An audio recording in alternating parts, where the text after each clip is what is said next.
Sind nicht. Ja, aber die werden wahrscheinlich die falsche IP die falsche, Voice-Mod haben.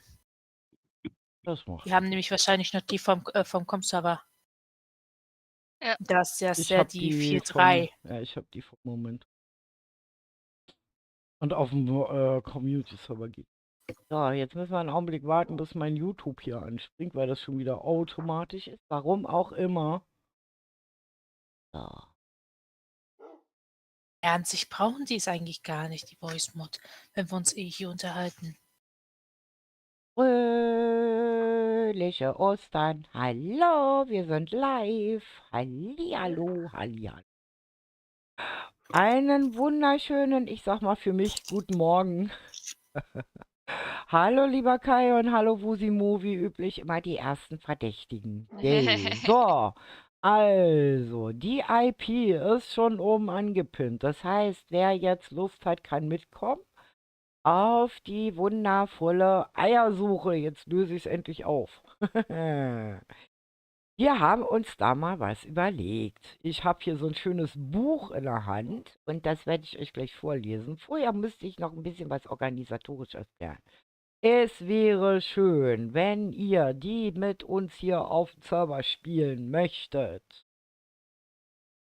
Ich sehe schon einen rumlaufen, genau. Wenn ihr eine Map benutzt, nutzt bitte die Fairplay. Gegenüber den anderen wäre das nur mehr oder weniger fair.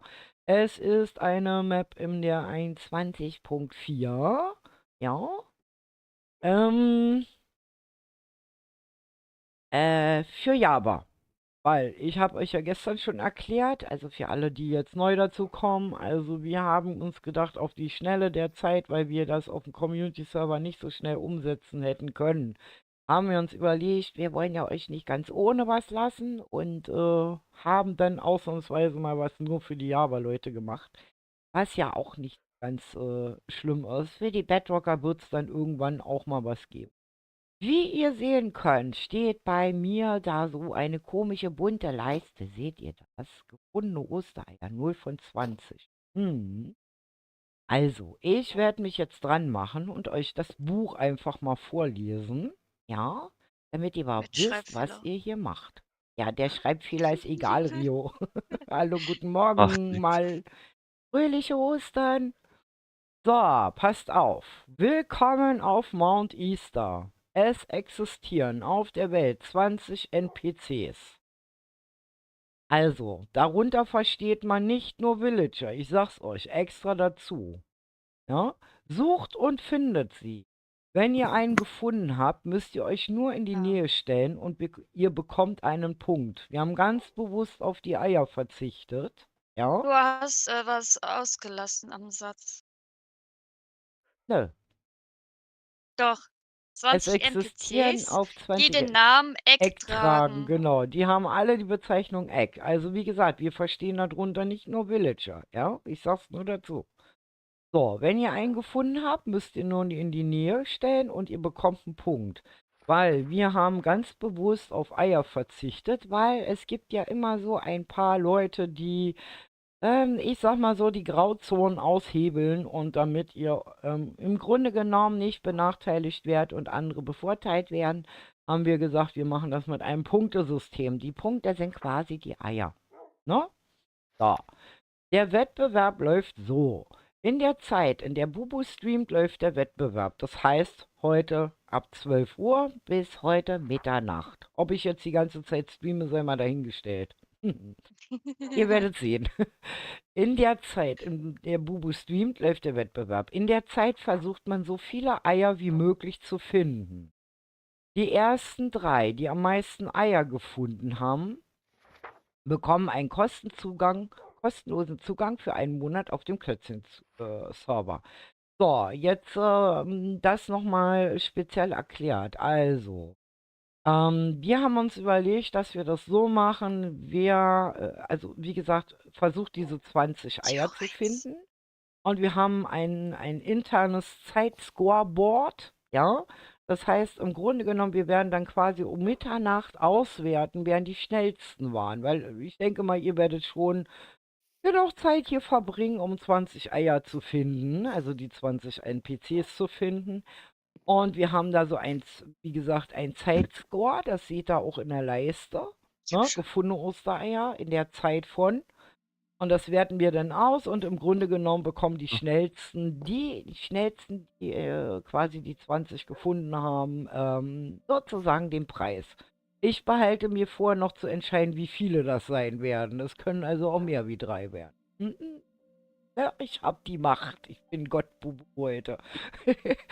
Wenn derjenige aber allerdings schon auf dem Com-Server ist, darf er sich einen Gegenstand wünschen. Es werden aber nicht alle Items verfügbar sein. Ne? Also ihr braucht nicht Da, ankommen, ich will jetzt eine Elytra zum Beispiel. und Oder, damit meine ich auch ne? ein Drachenei. Genau, oder ein Drachenei. Also das geht nicht, das kennt ihr ja schon vom ersten Server. Das machen wir nicht, weil dann nehmen wir euch ja den Spaß für die Eröffnung. So, alle Spieler, die am Event teilgenommen haben, bekommen auf dem Com-Server einen besonderen Rucksack. Ja, also alle quasi, die heute gewinnen von den Nichtmitgliedern, die ja auf dem Server können und die schon draus sind, wie gesagt, die teilnehmen, also alle Community-Mitglieder, die jetzt schon auf dem Server sind, die bekommen einen besonderen Rucksack. Ihr wisst, wir können das ja auslesen, wer da halt da ist und also wie gesagt, wenn ihr schon auf dem Com-Server seid und sagt, wir machen heute hier mit, unabhängig ob ihr gewinnt oder nicht, ihr kriegt auf jeden Fall einen Rucksack. So, es ist auch möglich, nachträglich natürlich den Rucksack zu erhalten. Falls ihr gewonnen habt und noch nicht auf dem Discord von Bubus Klötzchenbande seid, müsst ihr auf diesen kommen. Ihr werdet dort dann gelistet und könnt dann auf dem Server spielen. Viel Spaß und Erfolg bei der Suche. Und da ist nochmal der Discord-Link. Wie gesagt, ich habe die Bücher, habe ich noch in der Hand. Ja. Wie gesagt, ich werde euch den Discord-Link jetzt auch nochmal so in den Chat zwischendurch. Mann, ich muss immer dran denken, dass ich E drücke, weil ich habe bei mir nämlich den Chat auf. So, und jetzt hole ich mir mal für heute den Link und den werde ich euch dann zwischendurch immer mal reinposten für alle, die halt noch nicht auf... Da, hopp. Der Link im Buch kann man nicht kopieren, den müsste man abschreiben. Ja, deswegen Zumindest die setze ich... letzten Zahlen. Deswegen der Tipp. Ihr müsst Buchstaben. ja sowieso die IP für den Server hier im Grunde genommen in dem Stream-Chat holen. Also wie gesagt, ich habe euch jetzt den Discord-Link da auch nochmal reingepostet. Also kommt mal vorsorglich in den Discord, sage ich mal so. Dann vergesst ihr das nachher nicht und ja. Gut, dann wollen wir da mal schauen, ob hier schon Leute eingetroffen. Ich darf kurz was hab- dazu sagen. Ja, du darfst was kurz dazu sagen, genau. Hallo Kekse. Falls denn interessiert, wenn man Tab drückt, dann sieht man die Anzahl der gefundenen Eier.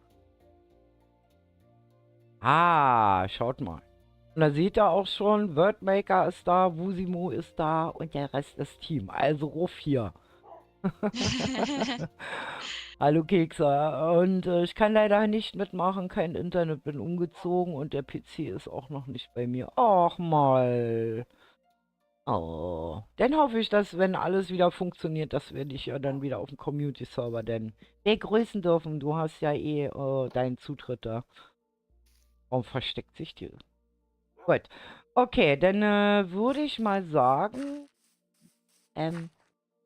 hallo. Ja. Soll ich aufmachen? Ich würde mal sagen, also wie gesagt, Cooper, wir haben einen kleinen Denkfehler.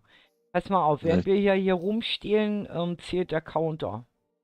Ich Ja. reset jetzt Das nochmal. heißt, der Counter darf eigentlich erst dann funktionieren, wenn Rio die Barrieren aufmacht. Ja, kann ich ja nochmal resetten. Also wie gesagt, daran müssen wir denken, weil sonst verschieben die Zeiten. Also, Also, wenn die Leute später dazu kommen, verschiebt sie sowieso. genau. Okay.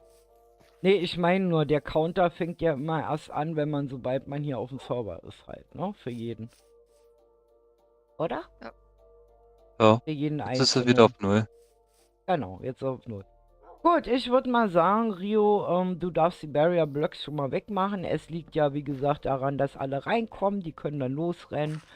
Ich habe dann noch mal ein paar Bücher. Wer nachlesen möchte, hier ist das Buch. Ja. Und wenn ihr mal auf der Map irgendwo feststecken solltet, ich verrate jetzt nicht warum. Es kann passieren. Ja, dass ihr bei der Suche irgendwo vielleicht euch verlauft, feststeckt. Dann macht ihr einfach /spawn und dann seid ihr wieder hier. Alles gut. Also das haben wir schon mal abgesichert. Also damit meine Admins nicht hier rumfliegen müssen und euch dauernd durch die Gegend portieren müssen. Des Weiteren, es ist eine eingeschränkte Map.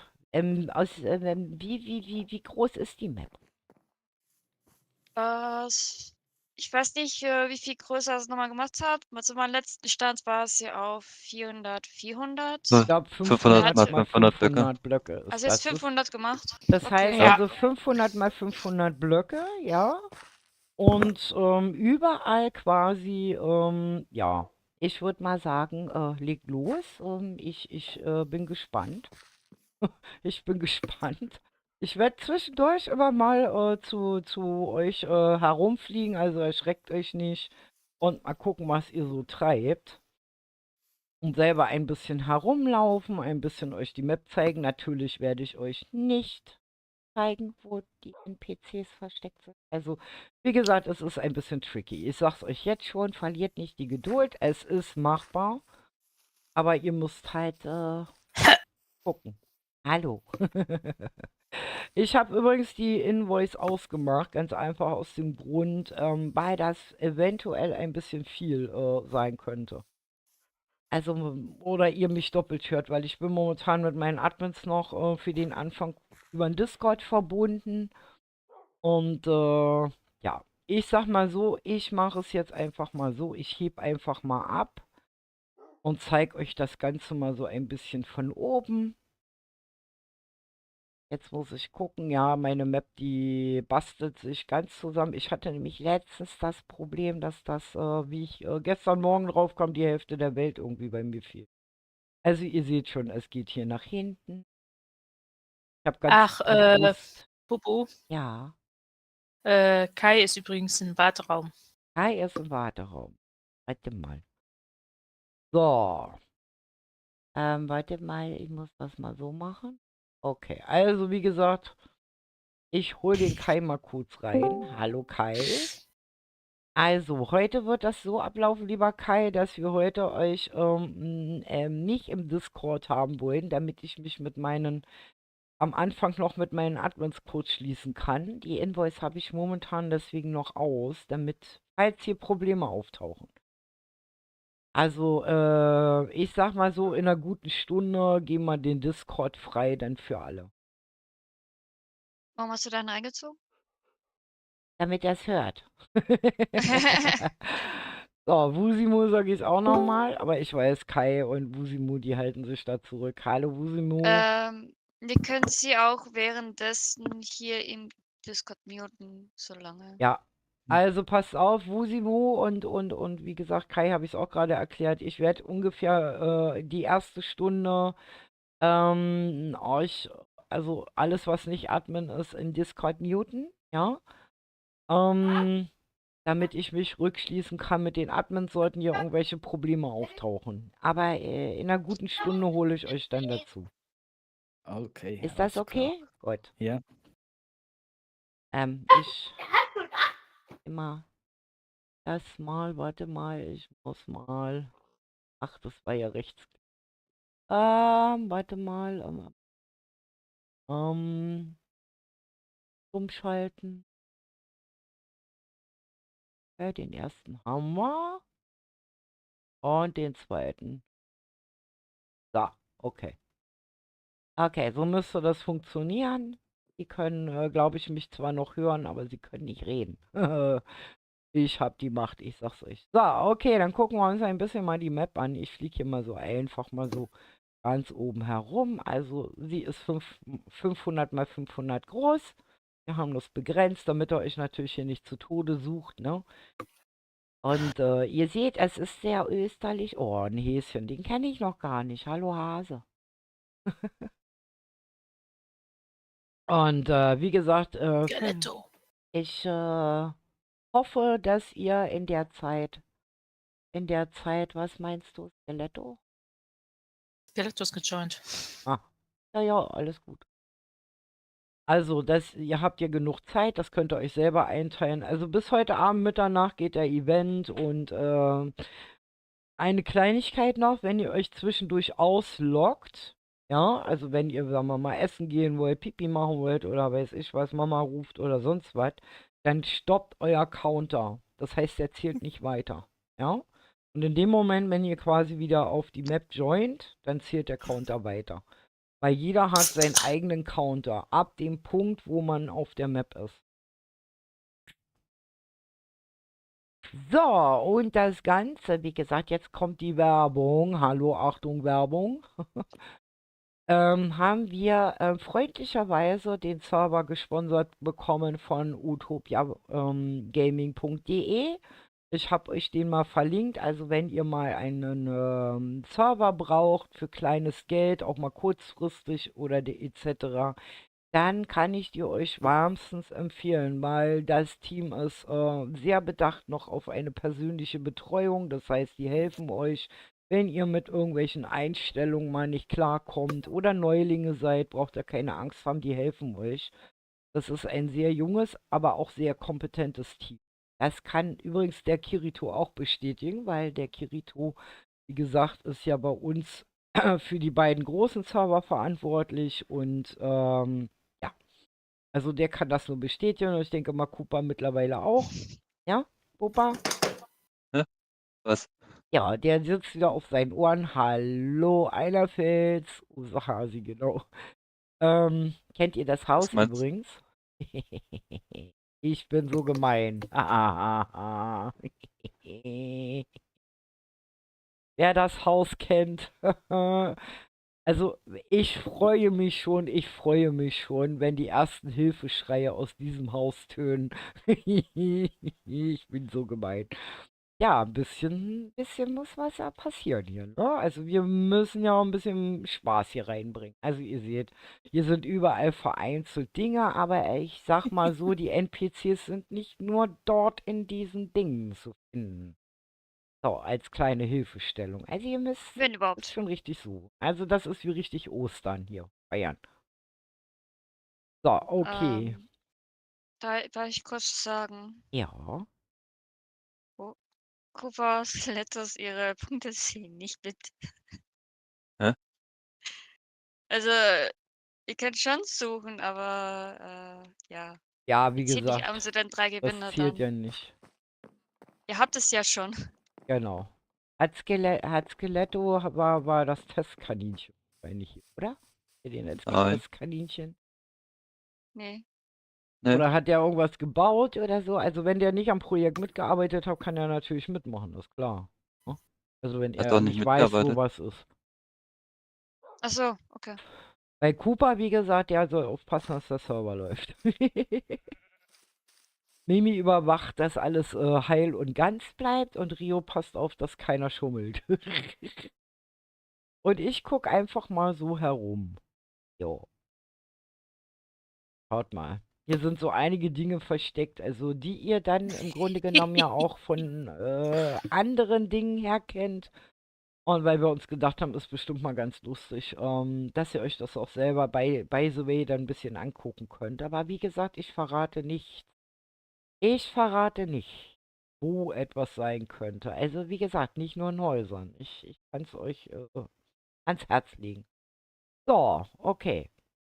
Also noch ist es ja relativ ruhig. Die meisten werden eh jetzt beim Mittagessen sein. Oder weiß ich, bei Mama und Papa zu Besuch oder sonst wo, Familienbesuch. Also, ja, wie gesagt, das ist sozusagen dieser ganze Bereich. Ich fliege mal von World Border zu World Border, damit ihr das so ein bisschen seht. Wir kämen auf. Ihr seht, der Osterhasi taucht hier immer mal ab und zu auf. Er hat überall seine Ostereier verloren. Also ihr seht, hier ist die World Border. Ja, da ist schon die Ecke. Und hier gibt es halt verschiedene Bereiche. Also, und sie sind halt wirklich auf 500 mal 500 Blöcke verteilt. Ja, also ihr findet da nichts an einem Ort. Es macht also keinen Sinn. Ihr müsst schon überall suchen. Also wir haben schon einen Heidenspaß beim Verstecken gehabt. Ja. Was gibt's noch so zu erzählen? Ich kann ja mal gucken. Es sind schon einige angekommen, die hier fleißig nach Ostereiern.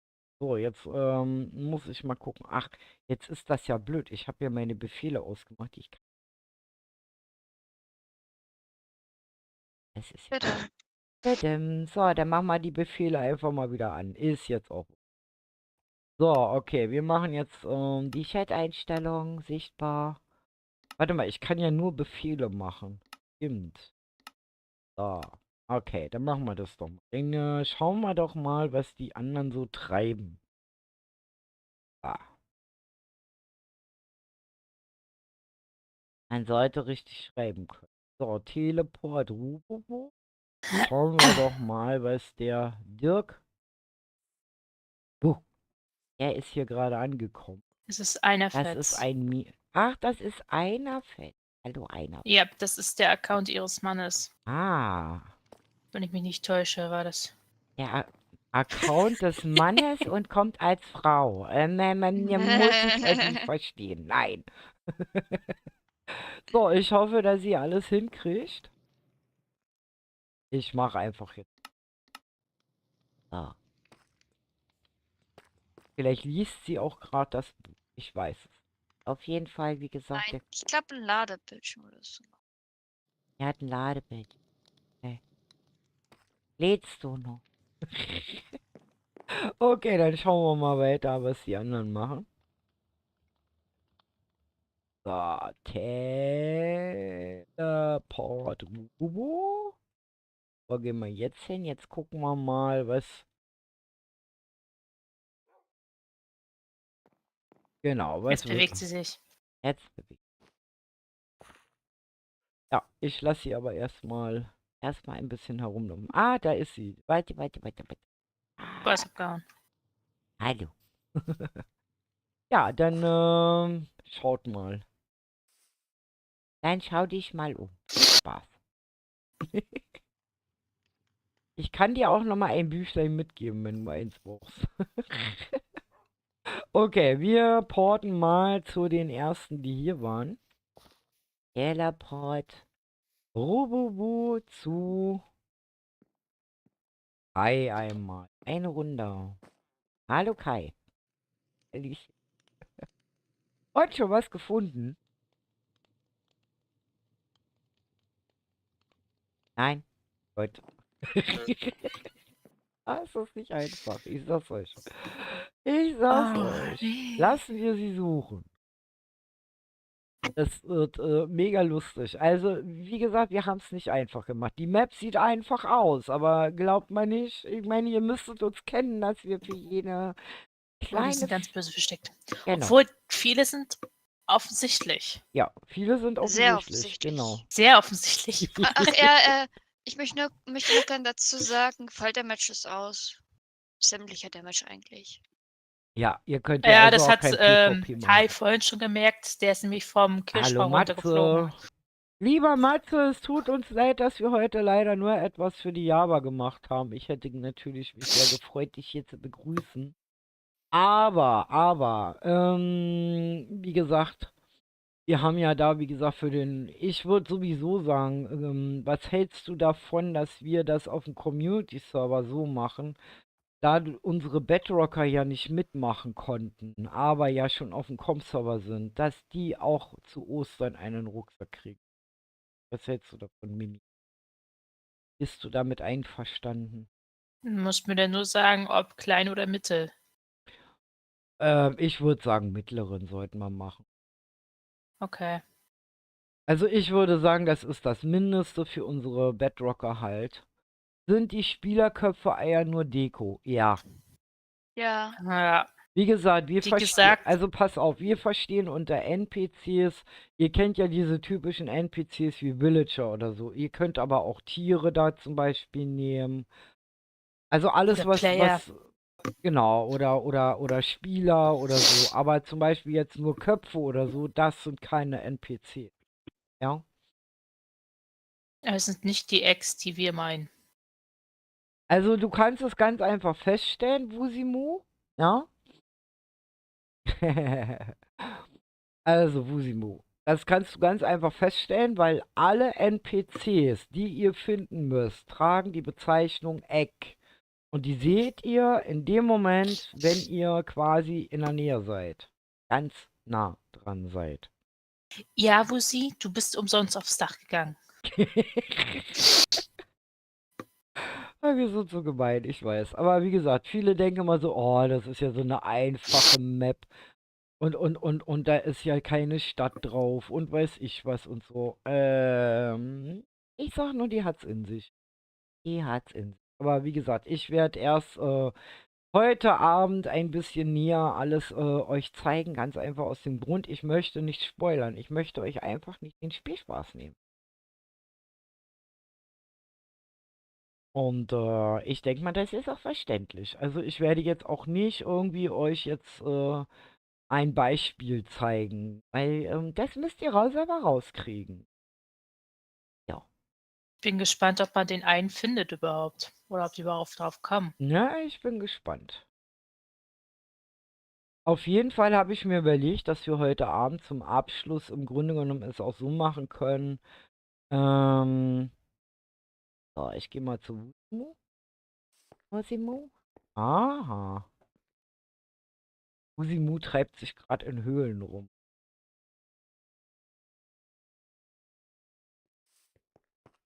Hallöchen.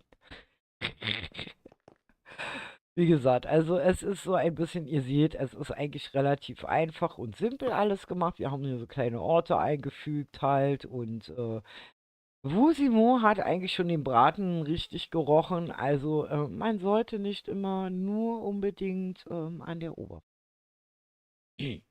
Also bezieht die 500 mal 500 nicht nur oberflächlich ein, sondern traut euch auch mal in die Tiefe. Also es kann euch nichts passieren. Also es sind alle feindlichen, also da wird auch kein Kuschelfreund kommen und euch in die Luft sprengen oder so, ne? Also es ist wirklich eine reine Suchmap, aber die hat's in sich, sage ich euch gleich. Ich bin gespannt. Ich bin echt gespannt, wer das schafft.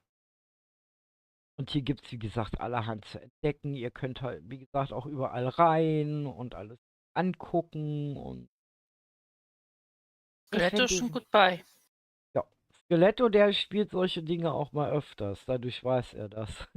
Aber er muss Ja. halt auch suchen. Er muss genauso suchen wie alle anderen. Also wie gesagt, nur mein kleines Team hier, also unsere Rio, unsere Mimi und Cooper wissen, wo die Eier sind. Also ich selbst weiß auch nicht, wo alle sind, aber das ist ja auch nicht weiter dramatisch. Und wie gesagt, es sind nicht die Eier, also die Spielerköpfe. Also nicht die Dinger, die ihr da, das Ding da, ja, das da. Das ist nicht gemalt. Die müsst ihr nicht finden. Die sind Deko. Ja? Ich sag nur, guckt nach Tieren, guckt nach Spielern, was gibt's noch?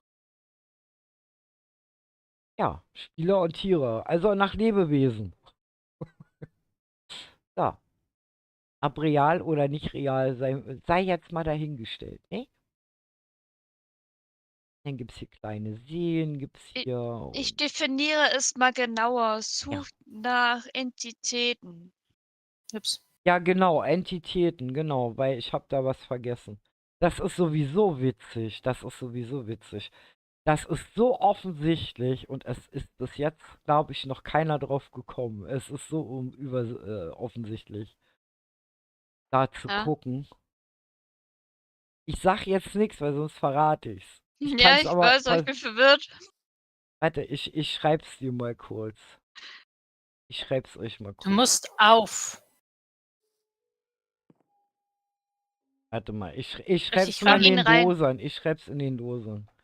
Weil wenn ich ins Chat reinschreibe, können's Wusimu und Ja, Kannst auch genau. MSG benutzen. Nee, ich habe ja hier den Ingame-Chat aus.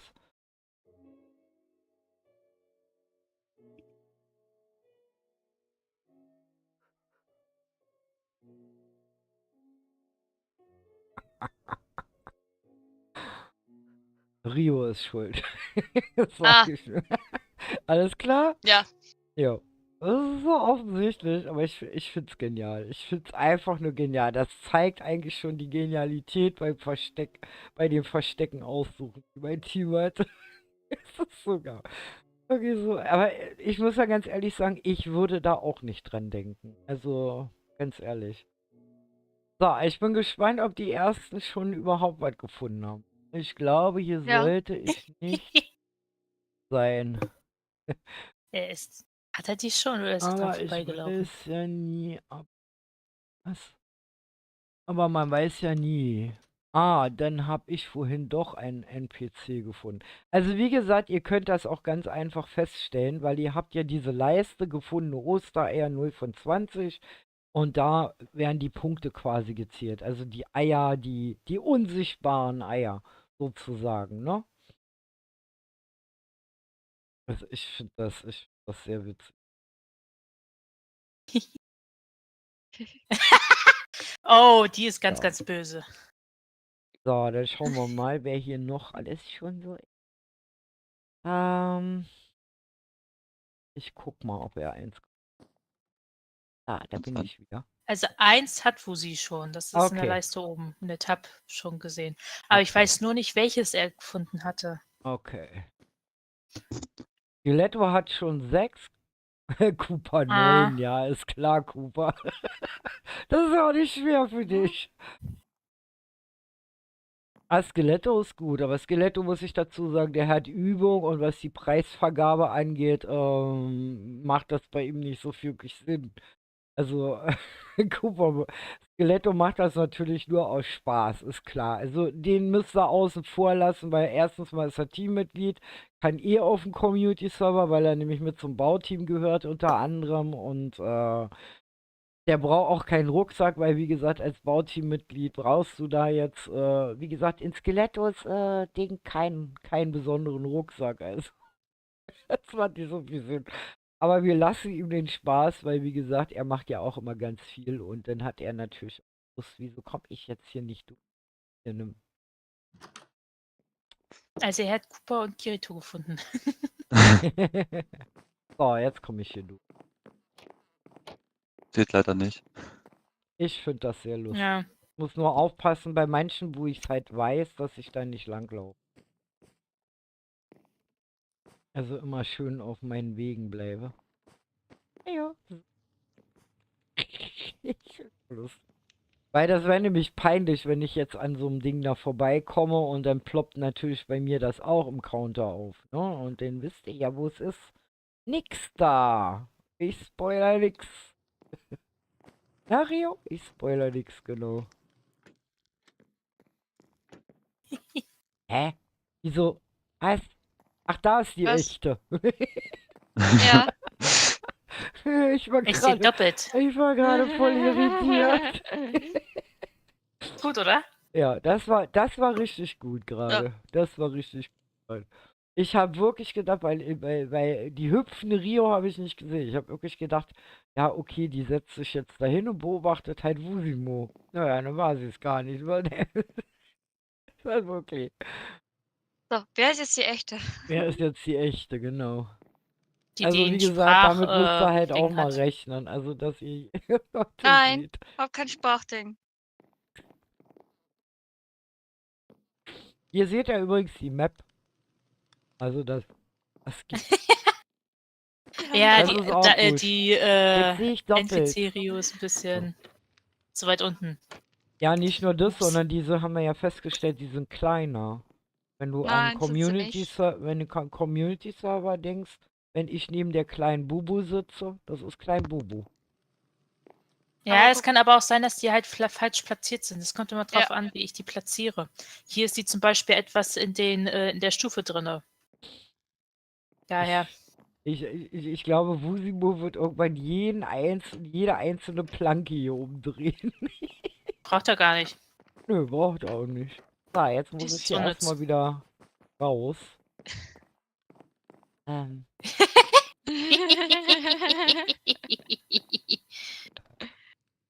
so, ich habe nichts Ich gesehen, liebe ich weiß das. es nicht. Verfolgende Rüstung ist doch Ah. witziger. Wir laufen ihm jetzt einfach mal hinterher. Geh mal bei den anderen gucken. Erst Lager.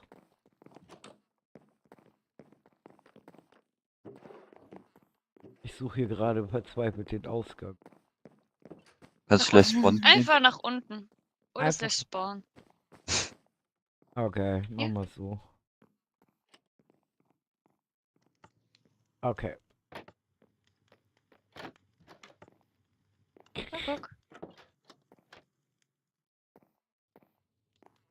Ja, ja.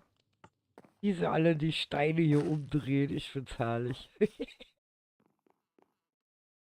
So, dann allem, schauen wir mal, wer hier noch ist. Okay, wie gesagt, ich vermute mal, dass die meisten eher doch nachmittags kommen oder so. Auf jeden Fall, wie gesagt, könnt ihr hier halt, wenn ihr schnell, ich sag mal, schnell genug seid, wie gesagt, im Scoreboard und die 20 Eier gefunden habt, könnt ihr halt hier eine Mitgliedschaft für einen Monat gewinnen. Für den Community-Server. Und das Schöne ist, dass, wie gesagt, alle, die schon auf dem Community-Server sind und alle, die im Grunde genommen neu dazukommen, alle einen speziellen Rucksack von. Und wie gesagt, die Bedrocker als Entschädigung, dass sie halt hier bei dem Projekt für Java nicht mitmachen können, weil das ist, wie gesagt, diesmal leider nur für Java. In der Kürze der Zeit haben wir das leider nicht anders hingekriegt. In der 21.4. Ja. Und wie gesagt, wer eine Map drauf hat, sollte die Minigame ausmachen. Ich habe sie auch aus. Ja. Und wie gesagt, die Fairplay-Variante nutzen, weil das finde ich nur fair gegenüber den anderen Mitspielern. Also, dass ihr da keinen benachteiligt halt. Also, ihr könnt auch die Invoice hier nutzen, ist alles drauf. Also, ihr könnt euch auch unterhalten, ihr könnt als Team kommen, ihr könnt als Familie hier joinen. Also, wie ihr lustig seid. Ja. So, okay. Dann schauen wir uns doch ein bisschen mal zu. Ich laufe jetzt.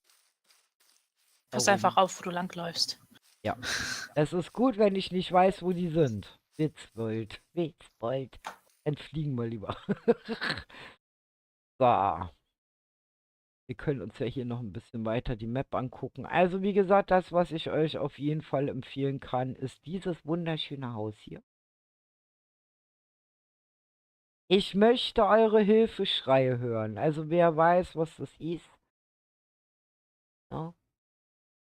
Ich möchte euch eure Hilfeschreie. Also macht euch, wenn ihr die Eiersuche, wie gesagt, betreibt, ja, ich kann dieses Haus euch nur ans Herz legen. Also wir hatten einen Heidenspaß drin und wer Momentum kennt, weiß, welches Haus das ist. Jo. Ich sag weiß nur nicht, ich ein habe keinen Heidenspaß. knallgrüner Gummizelle. Oh Mann, mir Das klingt ist doch Stine mit heute noch im Ohr.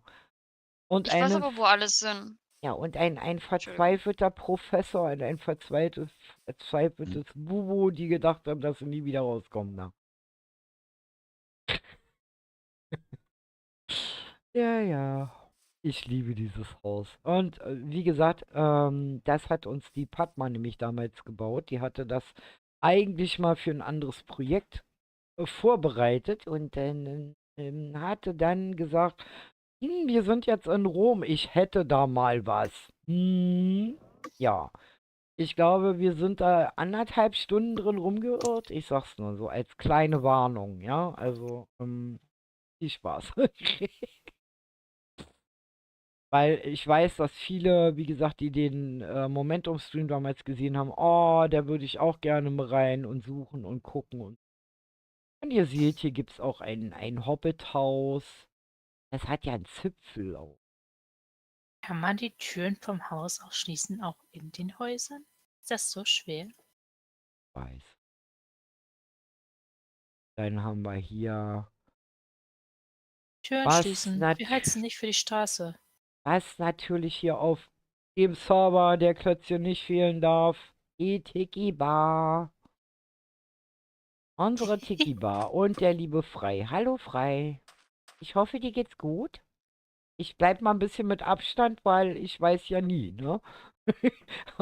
Ob es ein NPC ist oder nicht. Aber das zum Beispiel wäre sowas wie ein NPC. Ob der jetzt ein Ei für euch hat oder nicht, das weiß ich nicht. Ich zeig's nicht. Das müsst ihr selber rausfinden. Guck mal, wie er da zur Tiki-Bar rennt, der Cooper. Ich glaube, der hat Durst. Ja. Ja, du musst ein Slash-Sit machen. Ja, wenn er überhaupt drauf kommt. Ja. So, jetzt.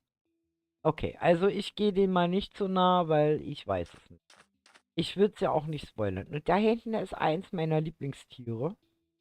Ein Froschi. Hallo, Froschi.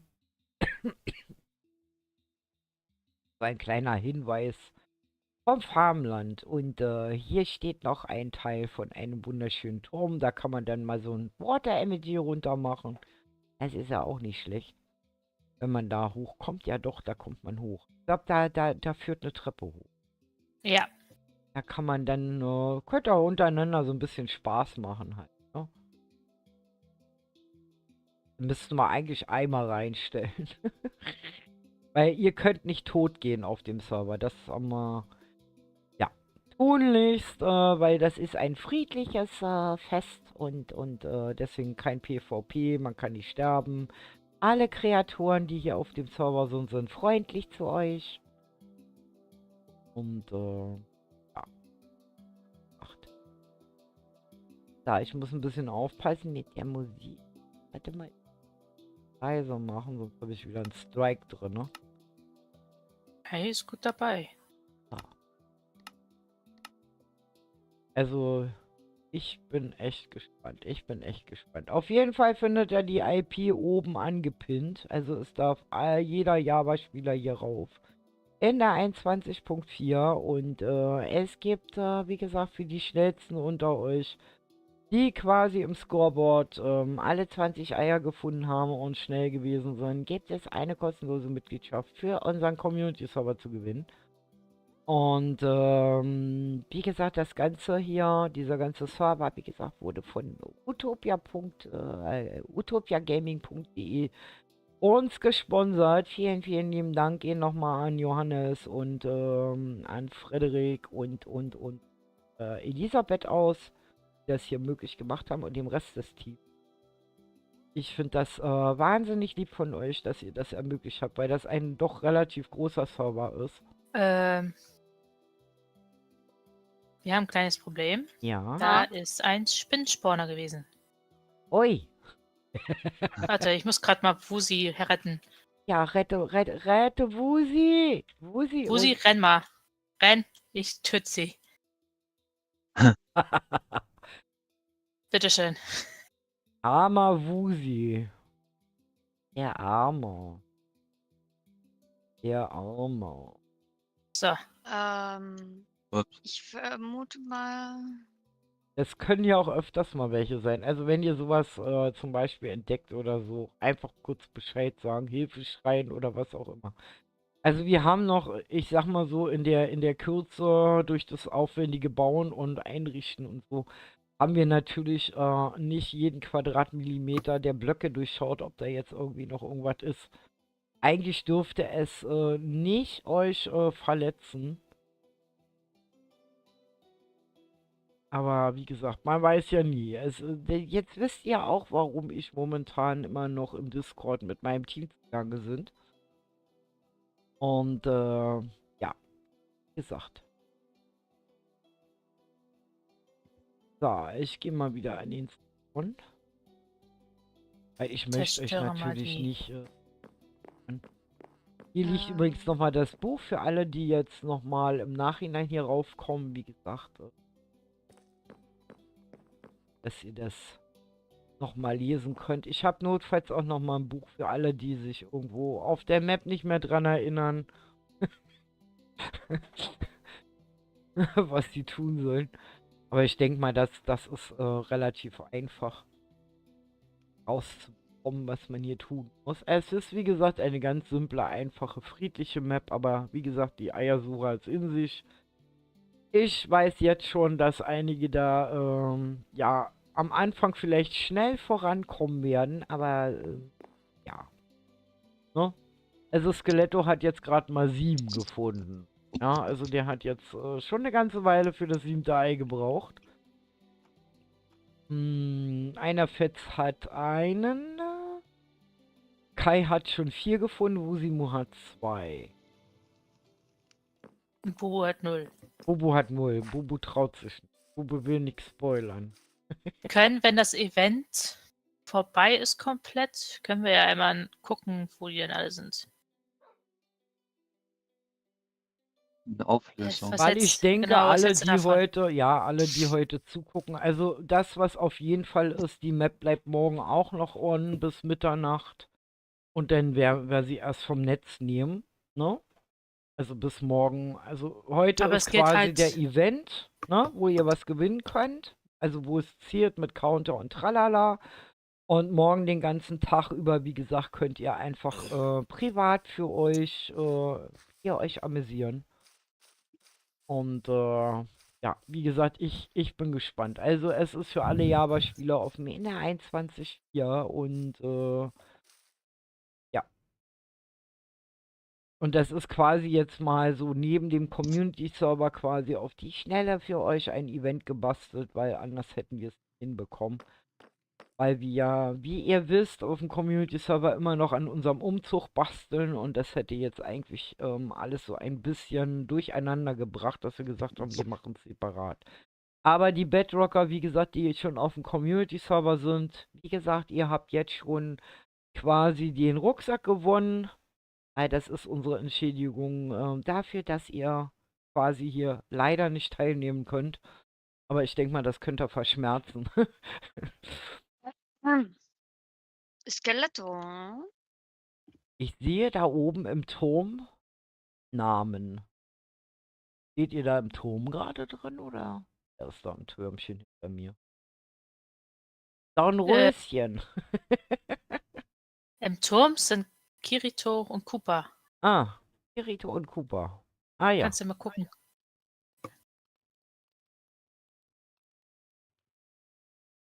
Solange ich da keine Eier kriege, alles. Welches? Warte. Ja, sag ich ja. Da, wir gucken Es gibt einmal. aber auch noch andere Fiese, also. Kennen nur 2. Ja, es sind so einige Fiese hierbei. Ich sag's nur. Da muss man, also, ihr dürft nicht normal denken. So, Ihr bin müsst wie jetzt Mimi erstmal denken. raus, komme später nochmal. Bin jetzt erstmal bei Oma. Ja, lieben Gruß an die Oma. Tschüss, Matze, bis später. Also es gibt 2, die noch richtig fies sind. Die findet man auch einfach nicht so. Stehen nicht an einem Punkt. Ja, sollen sie auch nicht. Wir sollen ja was zu tun haben. Oh, Skeletto ist schon bei 9. Der hat schon wieder welche gefunden. Kai liegt bei 6 Eiern. Und Phil ist angekommen auf den Server. Yay! Aber vorwärts Also Marsch. wundert euch auch nicht, dass ich hier jetzt keine Musik großartig dudeln habe, aber ich muss halt immer noch so ein bisschen. Ich kann das zwar alles separat legen und, aber ich muss ganz ehrlich sagen, das ist bei mir so, selbst wenn ich es nicht auf dem Kopfhörer habe oder so, ich finde das einfach. Ja, ich weiß, andere machen es, ich bin da nicht so der Freund von. Egal ob im Stream oder so. Ich finde das immer etwas ablenkend. Weil ihr sollt ja hören, was ich sage und nicht Musik hören. Komm. Schaut mal, hier ist die legendäre Teekannenfabrik. Die Honigkanne. Mit Tasse. Die ihr gesehen habt. Von meiner Kupferverarbeitungs Fabrikanlage. Bobo, willst du dich suchen? Mich suchen. Ja. Ich bin ja auch. Ja, jeder von uns ist hier auch. Wenn du in die Ähm, Teekanne reinguckst, da findest du auch jemanden. Da war ich schon. Ja, aber Bobo nicht. Unten. ein Zaunhüpfer. Da sitzt eine Mimi. Und eine Bobo ist in ihrem natürlichen Umfeld. Ein Fuchs. Könnte ein Fuchs hier leben? Ich in der Teekanne. Nee, Nein. in einem bestimmten Biom. Genau, ich bin in einem Fichtenbiet. Ich bin doch ein Waldfuchs. Da kann ich ja nur da hinten. Irgendwo hier bin ich. Steckt unterm Baum. Versteckelt unterm Baum. Dann müssen wir mal vorsichtig hier abfliegen. Weil, wie gesagt, ich will nichts Nicht im spoilern. Dorf. Nicht im Dorf. Nicht im Dorf. Aber am Rand. Da fehlt aber was. Was denn? Süßbeeren. Ja, siehst du. Stimmt. Hast du mein Essen vergessen? Kann ich ja gar nicht Hunger. überleben. Du hast das hier gebaut, nicht ich. Ich wollte gerade sagen. Bin ja nicht mehr zugekommen, leider. Und hier irgendwo Ich verteile ein paar. lebe ich etwa in einer kleinen Höhle? Nee, die Höhle habe ich nicht geschafft zu bauen. Okay. Geht nem- Ja! Hallo, Bobo. Hallöchen. Geht's? So, Dein Zwilling. jetzt Ups. sind wir hier Zwillinge. Die So, guckt ja gar nicht. Hallöchen, heftiger Fan. Und da kommt ein Servus ums Eck. Hallöchen und Grenzritter und Janik. Mach mal den weg. Der spammt. Ja, ich habe schon gesehen. Ich muss jetzt mal kurz für Ruhe sorgen. Wartet mal. Wer Wir spammt? werden das einfach mal. Auszeit. Ja, Okay, direkt. Ganz Genau. ausblicken. So. Und dann noch vorübergehend blockieren, damit das gleich doppelt lernt. So, tschüss. Und Sein jetzt Name. erstmal frohe Ostern, heftiger Fan. Und ein Ken Servus kommt ums Eck und Grenzritter. Wunderschöne Ostern. Wie gesagt, die IP ist oben drin für alle Java-Spieler. Wie gesagt, wir haben es nur in der Kürze der Zeit geschafft, für Java zu machen. Auf der 21.4. Es geht eigentlich darum, wie gesagt, ich kann ja nochmal das Büchlein notfalls zwischendurch immer mal wieder vorlesen, um was es hier geht. 2 Bubu, genau. Mich geht's jetzt doppelt. Rat mal, welches das echte ist. Ja, das mit dem Buch. Okay, ich kann euch ja nochmal vorlesen, um was es geht. Ihr seht, also, wie gesagt, da stehen ja gefundene Uhrzeiger von 20 und eine Uhrzeit. Das hat nämlich eine besondere Bewandtnis. Das heißt, der Counter startet im Grunde genommen für jeden einzelnen Spieler, sobald ihr hier auf die Map kommt. Überall auf dieser 500 x 500 blockgroßen Map sind NPCs versteckt. Und zwar gekennzeichnet mit dem Wörtchen Egg. Das seht ihr aber auch nur, wenn ihr ganz in der Nähe seid und an dem Pling und einem quasi einem Punkt in eurem gefundenen Ostereier. In dem Moment, wenn ihr euch zwischendurch zum Beispiel mal ausloggt, um Pipi zu machen oder weiß ich was, einen Kaffee zu holen oder sonst was, dann stoppt dieser Counter. Wie gesagt, wenn ihr euch ausloggt. Wenn ihr euch einloggt, zählt er weiter. Ja? Das ist eigentlich so der Sinn. Und unter NPCs verstehen wir also nicht nur Persönlichkeiten und Tiere, sondern Rio hat vorhin extra betont auch Entitäten. Also denkt ein bisschen weiter. Also für Minecraft-Spieler, wie gesagt, ihr wisst ja, man muss manchmal ein bisschen weiter denken.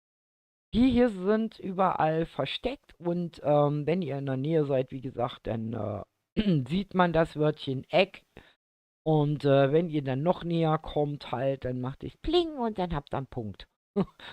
So, und jetzt ist wichtig zu wissen. Also, wir haben ein Scoreboard, an dem wir heute Nacht um Mitternacht auslesen können, wer die quasi diejenigen sind, die 20 Eier, wie gesagt, ganz schnell gefunden haben. Das heißt also, hier geht es eigentlich nur darum, für euch so einen persönlichen Ehrgeiz für einer gewissen Zeit, die ihr euch selber festlegt, im Grunde um die Eier zu finden.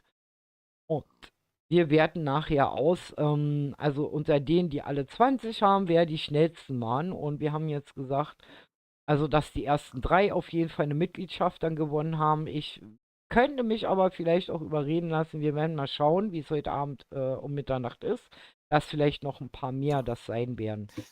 Die dann eine Mitgliedschaft gewonnen haben und auf dem Community-Server dürfen, die kriegen noch als besonderes Gimmick einen besonderen Rucksack. Das gilt auch für alle Community-Mitglieder, die schon auf dem Server sind und hier mitmachen. Die kriegen auch einen. Und die Bedrocker kriegen von mir einfach außer der Reihe diesen Rucksack, weil wir sie leider diesmal ein bisschen ausschließen mussten. Und hallo, liebe Niki. Ja, genau. Das ist gesund. Das ist für jedes Schnupfenloch eine Bubu heute. Ich hoffe, dir geht's besser. Also, wie gesagt, und das Ganze, wie gesagt, der Server wurde uns freundlicherweise von utopiagaming.de gesponsert, weil das ist ein relativ großer Server, damit natürlich auch ganz viele raufpassen. Also, Cooper ist auch angewiesen zu gucken, also wenn es zu voll wird, dann die Slots erhöhen. Das kriegen wir auf jeden Fall hin, also, ja. Okay. Und wem unterwegs mal was passiert, wenn er irgendwo stecken bleibt oder wie zum Beispiel Wusimu vorhin aus Versehen noch einen aktiven Spawner gefunden hat, über den er flüchten musste, obwohl es hätte ihm eigentlich nichts passieren dürfen. Slash Spawn und ihr kommt wieder am Spawn an. Ja. Gut. Habt ihr alles soweit verstanden? Ich hoffe, ihr habt jetzt Lust, 20 Eier zu suchen.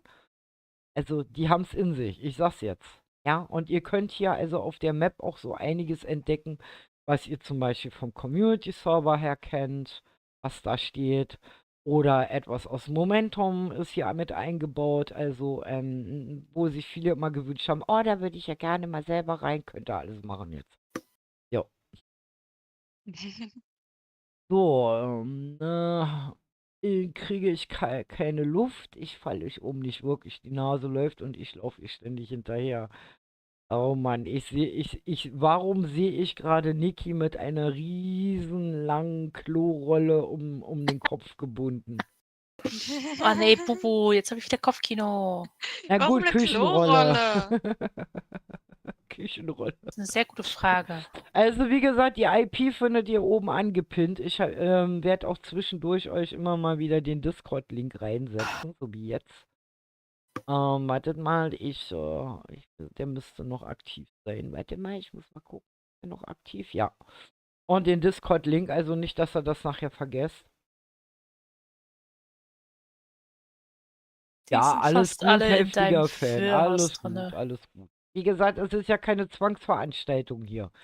Ne? Ihr sollt einfach nur ein bisschen Spaß haben, alle, die Lust haben und Bock haben. Wie gesagt, wir machen das bis Mitternacht heute. Ich werde zwischendurch nachher auch mal wieder ein paar Dinge zeigen hier. Alles gut. Das kriegen wir alles hin, weil wie gesagt, ich muss jetzt momentan ein bisschen aufpassen, dass ich den Dingen nicht zu nahe komme, weil ich euch dann spoilern würde, wo was ist. Aber hier so oben rumfliegen, euch immer so zwischendurch mal was zeigen, das kann ich momentan. Und natürlich gucken, was die Spieler hier so treiben.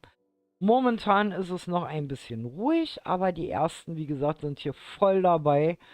Phil hat auch schon 2 Eier gefunden. Einer Fetz ist noch am verzweifelten Suchen, die hat nur 1. Skeletto hat 9, kommt auch nicht wirklich voran. Kai holt ihn gerade ein. Und Wusimu, wie gesagt, ist auch noch verzweifelt auf der Suche. Also stellt euch das bitte trotz der einfachen Map nicht einfach vor. Ich sag's euch nur. Also, das ist wirklich etwas mit einem gewissen Grad an Ehrgeiz, sag ich mal so. Ja.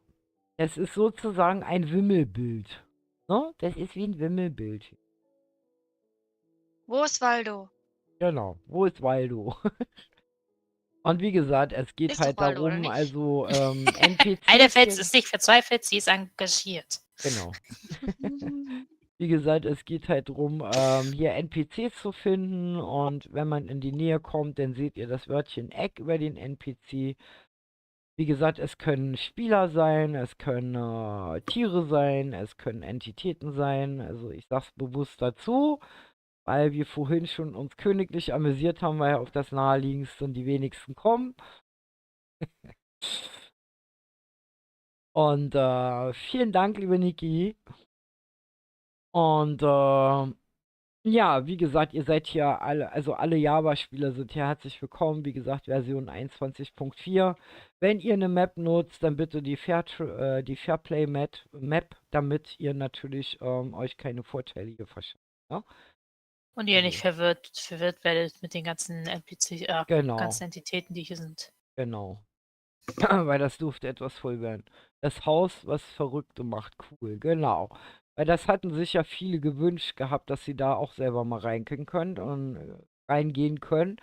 Und da das ja noch eine ganze Weile halt dauert, wie gesagt, bis wir das natürlich geschafft haben, für euch die Map zusammenzuschnippeln, weil die muss nämlich zusammengeschnitten werden.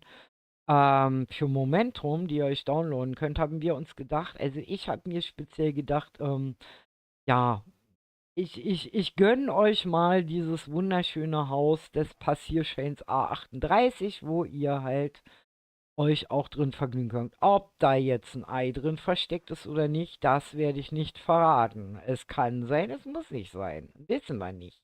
Versucht's einfach. Ja. Und wie gesagt, ansonsten gibt es halt die Teekanne vom Community Server. Es gibt einige Bauten, wie gesagt, die ein bisschen speziell sind. Es gibt Osterdeko. Wie gesagt, immer so punktuell halt, damit ihr zwischendurch natürlich auch so ein bisschen euch erholen könnt von der Suche. Ne? Wir wollen es ja nicht und auch nicht so einfach machen. Das ist klar, ne? Ostereier suchen, wie gesagt, da muss schon ein bisschen was hinter sein, weil es ist eine einfache Spielschematik, die es aber in sich hat. Ich sag's euch jetzt schon. Also, ich, ich bin gespannt, ob überhaupt einer schafft, 20 Eier zu finden. Das ist nämlich gar nicht so sicher. Oder was denkt ihr, Mimi und Rio und Cooper? Einige haben schon die ganz Bösen gefunden. Einige haben schon die ganz Bösen. Ja, aber manchmal ist das Witzige, dass manche die einfachsten Dinge, die naheliegendsten Dinge nicht finden. Das ist manchmal. Ja, weil die nicht dran denken, dass es auch Ja, einfach ganz deswegen. offensichtlich ist. Bin schon ganz irre, aber das ist Hammer gemacht. So wie die ganze Map sagt, Wusibu Ja, gerade. Wusimo ist im Haus der Irren. Ah ja, gut. Okay. Haus der Irren. Oh, der Arme. Ob er jemals wieder hinausfinden wird? Wir können ja mal gucken. Ich finde auch nicht alles. Wie gesagt, das hat's in sich. Wir schauen mal, was er treibt. Weil ich habe ja notfalls die Möglichkeit, mich mit Zuschauermodus hier wieder raus. Oh Mann. Na, schon verzweifelt. Nix. Ja. Er dreht schon am Rad hier. Ja, das ist, wie gesagt, so halbwegs kann ich mich an den Weg hier noch erinnern.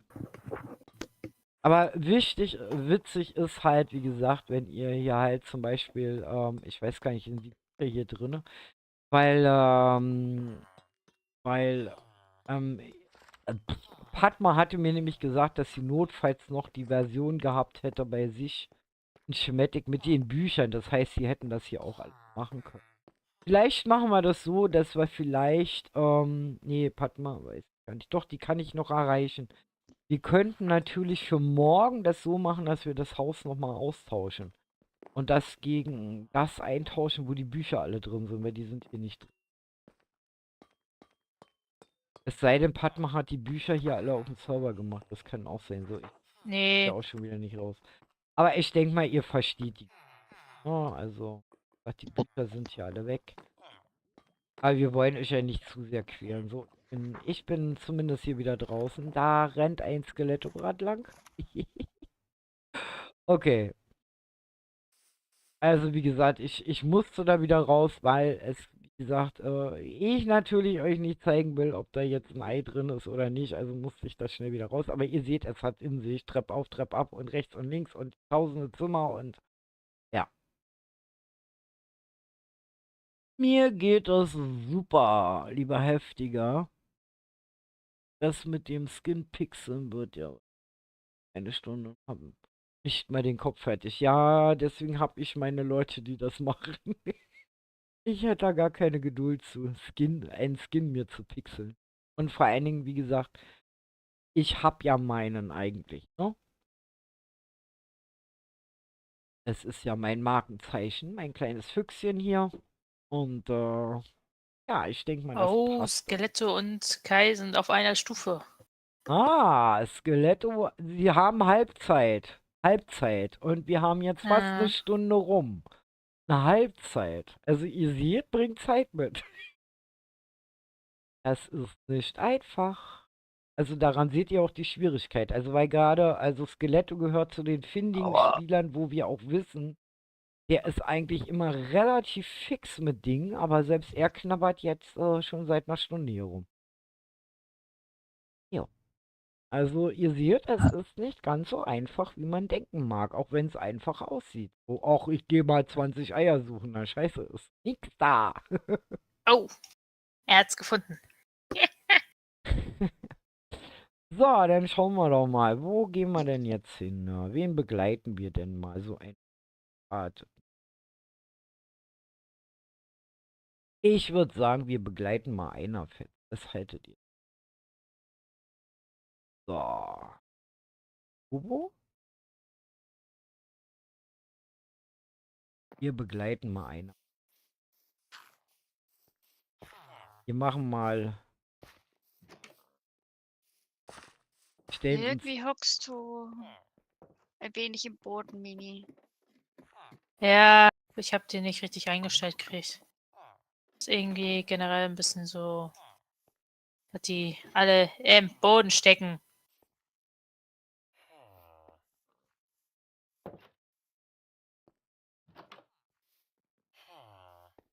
Ja, ja, ich hab dich gesehen. Du kannst ruhig rauskommen.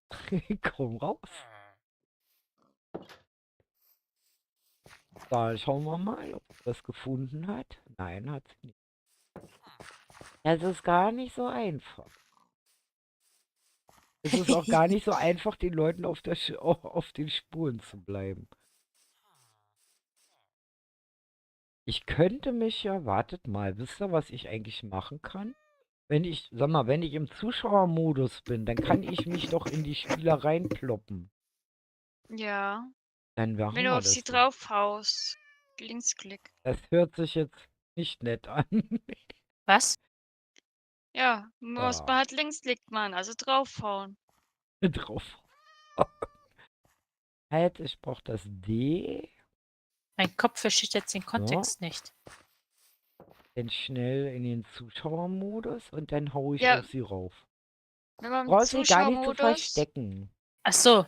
auf den Spieler linksklickt oder generell auf den Mob, dann geht man in ihn rein.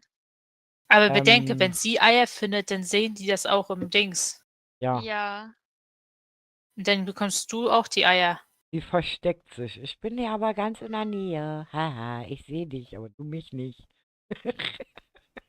La la la la la la la la la la la la. Wir verwirren einer Fetz ein bisschen. Sie steht da. Nein, du musst dich nicht schämen. Ich bin da. So. Aber ich kann sie nicht anklicken, aus irgendwelchen unerfindlichen Gründen. Hä? Komm nicht in sie rein. Doch. Doch, wenn du direkt bei ihr bist, Ich schau Linksklick. zu, bin aber gerade beim Essen. Ja, Ups. das. Ach so, okay. Ja, jetzt. So. Okay. Wir laufen jetzt einfach mal eine Runde mit einer Fetz durch die Gegend. Warum nicht?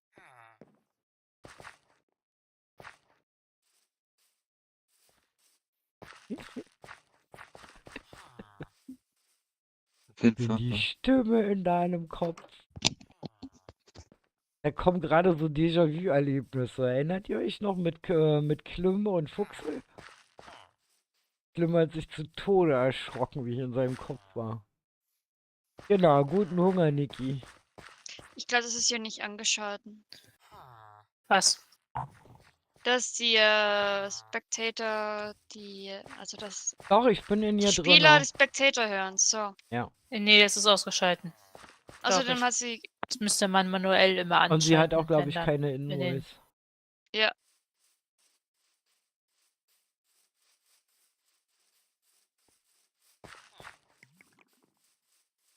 Einer Fetz macht systematisch, die sucht jeden Block ab. Seht ihr das? Weil jeder hat ja so ein bisschen so sein System halt, wie man an so eine Sache rangeht halt. Andere rennen dann irgendwie wild herum, ne? Und Wie es ein gibt Cooper. schönes Essen. Kann nicht allzu oft was schreiben. Ne, das ist doch nicht weiter schlimm. Ach ja. Oha, Kai holt aber ganz schnell auf. Ja. Deswegen sage ich bin mit einer Fetz unterwegs, weil sie geht da halt langsamer voran und Ja, man braucht dann sicher nicht so viel machen. Ihr habt ja bis des Nachts Zeit. genau. Braucht man jetzt nicht das Jetzt so. sticht sie sich hier noch zu Tode. Hallo. Jetzt Ich sehe jetzt erst das Herz. hat sie Bubu gerade vor sich gehabt, obwohl sie eine Bubu in ihrem Kopf drin hatte. Ja, sie macht das systematisch. Also sie wird auf jeden Fall ein bisschen länger dauern, aber ich denke mal, das ist auch, die Zeit ist gar nicht so wichtig, weil ihr dürft ja nicht vergessen, also die Bedingung ist, alle 20 zu finden. Und unter diesen alle, die 20 gefunden haben, gucken wir dann, wer die schnellsten waren. Also es kann auch sein, dass zum Beispiel ein Skeletto das 20. Ei nicht findet, aber besonders schnell bei 19 angekommen ist und einer Fetz braucht dann mal 4, 5 Stunden und hat dann alle 20, ne? Also das kann passieren. Also das werden wir sehen. Also wie gesagt, es nützt euch nichts hier über die Map zu rennen. Überhaupt nicht. Sie guckt wirklich in jeden kleinen Winkel. Das ist geil. Ich find's cool.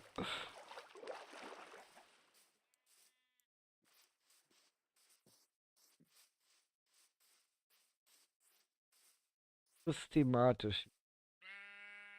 Wie gesagt, so sollte man es auch machen. Wie gesagt, es geht darum, alle 20 zu finden. Wer nachher die schnellsten dabei waren, ist eine andere Geschichte. Das werden wir heute Abend um Mitternacht wissen.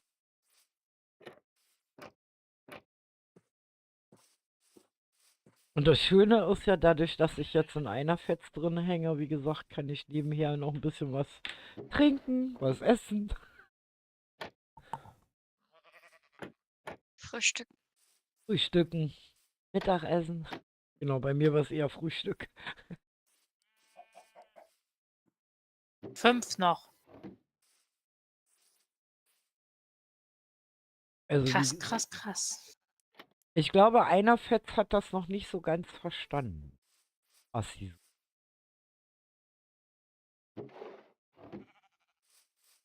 Wieso verzweifelst du an dem Kirschbaum?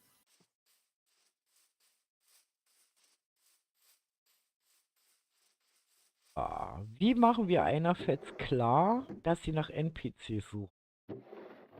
Dass es nichts bringt, 100 Milliarden Kisten und Kästen zu durchsuchen.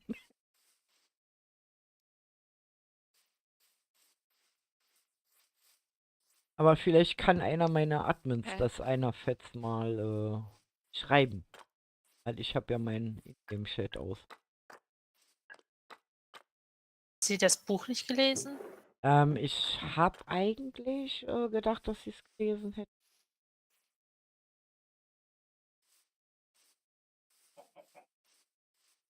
Wie, was?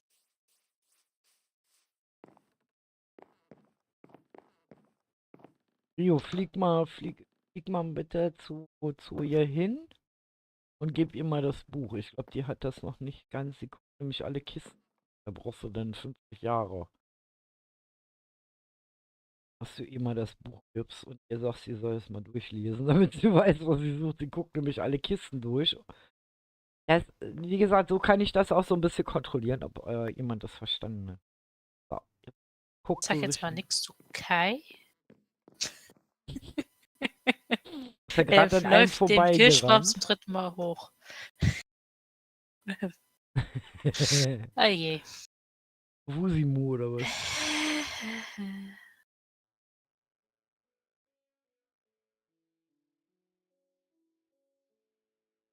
Da habe ich auch schon versucht reinzukommen, genau. Okay, ich denke mal, sie hat es jetzt verstanden, um was es geht. Also wie gesagt, es macht keinen Sinn, die Kisten so durch. Also da seid ihr ja dann in 5 Jahren noch beschäftigt.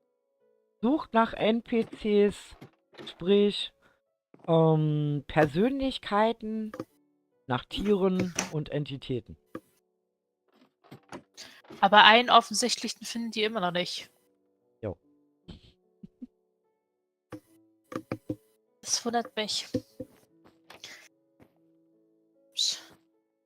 Ich finde es auch witzig. Weil die offensichtlichen, wie gesagt, scheinen die schwierigsten zu sein. Das, was offensichtlich ist. Die schwierigen, wie Wa gesagt. warum ist ein Amboss auf dem Baum?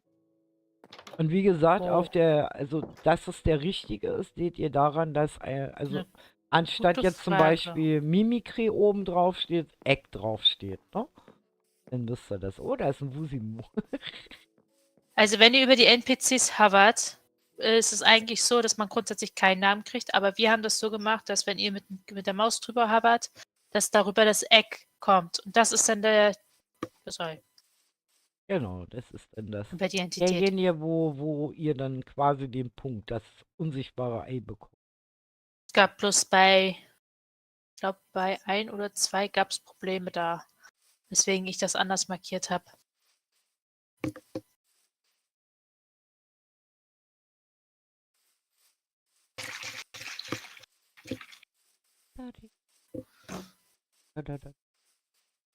Wie gesagt, wundert euch nicht, dass bei mir auf dem Counter 0 steht. Weil, wie gesagt, einer Fetz hat schon eins gefunden. Ich denke mal mehr durch Zufall. Ich glaube nicht, dass sie es bewusst zum Beispiel gefunden haben. Genau, das ist zum Beispiel ein NPC. Also könnte ein NPC sein. Und wenn man dann mit der Maus quasi rübergeht und das Wörtchen Eck auftaucht, wisst ihr, ihr habt den richtigen. Zum Beispiel. Das ist ja so der letzte Tipp, den ich euch gebe. Mehr sage ich jetzt. Mehr verrate ich nicht. Also wie gesagt, es hat es in sich.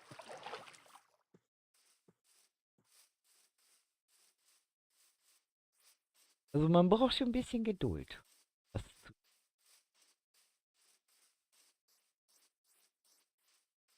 so, mein Stream hängt gewaltigst hinterher, wie ich gerade sehe. Im Stream selber ist einer Fetz nämlich noch in der Teekanne gerade unterwegs. Aber alles gut. Das ist halt Sonntag, ne? So, wir sind jetzt im Pferdegebiet. Eine klebrige Angelegenheit.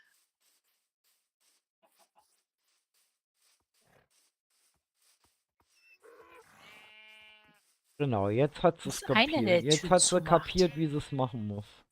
Seht ihr das, wie einer Fetz das jetzt angeht?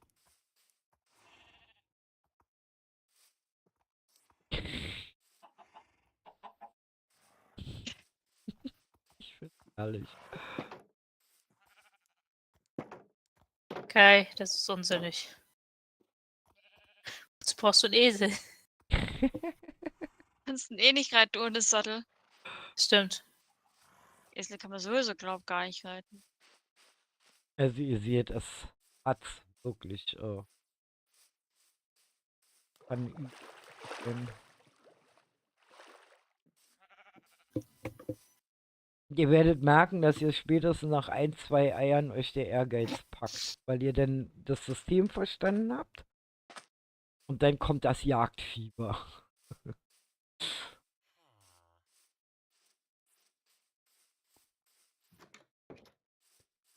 Ich glaube, ich habe noch keinen einzigen wirklich bei dem einen NPC gesehen. Noch keinen. Ich habe auch keinen Sinn. Warte. Wie gesagt, das sind Köpfe, die braucht man nicht ab. Da, wo du gerade bist, oder? Bei dem hier. Ups. Zum Glück weiß niemand, wo ich bin. Ich wie gesagt, laufe hier mit einer Fetz. Also wenn jetzt, sagen wir mal, ein Ei Doch. entdeckt wird oder so, dann ist das jetzt nicht weiter schlimm. Aber es geht ja darum, dass ihr seht, was ich damit meine. Da Dass habe ihr ich da schon mal so ein jemanden Beispiel gesehen. kriegt und ihr seht, also Ja. einer Fetz ist da sehr unbedarft. Ich meine jetzt von denen, die halt da mitspielen. Die jetzt halt auch wirklich einen Preis gewinnen können. Genau. Äh, Ja. Ah, seht ihr, was ich meine? So. Und jetzt gehe ich natürlich aus einer Fetz wieder raus. Bravo! Sie hat's kapiert, wie es geht. Habt ihr es gesehen? So, das ist damit gemeint. Da.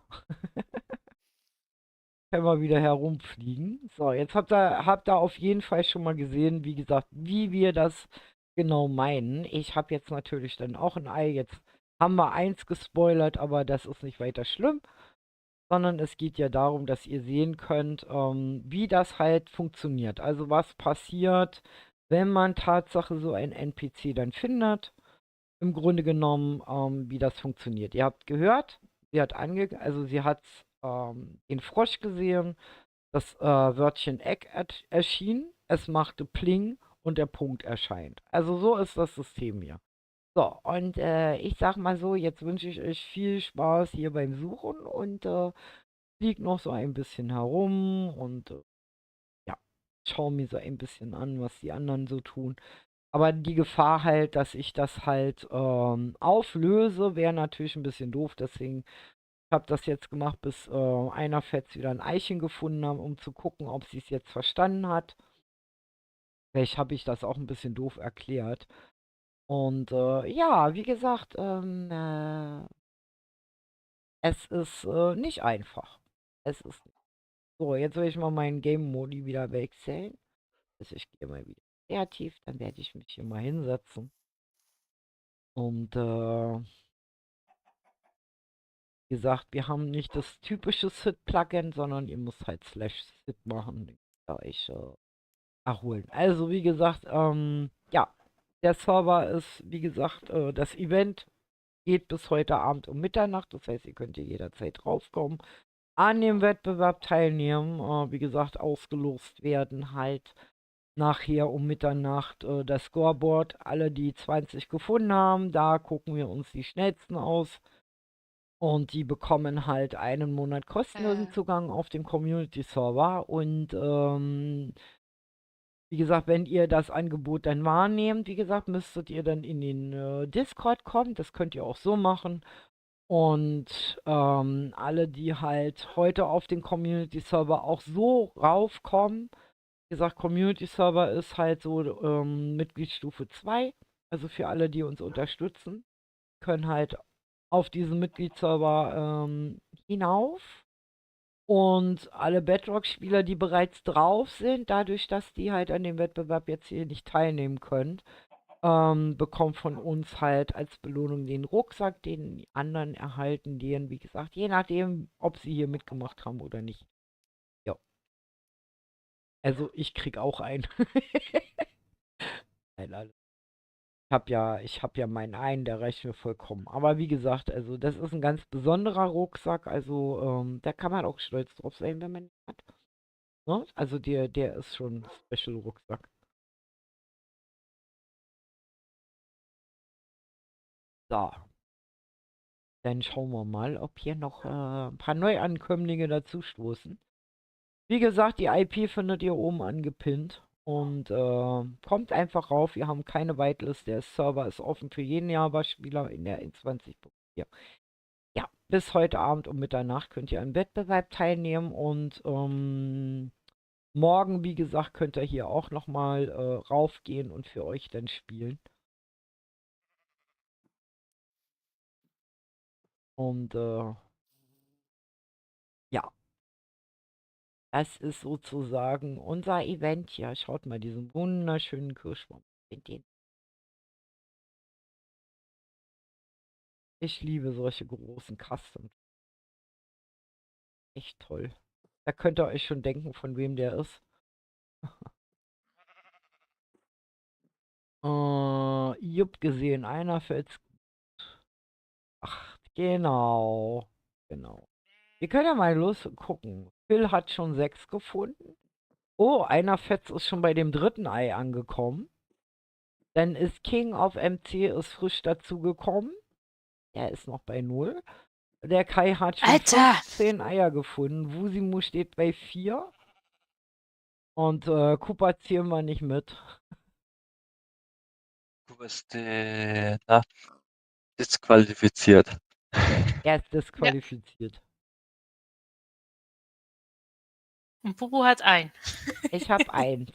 Genau. Einer Fetzei, sozusagen, genau. Der ist cool, ne? Der ist richtig. Ah, mein Stream hat's wieder eingeholt, so halbwegs. Weil, wie gesagt, mein YouTube, ich weiß auch gar nicht, ob ich da jetzt hinterher hinke oder nicht. Weil, in meinem kleinen Fenster hinke ich hinterher. Es kann aber sein, dass der ganz normal läuft. Also, wie gesagt, es gibt allerhand hier zu entdecken, allerhand Gebäude. Ja.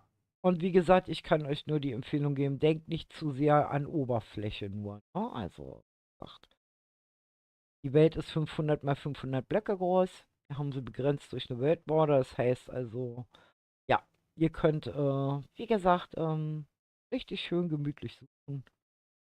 Wichtig Ich ist, wie glaube, er hat gesagt, das um den Prinzip nicht ganz Wettbewerb verstanden. letztendlich in die Auslosung reinzukommen, wie gesagt, alle 20. Und da habt ihr eine Weile mit zu tun. So.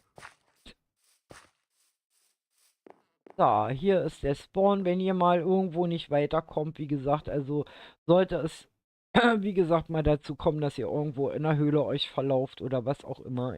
Ihr könnt dann /Spawn machen und dann kommt er hier wieder an. Ne? Also wenn ihr aber eine Situation habt, wo ihr gar nicht mehr rauskommt, dann sind natürlich meine Admins da, die euch dann notfalls auch retten kommen.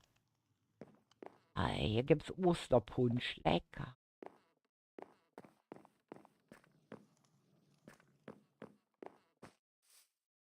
Wie gesagt, es ist ein bisschen blöd, aber ich werde heute Abend definitiv quasi in der letzten Stunde auch mal die Ostereier hier suchen und ja, das Ganze dann mehr oder weniger auflösen, weil wie gesagt, die Montag dann hier raufkommen auf die Map halt. Wie gesagt, da werde ich dann vielleicht auch noch einen kurzen Stream machen, das weiß ich noch nicht.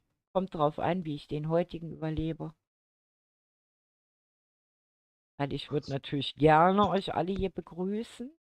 So, und ich würde sagen, wir könnten eigentlich den Discord jetzt mittlerweile freigeben. Ich denke mal, die großen Probleme sind gar nicht aufgetreten. Dass wir im Grunde genommen sagen, okay, wir geben mal den Discord frei, wenn es recht ist. Den Chat. Ist das okay mit euch? Dass wir Kai Ja. und Wusimu wieder entmuten? Wir werden aber keine Hinweise geben, Bobo. Nein, wir geben keine Hinweise. Nein, wir geben keine Hinweise. Ich kenne dich doch. Gut, okay. Also wie gesagt, das heißt, wir geben jetzt den Live-Talk frei für die Mitspieler, also die spielen kommen auf der Map. Dass wenn mal irgendwas ist oder so, ihr euch natürlich auch verständlich oder einfach mal euren Eindruck schildern. Wie kommt ihr klar? So, ich werde euch mal im Mute halten. So. Hallo Kai und hallo Wusimu. Lebt ihr noch? Wir leben noch Gott, seid ihr schon verzweifelt? an einem Kirschbaum. Am Kirschbaum. Also, wie gesagt, das, was ihr jetzt beachten müsst, gebt keine Tipps. Ja? Also, ihr dürft eure Eindrücke schildern, aber ihr dürft nicht schildern, wo ihr was findet.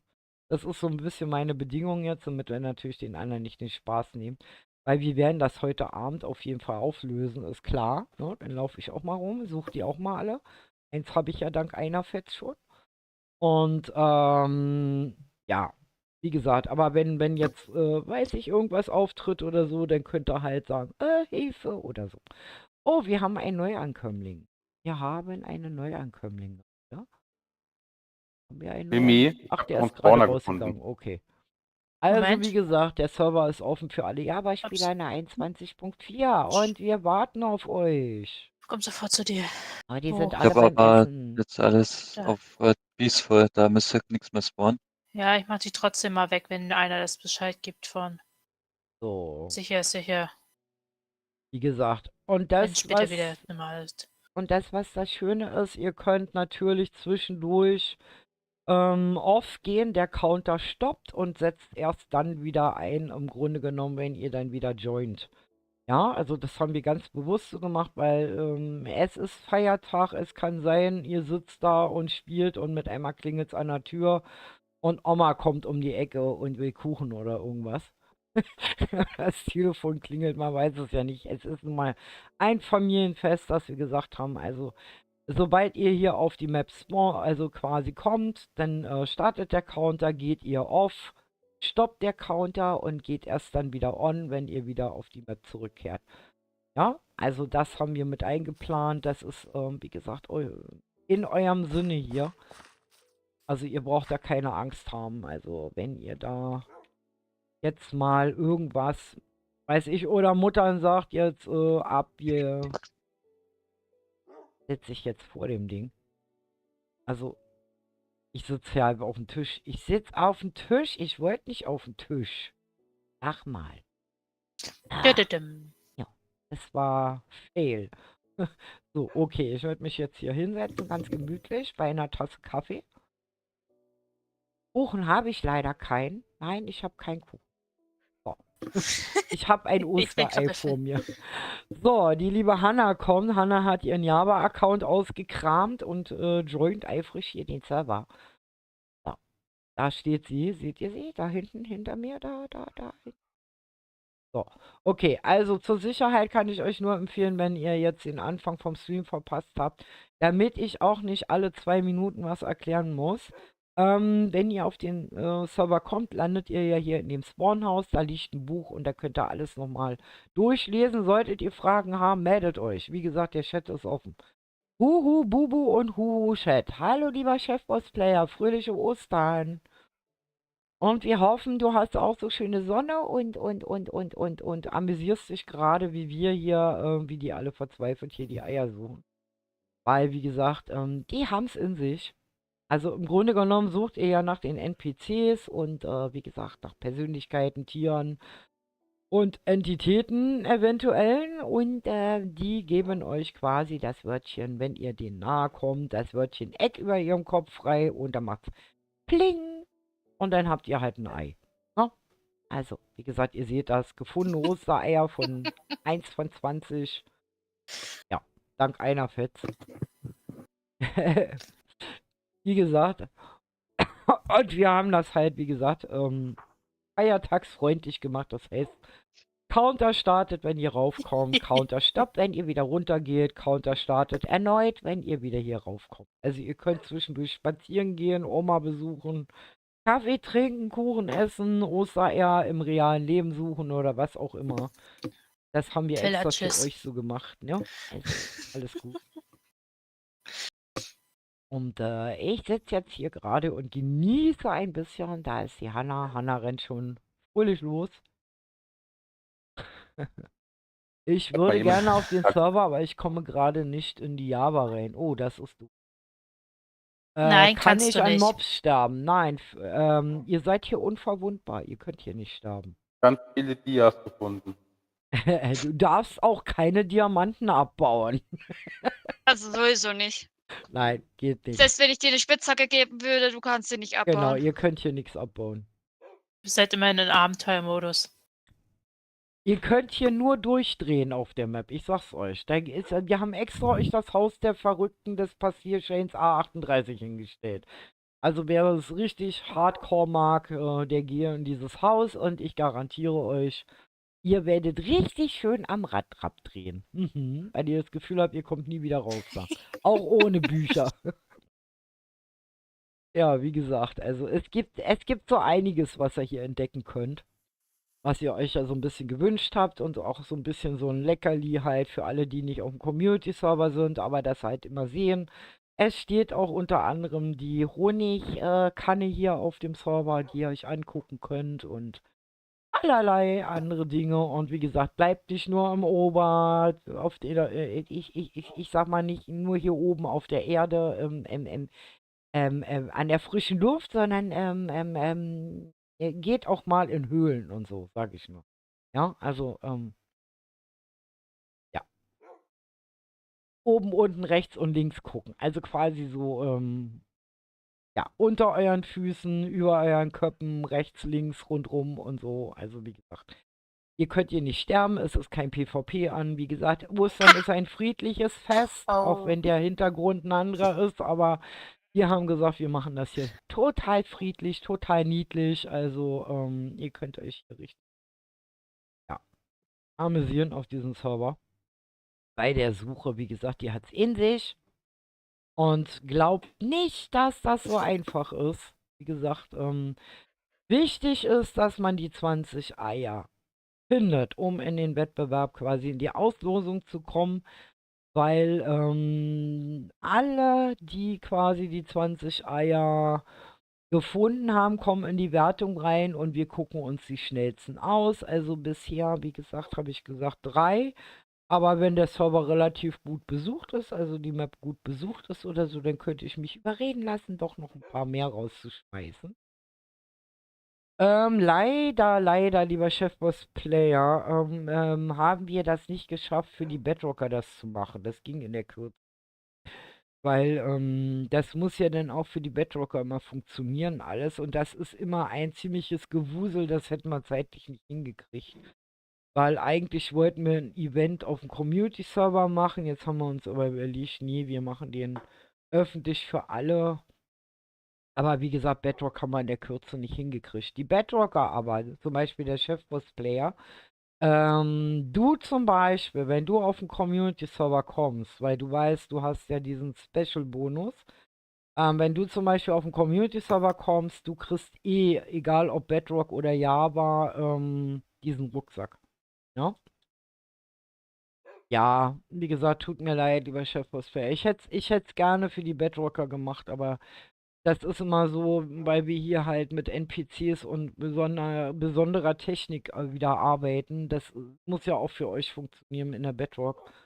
Und das ist immer so ein bisschen heikel. Da braucht es mehr Zeit, um das vorzubereiten. Weil es gibt immer diese, ich sag mal, diese Konflikte zwischen Bedrock-Plugin, also wenn ihr Plugins nutzt, immer so ein bisschen Konflikte. Also wir haben ja da beim Community-Server auch relativ lange gebraucht, um das alles richtig einzustellen. Also von daher haben wir gesagt, wir machen dann irgendwann mal was für die Bedrocker, wo die Java-Leute dann wiederum ausgeschlossen werden. Also das gleicht sich irgendwann wieder aus.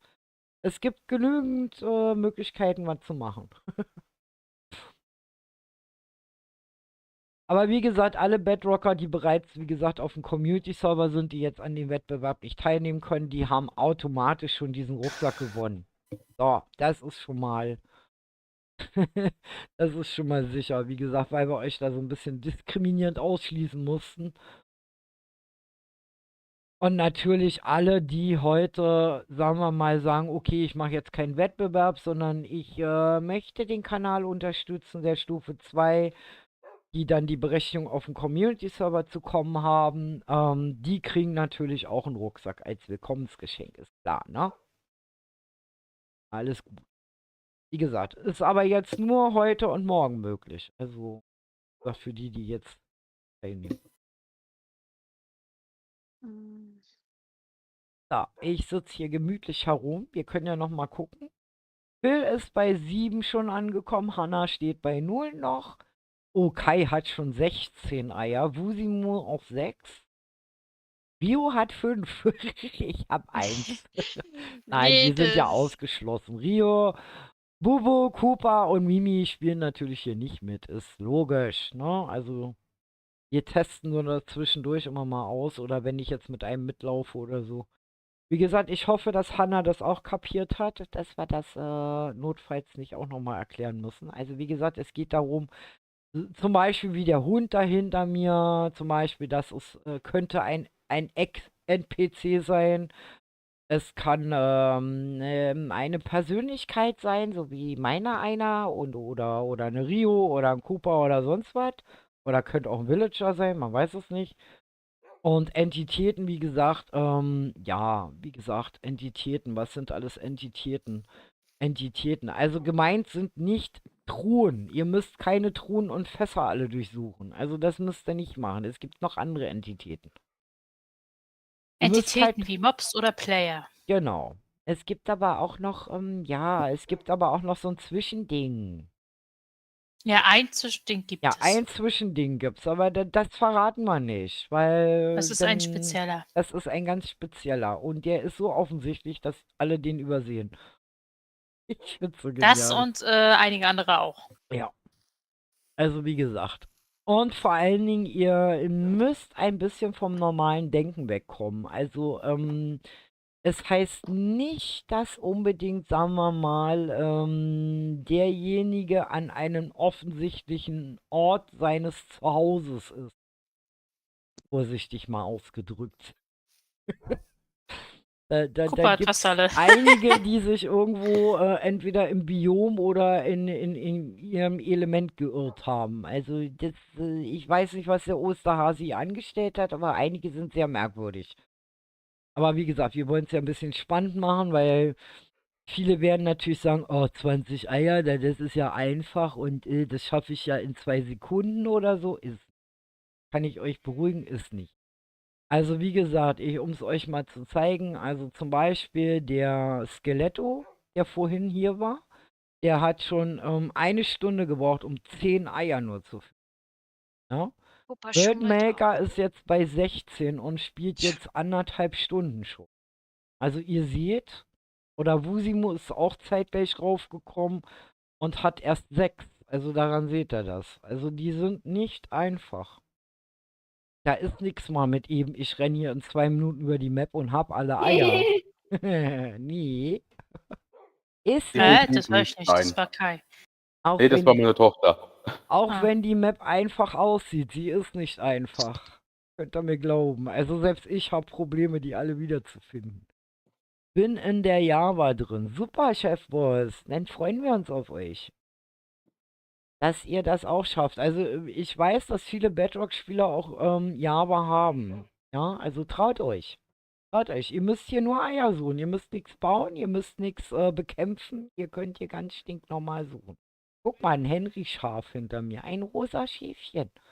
Ein Henry-Schaf. Grüße gehen raus an Henry und an Susu und alle anderen aus dem Team. Fröhliche Ostern. Wir vermissen euch. So, dann bin ich mal gespannt, ob der Chefboss-Player das schafft. Wie gesagt, die IP findet ihr oben angetackert. Den Discord, wie gesagt, schmeiße ich immer zwischendurch mal raus. Ihr findet den notfalls auch in der Videobeschreibung drinne oder im Kanal oben. In der Info drinne. So, ich bin gespannt. Ich bin gespannt. Ich bin gespannt, ob überhaupt jemand die 20 Eier findet. Also bis jetzt hat es noch keiner geschafft, ich sag's euch. Bis jetzt Ah, hat aber noch Kai ist gut dran. Ne? keiner die 20 Eier gekriegt. Nicht wundern Kai steht bei 16. bei mir nicht wundern, ich guck grad alle durch. Also wie Ich gesagt, weiß ja, alle wo die Chancen sind. stehen noch offen.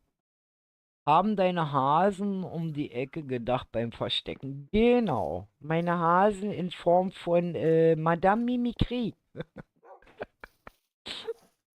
Ich meine, Also wir haben viele sind einfach herzhaft wirklich gelacht. offensichtlich. Ja, Man wir. muss halt nur ein bisschen genauer gucken. Genau, man muss Oh, sich jetzt kommt halt, der. oh, Kekser ist da. Der liebe Kekser ist da. Ich werde mal unseren Kekser begrüßen. Bei Kekser zum Beispiel, wie gesagt, ihr dürft auch streamen und Videos machen hier. Hallo Keks. Ui, in Form von Keksliebe. Spark. Hallo Keks. Ja. Hallo Herr Kekser. Hallo. Wie gesagt, die Invoice könnt ihr auch nutzen, aber denkt dran, das ist die, ich glaube die 2.9 oder sowas. Das ist nicht die 10. 2.10. Okay. 3, glaube ich. 3.10? Ich weiß es nicht. Warte, ich guck mal kurz. Ich hab die vom Momentum habe ich drin. Das ist die 2.9. Das ist die Invoice. Nee, das ist die 2.5.10. 2.15. Naja, meine geht. Geht auch eine Version drunter. Ja. Also wie gesagt, mit der 2.9 könnt ihr auch hier. So, ich glaube, ich werde mal meinen Chat wieder anmachen. Wartet mal. Da Weil das fliegt ist. eine Hanna in den Graben. So, wir machen den Chat jetzt mal sichtbar, damit ich den Leuten auch Hallo sagen kann. So. Huhu. Exa. So, jetzt geht's. Das ist schön. Prinz Keks. Ist Prinz Keks Chefboss? Oder ist ja, das glaube, das könnte auch Chefboss sein. Also Prinz Keks, Kekser. Es gibt mehrere Kekse hier in der Community. Chef. Verwirrt. Was? So. Fragezeichen. Ich glaube, das ist Chefboss. Weil Kekse hat einen ganz besonderen Skin. Das ist Chefboss. Dann, warte mal, ich gebe dir mal ein Büchlein. Hier, ein Büchlein. Kannst du lesen? Und dann, Büchlein braucht er an sich nicht, wenn er am Spawn das lesen kann. aber ich habe sie mir jetzt nochmal gegeben, damit er nachlesen kann. So, dann wünsche ich dir viel Spaß. Viel Spaß bei der Suche. Ja. Ich bin gespannt. Bisher, wie gesagt, hat noch keiner die 20 gefunden. Dann, ja, leg mal los. Bin gespannt, wer der Erste sein wird, der alle 20 hat. Herrlich. Also, ihr seht, die Digger haben es in sich. Und, so, jetzt muss ich hier mal um mein Stühlchen klicken. Ich vergesse immer, dass wir nicht das normale, reguläre Sitzplatz. So, okay. Das Gut. ist Oh Mann, eigentlich oh Mann. Da läuft man einfach vorbei und hat ein Ei. Jo, kannst mal sehen. Ach so, Okay, der. Kai ist bei 17 jetzt. Sehr schön. Phil hat 8 Eier. Anna hat schon 2 gefunden. Sehr schön. Wie gesagt, Kai führt momentan. Ja, ich bin gespannt, ob er es schafft, alle 20 zu finden. Ich bin gespannt. Also wie gesagt, bis jetzt hat es noch keiner geschafft und wir sind schon seit 1,5 Stunden on. Also ihr seht, es hat es in sich. Also, und wie gesagt, es gibt ja keine schneller. Begrenzung, sondern wie gesagt, ihr macht das ganz in Ruhe, die 20 zu finden. Und heute Abend, wie gesagt, werten wir aus unter denen, die alle die 20 gefunden haben, wer die schnellsten waren. Und die kriegen halt als kleinen Gewinn den kostenlosen Zutritt zum Community-Server für einen Monat. Und ja, ich denke mal, das passt so. Ja. Und nochmal ein großes, liebes Dankeschön für den gesponserten Server an utopiagaming.de. Das muss ich leider immer wieder sagen. Das ist halt so die kleine Vereinbarung, die man halt hat, ne? Also wie gesagt, der mal steck für mit seine Villager Map fest. halt einen relativ günstigen, ich sag mal wirklich günstigen kleinen Server sucht. Der ist bei denen sehr gut aufgehoben, also wenn ihr Interesse habt, der Link ist bei mir in der Videobeschreibung. Wie gesagt, für kleines Taschengeld und wie gesagt, zwischendurch sponsern die auch mal was und ja. Und sind ein sehr, sehr liebes Team, was einen auch persönlich betreut. Das heißt, ihr habt da nicht so ein Ticketsystem, sondern ihr habt halt die Möglichkeit, wie gesagt, mit denen persönlich zu reden. Das versuchen die auch immer hinzukriegen, auch wenn die sehr viel zu tun haben. Die haben eigentlich immer Zeit und die helfen auch bei kleinen Problemen. Das heißt, auch Anfänger sind dort gut aufgehoben, weil die erklären euch alles sehr genau und sind auch dann, wenn ihr quasi euren Server habt, wie gesagt, mehr oder weniger schon fast rund um die Uhr da. Also ich habe bis jetzt nie Probleme gehabt, da jemanden als Ansprechpartner zu. Also ich kann die euch nur ans Herz legen, die sind zwar sehr jung, aber die wissen, was sie tun. Und wie gesagt, ich kann auch im Namen von Kirito sagen, das ist ein super Team. Also er ist auch sehr begeistert. Er war auch einer der Kritischen, die gesagt haben, mein Gott, die sind jung. Nein, die wissen sehr genau, was sie tun. Und ja, wie gesagt, wenn ihr dann mal so einen kleinen Server für geringes Taschengeld sucht, seid ihr gut aufgehoben bei denen. So, das war die Werbung.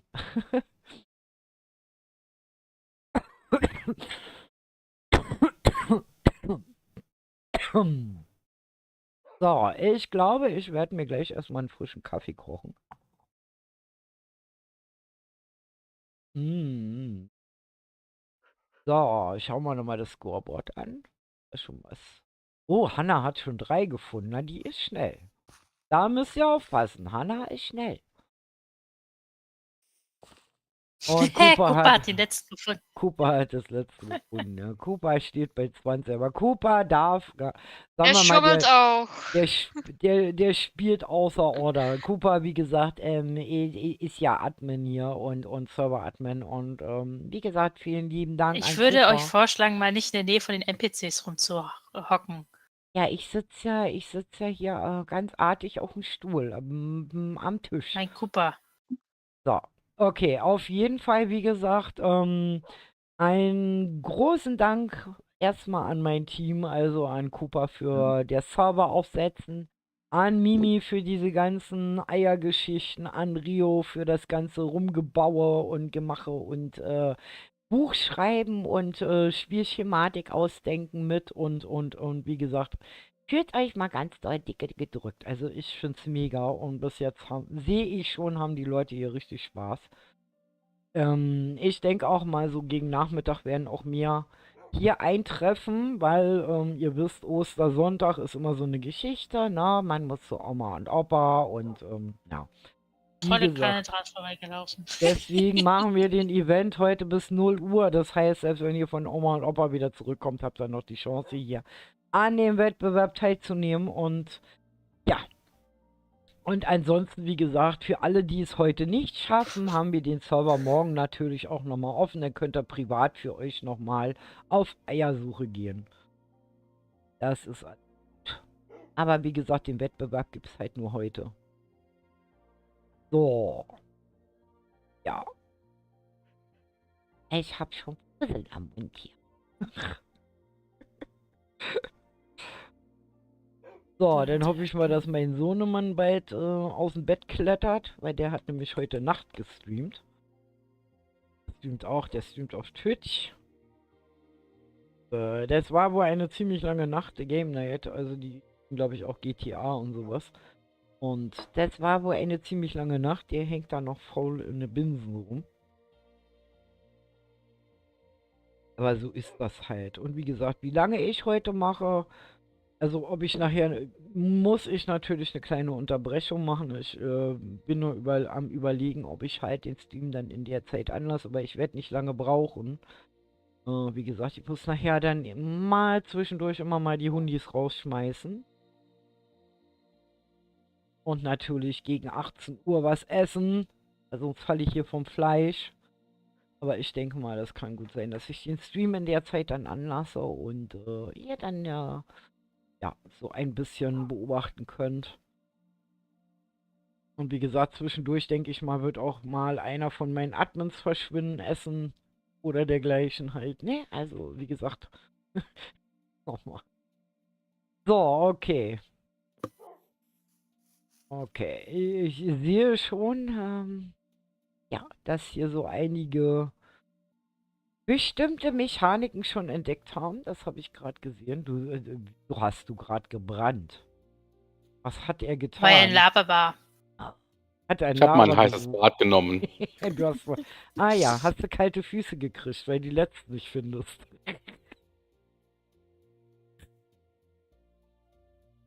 Ich würde mal tippen bei Kai, dass er die offensichtlich nicht gefunden hat. Ich glaube, der hat die schwierigen alle. Kann das sein? Ich glaube ja. Einschürigen hat er gefunden, ja. Ja, ich glaube, das ist, also wie gesagt, wie gesagt, die Schwierigen ist das Witzige. Wir haben eher gedacht, die Schwierigen werden nicht entdeckt, aber es ist Tatsache, die Offensichtlichen werden nicht entdeckt. Ich finde das voll lustig.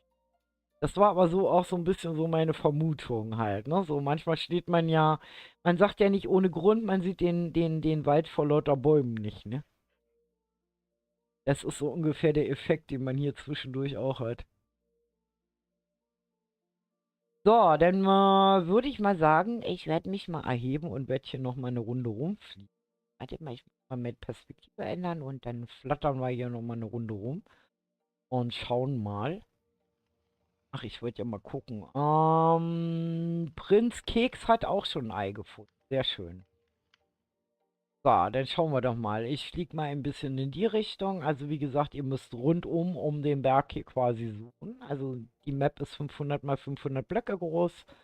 Sucht nicht nur an der Oberfläche, sondern geht auch mal in Höhlen rein. Zum Beispiel ist mal ein kleiner Tipp, den ich euch geben kann.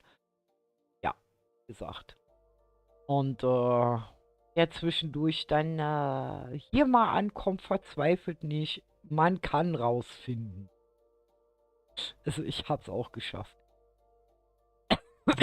Busi ist schon wieder im Haus der Irren. Ja, manche werden magisch angezogen. Ja. Und ihr seht hier zwischendurch ist auch, wie gesagt, Osterdekoration. Es gibt ganz viele Häuser, die ihr erkunden könnt. Gebäude. Ja. Es gibt Gebiete, die ihr erkunden könnt. Es gibt Höhlen, die ihr erkunden könnt. Also, wie gesagt, das kann überall sein. Ich fliege jetzt hier oberflächlich, weil, wie gesagt, ich muss ein bisschen aufpassen, dass ich natürlich euch nicht die Eiler spoiler. Eins habe ich vorhin mal der Praxis halber, damit ihr es kapiert. Also wie gesagt, folgendes, ihr lauft quasi herum, nähert euch sozusagen den Lebewesen und Entitäten hier auf dieser Map und wenn das Wörtchen Eck erscheint, müsst ihr noch ein bisschen näher rangehen, dann macht's Pling und dann habt ihr halt sozusagen ein unsichtbares Osterei auf eurem Counter. Ja, und wie gesagt, davon müssen 20 gefunden werden und wer nachher 20 hat, kommt dann quasi in die Auslosung rein und zu gewinnen gibt, also die dann die schnellsten waren, die dann quasi die 20 Eier gefunden haben, die kommen in die Auslosung rein. Und zu gewinnen gibt es einen Monat kostenlosen Zutritt zum Community Server. Mhm.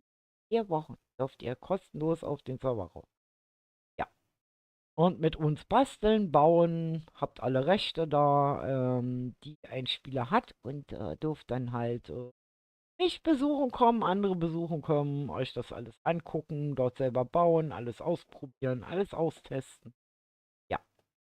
Gut. Lecker. Und eine Vorbei Besonderheit, weil der Phil macht sie mich gerade vor. Der Phil war jetzt eine ganze Weile hier. Und wenn er jetzt zum Beispiel rausgeht, wie jetzt, weil Phil gehört zu den Spielern, also der ist aus meinem Bauteam und bei dem ist es zum Beispiel so, dass er zwischendurch immer mal Connect-Probleme hat. Das heißt, er loggt sich aus, Counter bleibt stehen, er loggt sich wieder ein, Counter läuft weiter. Also dafür haben wir vorgesucht. Also falls irgendwie einer natürlich hier Oma und Opa besuchen muss, spazieren gehen muss, essen muss oder sonstiges. Und ja,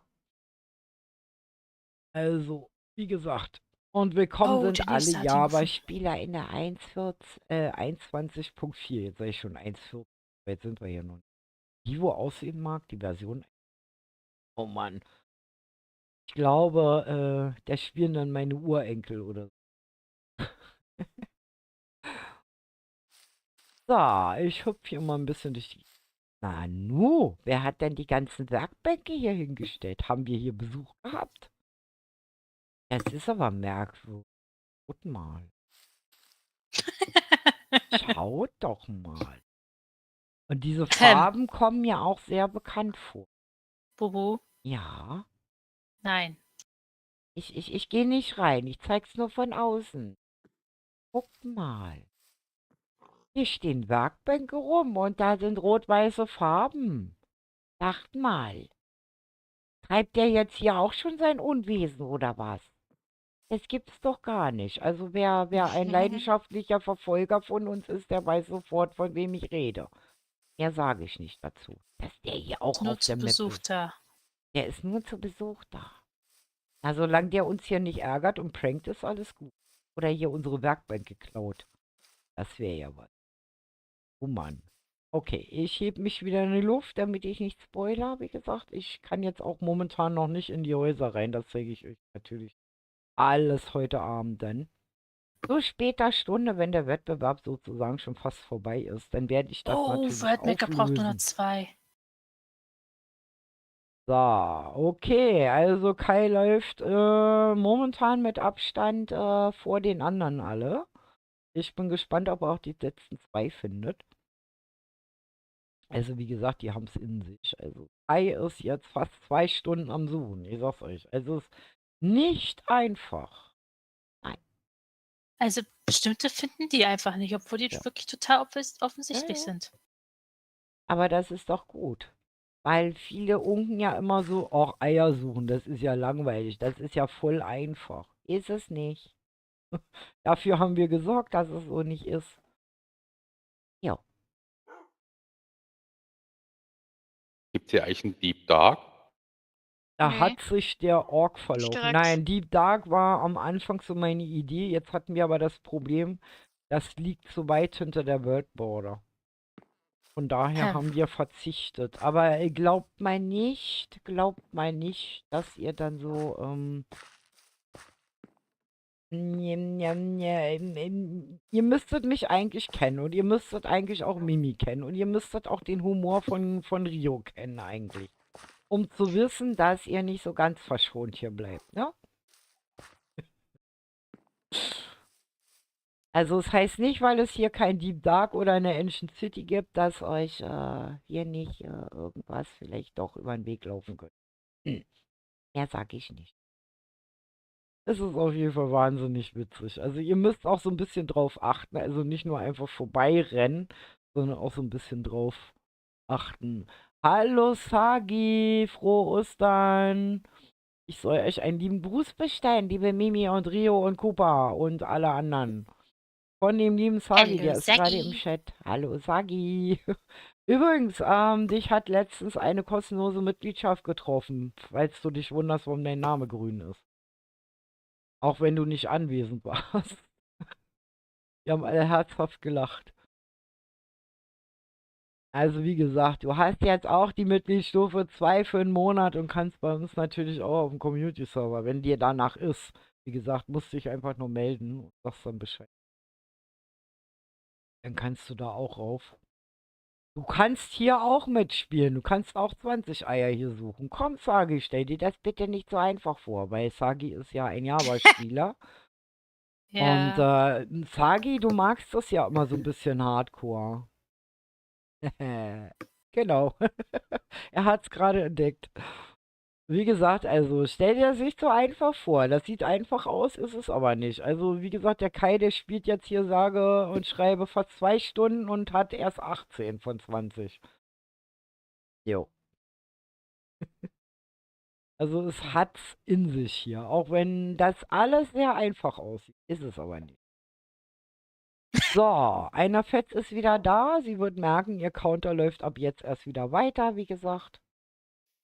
Da ist sie wieder. Die war bestimmt gerade was essen oder eine Runde spazieren gehen, Kopf lüften oder so. Da, ihr habt nichts gesehen. Da, da, da, da. Bin mal weg. Also ihr habt gesehen, wie das Prinzip hier funktioniert gerade. Also ja, wer es gerade entdeckt hat. Jetzt wisst ihr auch immer, so. Ich setze mich hier hin, ich sag nichts weiter. Das war unfreiwillig gerade. Pizza plus Eis, Ah, sagt warte mal. sie. Pizza plus Eis, genau. So, okay. Ui. Ich stelle mich mir hier wieder hin. Lecker. Ah, okay, ich sitze wieder auf meinem Plätzchen, gucke wieder in die Richtung. Und ja. Da ist sie wieder. Hallöchen.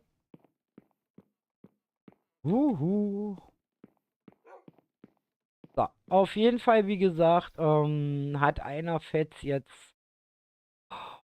Einer Fetz hat 4 Eier, Hanna hat mit Hanna Gleichstand. Wusimu krebst immer noch mit seinen 6 rum.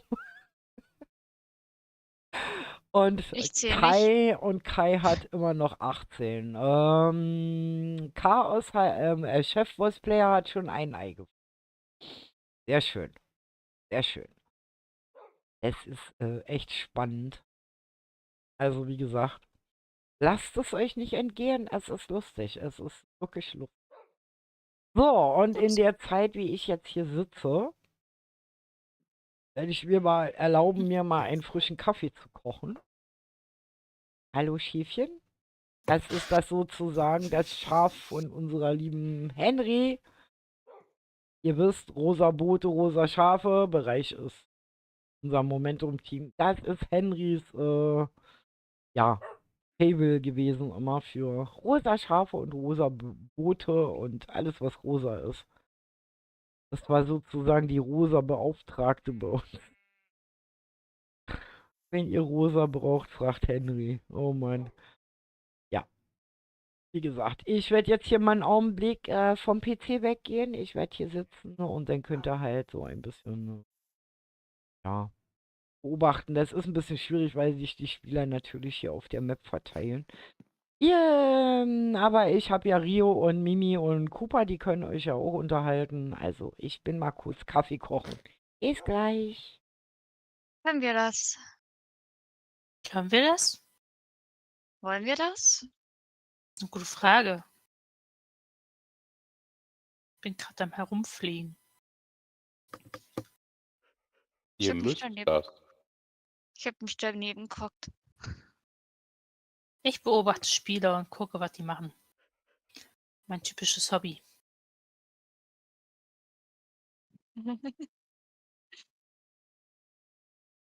Spieler stalken.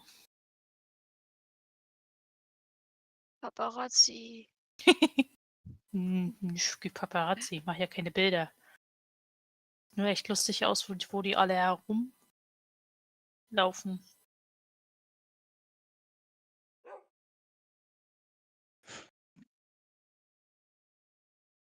Sinn macht.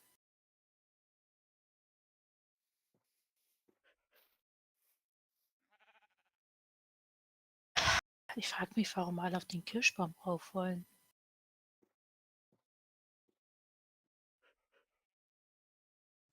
Der sieht so verdächtig aus.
Oh.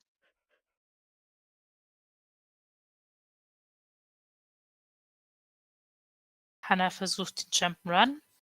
Wusimo klettert Bäume hoch. Faszinierend.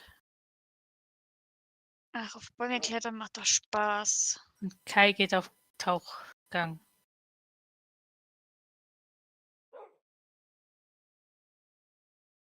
Und einer Fetz bestärkt den Baum.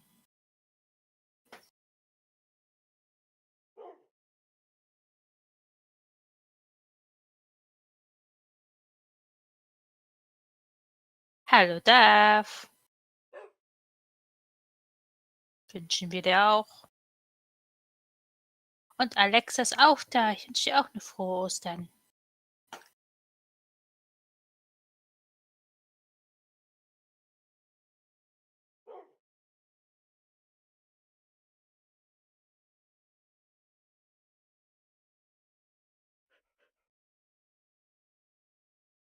Dun, dun, dun. Dun, dun, dun, dun, dun, dun.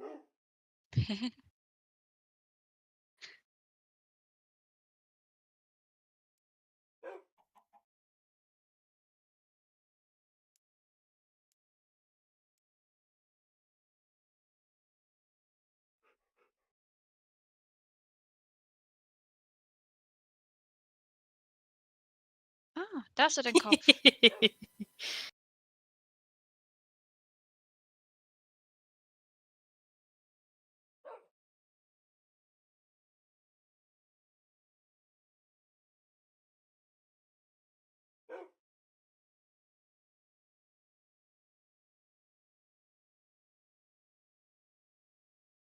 Der Kopf.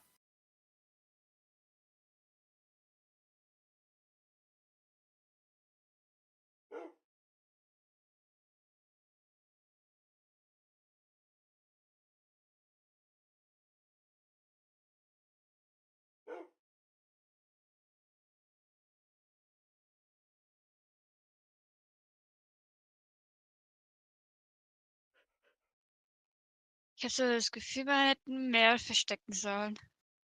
Ja, naja, aber wenn man bedenkt, dass es doch schon die 2 Stunden vorbei sind und Ja. gerade mal 18 gefunden wurde von dem. Das reicht eigentlich. Ja, Alexa, der ist bis 0 offen. Ab 0 holen wir uns den Scoreboard runter von allen und schauen, wer denn gewonnen hat. Und sonst ist morgen auch noch auf. Aber morgen ist halt nicht das Event. Heißt, morgen kann man die Eier auch noch suchen, aber man bekommt nichts geschenkt oder gewinnt etwas.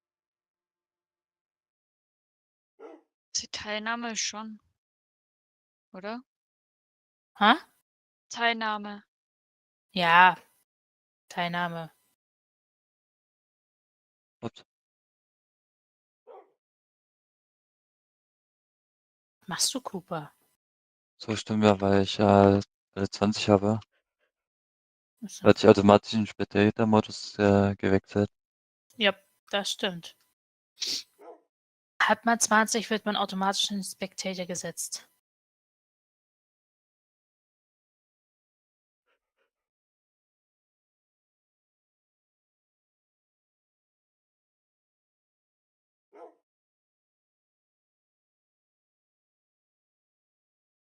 Kai knabbert ganz schön an den letzten 2.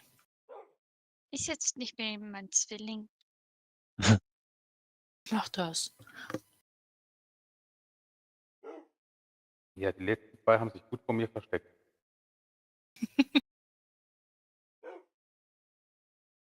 Ja, Ich man weiß muss aber auch sehr nicht genau mehr, wo ich suchen. noch da suchen soll.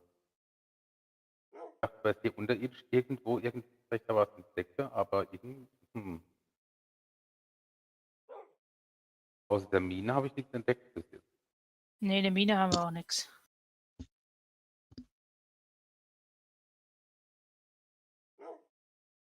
Oh, da ist ein Bio.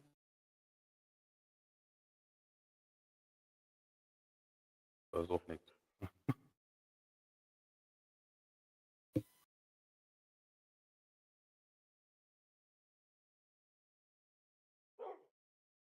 Hallo, Christian.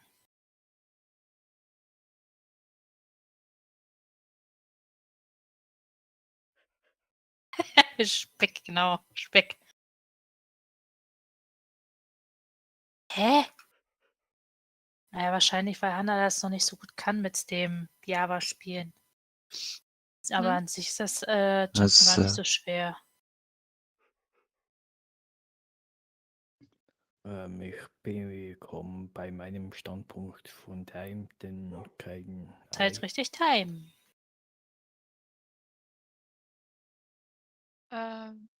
Was hast du gesagt?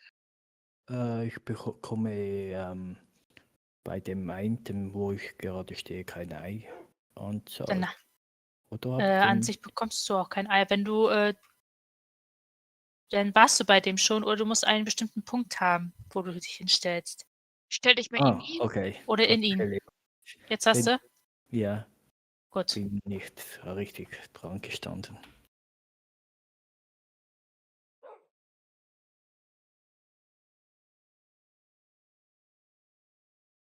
Bin über den Wolken.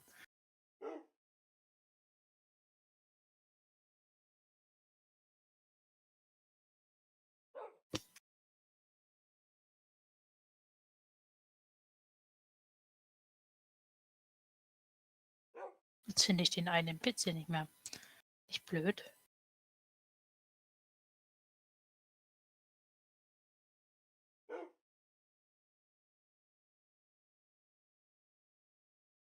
Ich bin bedeppert im Hirn.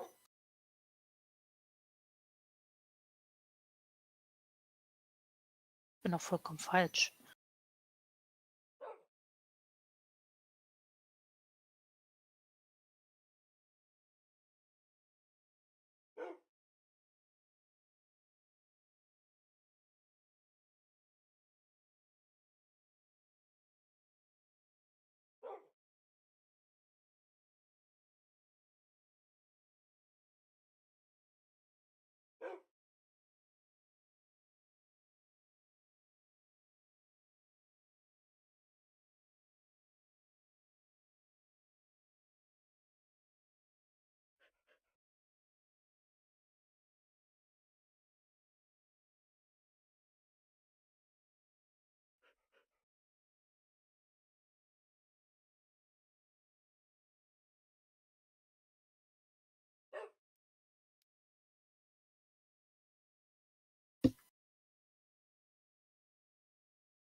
So, mit Kaffee und was zum Knabbern ausgerüstet, melde ich mich wieder zurück. Und hallo Bubu. Alexa, frohe Ostern zusammen. Dasnos, frohe Ostern, liebe Bubo, liebe Klötzchenbande und lieber Chat. Mimi, der Server war bis 0 Uhr offen, genau. Wenn ja, schaue ich mich später auch mal um. Ja, genau, der ist bis 0 Uhr offen, wie gesagt, der Wettbewerb. Und ansonsten für alle, die außerhalb des Wettbewerbes für sich einfach das spielen wollen, ist er morgen auch nochmal bis 0 Uhr offen. Ja, aber in der 21.4. Hallo Christian, hallo und einen wunderschönen Tag wünsche ich euch allen zusammen aus Berlin. Schöne Grüße nach Berlin. Ja, bis dann, Niki. Sucht ihr auch oder habt ihr sie versteckt? Ich habe sie versteckt, deswegen darf ich nicht suchen. Also wie gesagt, wir können ja mal so den Stand durchgeben. Also bis jetzt führt Worldmaker immer noch mit 18 Eiern. Bei der Cooper ist außen vor, das ist der Server-Admin. Der hat mal geguckt, ob er sie findet. Rio hat auch Und die schon böse 18 Rio auch. gefunden. Genau, Rio ist Admin und Mimi auch. Also wie gesagt, einer fetzt, also Dirk van Dijk hat 5 gefunden, Hanna steht jetzt bei 4 und wie gesagt, Worldmaker versucht seit über 2 Stunden 20 Eier zu finden. Ja, also stellt's euch nicht so einfach vor. Und hallo Mega. Herzlich willkommen und fröhliche Ostern. Yay! Ich flieg euch gleich mal rum, aber ich wollte mal kurz was essen, wenn ich darf. Ich habe nämlich noch nicht gefrühstückt heute Morgen. Die Ah. Leute lesen keine Schilder. Schilder. Was für Schilder? Also wie Schilder, die ich gesagt, hingestellt habe, die liest keiner. okay. Okay, ich werde es mal so machen, während ich jetzt esse, lesen wir einfach mal das Buch. Also ihr dürft lesen, damit ihr die Spielanleitung seht. Oder wir machen es noch einfacher. Rio, du sitzt ja hier gerade so schön. Magst du das Buch vorlesen? Das hier.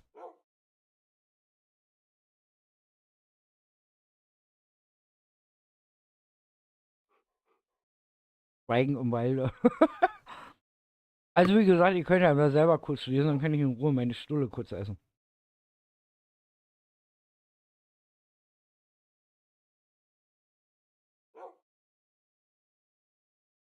Ja?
Hallo Jordan, kann man auch mit der 1, was?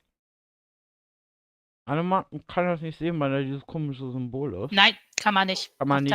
Mit der 1.8 kommt man nicht drauf. Das ist rein Java 21.4. Was aber nicht weiter problematisch, lieber Jordan, ist, weil du kannst nämlich ja auch einfach nur die Version umstellen. Du brauchst ja nichts mitbringen, ist ja alles da. Einfach nur bei dem Launcher die 21.4 aussuchen, Server-IP eingeben, raufkommen, fertig. Du brauchst keine Mods mitbringen, gar nichts. Und für alle, die nochmal wissen wollten, ob ihr streamen oder Videos machen könnt, klar könnt ihr das. Dürft ihr.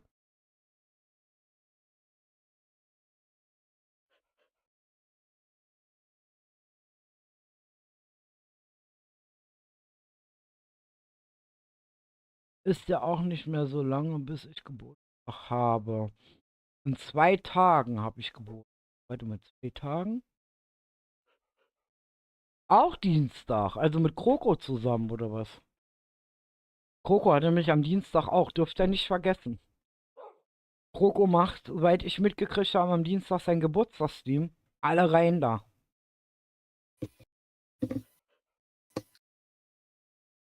Also ich werde das wahrscheinlich auch so machen, dass ich eventuell Dienstag, weil ihr wisst ja, ich habe ja zu Kroko so eine leicht besondere Verbindung, dass ich wahrscheinlich am Dienstag meinen eigenen Stream mal ausfallen lasse und wir alle bei Kroko mal Geburtstag feiern gehen. Ich denke mal, das ist eigentlich ein schönes Geburtstagsgeschenk für den.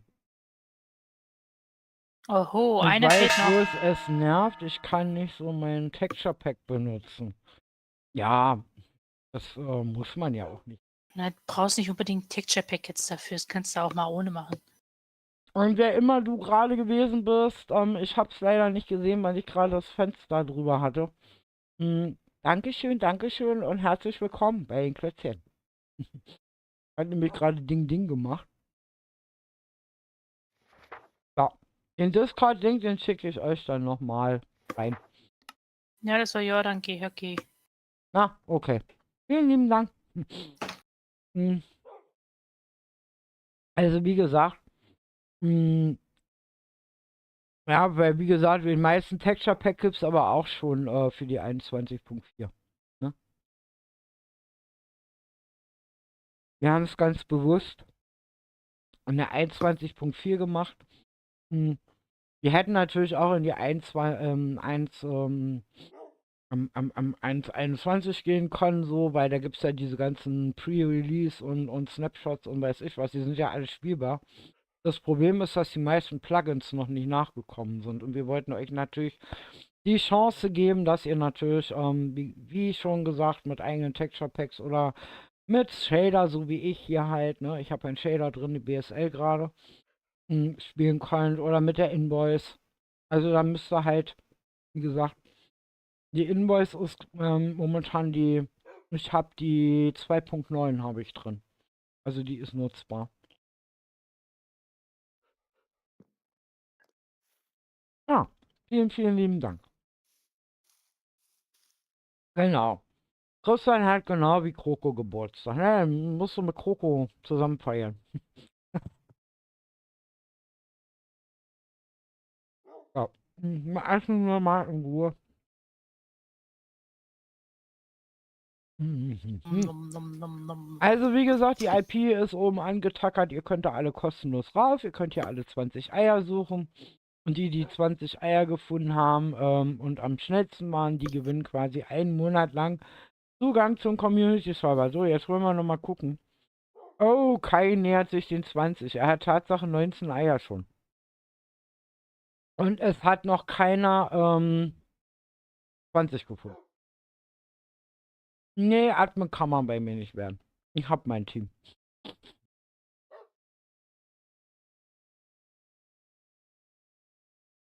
Ein festes Team seit 1,5 Jahren. Und da kommt Flutter 78. Herzlich willkommen. Wünschen dir viel Spaß. Ah, ja.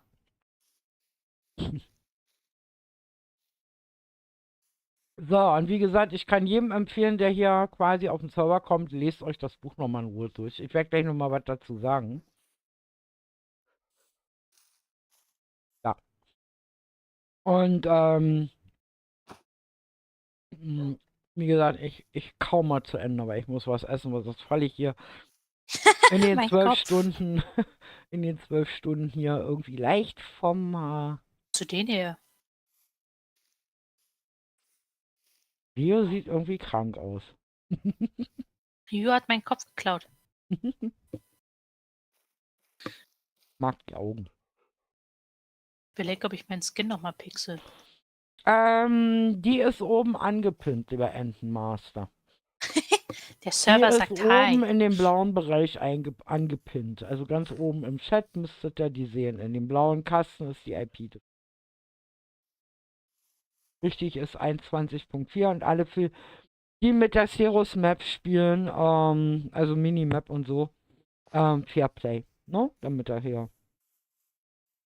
Also ich sag mal, sie bringt euch nicht wirklich Vorteile, weil ihr würdet da wahrscheinlich gar nichts drauf sehen. Vor lauter Entitäten.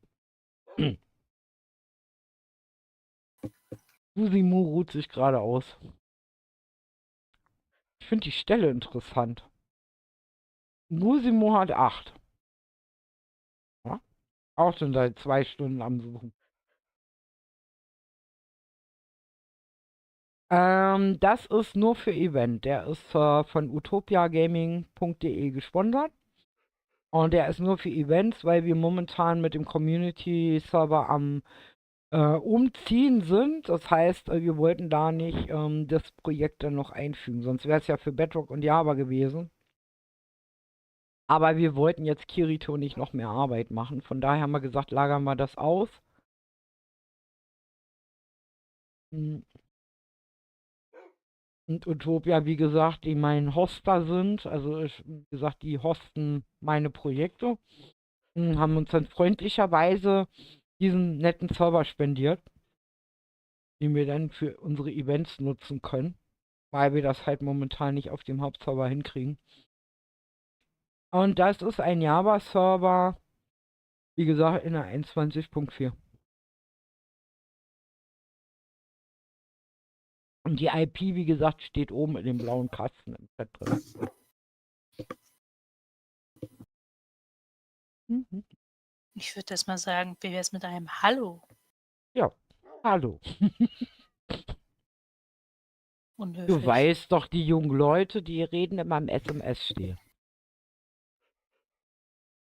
Ich glaube, die haben aus T9 Hallo rausgenommen oder so. Weckmann. Das Sprachgebrauch ist sehr minimiert worden. Wie kannst du denn da vom Stuhl fallen? Der hat doch Arm und Rücken hier. Ja, rutschen, rutschen, rutschen. Man kann auch nach vorne rausrutschen, glaub's mir. Kann alles. Aber wie gesagt, ich habe noch kein Mittag und kein Frühstück gehabt. Man muss halt ja alles vor dem Event quasi ja fertig machen.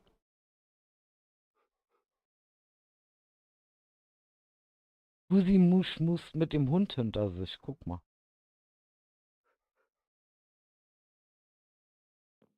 Oder ist er eingeschlafen? Guck mal, der sieht aus, als wenn er eingenickt ist. Da ist er schon wieder einen anderen Kopf. Das ist ein Drache, oder? Ein Drache? Ich glaube, ja. Geht nur 21.4, ja. Aber das ist ja kein Problem für Java-Spieler, weil wie gesagt, ihr müsst ja einfach nur die Version ändern, ihr braucht keine Modpacks, ihr braucht gar nichts. Ihr braucht einfach nur auf 21.4 umstellen, im Grunde genommen, und IP-Adresse einfügen, also Server erstellen, IP-Adresse einfügen und draufkommen. Ich finde nichts, naja, ein bisschen Geduld muss man haben. Wie gesagt, Kai ist seit 2 Stunden zugange und hat 18. Tipp gebe ich immer, So, bin wieder wach. lest das Buch.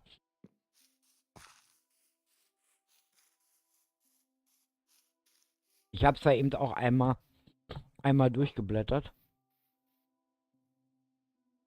So, mein Kaffee. Prost.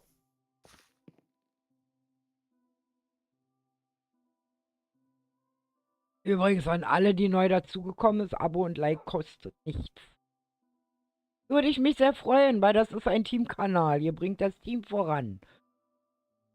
Genau, das Event ist morgen auch noch da. Aber wie gesagt, es ist dann kein Event mehr, sondern ihr könnt dann quasi die Map spielen. Das Event endet heute Abend offiziell um 0 Uhr. Da werden wir dann auswerten.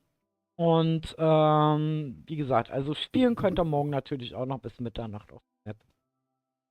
Aber wir mussten das halt so machen, weil ich kann ja nicht 24 Stunden, 48 Stunden oder was streamen, das funktioniert nicht. Dazu bin ich zu alt. Das halte ich nicht aus. Deswegen, wie gesagt, mein Team ist auch angewiesen, dass ich zwischendurch immer mal aufstehen kann und mal durch die Gegend laufen kann, weil, ja. Muss ja meine Hunde zwischendurch auch mal rausschmeißen und so. Was essen. Eben. Die sind ja alle noch ein bisschen jünger wie ich. Genau, also wie gesagt, Ente, du kannst es morgen auch spielen. Ist alles kein Problem. Du kannst dann zwar nichts gewinnen, aber kannst auch morgen spielen. Und dich mit den anderen messen, wie gesagt. So, auf jeden Fall, wie gesagt, um was es hier geht, ich kann es ja nochmal zusammenfassen. Also, es sind hier 20 NPCs. Also, von Persönlichkeiten, einer, Villagern oder was auch immer, Tiere. Aber auch ein paar Entitäten versteckt auf dieser Map, die 500 mal 500 Blöcke groß ist.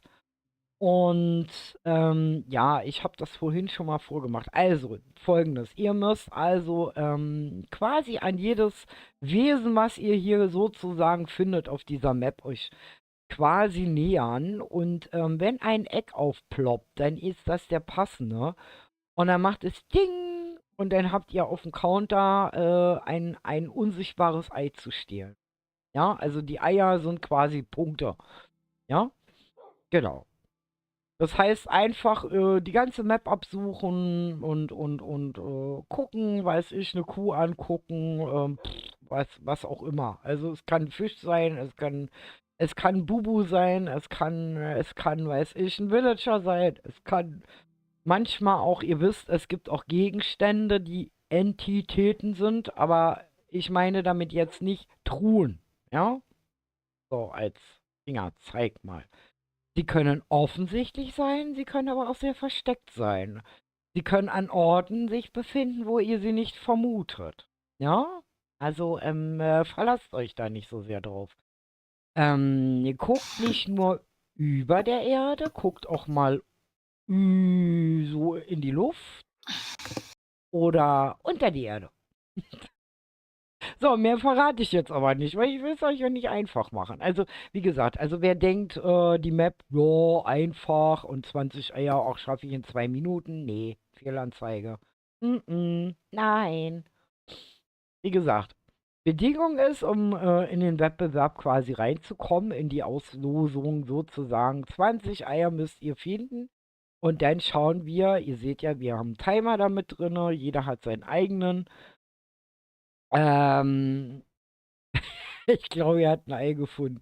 Wie fies, ja. Ist fies, ja. Manche sind fies. So, wie Er gesagt, hat's er geschafft. hat's gespannt. Herzlichen Glückwunsch, Kai. Herzlichen Glückwunsch. Kai ist übrigens bei uns im Discord-Chat. Er hat Tatsache 2 Stunden und 25 gebraucht, weil ich bin ja ununterbrochen jetzt drauf, wie er. Er ist quasi Wie zeitgleich fies, der gekommen. Letzte, wie fies. Aber Ja, nix sagen. aber wie gesagt, er ist der allererste, der alle 20 gefunden hat. Also daran seht ihr die Schwierigkeiten. Ja? Also er hat rund 2,5 Stunden gebraucht. So, die Besonderheit ist noch, was ich euch sagen wollte. Also ihr müsst jetzt hier nicht 2,5 Stunden, 3 Stunden, 5 Stunden auf dem Server am Stück verbringen, sondern wir haben das bewusst feiertagstauglich gemacht. Das heißt, ihr könnt zwischendurch auch unterbrechen mit der Suche. Ja, allerdings geht das nur bis heute Abend um 0 Uhr. Das gilt nur für heute. Ja, also um an dem Wettbewerb teilzunehmen. Wenn ihr jetzt nur Eier suchen wollt, dann geht das natürlich über beide Tage. Ne? Aber wie gesagt, um an dem Wettbewerb teilzunehmen, müsst ihr wissen, also in dem Moment, wenn ihr euch einloggt, geht der Counter los. In dem Moment, wenn ihr mal rausgeht, stoppt der Counter. Und wenn ihr dann, weiß ich, nach einer Stunde, 2 Stunden, 3 Stunden wieder reinkommt, dann läuft der Counter an derselben Stelle quasi weiter. Ja? Das ist die Feiertagstauglichkeit, die wir eingefügt haben, weil viele Jüngere oder viele hier spielen und dann müssen sie nachmittags zu Oma Kuchen essen gehen oder so oder kriegen Besuch oder was. Wie gesagt, das gilt für heute Abend um Mitternacht. Ja, also die am Wettbewerb teilnehmen. Die jetzt außer der Reihe einfach so spielen wollen, das funktioniert natürlich auch, wenn ihr, sagen wir mal, heute Abend um 10 Uhr reinkommt, anfangt zu spielen, dann werdet ihr müde und spielt morgen weiter. Dann geht das natürlich auch. Aber wie gesagt, für den Wettbewerb hat das keine Relevanz mehr. Ja, das ist nur dann, dass ihr, weiß ich, euch mit Freunden messen könnt oder halt, ne? Aber wie gesagt, für heute ist es wichtig für euch zu wissen. Das heißt also, wenn ihr zum Beispiel Kai 3, 4 Mal jetzt sagen wir mal, seine Suchtour da unterbrochen hätte, dann wäre das nicht weiter dramatisch gewesen. Er hätte dann Tatsache immer einen Stopp im Counter gehabt, wenn er off ist und wenn er wieder reinkommt, läuft der Counter weiter. Das heißt, er hätte die gleiche Zeit gebraucht, als wenn er jetzt, weiß ich, es heute Abend wieder gekommen wäre oder so halt, ne? So, okay, auf jeden Fall ist Kai Nummer 1, der alle 20 Eier gefunden hat. Erstmal herzlichen Glückwunsch dazu, Kai. Damit bist du in unserem Wettbewerb drin. So. Danke, Gut. danke. So, okay. Dann schauen wir mal ein bisschen auf der Map rum. Ich kann sie euch ein bisschen zeigen. Es sind ja ganz viele neue wieder dazugekommen, die hier ein bisschen neugierig sind. Also, wie gesagt, die Map ist relativ einfach gehalten. 500 x 500 Blöcke groß.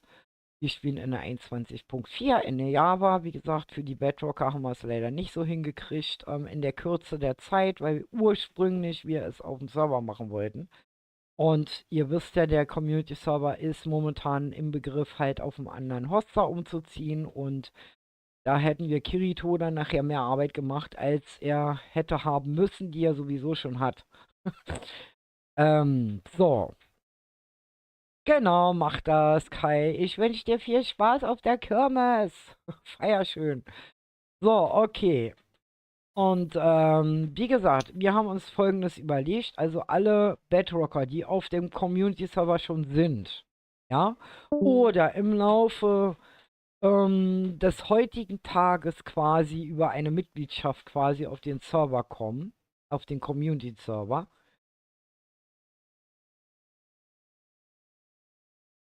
So, wartet mal kurz, ich muss mal kurz einen Hund hier entfernen.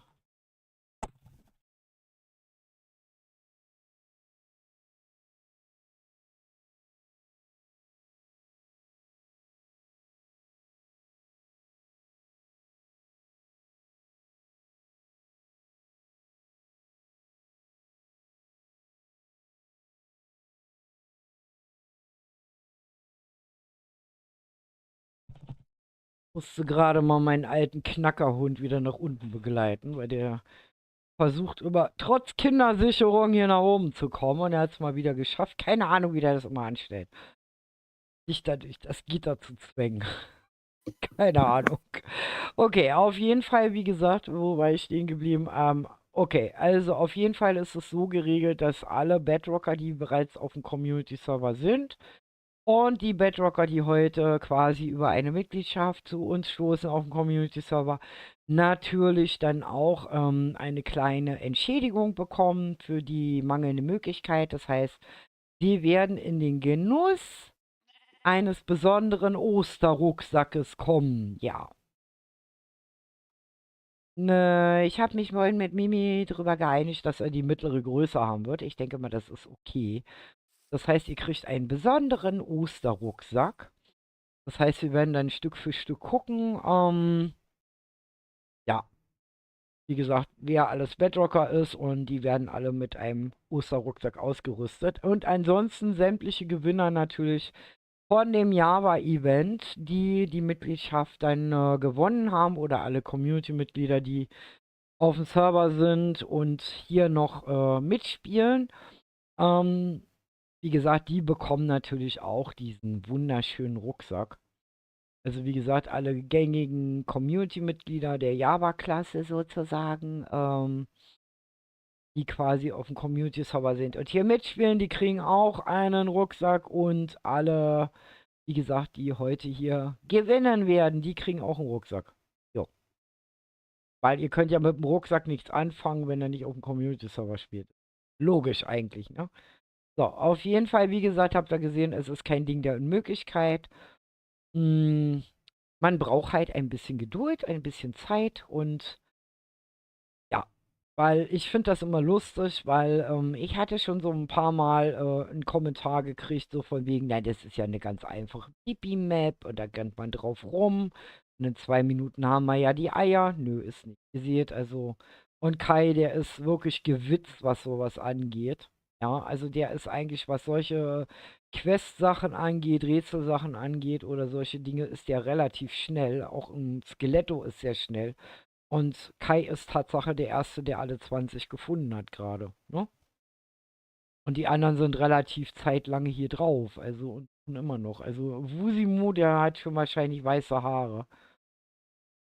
Ich finde das so lustig. So, du siehst aus wie ein kleiner Drachen hier. Bist du ein kleiner Drachen? Jo. Okay, auf jeden Fall, wie gesagt. Und das Prinzip jetzt, wie gesagt, nochmal erklärt. Ihr nähert euch quasi einem Lebewesen und hallo Leon, einem Lebewesen oder etc., also einer Entität, ein NPC, was auch immer. Entitäten sind gemeint auch, da können Gegenstände mit gemeint sein, aber wie gesagt keine Truhen, ja. Ihr müsst nicht alle Truhen und Fässer aufmachen, also das ist sehr zeitaufwendig und führt zu nichts. Wie gesagt, ihr nähert euch diesen Lebewesen quasi. Warte mal, Rio, stell dich mal hier hin, dann klappt das besser. Mal her hier. Mal her hier. Mal her hier. Stell dich mal hin. Also, Ich komme hier quasi an, so, und dann nähere ich mich quasi diesem NPC, was auch immer, und dann ploppt hier oben Egg auf. In dem Moment, wenn ihr nah genug seid, macht es Pling und der Counter springt eine Zahl nach oben. Hallo Leon. Herzlich willkommen und ich wünsche dir auch viel, viel Spaß beim Suchen. Hanna hat sich gerade wieder vorn zurückgeportet.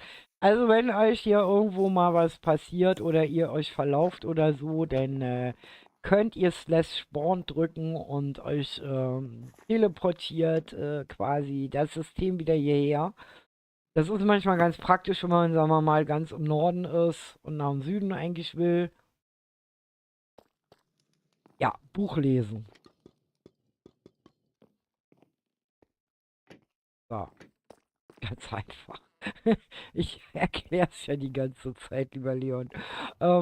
Wie gesagt, lies das Buch durch, dann weißt du es. Auf jeden Fall, wie gesagt, wenn es dann Pling macht und dann geht der Counter hoch. Ihr habt es vorhin gesehen bei einer Fetz. Bin mal eine Weile mit ihr rumgelaufen, quasi in ihr drinne. Ich war in ihrem Kopf, ja, ich gestehe, ich war in ihrem Kopf.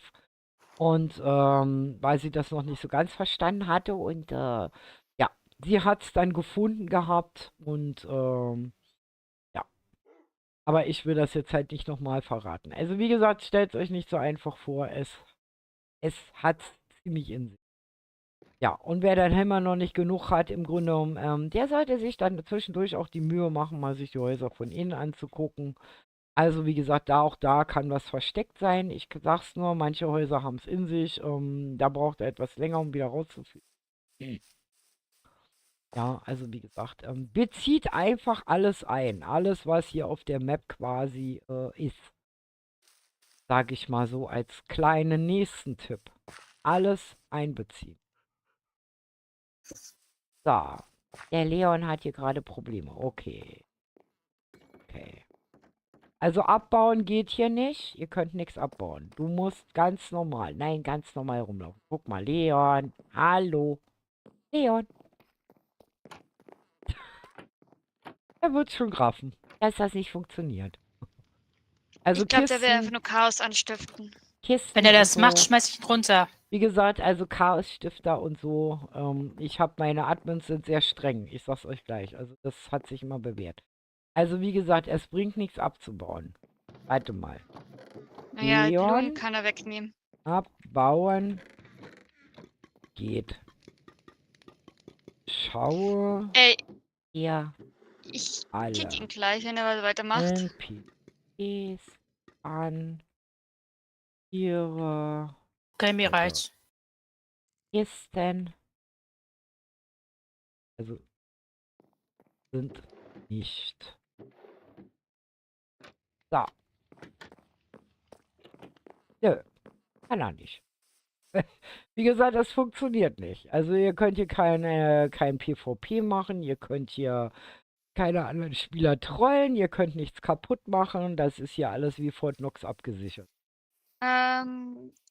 So, Ich habe nicht bedacht gehabt, dass man von Rüstungsständer was nehmen kann, genauso wie von einem Blumentopf. so. Aber das ist eigentlich sinnlos, die Sachen zu nehmen, weil es hat das. Jetzt wird er schon merken, dass es sinnlos ist. Wie gesagt, wir müssen halt auch mit Ist Trolle kleinen, egal. unerwachsenen Kindern rechnen hier und das ist halt das Risiko, wenn man es halt ohne Whitelist und öffentlich macht. Also alles gut. Also ich kann euch nur den Tipp geben, benehmt euch. Meine Admins haben da ganz, ganz strenge Anweisungen hier. Ne? Also wenn einer meint, zum Beispiel nur rumzutrollen, also um zu versuchen, hier irgendwelche Systeme auszuhebeln, das wird nicht funktionieren. Ganz im Gegenteil, das geht für euch eher nach hinten los. Ich sag's, wie es ist. Weil ich kenne mein Team, weil, wie gesagt, auf dem Community-Server ist das auch so. Da haben wir natürlich Whitelist und alles abgesichert, aber wie gesagt, wenn da einer Mist baut, der fliegt sofort. Wir diskutieren da auch. Ne? Also ich habe Leon das jetzt nochmal gesagt, nach was er suchen muss. Entweder tut das, aber wenn er weiter rumspinnt und rumspackt oder so, dann, ja, wie gesagt, haben meine Admins ganz klare Anweisungen. Und damit andere halt hier ihren Spaß halt ausleben können. So, wir gucken mal. Ja, er hat 2, siehst du? Dann such mal nach den warte mal, den an der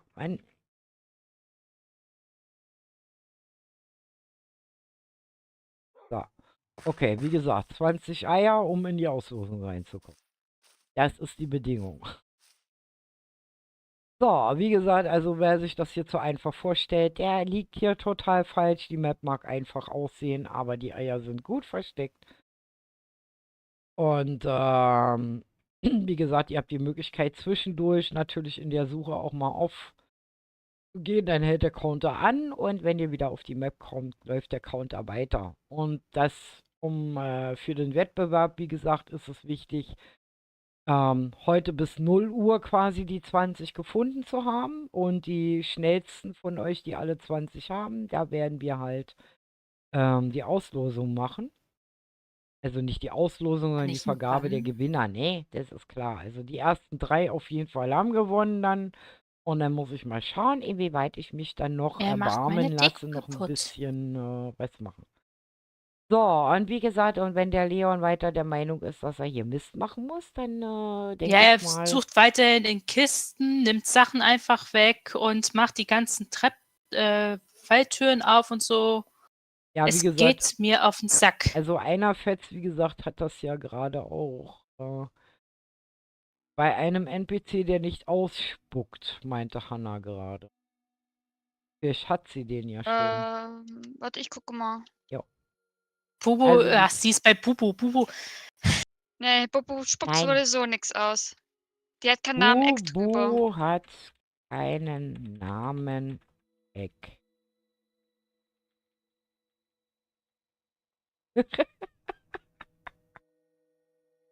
Ich bin kein Ei. Ich weigere mich, ein Ei zu sein. Ich bin ein Fuchs. Hallo, geht's noch? Hanna! Mimi, Dann klaut doch einem Fuchs nächstes nicht Mal die machen wir Eier. slash FC auf. So, wie gesagt, also, Dazu, das Plugin. wie gesagt, also, es macht wie gesagt, keinen Sinn. Also Trolle können gleich draußen Kann man bleiben, das es nicht hat jetzt schon keinen mal Sinn. Ihr raufmachen? werdet hier nichts erreichen. Muss man den Server neu Hä? starten, oder? Scheiße. Wieso, was müsst ihr machen? Wegen dem Plugin slash FC. Damit wir die Sachen aus seinem Inventar nehmen kann. Ach, Weil er geht mir auf den Sack. wie gesagt, gebt ihm noch 5 Minuten, wenn er weiter Mist baut, fliegt. Fertig. Da bin ich auch knallhart. Ich bin kinderlieb. Ich habe selber eigene Kinder. Ich bin, wie gesagt, auch mehrfache Oma. Aber wenn sich einer nicht benehmen kann, dann, no. Also wie gesagt. Und wenn man nicht lesen kann, es steht ja hier ganz deutlich drin, ne? NPC steht hier ganz deutlich, ganz groß drin. 20 NPCs, die den Namen Eck tragen. So. Also noch deutlicher kann man es nicht sagen, aber wie gesagt, wenn hier einer meint, Unfug zu treiben und meine Advents in den Wahnsinn zu treiben, dann muss derjenige dann gehen. So. Ich habe ihn auf Kurzwahl, also wenn dann. Also wie Ich kann ganz gesagt, schnell einfach mit einem einfachen Tipp. wie gesagt, ne? Also wie gesagt, es ist ja ein ruhiger Server und wir geben hier keine Macht den Trollen. Das könnt ihr glauben. Also da sind wir, deswegen habe ich auch nur über 18-Jährige in meinem Team. Das hat schon seine Gründe. So, okay, ja.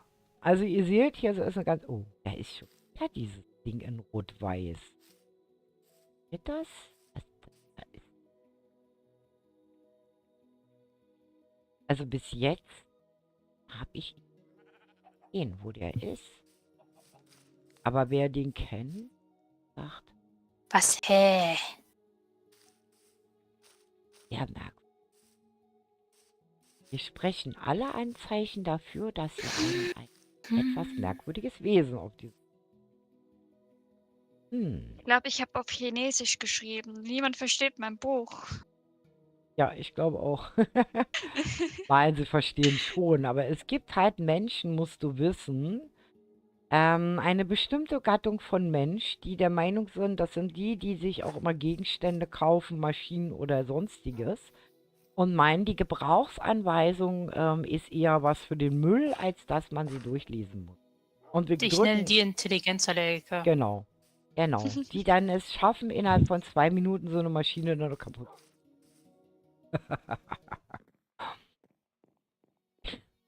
Oh, ein Hesse, ich übersetze Es ist halt das nicht viel mal. weiter.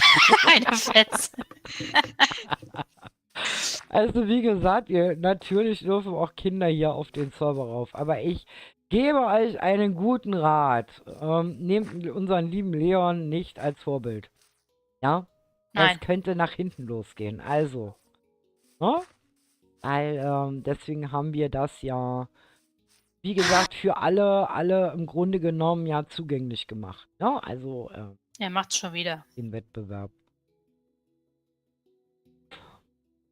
Weil, wie gesagt, solange er an den Kisten rumdrückt und die Falltüren auf und zu macht, soll er machen. Das ist, lass ihn, solange er nichts abbaut oder sein Inventar kann da er immer nichts. voller macht. Wie gesagt, darum geht's. Also, wie gesagt, einer Fetz hat da vorhin auch so ein bisschen gehadert und sämtliche Kisten und Truhen durchsucht und Falltüren auf und zu geklappt. Das ist normal am Anfang. Aber wie gesagt, man sollte dann auch mal das Gehirn einschalten. Wie gesagt, bei einer hat es geklappt, nachdem sie das Buch gelesen hat. Die war halt in der falschen Richtung unterwegs. Und hatte dann aber ganz schnell kapiert, was sie tun muss.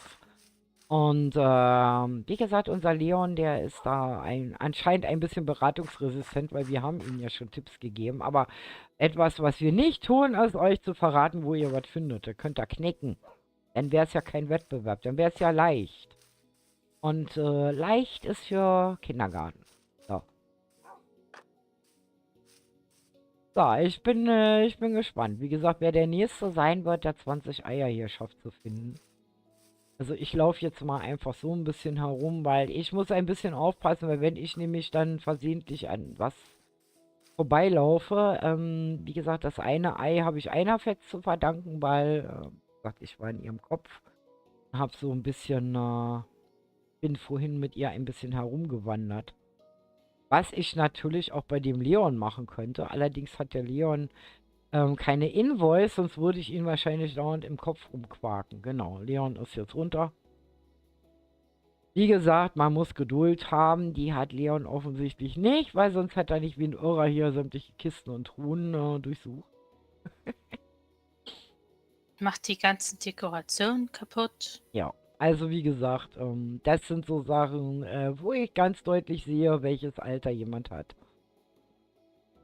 Obwohl es ganz viele, wissen auch die meisten, also wie sie gesagt, ganz viele in dem Alter natürlich auch vernünftig sind. Wir haben ja auch, wie gesagt, ein paar Kinder bei uns auf dem Community-Server. Ich sag's jetzt mal so, wie es ist. Und von denen habe ich ganz im Gegenteil, genau das gegenteilige Benehmen schon erlebt. Also das sind quasi Vorbilder für alle, ganz besonders um eine ganz bestimmte Person. Und wie gesagt, die ist ein Vorbild für alle jüngeren Spieler, weil sie ist wirklich die allerjüngste da drauf. Und wir haben noch nie Probleme mit ihr gehabt. Und ja, so würden wir uns das natürlich auch wünschen, dass alle Kinder so wären. So, jetzt kommt er wieder rauf. Mal schauen. Er testet wahrscheinlich gerade aus, ob der Counter an- und ausgeht. Also, weiß es nicht. Keine Ahnung. Vielleicht hat er auch irgendwas gewechselt. So. Dann sag ich mal wieder BB und wünsche euch allen noch einen wunderschönen Stream und wunderschöne Ostern. Das wünschen wir dir auch, lieber Christian. Und ich hoffe, wir sehen uns am Dienstag bei Kroko. Geburtstag feiern, deinen und seinen. So, dann schauen wir uns nochmal diesen wunderschönen Osterbaum an. Hier sitzt übrigens auch ein Osterhäschen, also hier sind mehrere, dann überall ein paar Eierchen verloren und ja, wie gesagt, schaut euch alle genau an. Es gibt auch Seen hier, ne? Ach, Dinge können an Orten sein, wo ihr sie nicht vermutet. So, okay. Dann schauen wir mal weiter. Da. Wir können ja mal die Mimi besuchen gehen. Mimi wohnt Nee, hier nee, ich bin unten. gerade. Mimi wohnt hier unten in der Honigkanne. Kennt ihr die? Die ist vom Community Server. Die könnt ihr euch hier live auf der Map angucken. Und auch aus Momentum haben wir etwas beigesteuert. Auf vielfachen Wunsch von ganz, ganz vielen Leuten, die damals schon so begeistert waren. Nämlich das Haus des Passierscheins A38. Also ich kann euch nur den Tipp geben, geht auch in diese Gebäude rein. Schaut euch um und auch dort können Dinge sein. Ne? Also Mimi ist es nicht. Also wenn ihr das jetzt hier so seht, Mimi kann ich mich nähern. Also wenn ihr seht, der hat einen Namen oben drüber, das ist in dem Falle kein NPC, der gibt euch nichts. Der sagt euch nicht mal was. Der sitzt einfach nur rum, guckt euch an. Egal wo ihr hingeht. Seht ihr das? Ich fühle mich verfolgt. Hallo Mimi.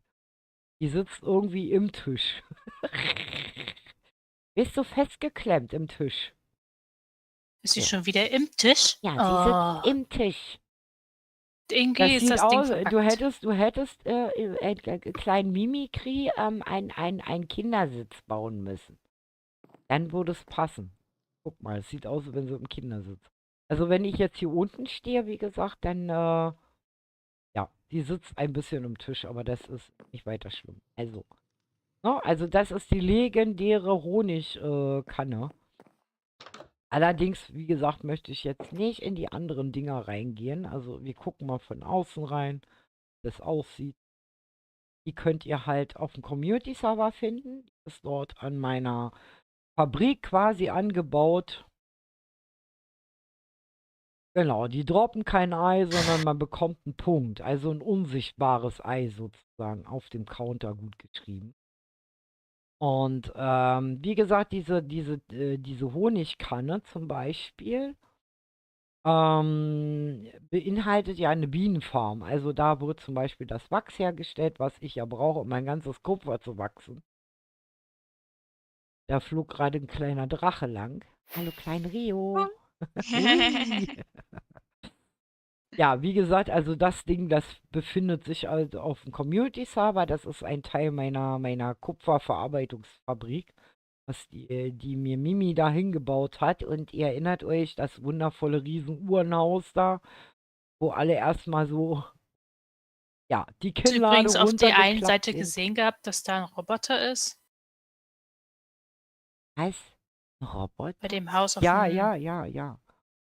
Das haben wir gesehen. Auf der einen Seite, wie gesagt, ein Roboter, auf der anderen Seite diese Windkraftanlage, weil das muss ja alles. Also, wie gesagt, das ist die, ich sag mal, die Präzision, die Bezeichnung von Mimi, wenn die sagt, ich stell da mal ein kleines Haus hin. Ich frage mich immer noch, wie groß ist denn ein großes Haus bei Mimi? Ich weiß es nicht. Ich hab da mal ein kleines Haus hingestellt. Ja, Mimi, ne? Kleines Haus, ja. So, Mimi wie klein. gesagt, hier gibt es halt, genau, Bobo klein, Mimi klein, ne? Also hier gibt es natürlich auch kleine Dörfer, denen solltet ihr einen Besuch abstellen, jam, kann schon nicht mehr reden, abstatten. Es gibt Höhlen, es gibt besondere Gebäude hier, besondere Wälder, besondere Landschaften. Also wie gesagt, verlasst euch nicht zu drauf, dass irgendwas einfach so offensichtlich in einem Haus drin ist oder so. Oder offensichtlich in der Landschaft rumsteht. Also es kann überall. Ne? Also kann ich euch geben. Ich habe sein Inventory mal geklärt. Jo. Und wie gesagt, in den Truhen ist nichts. Nein. Also, es sind ausschließlich NPC. Und NPCs packe ich nicht in Truhen rein. Das macht ja keinen Sinn. Ne? Weil wir ja auch Entitäten haben. Aber die Entitäten, wie gesagt, sind die Kann er Truhen bitte nicht aufhören, das gemeint. alles kaputt zu machen? Also wenn er kaputt macht, dann sag ich mal Mann, so. es nervt mich, dass er halt die ganzen, Ja, warte mal. entweder Büsche immer wieder rausmacht oder die ganzen Falltüren aufmacht. So, ich werde mich mal zu ihm importen. Wir schauen uns das mal an. Was er Ja. Brav. Genau so. Ja. Wir schauen uns mal an, was der Herr hier so treibt. Wir können hauen. Zur Info. So.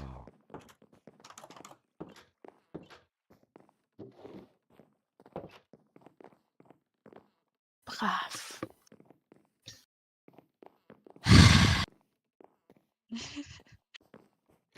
Er wirst Dimitri beobachtet. Kreisblut. Er wird immer dauerhaft beobachtet. Das oder so.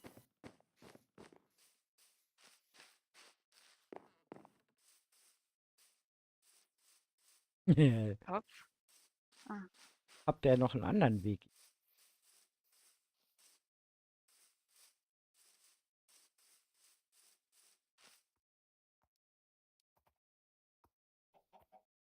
So.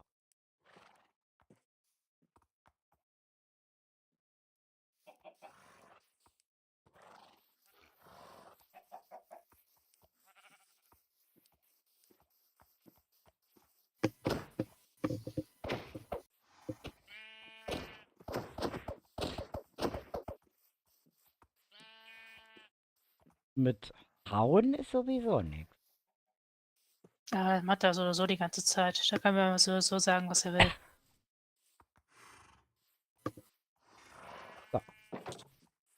Jetzt bin ich in ihm. Jetzt kann man richtig beobachten. Jetzt schauen wir doch mal, was der Leon hier so treibt. Und er wird mich auch nicht los.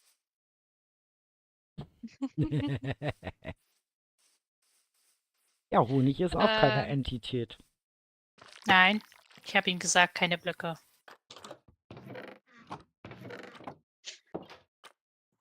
Aber Bobo, Mhm. eigentlich ist es nicht so gut, ihnen so sehr Aufmerksamkeit zu geben. Nö, kriegt er nicht. Er wird jetzt beobachtet und Das ist unter Aufmerksamkeit, Mädchen. Zeugen, wie gesagt, wenn er jetzt noch was kaputt machen sollte, ja, sicher.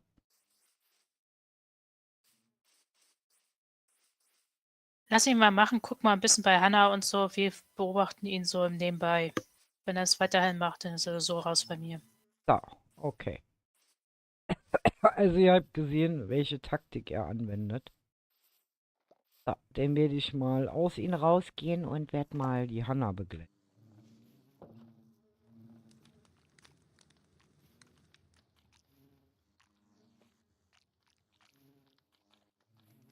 Hannah. Hannah treibt in der Wildbau da rum. Badet in Lava. Ich weiß auch nicht, warum sie in Lava badet. Schön warm. Schön warm. Sie testet gerade aus. Bei Hannah müsst ihr wissen, ist ja unsere Meisterin des Sterbens. So, ich muss mal gucken, dass ich sie erwische. Hannah, bleib doch mal stehen. Ach, ich habe meinen... Ach, deswegen. Warte mal, ich hatte meine falsche Perspektive. Da kann ich es ja auch. Jetzt.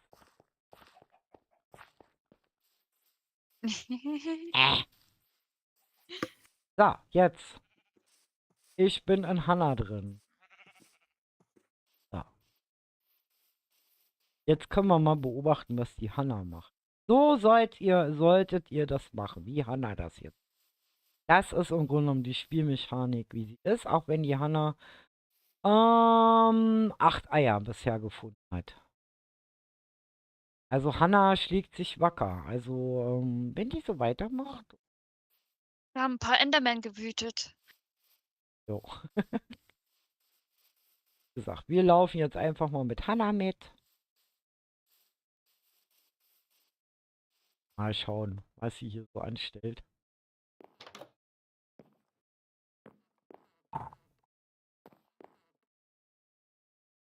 Das heißt also, wenn ihr hier auf den Server kommen wollt, wie gesagt, in der 21.4 für alle Java-Spieler, IP steht oben angepinnt.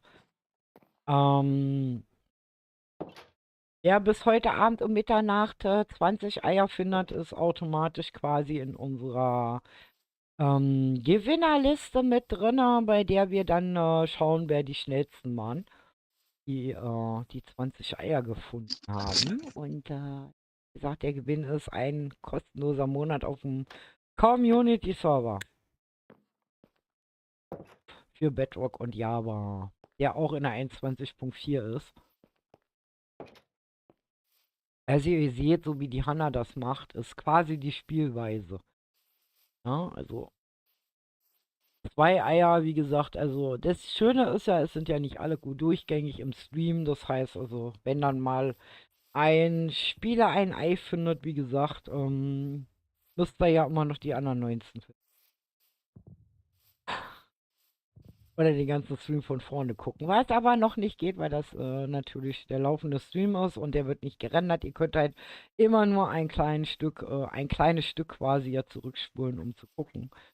Was ja auch nicht vom Nachteil ist. Ne? Weil wir wollen ja euch nicht spoilern. So, wir sind jetzt quasi mit der Hanna unterwegs und ja, bin gespannt. Ah, Und die Hanna, wie gesagt, die macht das halt richtig. Schaut sich überall um. Und wie gesagt, ihr müsst da nichts hauen. Ihr müsst da nichts auseinandernehmen. Das geht sowieso nicht. Kisten Jo, und hilf mir mal Truhen kurz macht auch die. nicht viel Sinn, da reinzugucken. Also wie gesagt, die stehen doch sehr frei und offensichtlich rum. Manche an schwierigen Verstecken und manche halt an einfacheren.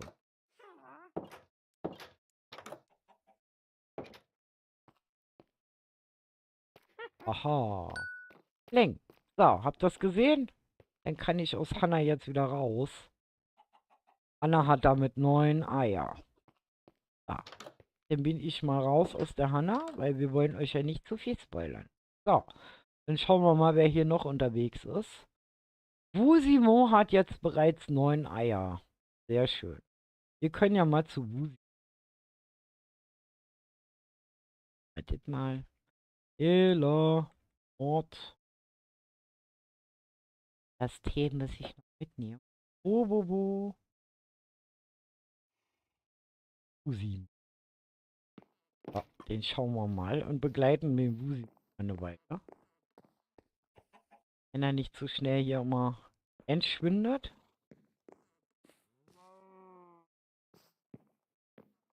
Meist Perspektive. Warte mal, bis er wieder draußen ist. Im Haus.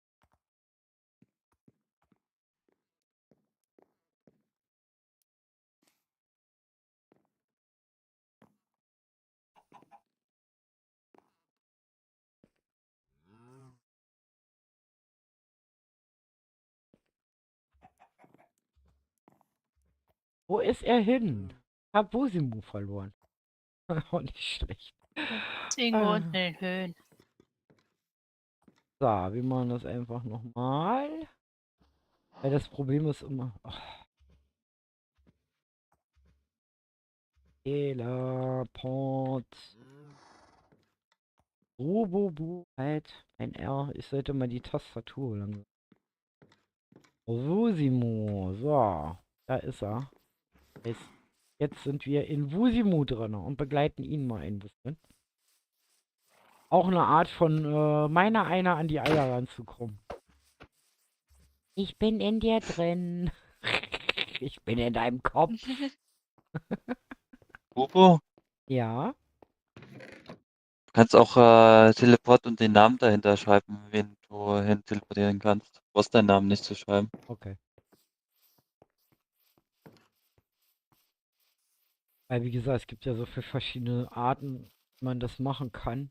Manches ist auch nur mit Plugin. Ich glaube, Hardkern war mit Plugin. Aber über die Leiste unten gegangen sind. Den entsprechenden Spielerkopf eigentlich nur anklicken muss. Als Geist. Im Hardcore. Doch, das geht auch in Vanilla. Das geht auch in Es Vanilla? ist Bethesda-Modus. Klick mal auf eine Zahl und dann siehst du die Leiste.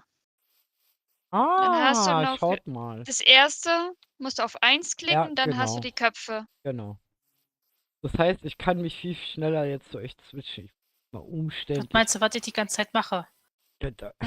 Ah. Leon sollte mal lesen lernen. Jo.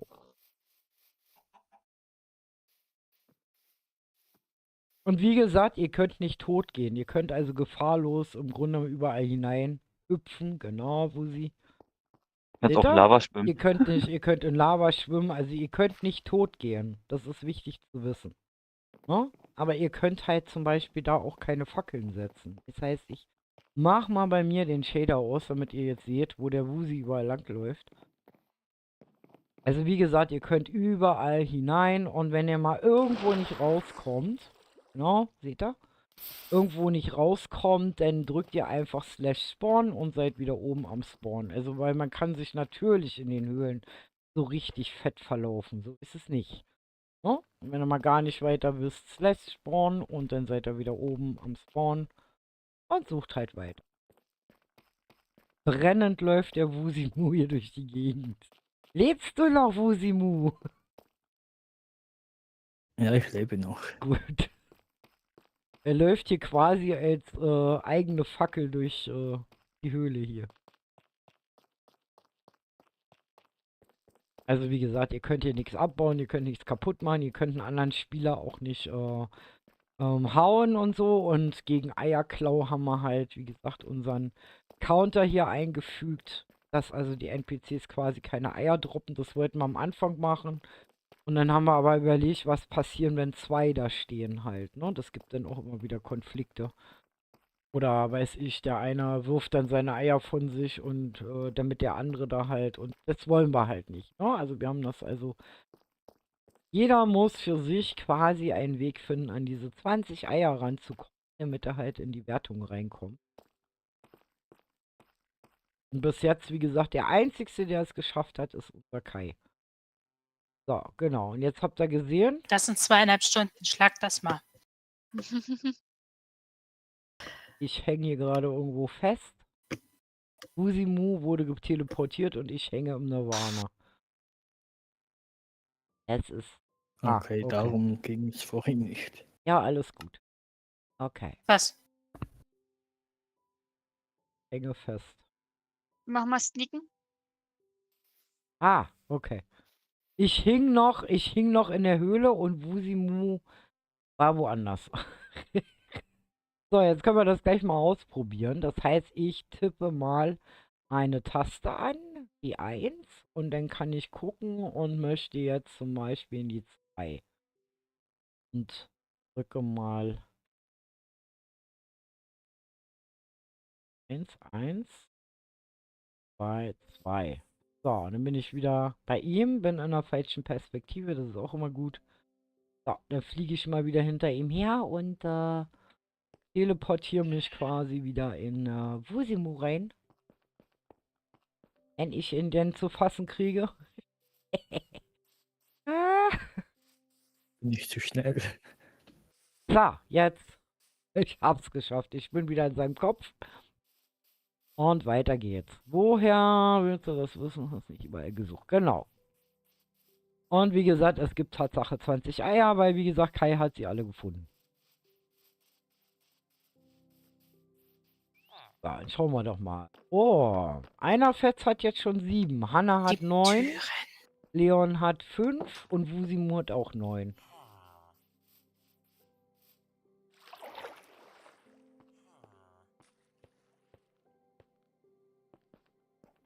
Wie Leo, gesagt, hast du alle. Hm? Nee, du hast nicht alle Schilder auf den einzelnen Etagen gemacht. und wie ihr seht, auch Wusimu hat ein ähnliches System wie Hanna halt. Oh, Ja, es kann auch nichts kaputt gehen, macht dir keine Gedanken.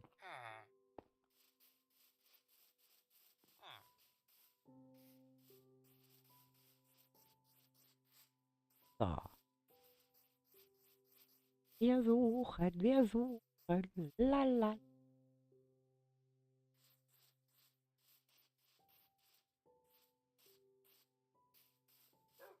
Und einer Fetz, wie gesagt, hat es vorhin eigentlich sehr gut angefangen, weil die das systematisch. Nach dem System ab quasi. Hast du echt das Gefühl gehabt, so Raster oder so. Ein Raster abgesucht. Weil, wie gesagt, eine Map wird euch nicht viel nutzen. So, jetzt muss ich mal kurz ans Telefon. Ich bin gleich wieder da.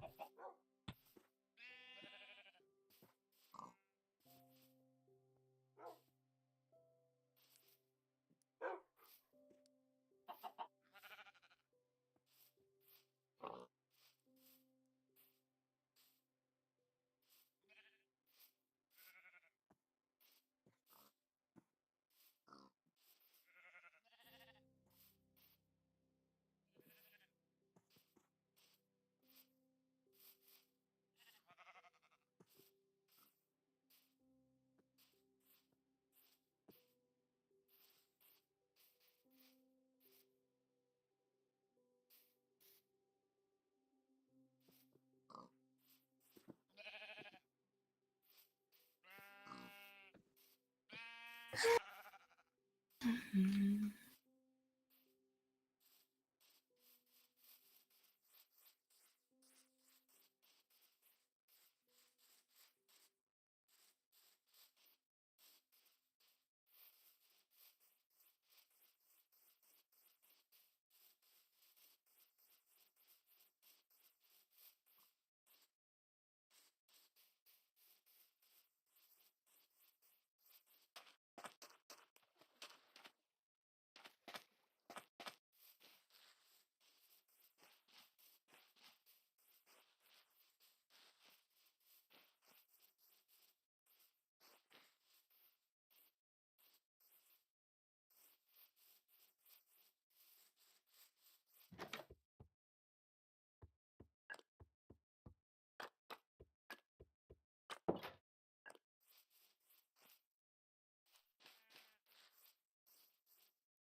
Mieze Katze.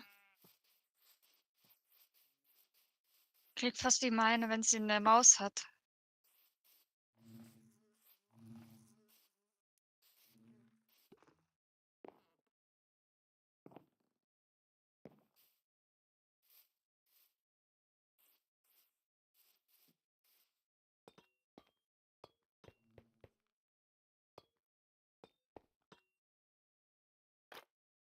Pflegt die Tiere.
Huch, wo kommt die Katze her?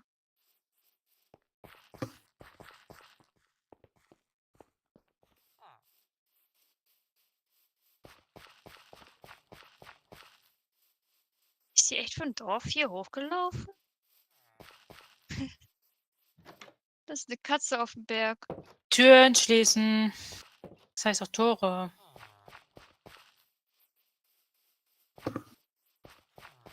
Mimi kriegt noch 'n Anfall. Ich krieg 'n Anfall, indem ich ihn banne.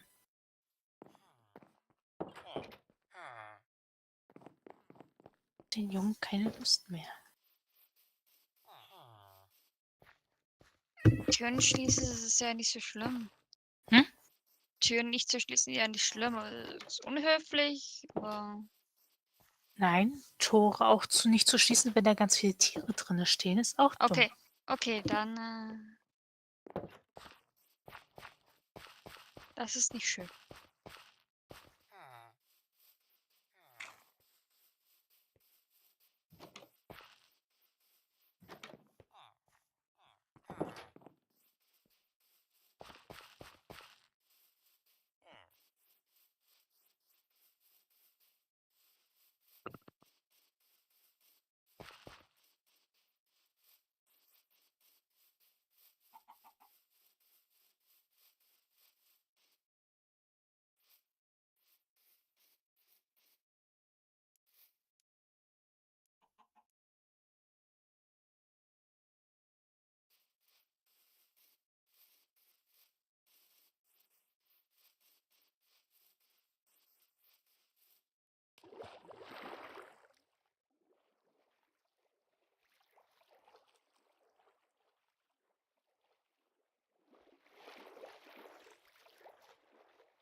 brennende Niki.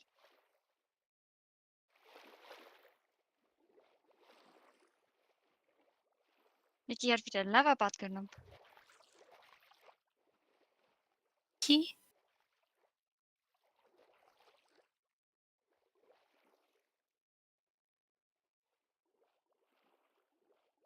Was heißt ein Fehler ist aufgetreten? Ich will meinen Skin wieder haben. Danke.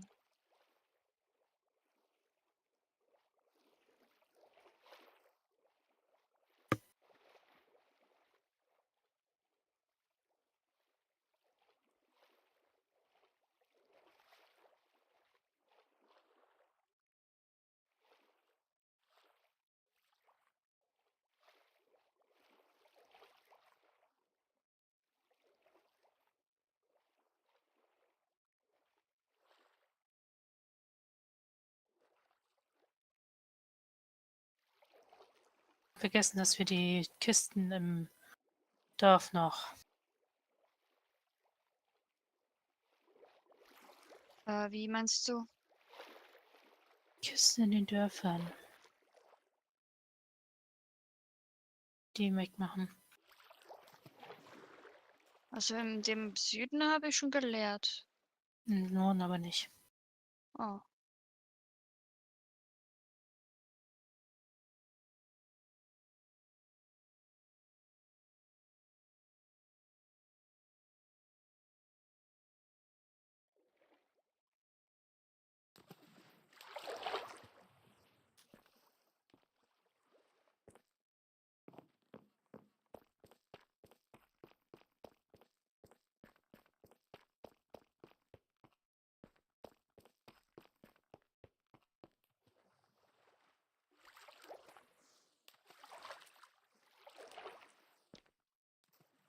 Ja.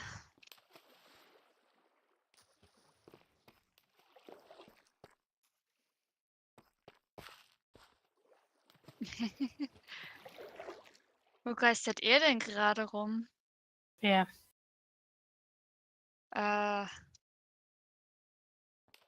Musimo. Irgendwo um Dingo. Ich Unter bin den. irgendwo unter der Erde. Genau.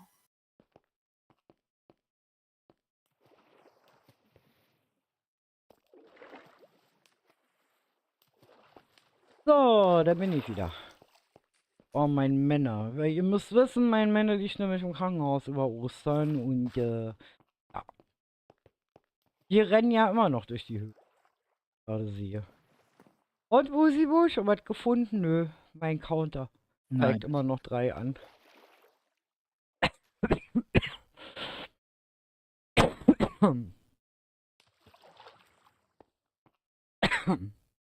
So, dann schaue ich mal. Leon ist immer noch da.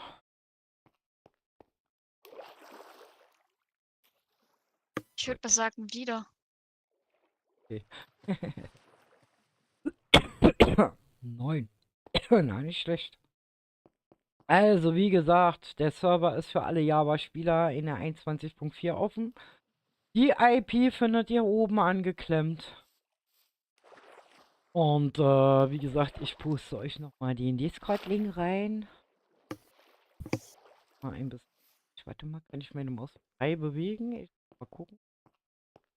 Nein, meine Maus kann ich nicht. Dann muss ich das mal kurz so machen. Discord rein. Oh. Gott. Weiter geht die Reise. Ich finde das sehr interessant, mal mit euch hier so mitzulaufen. Also, wie gesagt, es ist kostenlos und heute Abend um Mitternacht, wie gesagt, werden wir gucken, wer alles 20 Eier gefunden hat und wie schnell ihr wart.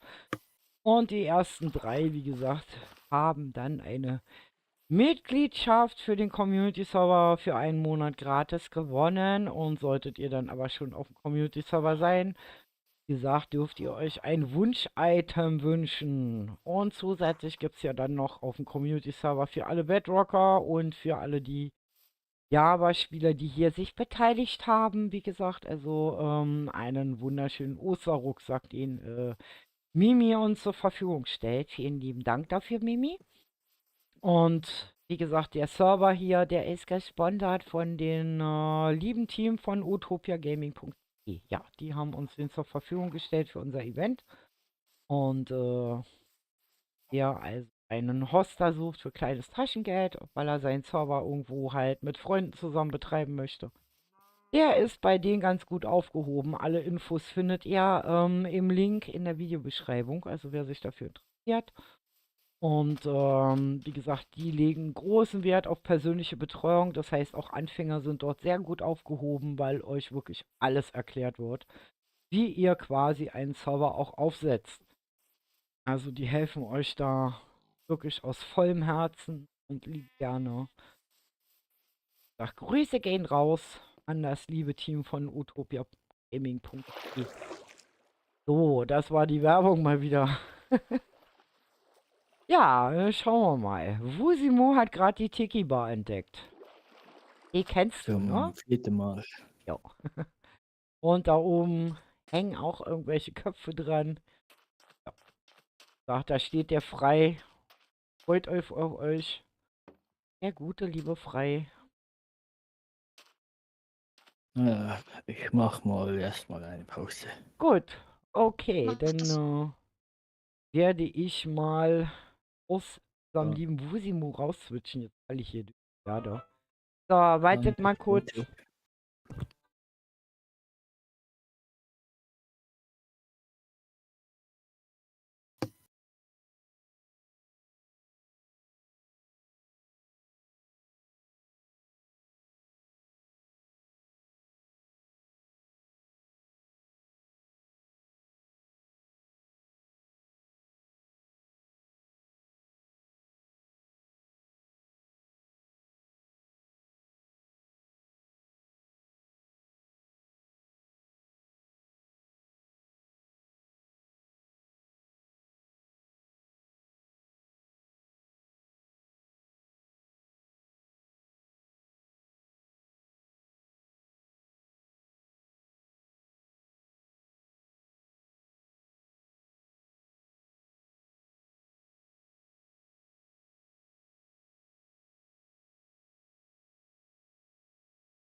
Oh je.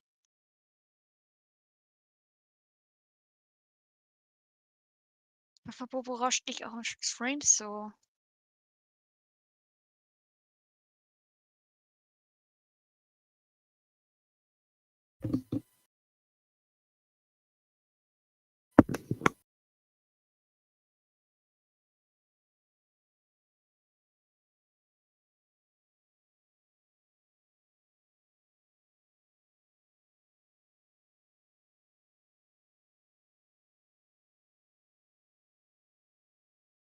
Nee, Bubus rauscht im Stream nicht.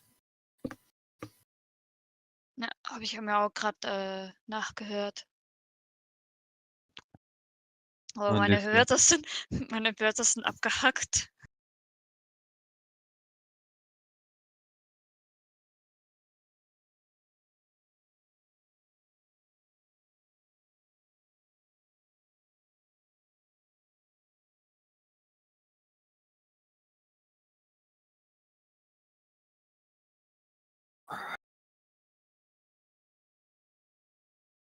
Wird hier richtig.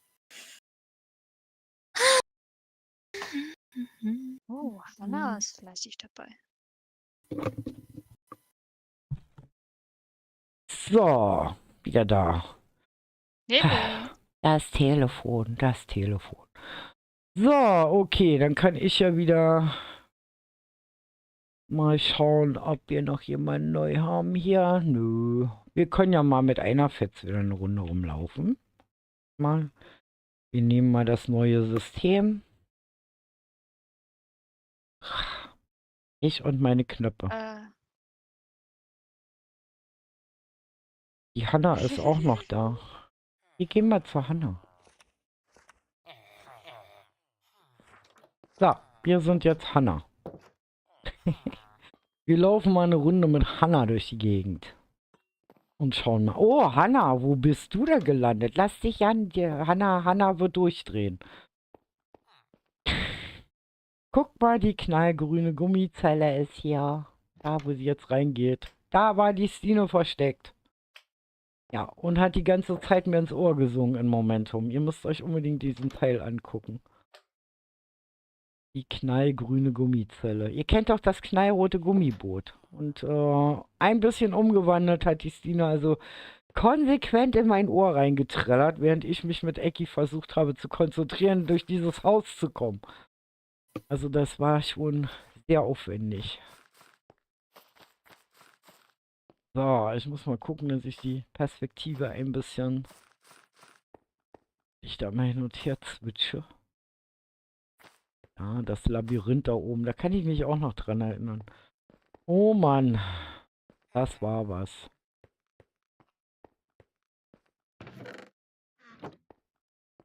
Tja. Es ist schon sehr witzig. Ich finde dieses Haus wahnsinnig witzig. Also wir hatten eine Menge Spaß mit diesem A38 Passierschein Gesuche da. Das war mega witzig. So, ich muss mal in die Perspektive, gehe ich mal so lange, wie Hanna da rumirrt, weil wir sonst immer so hin und her switchen. Klettern für die Weltherrschaft, ja. Und schaukeln für die Weltherrschaft. Nein, für den Frieden. Ach, für den Frieden. Ja, ich konnte es gerade nicht sehen, weil ich in Hanna stecke. Hanna irrt hier durch die Gegend. Aber wie gesagt, ihr habt ja immer die Möglichkeit, wie gesagt, Slash Spawn zu drücken und euch wieder an den Spawn zurückzulassen halt, ne?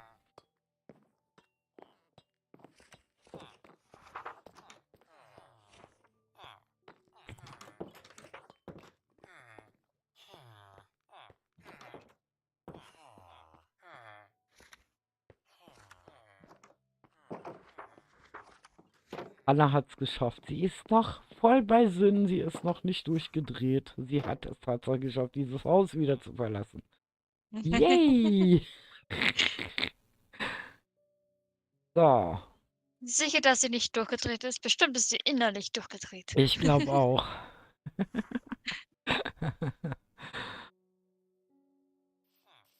Und wie gesagt, Hanna versucht das Ganze in Ruhe halt zu machen. Und ihr könnt ja mal gucken. Also, einer Fetz hat 8, Hanna hat jetzt schon 11.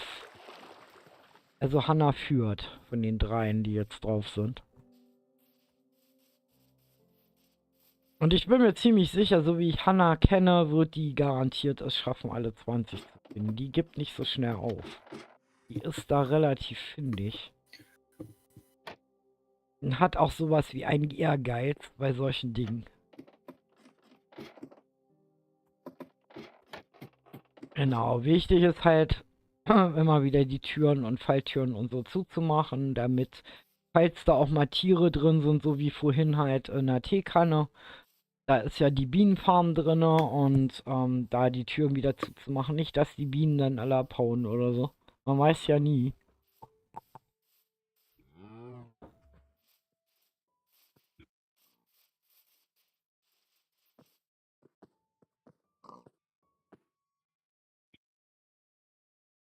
Wie das Schwein sie anguckt.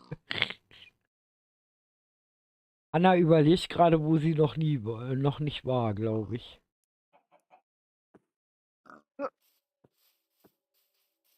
Wie gesagt, also stellt euch das nicht so einfach vor, auch wenn die Map relativ klein ist mit 500 mal 500 Blöcken.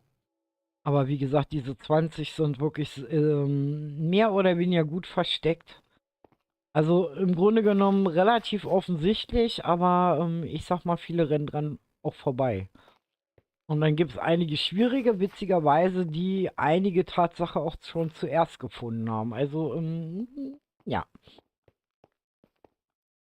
Und ihr seht, man kann nicht sterben. Man kann in Lava laufen, man kann hier in den Höhlen herumhüpfen, runterspringen wie ein Kamikaze-Springer. Also alles gut. Das geht alles. Man kann nicht sterben. Das ist aber so die Scheu, die man als Spieler halt hat, ne? Dass man automatisch im Survival-Modus spielt. Das heißt, man sneakt an die Ränder und guckt erstmal nach unten. Was ist da unten? Ich finde das herrlich. Und Hanna ist ja eigentlich immer so prädestiniert bei uns gewesen. Also Hanna ist ja bei uns auf dem Community-Server, unter anderem ja auch in meinem Team, prädestiniert dafür, sämtliche Tode, auch die unmöglichen, zu erleiden. Also die führt ja auf dem ersten Community-Server, hat sie den absoluten Rekord angeführt.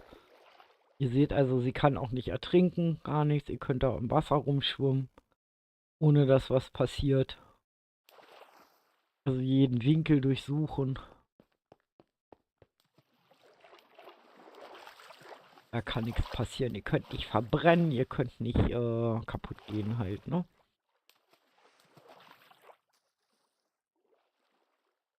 Aber das ist wirklich so, dass man... Jetzt hat es begriffen, sie ist nicht im Survival, sondern sie kann hier rumhüpfen und geht nicht tot. Aber das ist halt wirklich so, dass man automatisch in diesen Survival, ich passe auf Modus geht. Das ist sehr witzig.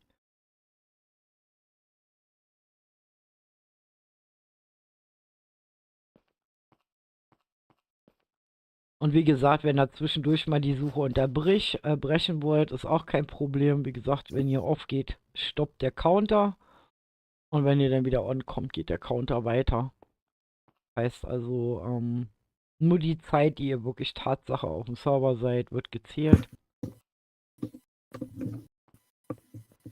So. Das Einzige, was ihr natürlich nicht könnt, ist fliegen. Das heißt, ihr seid gezwungen, regulär wieder nach oben zu kommen. Solltet ihr es mal nicht schaffen, wie gesagt, Slash Spawn und dann seid ihr oben am Spawn wieder und könnt es dann nochmal versuchen.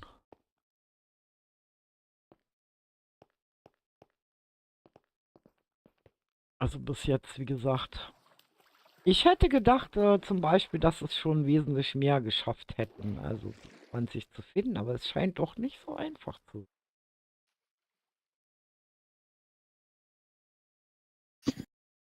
Naja, wenn manche dann auch nicht verstehen, was denn da genau gemeint ist. Ja, aber auch Spieler, die es wissen, wie gesagt, die haben so ihre Schwierigkeiten, also. Naja, die Sache ist halt die wissen halt nicht genau, was Ja. an Entitäten ist. Ja, Das ist also nämlich wenn die ihr da Sache. so zum Beispiel 100 Millionen Schafe auf dem Server habt oder so, das Richtige dann zu finden zum Beispiel, ist ein bisschen schwierig. So als kleiner Typ zum Beispiel. Ne? Also ihr müsst euch wirklich die Mühe machen, euch jedem Lebewesen im Grunde genommen zu nähern.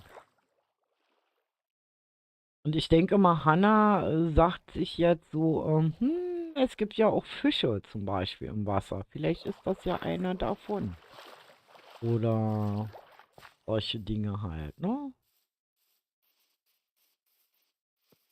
Also ihr seht, die läuft systematisch hier alle Lebewesen erstmal ab. Steuert drauf zu, nichts passiert, gut, weiterlaufen. Es ist aber auch ein bisschen fies gemacht. Also ihr müsst auch damit rechnen, dass so ein NPC sich natürlich eventuell auch mal fortbewegt. Also herumläuft, herumfliegt zum Beispiel. Oder auch mal da vorhanden ist, wo er eigentlich gar nicht hingehört. Kann auch passieren. Ich find's faszinierend. Ich könnte stundenlang zugucken.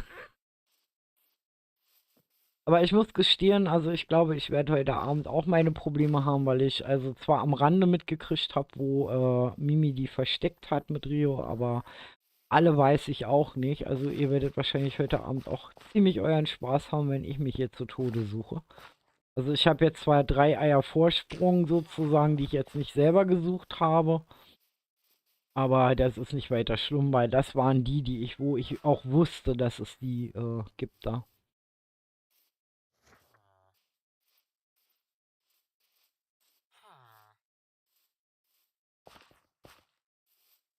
Hallo Bubu. Also Bubu zum Beispiel ist es nicht, weil Bubu trägt ja ihren Namen, ne? So wie Mimikry zum Beispiel. Und wie gesagt, NPCs, ihr erkennt sie daran, dass wenn ihr euch denen nähert, im Grunde genommen, also da, wo es diesen Punkt gibt, also das unsichtbare Ei, dass dort ein Eck über dem Kopf erscheint.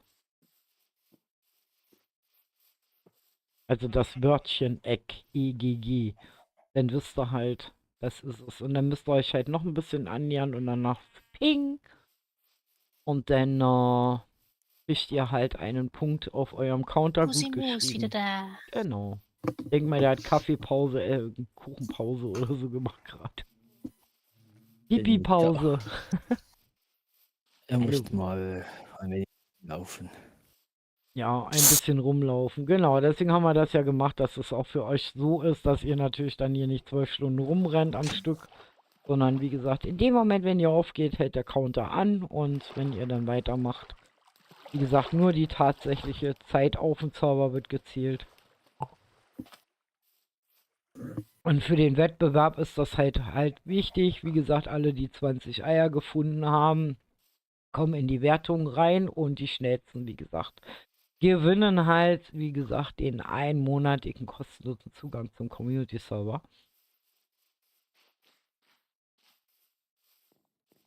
Wir begleiten jetzt hier alle Hanna.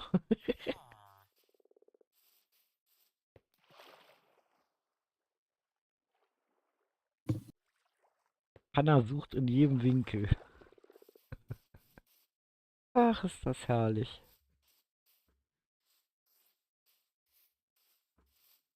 Und wie gesagt, ich möchte auch nicht um die Uhrzeit noch nicht so viele Tipps geben. Wir haben es ja jetzt gerade mal 4 Uhr, also 16 Uhr. Wir sind jetzt 3,5 Stunden live. Also ihr seht, das Spiel hat es in sich.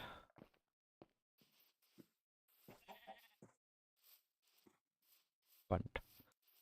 Und wie gesagt, alle, die schon auf dem Community-Server sind von den Java-Spielern, die gewinnen, wie gesagt, heute einen wunderschönen Osterrucksack, den sie dann auf dem Community-Server bekommen und den dann nutzen können. Dann die Bedrocker, wie gesagt, kriegen von uns auf dem Community-Server alle einen, weil die leider ja von dem Event hier ausgeschlossen wurden, weil wir das in der Kürze halt so nicht hinkriegen konnten, dass das problemlos läuft. Und alle, die heute, wie gesagt, über ein Kanalabonnement der Stufe 2 zu uns stoßen und somit die Berechtigung auf den Community-Server haben, wie gesagt, die bekommen natürlich auch so einen wunderschönen Oster-Event-Rucksack auf dem Server dann. Und ja, wir freuen uns auf euch. Ah ja, Hanna hat die Taktik geändert. Sie guckt jetzt auf den Bäumen nach.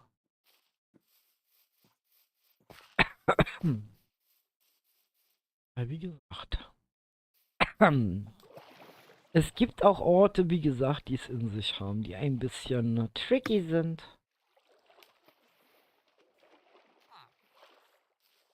Aber es ist machbar, wie gesagt, Kai hat es auch schon geschafft, alle zu finden. Hallo Mel. Na, frohe Ostern wünschen wir dir.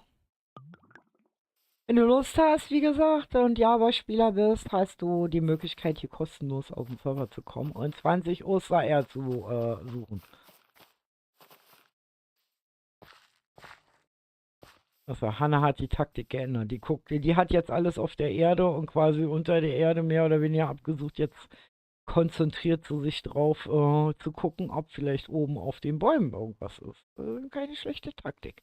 Ich habe ja Sicher, gesagt, dass sie alles im also Untergrund abgesaugt genau, sammelt hat. genau. Untergrund absuchen, Oberfläche absuchen, aber auch nicht vergessen, mal ein bisschen höher zu klettern.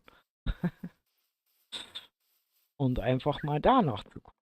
Wie gesagt, es gibt auch Orte, auf die man nicht so leicht kommt. Auf jeden Fall finde ich das sehr, sehr spannend. Wie gesagt, eine einfach gestaltete Map, aber wie gesagt, die Aufgabe hat es in sich. Also.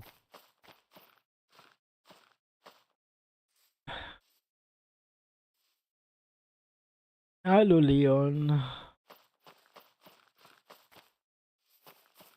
Wie gesagt, Mel, wenn du Lust hast und Zeit hast,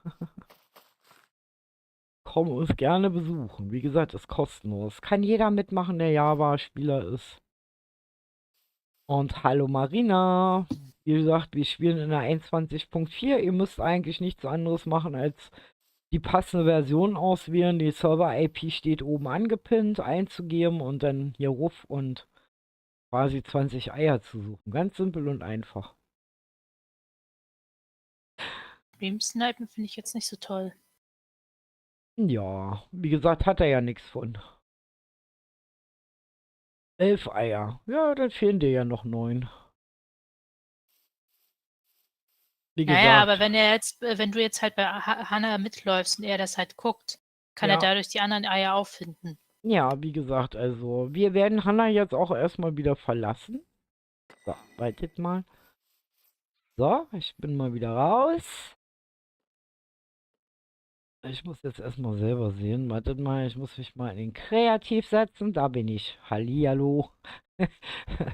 So, und dann kann ich ja mal wieder so ein bisschen über die Map schweben.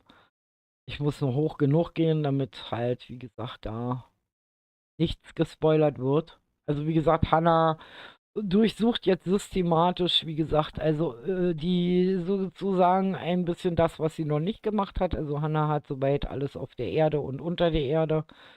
Wie gesagt, es kann aber auch mal höher gelegen sein. Also wie gesagt, deswegen sage ich ja mal über euch, um euch herum und unter euren Füßen. So, dann kann ich ja mal wieder den Shader anmachen. Wir sind ja nicht mehr in der Höhle. So, dann sieht das nämlich alles viel schöner aus. Bisschen angeben muss sein halt, ne? Also wie gesagt, wir spielen hier in der 21. Wer übrigens Lust hat, hier gibt es noch so einen kleinen Jump and Run, ne? Den man dann machen kann. Und hier ist der Spawn-Bereich. Hier kommt ihr quasi an. Und für alle, die neu dazugekommen sind, also Leon, der hat ja schon 11 Eier. Wie gesagt, hier findet ihr das Buch mit den Anleitungen nochmal. Es geht darum, halt NPCs zu suchen. NPCs können Lebewesen sein, Tiere, also Tiere, Villager, Persönlichkeiten. Es gibt aber auch einige Entitäten. Darunter verstehen wir allerdings nicht Truhen Truhen zum Beispiel und Fässer. Die müsst ihr nicht durchsuchen, ja, oder irgendwelche Falltüren auf und zu machen. Nö. Wie gesagt, also es gibt offensichtliche, die alle zu übersehen scheinen und es gibt welche, die schwierig sind, die man erstmal drauf kommen muss, dass die da irgendwo sein könnten. Also es gibt so, ja, viele verschiedene Schwierigkeitsstufen, sage ich mal so. Und wie das funktioniert, kann ich euch mal kurz so zeigen, weil das ist kein Eck. Ihr geht also quasi auf ein Lebewesen zu.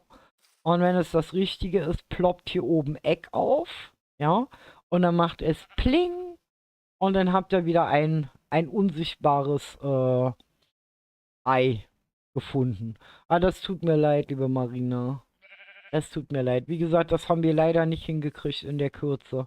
Weil ihr wisst ja, also Marina zum Beispiel ist ja eine von denen, die öfters mal zugucken. Die weiß auch, dass der Community-Server momentan halt dabei ist umzuziehen. Das ist ganz, ganz viel Arbeit. Dass wir halt gesagt haben, wir lagern unseren Event vom Community-Server halt runter. Und das hat natürlich jetzt einen Nachteil für alle Bedrocker. Aber ein Vorteil für alle Java-Spieler, die noch nicht auf dem Community-Server sind, die können hier nämlich alle mitspielen. Also alle, die Java haben, 21.4 können hier mitspielen. Das ist kostenlos, hier braucht ihr nichts zahlen. Einfach just for fun und gewinnen könnt ihr halt auch noch was, wenn ihr 20 Eier findet. Damit in unserem Scoreboard landet und wir dann heute Abend um 0 Uhr auswerten, wer quasi die 20 Eier am schnellsten gefunden haben. Die können nämlich dann für einen Monat kostenlos auf den Community-Server und somit hätte eigentlich auch Marina die Chance gehabt, auf dem Community-Server zu spielen. Morgen werden wir das ein bisschen anders machen. Der Server auf jeden Fall bleibt ja, wie gesagt, auch morgen nochmal bis Mitternacht offen. Dann, wie gesagt, geht er auf. Das heißt, alle anderen, die jetzt heute keine Zeit haben, können hier spielen und sich hier alles nochmal angucken und machen und tun für euch persönlich. Aber ich werde morgen auch wieder streamen. Ich weiß nur noch nicht wann, wie lange oder wie auch immer. Müssen wir mal gucken. Kommt so ein bisschen drauf an. Also wenn hier viel los ist, dann werde ich auch wieder von dem Server, Event-Server streamen. Ansonsten denke ich mal, werde ich auf den Community-Server morgen gehen. Vielleicht ein bisschen länger, weiß ich noch nicht, weil ich habe morgen auch ein bisschen was zu tun, weil mein Mann kommt nämlich auch bald wieder aus dem Krankenhaus und da muss ich noch ein bisschen was vorbereiten. Und ja, wie gesagt, morgen ist nämlich der 1. April und das ist jetzt kein Aprilscherz. Ich habe somit wieder die Möglichkeit, morgen Mitgliedschaften zu verschenken, dank YouTube. Ne? Ich darf ja immer im Monat 10 Stück verschenken. Und ich werde das so machen, ich muss mal gucken. Also 5 sind sicher, die ich morgen raushaue. Und es lohnt sich also darauf zu achten, wann ich morgen streame, weil wie gesagt, da haue ich auf jeden Fall 5 raus, die euch dann berechtigen, quasi auf den Java Bedrock Community Server zu kommen. Das heißt, Marina hätte dann auch eine Chance. Vielen, vielen lieben Dank, liebe Marina. Also wie gesagt, vielleicht hast du ja morgen die Chance und ergattert eins von den kostenlosen, die dich dann halt quasi dazu berechtigen, einen Monat auf dem Community-Server da mit uns zu spielen. Das wäre ja auch nicht schlecht. So, und ja, wie gesagt, also das ist so der Tipp, den ich euch geben kann. Also ich weiß, dass heute, wie gesagt, ich denke mal gegen Abend dann noch mehr Leute kommen werden. Also momentan ist es immer noch so ein bisschen kleckerweise, aber das hängt auch damit zu tun, wir haben Feiertag, es ist Sonntag und ich habe halt mitgekriegt, viele gehen dann zu Oma, Opa oder Oma, Opa sind zu Hause bei denen und feiern in Familie. Und deswegen haben wir schon gesagt, wir lassen das halt bis Mitternacht schon mal sowieso laufen, den Event, damit ihr natürlich, wenn ihr von Oma und Opa zurückkommt, noch die Chance habt, wenn ihr denn eventmäßig mitmachen wollt, das heute zu tun. Ansonsten, wie gesagt, könnt ihr morgen nochmal raufkommen. Und habt dann morgen auf jeden Fall im Stream die Chance, wie gesagt, eine von den heiß begehrten 5 Mitgliedschaften zu ergattern, die ich dort wieder verlosen werde. Hallo Hase. So, auf jeden Fall, wie gesagt, ja, ist das doch nicht so einfach, wie wir uns das vorgestellt haben. Also von wegen allen Kritikern, so von wegen ist ja so eine Pille-Palle-Map und ist viel zu klein und tralala. Bevor ihr solche Sprüche ablasst, wie gesagt, versucht doch mal die 20 Eier zu finden. Jo. Und Rio sitzt. Jetzt siehst du ja schon wieder an. Bist du ein Knochenmännchen jetzt? Rio hat dauernd einen anderen Kopf auf hier. Jetzt ist es Rio. Jetzt erkenne ich Rio. Hallo Rio. So, wie gesagt, Wusimu geht tapfer weiter auf die Suche. Jetzt schauen wir doch mal. Also, Hanna hat jetzt 11 gefunden. Einer Fetz alias Dirk van Dijk hat 9. Leon hat 11, Wusimo hat 9. Ja, und wie gesagt, Rio ist ausgeschlossen, genau wie Bubu und Mimikry. Ne? Cooper hatte alle 20 gefunden, aber der wusste auch unter anderem, wo die meisten sind, weil er ist nämlich unser Server-Admin hier. Also von da aus fallen wir daraus. Ja, und Leon, wie gesagt, ist ein ziemlich ungeduldiger Spieler. Er geht mir auf den Sack. Man muss suchen. Man muss suchen. Das ist halt so. Man muss suchen. Es wäre ja, wie gesagt, wir haben ja gesagt, es ist keine Pille-Palle-Map. Die Map ist einfach, aber das Spiel ist sehr schwierig. Sag ich Wenn mal es so. keine 20 geben würde, würde da unten auch keine 20 stehen. Und wenn es keine 20 gäbe, hätte ja nicht unser Kai 20 gefunden. Bingo. Der war nämlich der Erste, der alle 20 Eier gefunden hat in 2,5 Stunden. Mhm. Und Kai ist eigentlich relativ pfiffig. Weil ich habe ja eher damit gerechnet, dass Leo das schafft.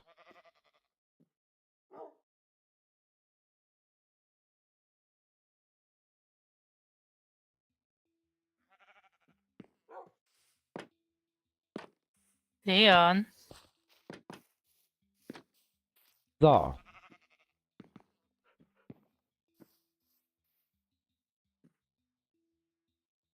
Was willst du von mir? Hallo, ich bin ein Fuchs, du kannst nicht und so. Das gibt keine rosa Schafbabys. Du brauchst es nicht versuchen, auf mir herumzusteigen. Jetzt versucht's bei Rio. Das sieht irgendwie falsch aus. Sorry, ich guck mal woanders hin. Das ist noch nicht 22 Uhr. Ja, weg ist es. Oh Mann. Das war wieder so eine typische Aktion hier. Oh Mann. Dieses rosa Schaf, also wirklich. Henry, komm mal rum, es erziehen. Ich war gerade ganze Zeit gemutet. Ja, ja. Oh je. Macht nix. Rio, Nichts weil Neues. das rosa Schaf hat sich Ja. gerade auch an dir ein bisschen vergehen wollen. Also wie an mir. Ja, ich hab ja musste gesagt, kurz ich hab dir schon eins weggucken. auf den Kopf, Ja, eins auf den Kopf gegeben. Nicht, dass es hier noch FSK 18 wird. ja, deswegen sage ich ja, wir haben noch nicht 22 Uhr. Also Henry muss mal kommen, ihr Schaf erziehen. Das ist ja schlimm hier. Sie Das- hat aber hier viele rosa Schafe. Ah.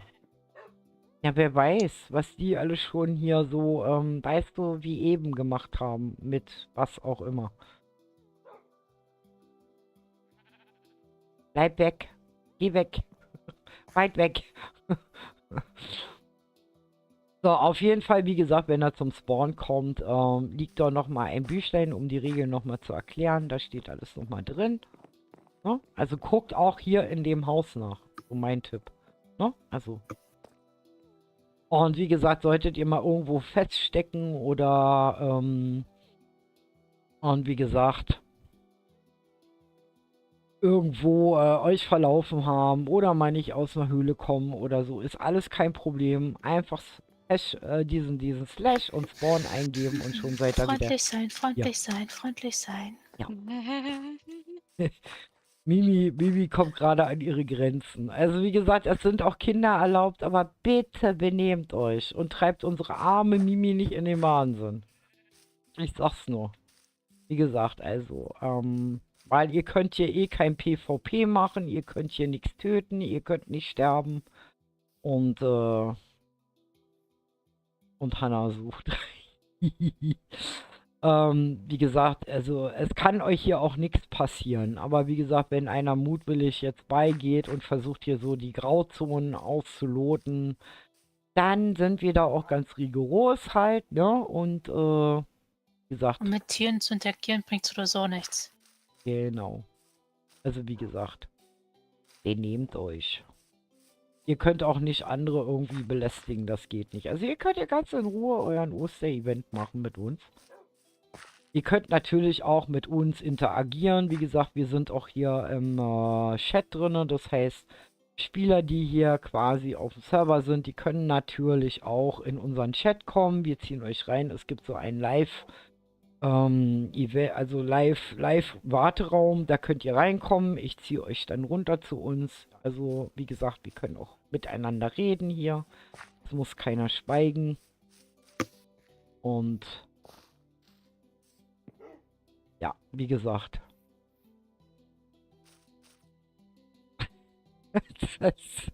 Ich finde das immer herrlich, wenn ihr so die Spielweise anguckt, so die Erwachsenen immer so voll ruhig, von einem zum anderen, ganz gemütlich. Und dann erkennt ihr die Jüngeren dran, die hüpfen hier über die Map wie, keine Ahnung, was auch immer, wie von einer Tarantel gestochen. Und meinen, dass sie nun ganz besonders, wenn sie ganz viel rennen und herumhüpfen und um sich hauen, das schneller lösen. Tatsache, es ist nicht der Fall. Das macht keinen Sinn. Macht es in Ruhe. Ja, nehmt euch Zeit, ganz in Ruhe und geschillt hier lang zu laufen und zu gucken. Guckt euch alles an und genießt es einfach. Genießt es einfach. Ja, weil auch Kai hat am Anfang die Fehler gemacht. Er ist relativ schnell hier rumgehottet und hat dann gemerkt, das bringt gar nichts. Ganz in Ruhe und langsam es zu tun, weil wie gesagt, es hat ja, wie gesagt, nur Sinn, wenn man alle 20 findet, um in die Auszählung dann reinzukommen. Also wie gesagt, und manche, wenn man das ruhig und gesittet macht, schafft man es Tatsache garantiert schneller als jemand, der wie ein Irrer hier, wie von einer Tarantel gestochen, über den Zauber rennt. Es möchte kuscheln, ja genau. Ja, Mein Stream so. hinkt wieder ewig hinterher. Ja, und wie ihr sehen könnt, wie gesagt, ist ja klammheimlich irgendwas auf dem Server. Auch noch heimlich hat sich das hier besuchsweise angesiedelt. Also, ich sag mal so, ich guck mal so. Ihr seht hier Werkbänke und dann so rot-weiße Farbe. Wer das wohl ist? Ich habe keine Ahnung. Also hier Kannst sind du ganz später merkwürdige Dinge, die hier vorgehen. Und wie gesagt, die Hanna hat es ja vorhin schon gemacht. Die war hier schon in dem einen Haus drinne. Ne? Aber ich verrate jetzt nicht, ob da was drin ist oder nicht. Ihr müsst halt gucken. Cooper ist auch vom Mittagsschlaf zurück. Cooper ist wieder da. Jo. So, dann schaue ich mal. Bei Cooper muss ich reinziehen. Weil nur ich habe die Berechtigung, die Leute da. Aber Cooper ist noch im Discord drin. Alles gut. Wie gesagt, ihr könnt auch dann in den Discord reinkommen. Da ist er noch, aber nur gemutet. Jo. So, dann schauen wir mal. Also wie gesagt, was ihr auch machen könnt, wie gesagt, ich poste ja regelmäßig halt immer mal wieder den Discord-Link, also in den Discord zu kommen halt. Und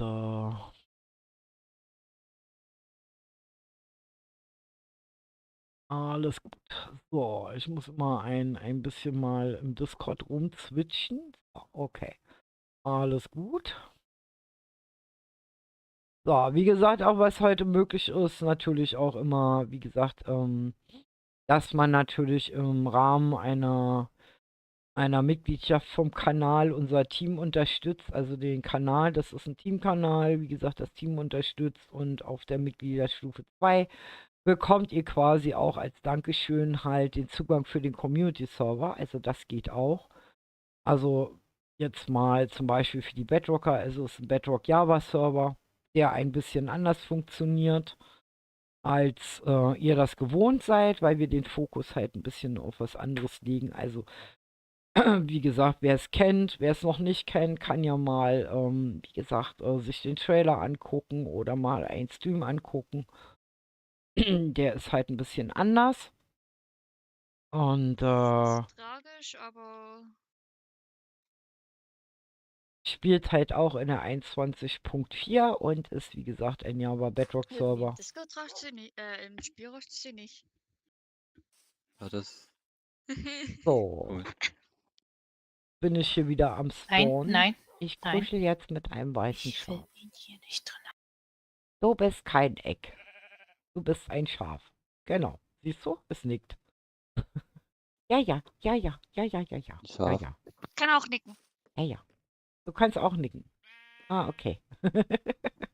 Bist auch kein Schaf und kein Eck. Okay. Kann auch Nein sagen, gut. Oder vielleicht ja doch. Ei.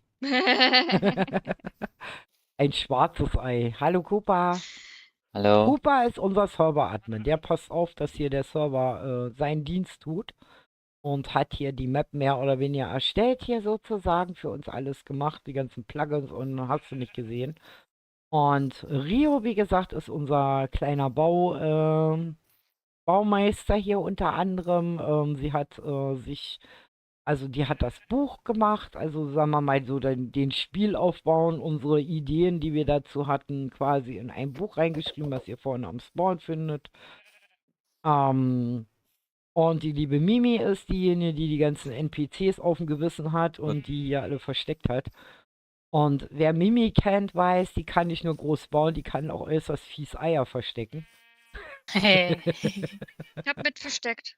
Das ist immer so ein bisschen, ich sag mal, das ist manchmal so ein bisschen die Rache, habe ich das Gefühl, für manche Spieler, die ihr auf den Keks gehen. Also wie gesagt, das ist ja so, solange sich einer an die Regeln hält, im Grunde genommen passiert nichts. Aber ihr kennt das selber, manche Menschen sind dann doch etwas so hart an der Grenze, dass unsere Mimi, die manchmal einen ziemlich seidenen Geduldsfaden hat, sich sehr beherrschen muss. Und ich finde das aber auch gut, dass sie das dann auf die Art und Weise dann mal ein bisschen zurückzahlt, indem sie sagt, jetzt verstecke ich mal die Eier und die verstecke ich so, dass ihr ganz schön knobeln müsst, sie zu finden.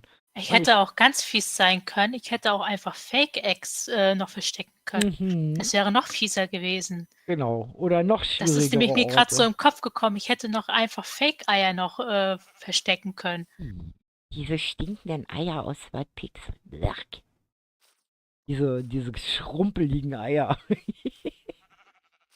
Und wie gesagt, wir haben das auch, wie gesagt, deswegen so gemacht mit diesem Scoreboard im Grunde genommen, mit diesen unsichtbaren Eiern, damit eben da auch nicht geschummelt werden kann halt. Ne? Also es soll ja gerecht zugehen für jeden, der soll die gleiche Chance hier kriegen,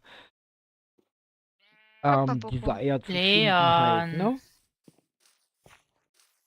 Bobo. Ja. Guck mal von hier oben da runter. Ein Alles dran. Herz. Oh, krieg ich ein Herz von. Und da ist ein Totenkopf. Ja. Also man kann, das ist das Witzige, weil wie gesagt, man kann mit diesen Blumen wirklich richtig malen auf dem Boden. Das Ich hab, ist richtig ich hab witzig. tatsächlich eigentlich versucht, auch ein kleines Herz zu machen, aber es ist Das- misslungen. Ja, das ist schwierig. Es Weil ist die ja zum so Totenkopf bestimmte, geworden. weil die eine bestimmte Range brauchen, halt einen bestimmten Platz. Könnte aber auch ein Blumenstrauß sein. In einer Vase drin. Weiß man's. Boah. Also wie gesagt. Auf jeden Fall, wie gesagt, freuen wir uns natürlich.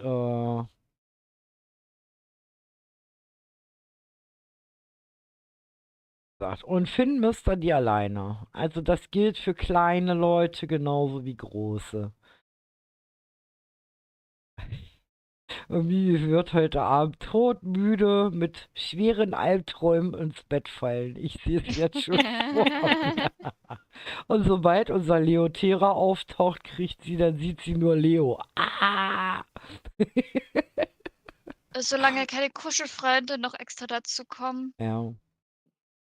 Also wie gesagt, Ja. also wenn es überhand nimmt oder so, seid gewarnt. Also da ist die Mimi dann auch, wenn die irgendwann so am Ende ist, dann auch so, dass die dann mal einen wunderberüchtigten Befehl geben kann, mit dem das dann ein Ende hat. Aber wie gesagt, wir lassen ihm jetzt... Ich bann wirklich sehr, sehr, sehr Ja. selten Leute. Simone, wie gesagt, also Mimikry müsst ihr wissen, die hat zwar eine kurze Zündschnur, aber die weiß sich zu beherrschen. Ja, also das ist, da muss schon einer richtig fett, also viel Vergehen machen und ihr wirklich ganz gewaltig quasi gegen die Regeln verstoßen. Also dass die Mimi oder auch meine anderen Admins halt jemanden runterhauen. Das trifft auch auf den Community-Server zu. Also wie gesagt, beim Community-Server ist das nochmal, wir haben da ganz strikte Regeln, an die ihr euch halten solltet, weil da müssen sich alle dran halten, auch mein Bauteam. Ja. Guck mal, ist wieder gesagt. Speedy. Und wie Okay, gesagt, so, das war's. gut. Das dulde ich nicht. Okay. Gut. Nein. Okay. Okay. Ja. Er hat mich beleidigt. Ja. Punkt. Genau. Sowas zählt nicht und dann wird gebannt. Ja? Also ganz einfach. Das ist halt Da das. bin ich.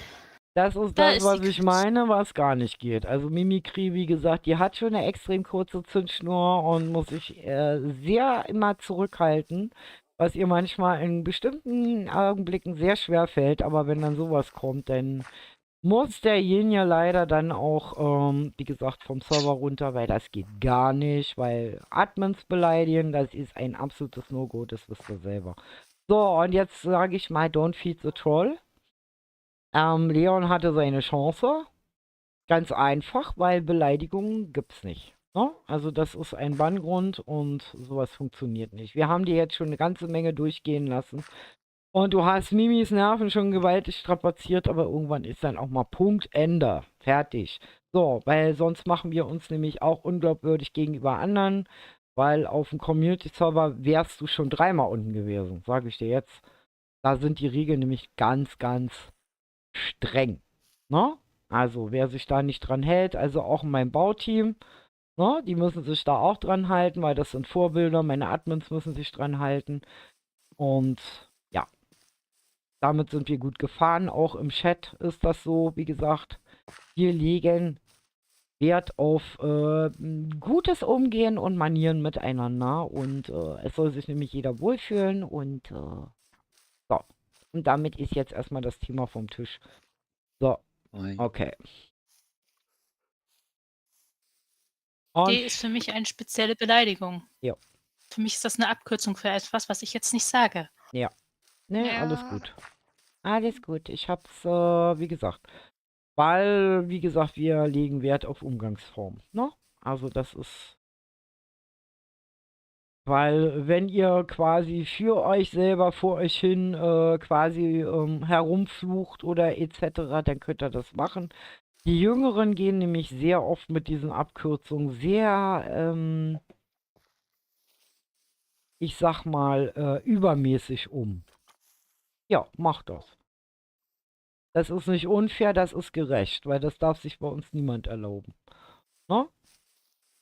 Wie gesagt, sowas wollen wir nicht. Und die Jüngeren, wie gesagt, haben ein ganz großes Problem, dass für die teilweise solche Dinge vollkommen normal sind und für uns sind sie nicht normal. Weil wir sind ein Familienstream, da gucken kleine Kinder zu, da gucken Erwachsene zu und keiner von uns möchte solche Dinge hier erleben. Ganz einfach. Punkt. So. Gut. Ende des Themas jetzt, aber wirklich. So, dann schauen wir mal nach der Hanna. Die steht vor dir. Hanna, warte mal, Hanna, du kannst auch in DC. Oh Mann, Bett.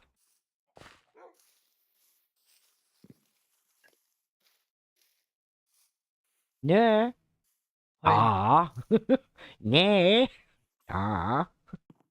Ich denke mal, Hanna ist nicht alleine, deswegen ist sie heute ohne Chat unterwegs.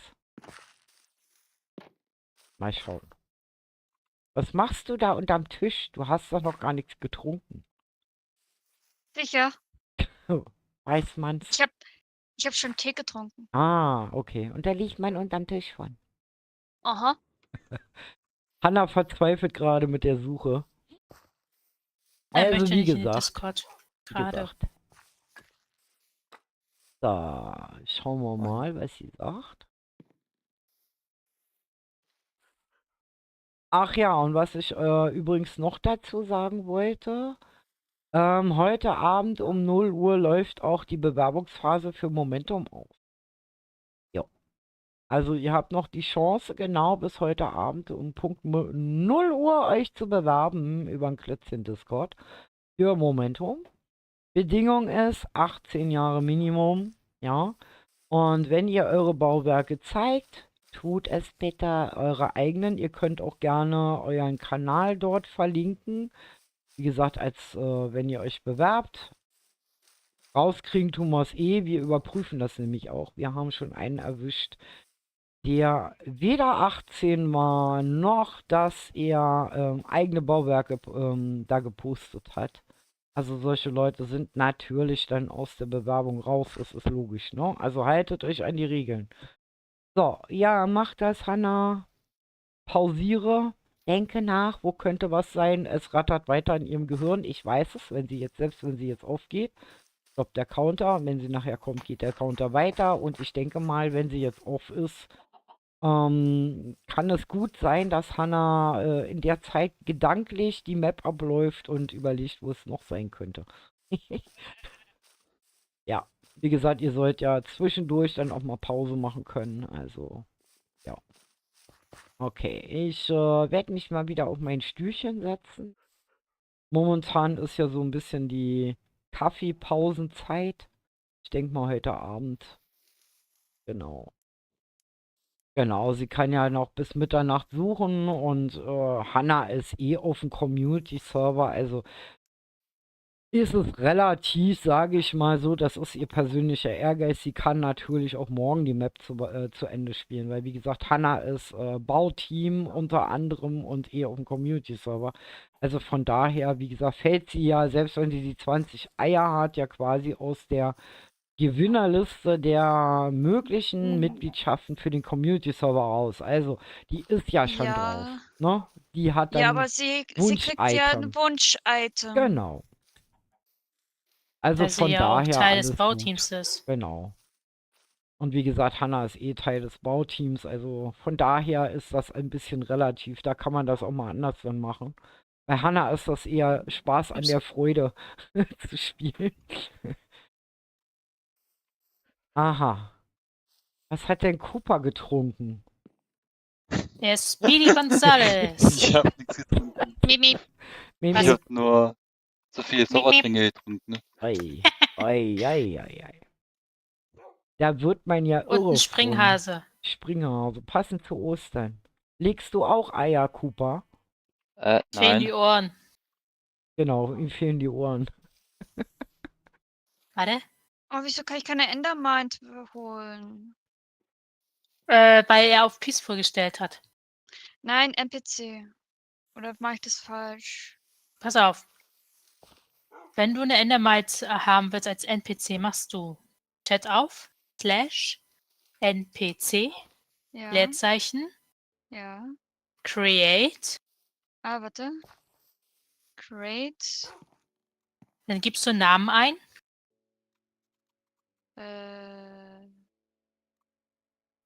Name eingeben oder Typ?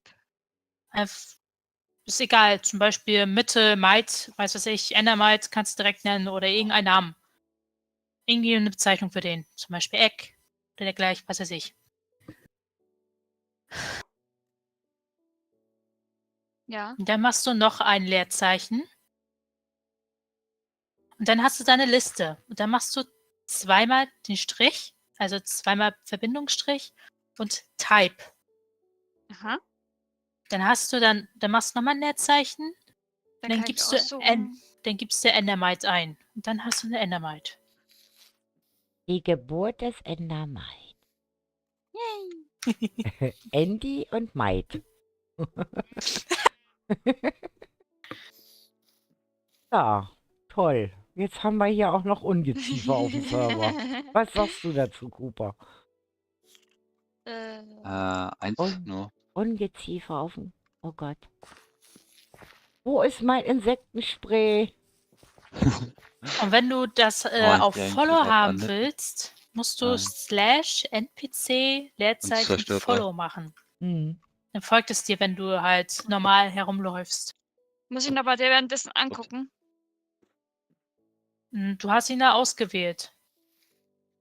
Ihr macht ein... Angucken musst du ihn nicht unbedingt. Du musst ihn halt nur ausgewählt haben. Das hast du ja, indem du ihn ja kreiert hast. Also wir müssen mal was kurz dazu sagen. Also klar, Mimi Ja. kann natürlich als Ich hab ein Haustier. Wunsch-Item sowas auch machen. Ihr müsst aber wissen, die porten sich nicht hinterher. Die laufen zwar Ja, hinterher, leider. aber wenn ihr zum Beispiel, also bei mir ging das so weit, dass Mimi wirklich bei meinem kleinen Fuchs, der mich ja am Anfang immer begleitet hat, beigehen musste, hinter mir herfliegen musste und den immer wieder zu mir porten musste, weil das können die nicht.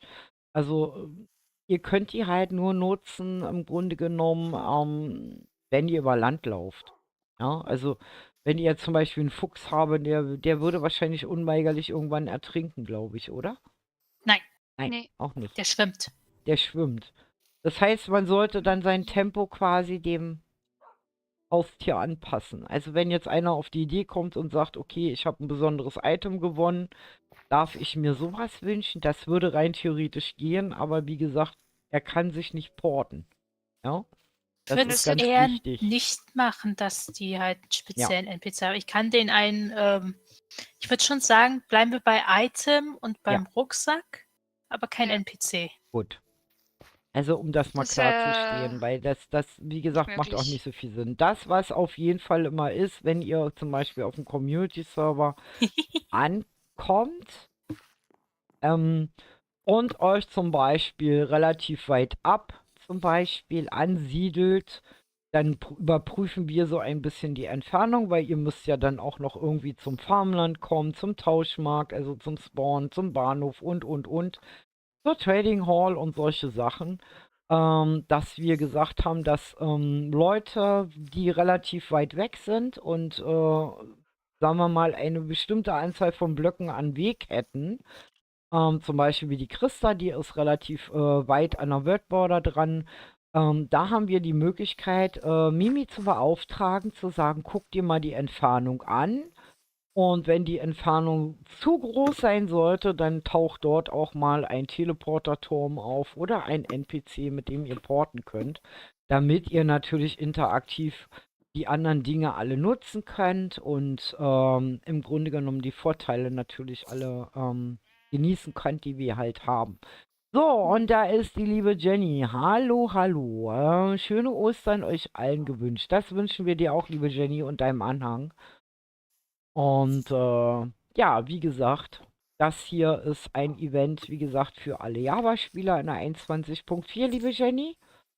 Das heißt, ja, ihr dürft halt Der läuft über den 20 Tisch. Ostereier suchen, die es in sich haben. Der ist ja kaputt gegangen. Was ist denn das für ein Hüpfteil hier? Der hüpft ja, der Andy. Ich finde es Also wie lustig. gesagt, ihr seht schon, mein Team hat hier immer irgendwelchen Unsinn im Kopf. Die Ungeziefer auf dem Server platzieren und solche Sachen. Nein, für mich ist das Ungeziefer. Das kuschel ich mit dem Ungeziefer unterm Tisch. Und Wusimo, noch fit? Mal gucken, wie der Ja, Score schon. aussieht. Wusi hat ja 10 Eier. Yay, Halbzeit. Nach fast 4,5 Stunden. Ja, da habe ich eine Nacht schon drin. Also, ich sag mal, wenn du die 20 schaffst, dann könntest du es auch auf die Scoreliste schaffen, weil, wie gesagt, der Einzige, der es bis jetzt geschafft hat, ist der Kai. Wir sind ja der Einzige, der bis jetzt geschafft hat, wirklich die 20 Eier zu finden. Wenn man von Coupon absieht. Ja, die Admins, die sind ausgenommen. Koopa, wie gesagt, ist ausgenommen. Der ist Server-Admin und darf eh nicht. Der darf nur arbeiten hier. Und Versteckt sich braucht hinter sich Schaf. gar nicht hinterm Schaf zu verstecken. Ich hab dich gesehen. So. Dein Puschelkopf. Naja, und wenn halt man das bis Nulle halt nicht alle schafft, dann gucken wir, wer hat dann halt noch die, Genau. als Zweiter, wer hat denn die meisten geschafft Genau. und wer als Dritter halt, wer als Zweiter die meisten, Genau. also der danach folgt dann. Weil, wie gesagt. Und alle, wie gesagt, die heute nicht teilnehmen können, aus welchen Gründen auch immer, wie gesagt, schaut morgen in den Steam rein. Ich werde auf jeden Fall wieder 5 Mitgliedschaften raushauen. Das ist also kein Aprilscherz, das ist so. Und wir freuen uns schon ganz doll auf neue Spieler auf dem Community-Server. Spring mal. Ui, ui, ich kann jetzt auch hüpfen. Yay, hui. Hi. Wo bist du, Aua, neue in den Hase? Kopf stoßen. Hoi. Von Baum zu Baum. Yay. Da. Okay, aber ich laufe dann immer in Gefahr, dann doch etwas mitzunehmen, was ich nicht mitnehmen will. So, auf jeden Fall, wie gesagt, hat die Mimi das gerade richtig erklärt. Also um Mitternacht, wie gesagt, werden wir das auswerten. Und selbst die jetzt nicht alle 20 dann schaffen sollten, wie gesagt, rücken dann mit in die Wertung rein und sollten also, wie gesagt, es Minimum 3 nicht schaffen, 20 Eier zu finden in der vorgegebenen Zeit bis Mitternacht. Wie gesagt, dann werden wir das dementsprechend dann natürlich berücksichtigen. Ne? Da. Hopp, hopp, hopp. Trampolin. Trampolin ohne Trampolin. So, wir können ja noch mal ein bisschen herumfliegen. Und ein bisschen uns die Map wieder anschauen. Also wie gesagt, 500 mal 500 Blöcke groß. Ihr findet hier etwas, was ihr vom Community Server aus dem Stream kennt. Meine legendäre Honig. Bienenfarm, Bienen, Honig, Bienen, da läuft der Honig doch glatt in den Boden rein. Guck mal, da fehlt die Tasse. Da ist gar keine Tasse bei. Aber das macht nichts. Dann kann ich Honig Kannst dich schlecken drunter gehen. stellen, den Mund aufmachen. Genau. Und dann bin ich von oben bis unten klebrig. Und dann gibt es Ja. auch noch einen Teil aus Momentum, wie gesagt, auf Wunsch von vielen, die gesagt haben, oh, da möchten wir selber gerne mal rein. Wir haben es allerdings jetzt ohne die Bücher reingestellt, und zwar das Haus des Passierscheins A38. Das heißt, ihr könnt selber dann mal hier rumlaufen. Wie gesagt, es könnte auch sein, dass dort auch ein Eck versteckt ist. Man weiß es nicht. Und ansonsten, wie gesagt, gibt es hier auch viele andere kleine Gebäude. Also guckt ruhig überall rein. Sucht nicht nur auf dem Boden. Ja, also auf dem Boden, sondern über euch, also in der Luft. Sag ich mal, über euch. Also nicht in der Luft, sondern über euch und unter euch. Ja, also rundrum, unter euch, über euch. Ihr versteht schon. Was ist das? Also es ist natürlich nicht alles stehend hier auf dem Boden oder so. Ne? Also so einfach machen wir euch das. Nee, nee. So, wie gesagt, hier ist der Spawn. Wie gesagt, auch, wie gesagt, alles durchsucht. Wie gesagt, die Ach Map so. ist klein, aber es ist machbar. Wie gesagt, der Kai hat alle 20 Bist du gerade bei gefunden. mir? Ja, ich hab das. Was ist das denn auf der Karte? Kai hat es schon geschafft. In 2,5 Stunden alle Eier zu finden. Also es ist machbar. Ne? Und wie gesagt, Ich dann bin geht gerade ein der... bisschen am Denn Basteln. nochmal zum Hinweis, also ihr geht quasi auf so ein NPC oder Lebewesen oder Entität zu. Und wenn dann das Wörtchen Eck erscheint, wisst ihr, ihr habt es gefunden. Dann macht's Pling. Ja, und dann wird eurem Counter quasi ein unsichtbares Ei gut geschrieben. Jo. Die Zeit ist eigentlich nur für uns als Orientierung. Was willst du von mir? Was habe ich dir getan? Geh weg. Sonst hetze ich meine Flöhe auf dich. Wirst du sehen. Das ist so niedlich. Ah ja, Rio und ihre Endermites. Mit denen sie mich immer in den Wahnsinn treibt. Ja, ja, da muss ich mal aufpassen, Momentum. Da kann es nämlich passieren, wenn ich da irgendwo unterwegs bin, dass mich dann irgendwas angreift, ich dann um mich rumgucke, bis ich dann drauf komme, dass so ein Endermite mir wieder aufgelauert hat. Ich habe so die Vermutung, dass in diesem Endermite die Rio steckt.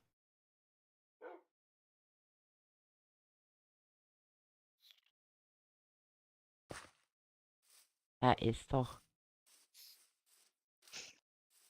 Vor allen Dingen, weil es jetzt vor mir wegläuft.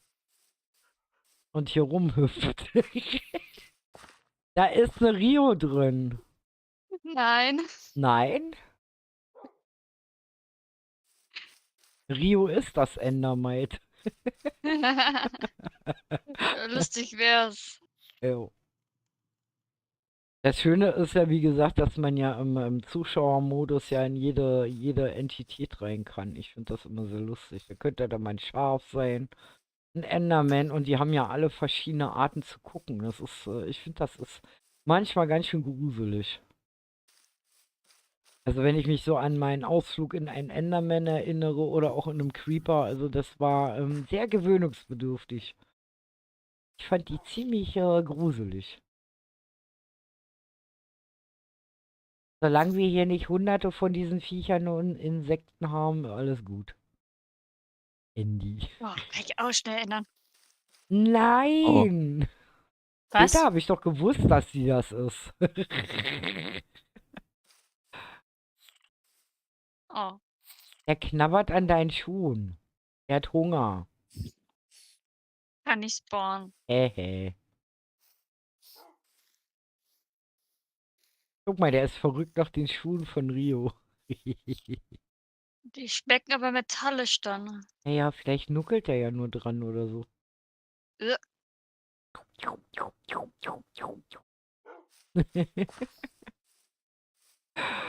Oh Mann. Gut, ja. Während die anderen noch hier fröhlich vor sich hinsuchen, wie gesagt, kommt drauf, versucht, es lohnt sich, es ist lustig, es macht Spaß. Und ja, Chip. wie gesagt, noch kann ich hier nicht so rumlaufen, wie ich möchte. Ich würde es gerne. Ich kann momentan nichts anderes machen als rumfliegen, weil ich unweigerlich natürlich die Eier spoilern würde, indem ich da vorbeilaufe. Und Hat ein Eisendefizit. genau, hat ein Eisendefizit. Schaut euch mal diesen wunderschönen Baum an. Der ist sehr schön. Ich fliege aber oben rüber. Und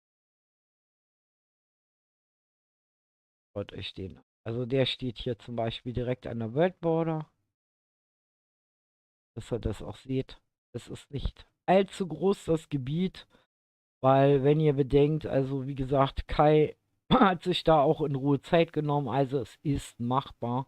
Also er hat 2,5 Stunden gebraucht. Ist relativ am Anfang chaotisch gelaufen und hat dann die Taktik geändert und hat dann systematisch ganz in Ruhe die Map abgesucht und wie gesagt es geschafft, 20 Eier in 2,5 Stunden hinzulegen. Also das ist die Vorlage sozusagen. Er hat momentan, wie gesagt, die Führung.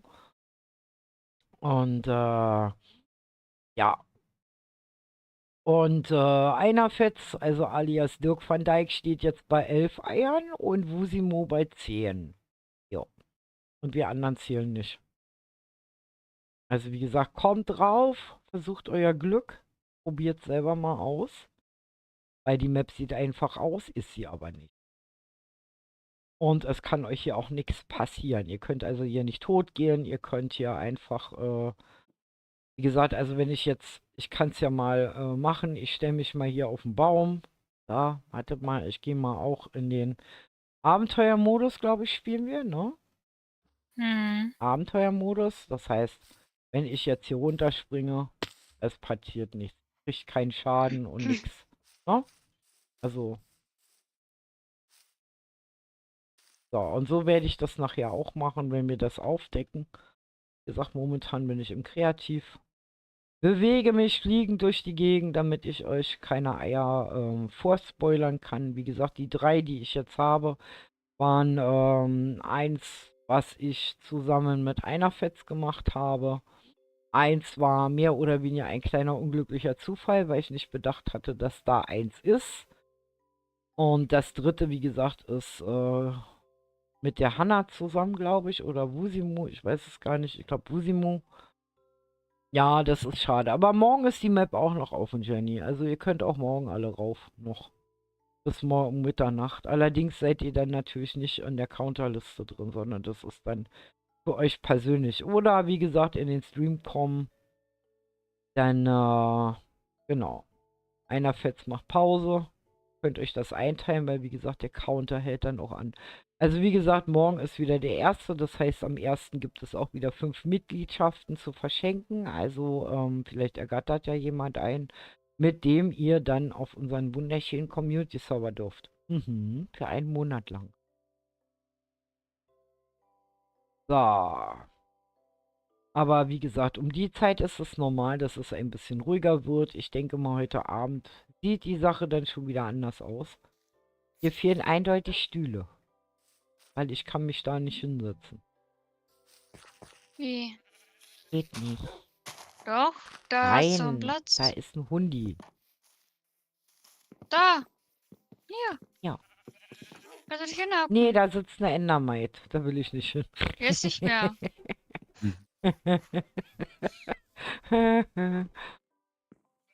So, okay. Okay. Wir sitzen hier und warten auf die neuen Ankömmlinge. Baby lässt mich leider nicht wirklich spielen. Stimmt, du hast ja ein Baby zu Hause. Ja, das ist alles gut. Alles gut, Jenny. Es ist So. noch ganz frisch, oder? Baby, sonst habe ich immer nur von den anderen gehört. Was ein frisches Baby. Ich habe Enderman Ein in meinem Frischling. Ich sehe es schon wieder doppelt, weil ich 2 Cooper auf dem Bildschirm habe. Hä? 2 Kuba auf dem Bildschirm. Na, auf meiner Map. Achso. Ah, okay. Du bist doch mit Kirito oben in dem kleinen Türmchen Also wie drinne. gesagt, die So-Ära ist ja bei uns leider auch immer noch in Babypause. Das wird auch noch eine Weile so bleiben. Also weil kleine Babys natürlich vorgehen, ne? Spielen kommt erst dann, wenn es wieder wirklich geht.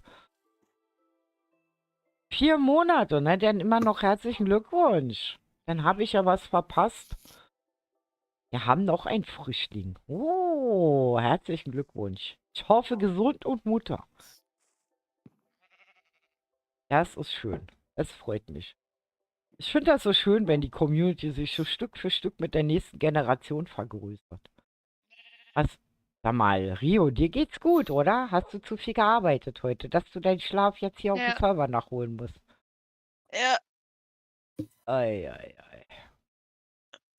Oh Mann. So, und Cooper ist hier gerade am Wursteln. Cooper Ihr steht seht auf dem das? Baum. Ja, ja.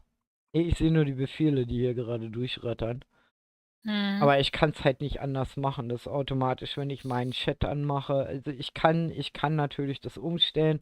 Ist für mich dann aber blöd, weil ich ja dann zwischendurch, wenn hier Spieler sind, halt auch porten möchte zu euch, weil ich kann das ja. Ja, ich kann das ja mittels von diesen Liegst du jetzt? Dingern. Es geht jetzt hier nicht, weil momentan. Achso, Rio ich muss im kuschelt mit ihrem Zuschauermodus Haustier. sein. Ja. Ja. Rio kuschelt mit dem Haustier, genau. Ach, ich habe übrigens den Osterhasen eingefügt.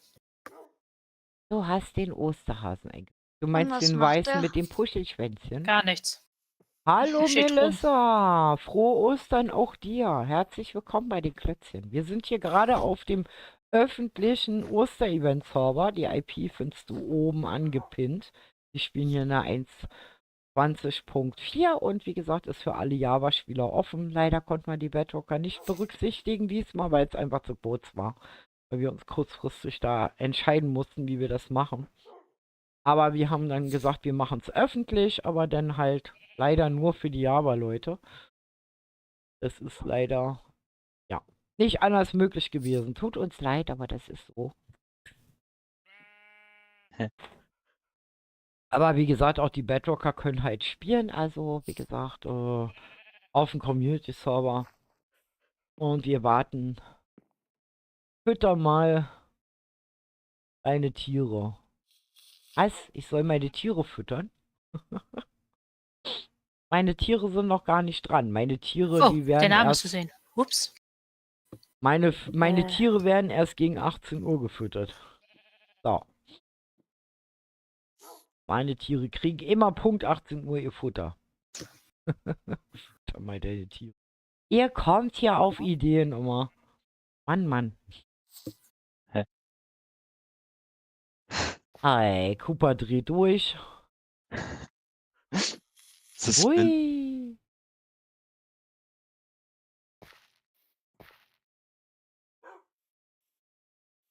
Leo Cooper musst du gucken. Warum soll ich Leo Cooper gucken? Ich habe meinen eigenen Cooper hier. Jetzt ist er umgefallen.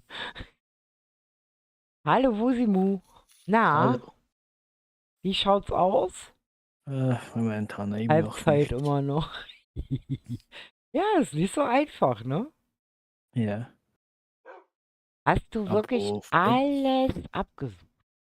Bist du sicher? also bei meinem Gebäude bin ich echt nicht sicher. Da bin ich schon 3, 4 Mal drin gewesen. Okay. Also wie Es gesagt, kommt drauf es an, bei ist, welchem Gebäude. kommt drauf an, in welchem Gebäude, genau. Ich Cooper ist denke, ein es ist, Helikopter, also, genau. und wenn es zu einfach wäre, wäre es auch langweilig. Ja, Das stimmt. Hanna ist deswegen. wieder da. Hanna ist wieder da. Hanna hat ihr Handgelenk massiert. Ist wieder fit. Und wie gesagt, ihr könnt zwischendurch halt immer wieder Pause machen und dann, wie gesagt, stoppt der Counter. Also auch wenn Hanna jetzt 3, 4 Mal raus und rein geht, der Counter stoppt jeweils und geht wieder an, sobald ihr auf den Server kommt. So, okay. Mein Kaffee ist schon wieder alle. Und ich muss jetzt auch, es ist gleich 17 Uhr, das heißt, ich werde gleich mal kurz mit meinen Hundis raus in den Garten gehen. Und ja, währenddessen kann ja mein Team euch wieder eine Runde bespaßen.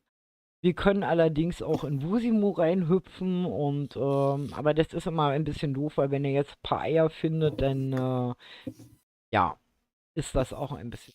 Das ist übrigens das Risiko, was jeder Admin von uns hat, wenn er sich jetzt hier auf der Map bewegt. Warte mal, wer von euch hat 20 Eier? Rio, du hast Super. 19.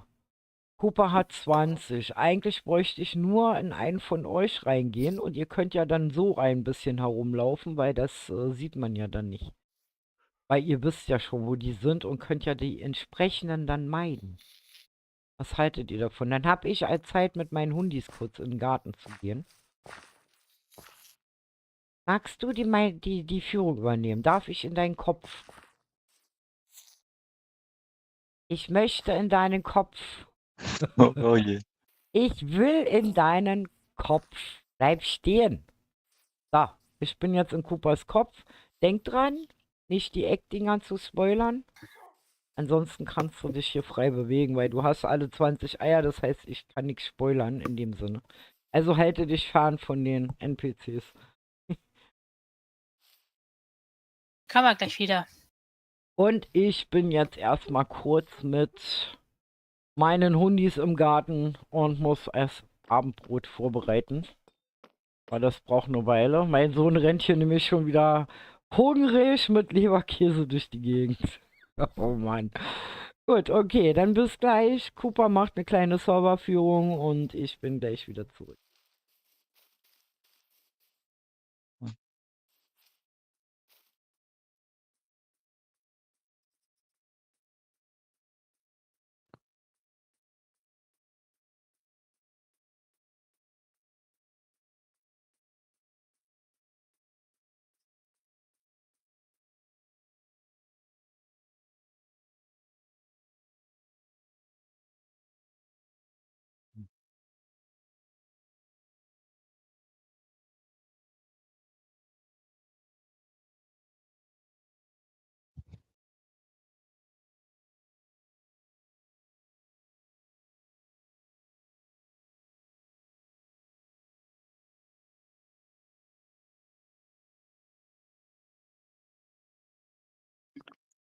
Irgendwie kann ich mich nicht porten.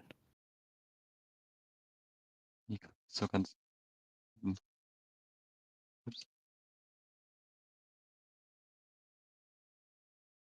Oh, jetzt habe ich Buko geportet. Na toll.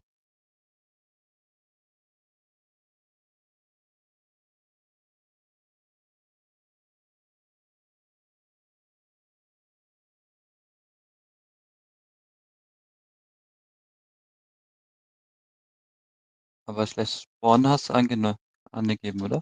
Ja, aber bei mir kommt immer die Meldung Mimikry Drake wurde zu geportet, statt mein Name. Okay.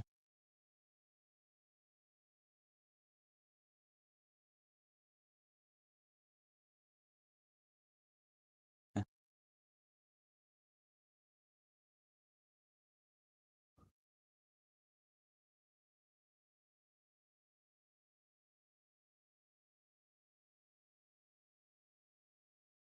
Mimi, bist du da?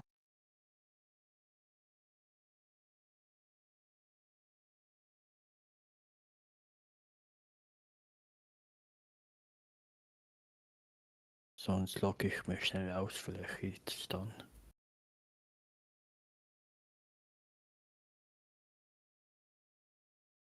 Das ist komisch. Nein, es geht immer noch nicht.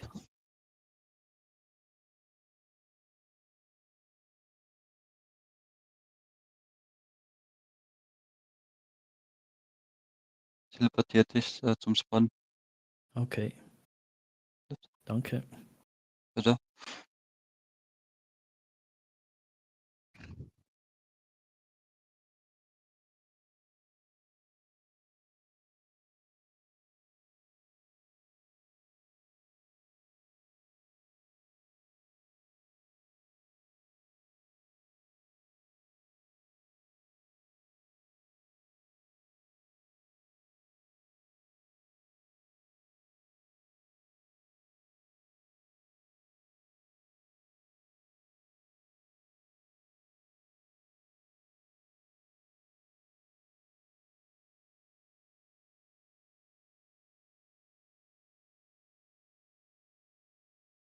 Oh,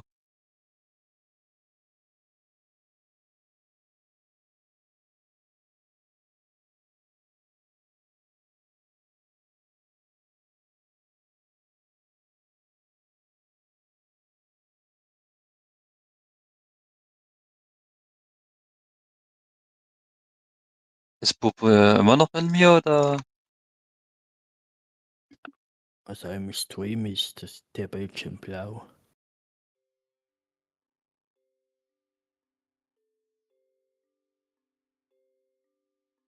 Okay.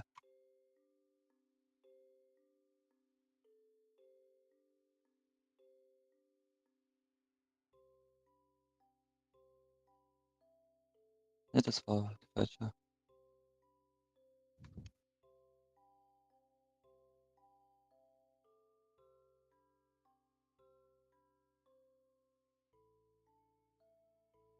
Was?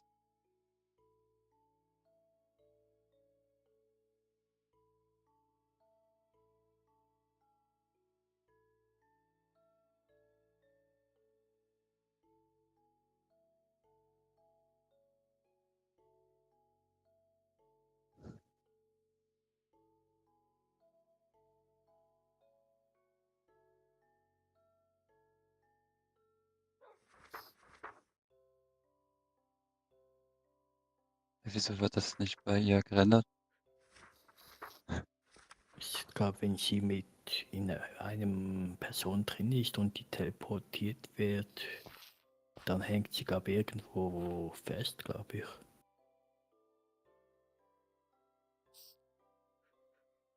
Ah, jetzt.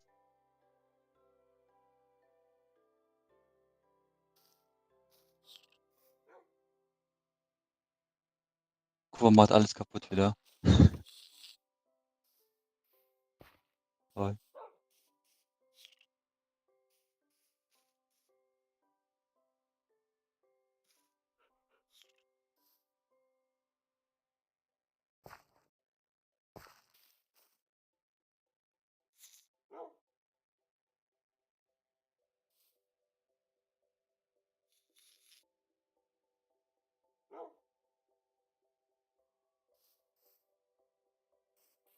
Ah, ich war schon gemutet schon wieder. Mimi?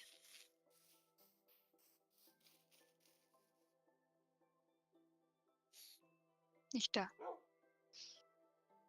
Nicht da.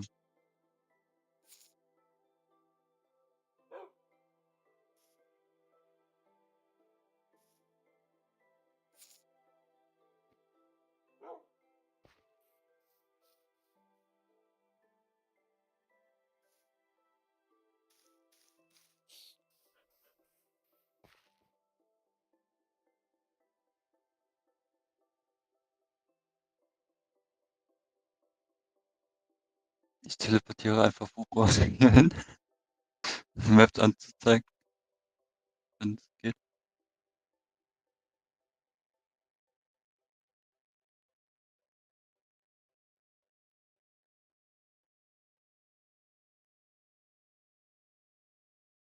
Ja, es funktioniert.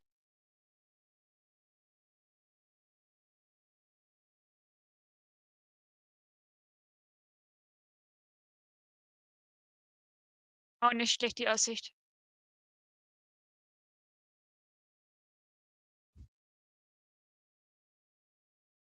Dann glaube ich, 'n Kopfkissen runter.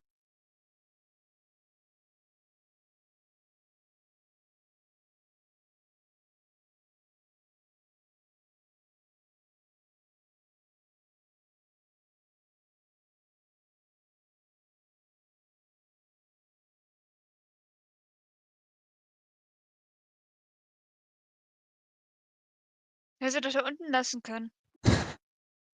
Na ja, ist jetzt 'n bisschen höher. Sieht man die ganzen Baum jetzt. Ganz groß. So, wieder da. Hippe, Wer ist denn meine dazugekommen? Ente meint, ist kaputt. Wieso das denn? Die backt rum. Packt rum? Wo bist denn du?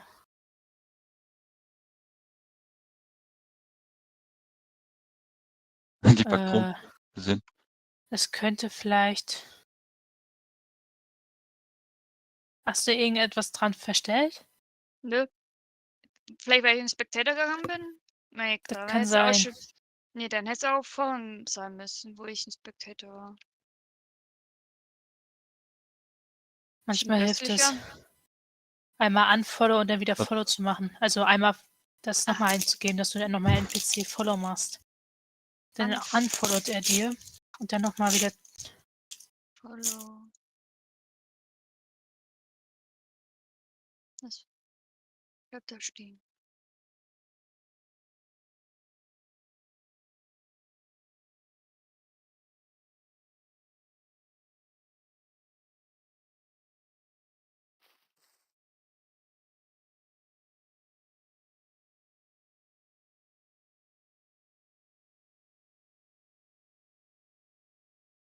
Wo soll ich noch der Bobo hin teleportieren? Hm.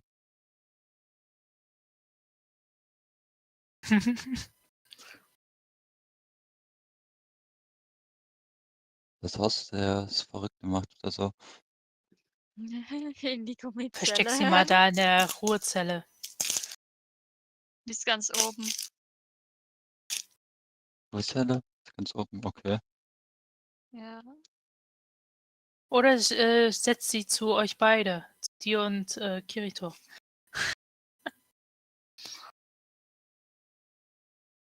Ah, da ist 'ne Gummizelle.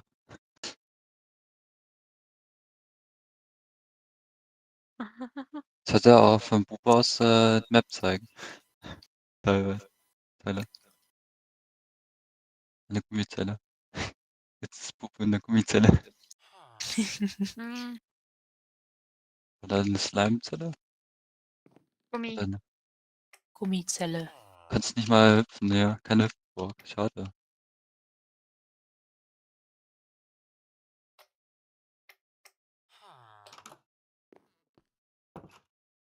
Oh, das ist jetzt 'ne blöde Option. Ups. Hm?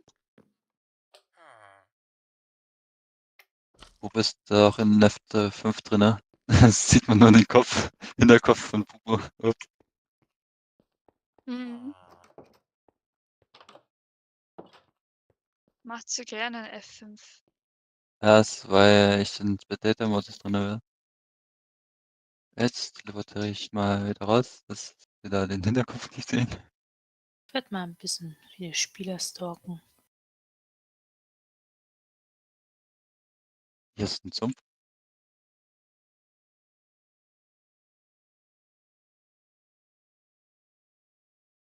Mann, die Streamverzögerung ist echt, sehr lang.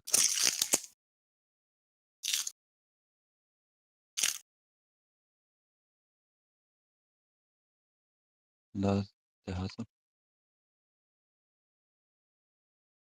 Ups.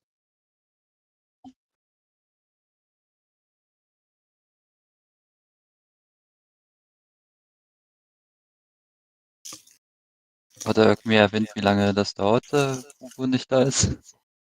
Hm? Nein. Sie hat nur gesagt, dass sie fix Hunde in den Garten rauslässt. Ah, okay. Vielleicht macht sie noch was nebenbei.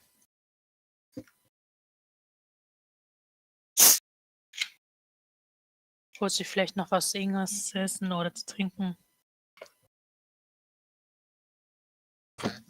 Oder quatscht noch mit jemandem.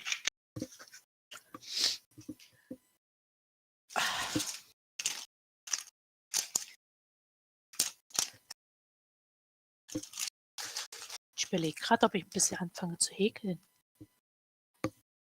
Mach das. So, große Suche. Wo ist meine Häkelnadel? Und meine Wolle. So, ich Wieder glaube, ich gehe mal ein Satz bisschen auf- Wusimo rein. So.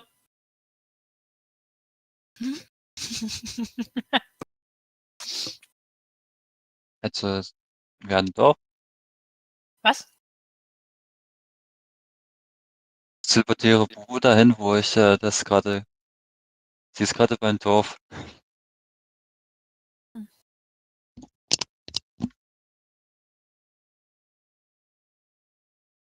Welches Dorf? Es gibt zwei nur. Das obere Ja. Ach, Das das obere. im Norden. im Fichtenwald. Ja.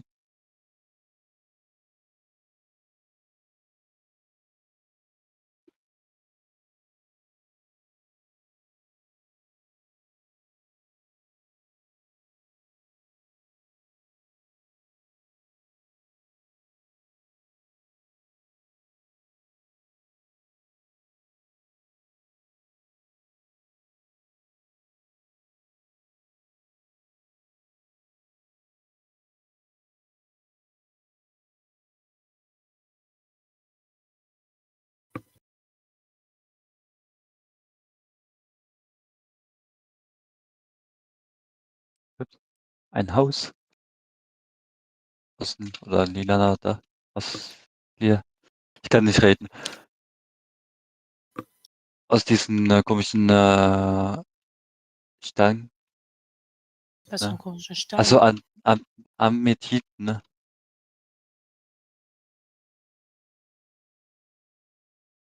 Ein Haus mit ein Dach mit Amethiten und mit Amethyst. Amethyst. Amethyst. Ah, okay. So geht's auch.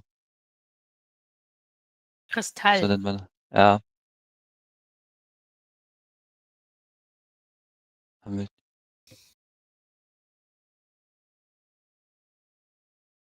So ist es ja alles hier in Ordnung.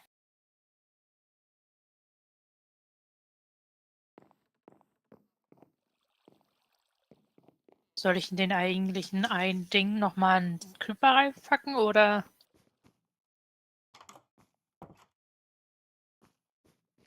Wie? dem Schrank? Der explodiert nicht. Ach, meinst du den NPC Creeper? Hm? Warum sollte der explodieren? Wenn ich die AI einschalte, dann explodiert der. Macht aber nichts kaputt.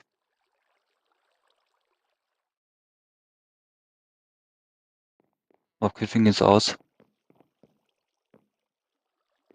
Ja, Schaden macht er dann. Das ja. Aber Blockschaden macht er nicht.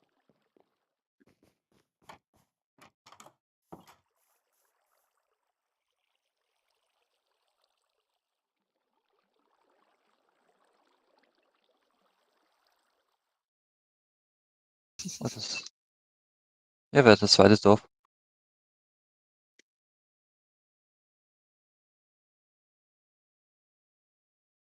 So, da bin ich wieder. Wie ich sehe, hat Cooper mich gerade verloren. Nein. Ich war doch in Ja deinem und Kopf. nein. Er hat sich rumteleportiert und du hattest nur noch blaue Sicht. Ah, okay. So, jetzt haben wir hier auch einen Kuschelfreund. Ich bin schon groß. Hi. Bobo, grad willst du den ein Ei. Osterhasen Hallo sagen? Ja. Komm mal zum Spawn. Hab nur Schabernack gemacht.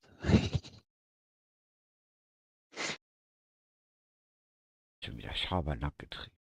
So. Ja, Auf ich jeden hab Fall dich sind nur meine Tiere rumtelefoniert. versorgt und mein Essen ist im Ofen.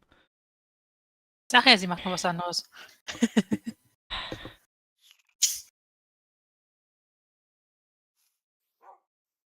Ich sehe nur ein Ungeziefer, immer noch. Komm hier. Das ist mein Tierchen. Der Oster. Hier. Weg! Hey, Ups. bist du sicher, dass ich hier reingehen soll? Du kannst die andere Teil. Hier lang. Im Bett. Was? Gibt's einen Geheimgang? Das ist das geheime Versteck vom Osterhasen. Oh, Rechtsklick hallo drauf. Osterhasen. Rechts, klick auf den Hasen. Frohe Ostern. Hallo, frohe Ostern, lieber Hase. Du bist also derjenige, der hier überall die Eier versteckt hat. Da fehlen noch Eierchen. Das sind Endermites-Eier. Da kommt wieder Ungeziefer raus. Ich sehe das schon kommen. Nein, Ender Dragon. Okay. Die lassen ja hier gar nicht rein, doch die Babys schon. Was? Wenn das Dracheneier sind und die ausschlüpfen und hier wachsen, dann kommen die gar nicht durch die Tür da oben. Wer sagt, dass das diese bunten Eier nicht auch Dracheneier sind, nur angemalt? Das stimmt. Hast du das gehört? Der hatte richtige Hasenohren. Schaut mal. Mhm. Und ein Puschelschwänzchen. Also richtige Osterhase. Yay. Mich wundert, er isst gerade eine Banane.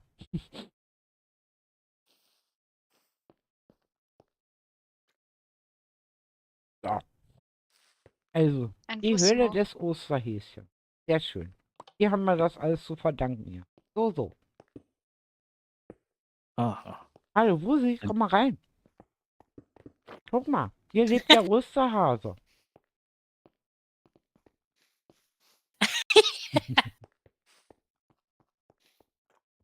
Sieht gemütlich aus hier drin. Mhm.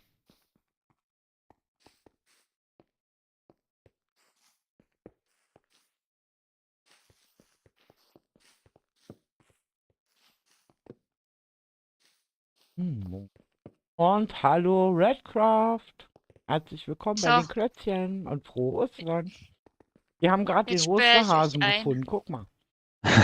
Frohe Ostern. Nein, nicht einsperren. Oh. Ja. Ich will hier Das ist raus. wieder Ui, ich sehe, Mann. Habt ihr ihn auch gesehen? Wen? Raus Was? hier. Geht. Raus hier. Bibi? Ich traue dem Kannst nicht. wieder rausnehmen. Ha? Soll ich es wieder rausnehmen? Ja, kannst du machen. Plopp, plopp. Ei. So. Wie gesagt, unsere legendäre, wunderschöne. Und Redcraft ist Mitglied seit einem Monat. Heiße Flauschkopf. Ach, das ist Flauschi. Unser Flauschkopf. Hallo Flauschkopf. Ja, das ist immer das Problem, wenn man in YouTube-Chat einen anderen Namen nutzt, wie im Discord. Oder im Ingame. Aber hallo Flauschkopf. Lange nicht mehr gesehen und gehört. Schau mal, wir haben eine wunderschöne öffentliche Map gemacht für alle Java-Leute. Ich weiß gar nicht, bist du Java oder Bedrock-Spieler gewesen? Weiß es nicht. Auf jeden Fall, wie gesagt, alle Java-Spieler mit der 1.20.4 können hier rauf. Also ist ja nicht weiter dramatisch, die Version zu wechseln und die IP, die oben angepinnt ist, einzufügen. Und hier sich auf die Suche nach den 20 legendären Eiern zu machen. Also Eier insofern, das sind NPCs. Ich zeige euch mal, wie das so funktioniert. Stellt euch mal vor, dass wir zum Beispiel ein NPC, ist es eigentlich auch, aber da steht kein Eck drüber. Also wenn, dann steht da Eck drüber und in dem Moment, wenn der ein Eichen für euch hat, macht's bling und dann füllt sich der Counter. Ich habe bisher 3 Unfreiwillige gefunden. Also wenn ich Mimikry anklicke, passiert gar nichts, auch wenn sie ein Ei auf dem Kopf hat. So, auf jeden Fall, wie gesagt, erscheint dann das Wörtchen Egg, also nicht Mimi oder Rio oder Andy und so, sondern Egg. Und er macht das Pling und dann kommt ein Ei auf unser Counter. Und wer quasi bis heute Abend um Mitternacht alle 20 gefunden hat, wie gesagt, er ist dann automatisch in unserem Scoreboard dann vermerkt und wir quasi, die macht mich hier ganz irre mit ihrem Handy. Ich muss da so gucken, dann stört's mich nicht. Also, und wer dann quasi bis 0 Uhr heute Abend 20 Eier gefunden hat, wie gesagt, ist automatisch auf der Scoreboard-Liste, weil wir dann natürlich gucken, wer war der Schnellste, der das dann gelöst hat. Unter den ersten 3, wie gesagt, gibt es jeweils eine Mitgliedschaft für einen Monat für unseren Community-Server. Da könnt ihr dann spielen, also Java und Bedrocker halt auch in der 21.4.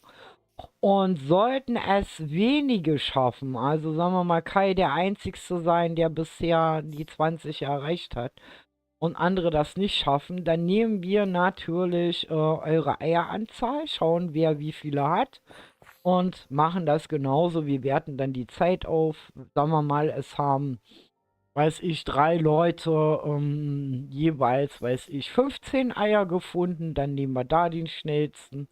Ne? Und so weiter und so fort. Also das werden wir schon hinkriegen.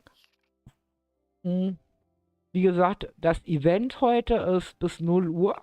Morgen könnt ihr allerdings nochmal bis 0 Uhr auf den Server rauf für euch spielen.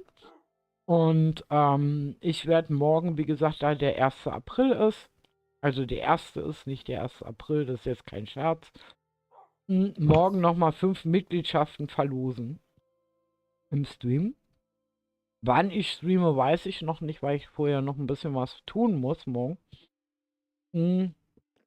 Auf jeden Fall lohnt es sich dann reinzuschauen und die Mitgliedschaften, wie gesagt, berechtigen euch dann natürlich auch einen Monat kostenlos auf dem Community-Server dabei zu sein. Vielleicht gefällt es euch ja so gut, dass er sagt, okay, wir verlängern das und ja. Ne? Also wichtig ist halt für alle, die jetzt zuschauen, ihr müsst das natürlich aktiviert haben, dass man das machen kann. Also nur die quasi, wie gesagt, das aktiviert haben, dass man euch eine Mitgliedschaft schenken kann. Wie gesagt, haben dann die Chance, morgen eine von den kostenlosen auch nochmal zu ergattern. Ja, momentan, wie gesagt, ist es relativ ruhig. Die Melli ist neu dazugekommen. Wir können ja mal gucken, was die Melli treibt. Und die Hanna hat jetzt schon 12. Melli ist frisch dazugekommen, hat 2. Busimo hat Halbzeit. Cooper zählt nicht, Rio zählt nicht, ich zähle nicht und Mimi auch nicht. So. Also der Einzige, der bis jetzt 20 komplett gefunden hat, ist Kai, also Wordmaker. Das heißt, da stehen noch alle Chancen offen. Also, wie gesagt, also die IP findet da oben angepinnt. Ich poste euch jetzt nochmal den Discord rein. Wenn ihr den besuchen möchtet. Freuen uns über jeden, der dort Lust hat. Wie gesagt, Abo und Like tun auch nicht weh, sind kostenlos. Genau wie das Spiel, dieser Event heute. Und wie gesagt, wir steuern jetzt sowieso auf die Zeit rum, wo die Leute alle essen gehen. Das heißt also, momentan ist es noch relativ gemütlich hier. Heute Morgen war es schon mal voller. Und wir schauen mal. Wie gesagt, weil wir wissen ja natürlich auch, dass viele heute unterwegs sind, das schöne Wetter genießen. Es ist halbwegs schön, also die Temperaturen sind angenehm. Und ja. Was ist Und das? wichtig ist, dass ihr noch wisst, wenn ihr zum Beispiel jetzt suchen kommt, der Counter startet man hat erst, wenn ihr besser on Chancen. seid. In dem Moment, wenn ihr off geht, stoppt der Counter. Wenn ihr wieder on kommt, startet der Counter. Das heißt, es wird euch keine Zeit zu viel angerechnet, ne? Der ihr die Eier sucht. Zählen tut der Counter, also wie gesagt, ist nur für heute wichtig. Morgen ist es egal, da könnt ihr euch von mir aus auch 12 Stunden hier rumtreiben und die 20 Eier suchen, das interessiert dann keinen mehr. Aber heute, wie gesagt, ist es halt wichtig, ja, versucht mal so schnell wie möglich diese 20 Eier zu finden. Und ich sag euch gleich, die haben es in sich. Kai hat einen, ich sag mal, eine Zeit von 2,5 Stunden vorgelegt. Ja, die anderen sind im Grunde genommen schon etwas länger hier. Also Hanna ist jetzt gerade bei 13, Wusi immer noch bei 10, Maddie bei 2. Ne? Wie gesagt, die anderen waren auch so um die 10 rum. Also 10 bis 15 Eier ungefähr haben die anderen gehabt. Also wie gesagt, Kai ist der einzigste Wordmaker quasi, der alle 20 gefunden hat. Und der hat also, wie gesagt, 2,5 Stunden dafür gebraucht. Das zeigt, dass das nicht ganz so einfach ist, auch wenn es eine relativ simple Map zu scheinen seid. Ach, ich habe schon wieder einen Knoten. Aber ich bin ja auch schon 5 Stunden, fast 6 Stunden hier. Mann, Wahnsinn. Ihr seht es an meinem Counter. So, und die 3 Eier kann ich euch auch erklären. Also ich habe zwischendurch immer mal einen begleitet. Also unter anderem war ich mit Dirk van Dijk quasi unterwegs, also unserem Einerfetz und mit Wusimu. Da haben wir dann, habe ich 2 unfreiwillige Eier auf die Backe gedrückt gekriegt und das dritte, wie gesagt, entstand durch einen Zufall, weil ich zu nah an einem stand. Ja. Und Rio sitzt mit ihrem kleinen Endermite hier auf der Bank und ja, ich sag mal so, die haben es auch verdient, weil wir haben gerade die letzten Tage wie die Wilden hier bis tief in die Puppen an dieser Map gebastelt. Also mit diesen ganzen NPCs und Technik und Server erstellen und Gebäude bauen und einfügen und umwandeln und Biome anlegen und hast du nicht gesehen. Also das ist quasi so eine Fix-Fleißarbeit von uns gewesen, weil wir kurzfristig nämlich entscheiden mussten, dass wir das halt auf einem Extra-Server machen, den wir freundlicherweise, Achtung, Werbung von utopiagaming.de bekommen haben, und zwar gesponsert. Und die wir euch wärmstens ans Herz legen können, weil die haben ein Herz auch für kleine Streamer oder auch für private Leute, die für kleines Geld vielleicht mal einen Server suchen, der sicher ist und spielbar ist. Die auch Anfänger unterstützen, weil sie legen nämlich großen Wert auf persönliche Betreuung. So, das war wieder mein Werbungssprüchlein, der sein muss. Alle genaueren Infos, wie gesagt, erfahrt ihr in der Videobeschreibung. Da gibt es den Link von Utopia drin und da könnt ihr mal raufklicken und gucken, was die noch so anbieten. Also die machen auch andere Dinge wie zum Beispiel Podcast und alles Mögliche. Die haben auch einen eigenen Minecraft-Server und solche Dinge. Also ihr Fokus liegt auch bei uns Minecraft-Spielern unter anderem. Das heißt, da kennen die sich richtig gut aus und die können einen auch richtig gute Tipps geben. Und ich lege sie euch deswegen ans Herz, weil auch unser Kirito hat die auf Herz und Nieren geprüft und ist sehr zufrieden mit denen. Und auch wie gesagt, das alles mit dem Panel funktioniert und solche Dinge. Also die sind schon sehr, sehr besonders, weil die halt unter anderem auch teilweise aus der Minecraft-Szene kommen. Und Besseres kann uns Minecraft dann ja nicht passieren, als Leute zu haben, die sich damit auskennen. Ne? Wo man nicht einer von vielen ist, sondern wo der viele im Grunde genommen auch eine Einerbetreuung bekommt. Ja, was ihr nämlich bei anderen nicht habt. Erfahrung. Ich spreche aus Erfahrung. So, okay, das war's zur Werbung. Und ja, wie gesagt, wieso liegt jetzt hier ein Ei? Das ist aber nicht das Ei, was ich suche. Wieso gibst du mir? Das sind die falschen Eier. Die zählen nicht. Kannst du selber backen? Was machst du denn noch mehr Hühner? Ja, ich hatte mal Lust drauf. Aua! Nicht Eier gegen Kopf So, okay. schmeißen. Das tut weh. Da hast doch einen Helm auf, einen Knochenhelm. Da kann doch gar nichts passieren, kann nicht wehtun. Da tun sich eher die Hühner weh, die tun mir leid. Nee. So. Ja. Ein Cooper ist eh schon gelb, da fällt das Eigelb gar nicht auf. Genau, Schneeballschlacht. Genau, wir machen eine Schneeballschlacht jetzt.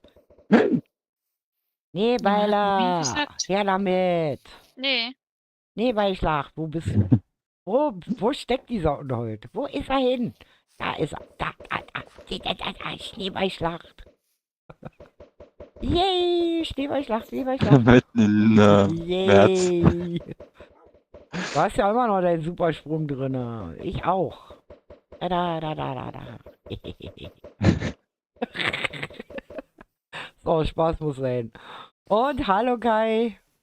Wie gesagt, da ist unser momentaner Spitzenreiter, der liebe Kai.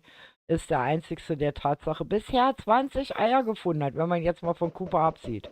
Der ja eigentlich gar nicht offiziell suchen darf. Aber dadurch konnte ich mit ihm ein bisschen herumreisen und ihr konntet ein bisschen so Sachen hier sehen. Und wie gesagt, wir machen jetzt Schneeballschlacht. Wir haben gerade ein bisschen Langeweile, weil die anderen Leute sind alle beim Essen und mein Essen braucht noch 2 Stunden. Du bist schuld. Es gibt nämlich Hühnchen. By the way. Na, Ja, Hühnchenschenkel mache ich heute. Hähnchenschenkel. So rum. Die Überleg Dinger grad, fliegen was ich ganz mir schön noch zu essen weit. mache. Schaut mal, wie weit die Dinger hier fliegen. Wow. ich fang sie ein. Okay, auf jeden Fall, wie gesagt. Kai Ja. hat den Osterhasen gefunden. Yay! So, auf jeden Fall, das ist dann noch so ein bisschen Zusatzgedöns hier. Und auf jeden Fall, wie gesagt, ja, haben wir eine Menge Spaß halt, ne?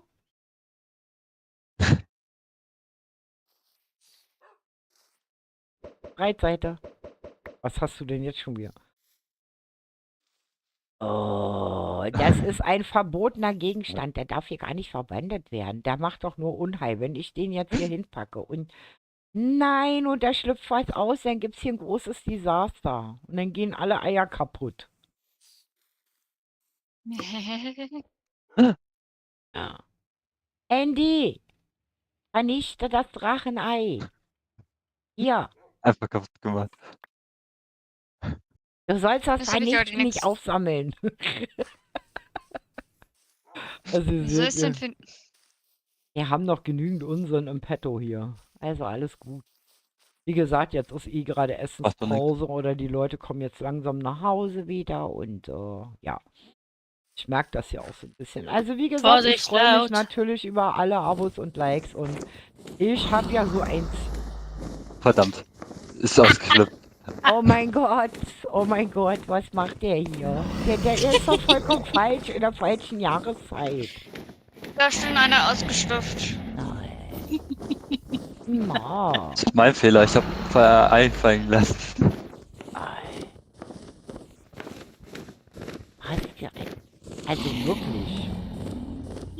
Ich bin entsetzt, der arme Osterhase. Du weißt doch, dass die Osterhasen fressen, Mensch. Mach den weg. Sperr den ein. Schieß war ihn kein hinter die Problem. Wordborder.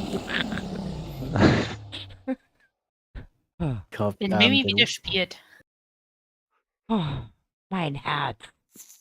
Das können wir doch Oh, dem Osterhasen nicht antun. Der ist in der Lage, packt alle Ostereier ein und haut ab. Und dann können wir hier die Leute nicht mehr suchen lassen. Das geht nicht. Ich schäme mich ja schon. Ja.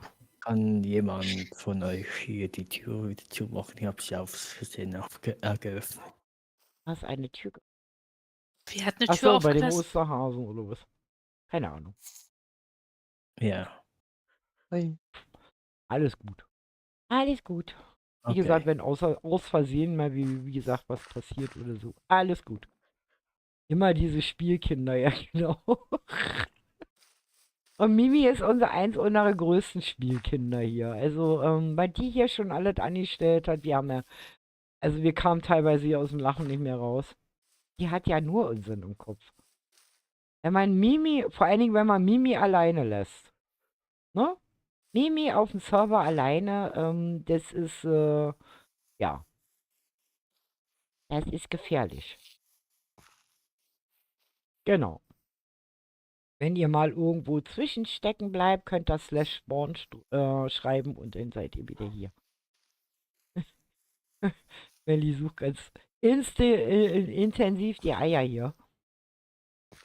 Busimo ist müde, der guckt wieder nach unten. Der hat schon wieder Nickerchen-Pose hier.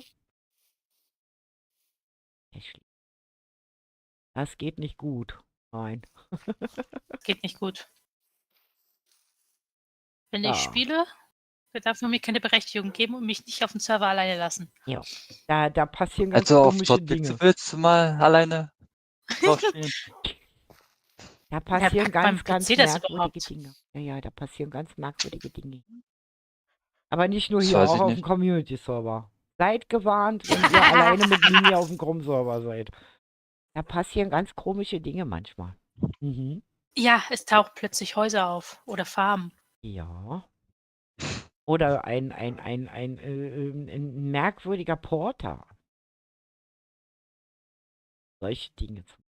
Aber wie gesagt, das ist immer alles ganz lieb gemeint. Also hier wird auch bei uns keiner persönlich irgendwie, ja, also sagen wir mal geprankt und böse geprankt.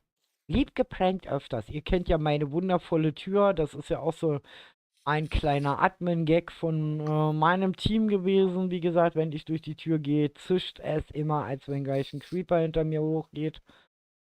Und hallo PvP Atlas. Herzlich willkommen. Okay.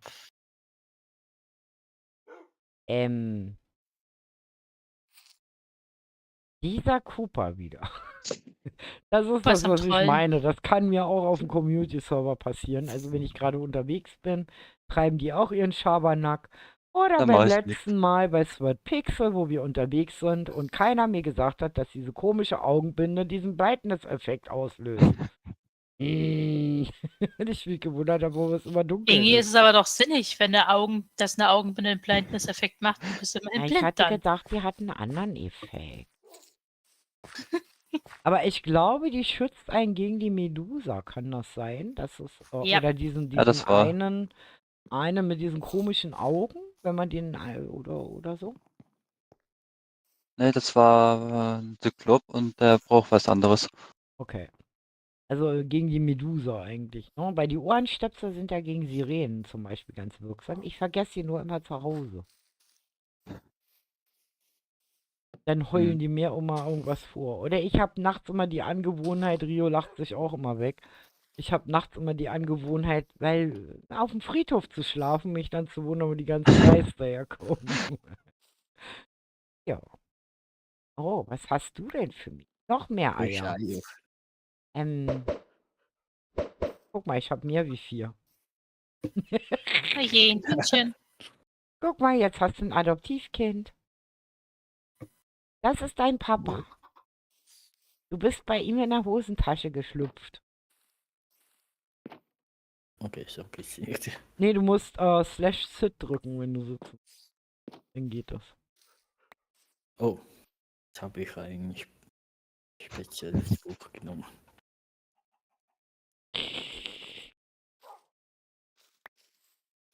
Okay, das sind doch ja, das sind die. Wo kommen die denn schon wieder her? Frag Cooper. Cooper, was machst du? Ich muss mal Bücher entsorgen. Ja,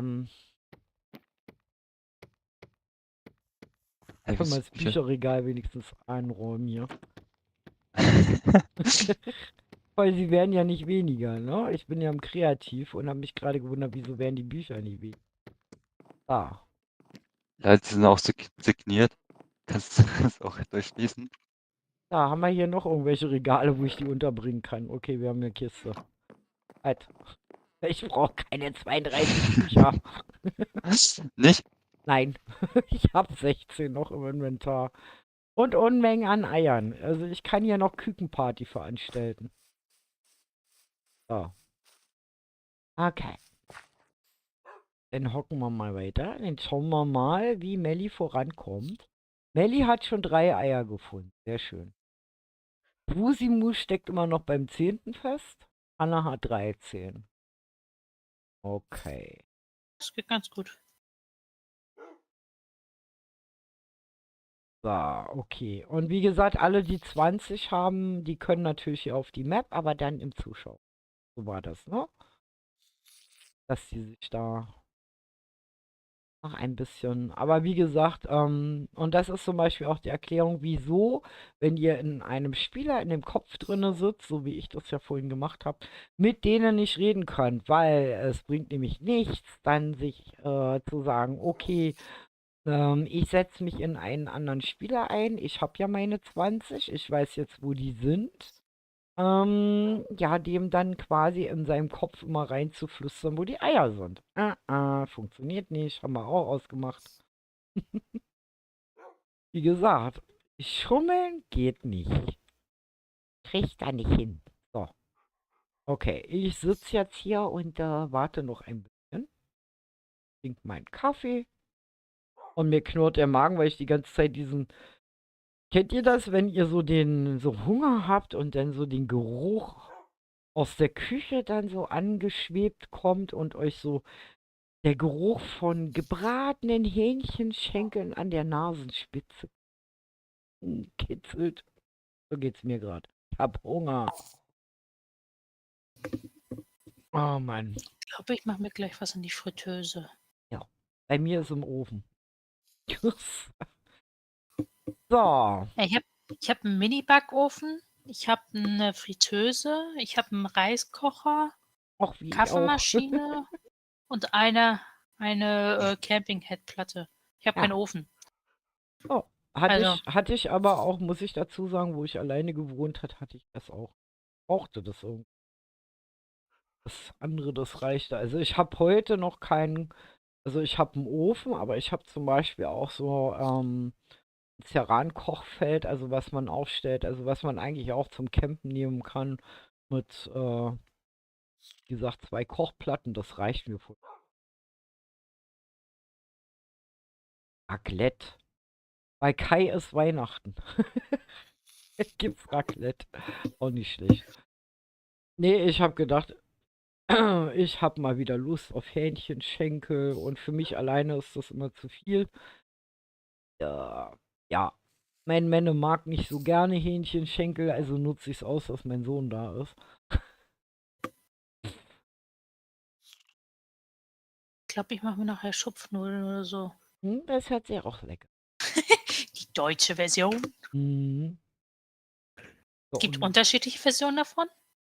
Ja. Ich glaube, die Weiß ich nicht. deutsche mit, also bei der Schweiz-Version ist mit Kartoffeln und Käse und dann noch mit Gurken, Zwiebeln und so. Und ich glaube, die deutsche Version ist mit Fleisch, glaube ich. Genau. Fleisch, Käse, Silberzwiebeln, ganz beliebt. Also ist die Schweizer Version vegetarisch und die deutsche Version nicht. So Ja. ungefähr, ja. Also man kann es auch mit Ist beim Fondue Speck auch so im machen, Übrigen. aber Der Schweizer, der packt wie der Franzose ins Fondue. Also der nimmt Käse und nimmt Weißbrot, was er da rein. Also hauptsächlich meistens, glaube ich, Baguette sogar. Also bei den Franzosen kenne ich so. Und die Deutschen, die nehmen meistens gar nicht Käse, sondern die nehmen Brühe und schmeißen alle möglichen Fleischsorten da rein. die so eine Version gibt es auch bei uns, aber ich habe es vergessen, wie es heißt. Zu die Detektive, bitte. Es war irgendein französisches Wort. Das weiß ich noch.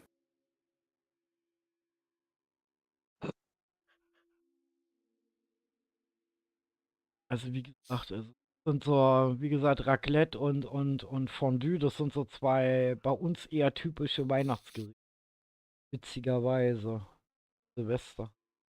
Die meisten witzigerweise Raclette oder Fondue. Aber wie gesagt, die Fleischvariante halt, ne? Also in meiner Familie zum Beispiel machen wir das nicht, weil bei uns, also am Heiligabend, wie gesagt, gar kein Fleisch gegessen wird. Das ist nämlich die Nacht, wo die Tiere alle sprechen. Mhm. Hab ich mal so gelernt von meiner Urgroßmutter. Die hat mir das erzählt und irgendwie, ich weiß nicht, das ist bei uns irgendwie Tradition. Okay, jetzt weiß ich, wie es heißt wieder. Es heißt Fondue Chinoise. Das Ja, ist bei genau. uns mit Brühe und Fleisch. Genau. Und Ist das aber wohl nicht verstehen so. Deutsche unter Fondue. Also die wenigsten machen die Käse-Weißwein-Variante mit Weißbrot, ne? Wegen dem Alkohol halt. Und da Die gibt es auch trinken noch die lieber den Würste. Alkohol. Weißt du, bei uns trinken die Leute, also in Deutschland habe ich die Erfahrung gemacht, weil ich habe ja auch schon mehrmals im Ausland gelebt. Also ich habe die Erfahrung gemacht, dass die Leute bei uns den Alkohol in Deutschland eher aus dem Glas trinken, als im Essen zu löffeln. Also wenn ich zum Beispiel sage, Coq au vin oder sowas halt, was für mich normal ist in meiner Familie, dass es sowas gibt, wo der Rotwein halt im Essen ist. Also ich glaube, das Äußerste, wo die hier also Rotwein zum Beispiel reinschmeißen, ich weiß es gar nicht. Irgendwelche Rindfleischgerichte oder so. Oder Fisch zum Beispiel. Also wer so ein bisschen wirklich sich mit Kochen auskennt, also da landet der Weißwein mal im Fischgericht oder so halt, ne? Aber wie gesagt, der Deutsche trinkt den Wein lieber aus dem Glas und nicht aus dem Essen. Ich trinke gar keinen Alkohol. Genau. Oder so. Das ist so meine Erfahrung. Und ich kenne es halt in meiner Familie, ist das eigentlich eher so, wir haben eine ziemlich internationale Küche in der Familie, durch den internationalen Touch in der Familie. Und von da aus findet ihr also den Alkohol meistens im Essen und nicht neben dem Essen. Das heißt, man hat dann den Geschmack, aber keinen Alkohol mehr im Essen halt, ne? Also Alkohol wird bei uns eigentlich auch relativ selten getrunken. Ich trinke auch gar keinen. Meine Söhne, wie gesagt, also wenn es mal aufs Äußerste, ich glaube, mein Mittlerer, der trinkt dann mal ein Bierchen oder so und der Älteste trinkt auch gar keinen. Der Jüngste auch nicht. Also von daher. Bei meinen Eltern ist das eigentlich auch ähnlich. Also zu ganz besonderen Anlässen oder so wird mal ein Glas Wein getrunken. Das war schon das Äußerste. Also das ist bei uns normal. Wie gesagt, das Essen, das Getränk landet dann eher am Essen bei uns. Im Gericht. Und Ostern, wie gesagt, gibt es auch so einige Traditionen, aber dadurch, dass ich hier relativ, sagen wir mal, mein Privatleben ein bisschen auf den Kopf gestellt ist und momentan ein bisschen unüblich und untypisch funktioniert, wie gesagt, habe ich halt die Zeit, die Feiertage halt hier zu verbringen mit euch. Und ja, Baileys Ei. Ja, wie gesagt, also normalerweise hätte es heute auch anderes gegeben. Also ich denke mal, weil Männer hier gewesen wäre, der macht immer Eis selber. Typisch Holländer halt. Also wirklich echt weltbestes lecker Schmecker-Eis macht er immer. Und ich denke mal, bei dem Wetter hätte es dann wahrscheinlich auch ein Barbecue gegeben, denke ich mal so. Ein richtig schönes und ja, leider ist mein Männer nicht da und wir müssen uns gedulden, bis er wieder da ist und es ihm wieder gut geht. Und ja, Grüße gehen raus an Männer. Ne? Und ja, das ist dann halt so. Nö, und so gibt es heute einfach Hähnchenschenkel, ganz simpel und einfach. Da freuen sich meine Katzen schon drauf. Essen mal fleißig mit. Die Hunde, wie gesagt, kriegen auch ihren Teil, aber die Knochen, wie gesagt, die kriegt keiner bei uns. Da müsst ihr auch keine Angst haben, liebe Tierschützer da draußen, aber bei uns kriegt keiner Hühnerknochen. No, macht man nicht. Weder Katzen noch Hunde. Wie Auch, ist Hannah da auf den Hasen draufgekommen? Auf geklettert den nehme ich mal einen, an. ich glaube, das ist Anna auf dem derselbe Hase. Hasen? Ich glaube, das ist derselbe Hase, wo ich mal drauf war. So, muss Wie ich ist sie mal, darauf gekommen? warte mal in Zuschauermodus gehen. Eins Warte. und Denk mal eins beim drücken. einen Ja, jetzt weiß Hasen. ich wo. Anna ist auf dem Häschen. Anna ist geklettert. Schaut mal. Hanna auf dem Hasen. Aber sie guckt halt auch wirklich überall. Die nimmt sich das, die hat da Ehrgeiz. Also Hanna gehört zu den Leuten, die ich kenne, die wirklich sehr großen Ehrgeiz haben, dann auch wirklich alle zu finden. Und finde das lustig. Und wo sie ist im Irrenhaus. Ja, jetzt sieht sie uns auch. Hallo Hanna. Ah ja, genau, das ist der Hals, Und wo wie ich auch gesagt, wenn ihr drauf hier war. irgendwo runterspringt, ihr könnt ja auch nicht tot gehen. Also von daher kann Hanna hier auch ganz mutig wieder runter. Die muss auch nicht ins Wasser springen. So. Also wie gesagt, das ist halt so. Da, hallo Froschi. Und ich freue mich nachher schon, im Grunde genommen, wenn ich dann das Vergnügen habe, im Grunde genommen mit euch hier auf die Eiersuche zu gehen, weil wie gesagt, momentan mache ich es nicht, weil ich möchte euch die natürlich nicht spoilern und muss mich beherrschen, so sehr es mir in den Fingern juckt, hier mich auch auf die Reise zu machen und die alle zu finden. Weil ihr müsst wissen, während ich nämlich fleißig vor mich hingebaut und dekoriert habe, hat nämlich Mimi überall diese Dinger hier versteckt, dass ich also auch nur einen kleinen Teil mitgekriegt habe, wo etwas ist. Das, was sie mir erzählt hat, wo die sein könnten, habe ich schon längst wieder vergessen. Ihr wisst ja, Alzheimer fortgeschritten bei mir, ne? Jetzt sagt mir was 5 Minuten später. Was? Alles gut. Auf jeden Fall, wie gesagt, freue ich mich auf nachher schon, wie gesagt, mit euch zusammen hier zu suchen und alles zu untersuchen, überall reinzukrauchen.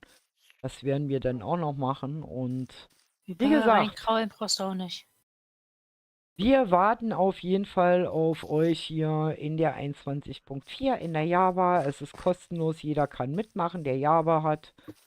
Und ihr könnt hier was gewinnen. Das heißt, wenn ihr bis 0 Uhr 20 Eier gefunden habt, wie gesagt, seid ihr automatisch auf der Scoreliste.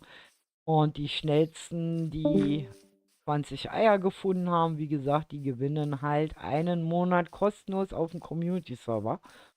Und noch einen besonderen Rucksack. Ne? Einen Osterrucksack, den es dann auf dem Community-Server für euch geben wird. Und wie gesagt, die Bedrocker, die jetzt nicht teilnehmen können und schon auf dem Community-Server sind, die werden auch diesen Rucksack bekommen als Entschädigung. Und für die, die auf dem Community-Server schon sind und hier gewinnen sollten, die brauchen ja dann keine Mitgliedschaft, die dürfen sich dann ein besonderes Item wünschen. Aber es sind halt nicht alle wünschbar. Ja, ich sag's jetzt mal vorsichtig. Also, ihr wisst ja, das Nether ist noch zu und das End ist zu, ja. Das heißt also, manche Dinge, wie ein Drachenei zum Beispiel, ist ein No-Go. Es wird keine Dracheneier als besonderes Item geben. Nein, nein, nein. Da Weil, sind sie nämlich nicht mehr besonders. genau, dann sind sie nicht mehr besonders und dann können wir uns nämlich den Event sparen. Und wir wollen ja mit euch Nether zum Beispiel, sobald der Server halt komplett umgezogen ist, wollen wir mit euch gemeinsam das Nether eröffnen, weil das ist nämlich auch ein besonderes. Das ist auch nicht normal wie die Oberwelt schon. Und an dem End, wie gesagt, feilen wir noch, da basteln wir noch rum und das wird dann auch noch irgendwann im Laufe des Jahres eröffnet. Aber wie gesagt, jetzt erstmal in der nahen Zukunft kommt das Nether auf euch zu und das, wie gesagt, da habt ihr auch noch genug zu erkunden, weil, wie gesagt, der Fokus auf dem Community-Server liegt beim Bauen und Abenteuer erleben. Und wie gesagt, wir haben eine Farmwelt da. Wir haben einen Tauschmarkt, an dem wir zum Beispiel Kobbel und Sand, Erde loswerden könnt gegen Emeralds und dort die Emeralds wiederum gegen andere Dinge tauschen könnt. Ihr könnt Kies loswerden, also all das, was ihr im Überfluss habt, eintauschen gegen andere Dinge. Und wir haben eine Trading Hall, wir haben ein ausgeklügeltes Teleport-System, alles in einer Welt. Also wir haben auch nicht Unterwelten oder wie ihr das ja kennt, so mit Hauptlobby und dann geht er dahin und dahin und dahin. Sondern bei uns ist das Tatsache alles in einer Welt vereint und das wird noch sehr lustig. Und ich habe schon ein paar Ideen wieder, wenn der Server umgezogen ist, was wir da noch machen können. Also, das wird mega lustig. Ich habe mich da nämlich schon kurz geschlossen mit unserem Kirito. Mein Team weiß davon noch nichts. Das finde ich immer gut, wenn ich dann so kleine Geheimnisse mit unserem Kirito habe. Die werden Finde dann ich nicht einfach gut. immer ins kalte Wasser geschmissen. Nein, ihr werdet es natürlich auch erfahren. Ihr müsst ja Ich mag vorbereitet Überraschungen sein. nicht. Ich weiß, dass ihr die nicht mögt. Aber ich habe schon mal ausgelotet, ob das geht. Und Kirito hat gesagt, ja, das geht. So. Okay. Mehr sage ich euch nicht erstmal nicht dazu, weil wir müssen ja jetzt erstmal den Umzug machen und dann machen wir erstmal die Nether-Öffnung. Da gibt es auch noch genügend zu tun für mein Bauteam und Oh ja. ja, das will ja auch alles vernünftig dann sein und ich freue mich schon wahnsinnig. Ja, hier ist ein Kirschblütenherz, genau. Und ich rieche mal mir mein Hühnchen. Oh Mann. Mein Magen knurrt so laut, ihr müsstet da eigentlich schon hören. Mal so Geruchswellen kommen hier gerade hoch. Das ist voll unfair. Ja, hier ist ein Herzchen. Guck mal, hat Rio ein Herzchen gemacht. Und hier ist ein kleiner Totenkopf oder eine Vase mit Blumen, je nachdem, wie man es sehen möchte halt, ne? Ich wollte eigentlich ein kleines Herzchen hier hinten machen, aber das ist schwierig mit den Blumen. Ja. Und dein Haustier sitzt ganz lieb und nett neben dir, der kleine Andy. Was macht Ja. der da eigentlich? Nuckelt der da an deiner Hose rum oder was? Nö, der ist nicht mal in der Ansatzweise an meiner Hose. Das sieht so aus, wenn man vor ihr steht. Auf jeden Fall, wie gesagt, habt ihr hier noch jede Chance, weil, wie gesagt, bisher ist Kai der Einzige, der 20 gekriegt hat. Anna steht jetzt bei 13, Melli bei 3, Wusimo immer noch bei 10, Rio zählt nicht mit und ich auch nicht. Wie gesagt, Worldmaker alias Kai hat als einzigster bisher 20. Die anderen liegen auch so alle 10 bis 15 Eier, die hier mittlerweile aufgetaucht waren. Also, wie gesagt, ihr habt jegliche Chance hier noch mit uns zu spielen, diese Eier zu suchen. Und ihr denkt, die Map ist einfach. Nein, ist sie nicht. Sie ist einfach gebaut, einfach strukturiert. 500 mal 500 Blöcke, damit ihr euch natürlich nicht noch mehr tot suchen müsst. Aber wie gesagt, die Eier können halt. Die NPCs, die die Eier verteilen, Vorsicht, NPCs, die Eier verteilen, stehen hier in der ganzen 500 mal 500 Block großen Welt. Die können also auf dem Boden stehen, sie können in den Höhlen stehen, sie können natürlich aber auch irgendwo weiter oben stehen. Also sie können in solchen Irrenhäusern stehen, dem Passierschein A38, sie können in Häusern versteckt sein, sie können im Wasser sein. Also wie gesagt, viel Spaß beim Suchen. Einige haben es in sich. Wie gesagt, ich erkläre euch das mal anhand von einem neutralen Schaf. Muss mal gucken, wo das neutrale Schaf hier gerade durch die Gegend rennt. Ah, ist das schief. Die ganze Zeit waren hier Schafe unterwegs, jetzt ist wieder keins mehr da. Warte Bei mal, mir läuft 'ne Katze rum. hier liegt eine Katze rum. Okay, dann nehmen wir mal die Katze. Also, wenn ihr euch jetzt zum Beispiel, ja, ich muss aufpassen, der Katze nähert und wenn da ein Eck zu sehen ist, plötzlich auftaucht, dann ist das ein NPC, ja. Kann aber auch mal ein Gegenstand sein. Also denkt an Entitäten, aber keine Thron sind damit gemeint. So, und dann Oder ploppt hier ein Itemframes. Eck auf und wenn ihr nah genug seid, dann macht es Pling und ein unsichtbares Ei wird eurem Counter gut geschrieben. Das ist eigentlich alles. Die Schwierigkeit ist halt zu denken, wie wir denken und diese dann alle zu finden. Das ist nicht einfach, weil manche, die ganz offensichtlich sind, werden oft übersehen. Das ist das Witzige. Und die schwierigen werden gefunden. Das ist schon sehr, sehr witzig. Wir haben es eher umgedreht gedacht, aber naja. Ich bekomme ab und zu die Meldung, du hast keine Berechtigung. Wofür? Ich schleiche hier rum und dann plötzlich steht da, ich habe keine Berechtigung für irgendwas, aber die Meldung geht auch richtig sehr schnell weit weg dann.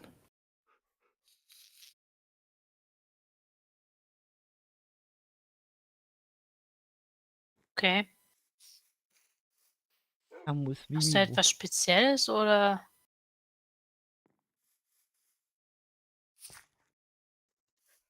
Ui. Okay, jetzt kommt es nicht mehr. Ich weiß auch nicht, einfach ziemlich innerhalb von einer Sekunde, also ziemlich schnell ist die Meldung.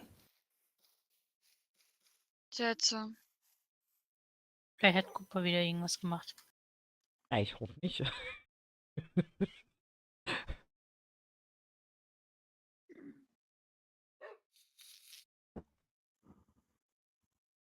Mimi hast du eigentlich die 20 Eier schon?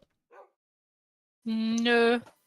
Dass du mal notfalls austesten kannst, immer mal zwischendurch, ob das alles noch so funzt, wie es funzen soll. Aber ich denke mal schon.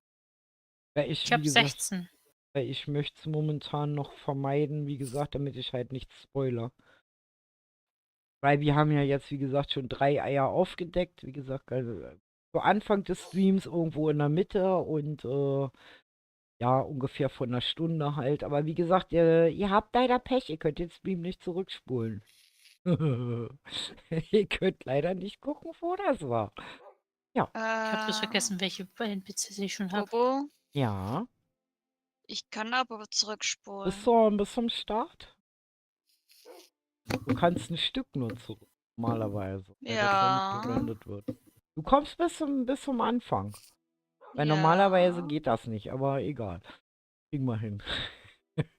Auf jeden Fall, wie gesagt, An habe sich ist ich. halt der Spielspaß ja dann versaut, wenn die das Genau. halt Ihr danach spoilert gucken. euch ja selber. Genau. Also wie gesagt, der Server ist hier öffentlich. Ihr könnt euch hier alle auf die Suche nach den 20 Eiern machen. Alle Java-Spieler in der 21.4. Und mal euer Glück versuchen. Und wie gesagt, vielleicht schafft ihr ja Kai zu überbieten mit der Zeit. Also zu unterbieten. Das heißt, schneller zu sein wie unser Kai. Kai hat 20 Eier in 2,5 Stunden gefunden. Ja. Wie das schneller hinkriegt. Ich habe vergessen, welche 4 Eier brauche ich, um 20 zu haben?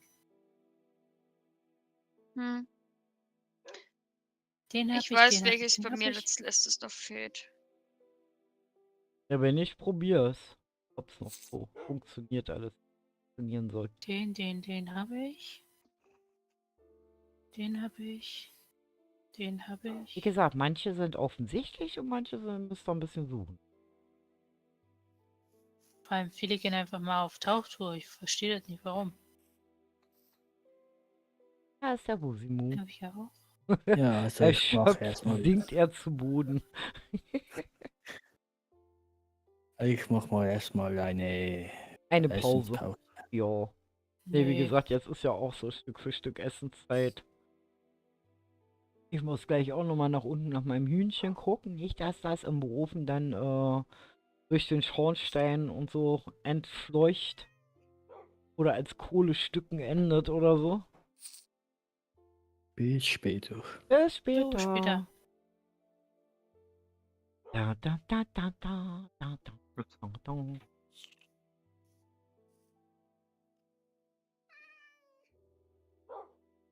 Ja.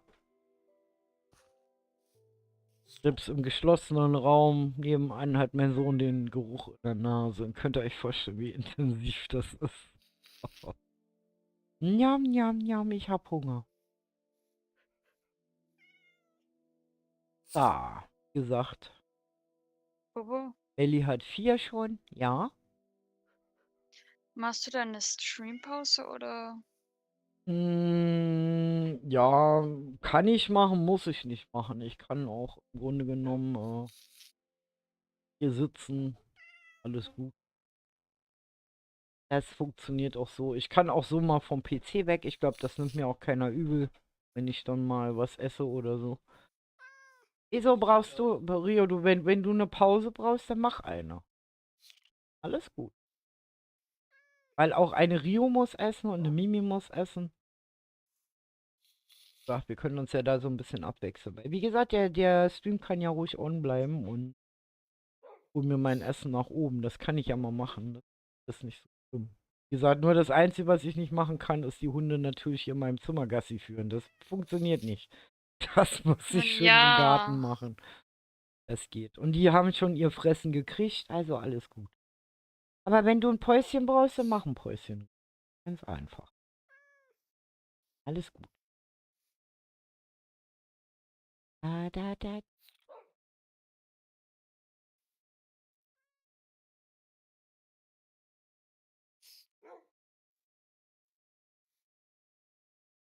Da, da. 5,5 Stunden. Wow, fast 6 Stunden sind. Halbzeit. Nee, alles gut. Wie gesagt, Rio, wenn du eine Pause brauchst, dann leg eine ein. Da ist dir auch keiner böse. Ja? Alles gut. Wie gesagt, auch mein Team, die haben nämlich jetzt die letzten Tage da durchgeackert. Und ist klar, dass die ein bisschen aus dem letzten Loch pfeifen momentan. Aber wie gesagt, wir können uns hier abwechseln. Das geht. Wichtig ist halt nur, dass wenn mit dem Server irgendwas ist, der Cooper halt erreichbar ist und falls irgendwas mit NPCs oder so sein sollte, Mimikry irgendwie erreichbar ist. Aber das kriegen wir hin. Das klappt auch, wenn die mal hier nicht auf der Map sind. Das funktioniert. Und wie gesagt, auch eine Rio muss essen und sich Muss mal ich das? bewegen. Ja, zumindest mal bewegen, aufstehen. Weiß ich, um deinen Stuhl rumlaufen oder so. So. Und dass jetzt momentan alle am Essen sind, ist auch normal.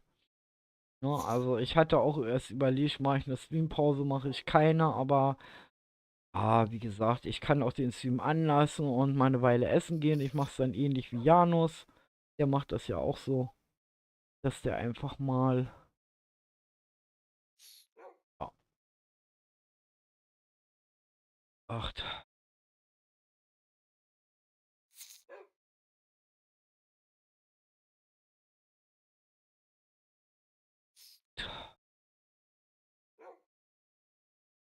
Ich gucke mir gerade mal, wer hier überhaupt heute so ist, am Start ist.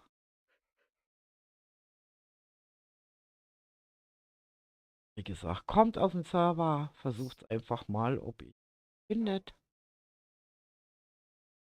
Und wenn ihr es schafft, wie gesagt, seid ihr auf dem Scoreboard und habt die Chance natürlich, wenn ihr es schafft, im Grunde genommen zeitlich da auch in dem euch mit den anderen zu messen, im Grunde genommen einen von den Mitgliedschaften zu gewinnen für einen Monat für den Community-Server. Mhm.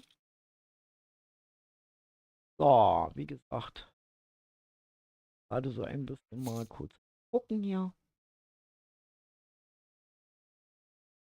Gut. Und wie gesagt, wir freuen uns natürlich über jedes Abo, jedes Like, ne?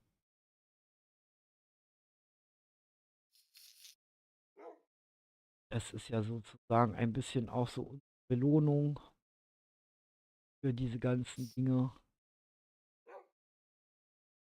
die wir so veranstalten. Ich entdecke auch momentan nicht. Es ist relativ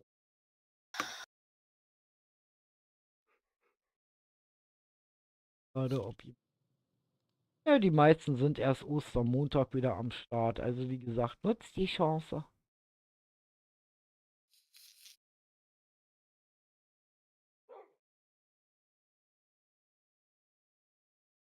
Ja. Ich habe die NPCs so gut versteckt, ich weiß nicht mehr, wo alle sind. Auch nicht schlecht. Oh, das fängt ja gut an.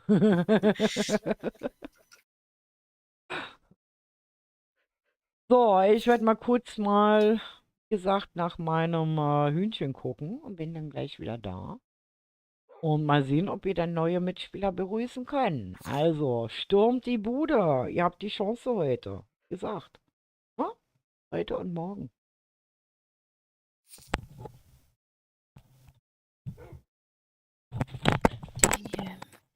Ich.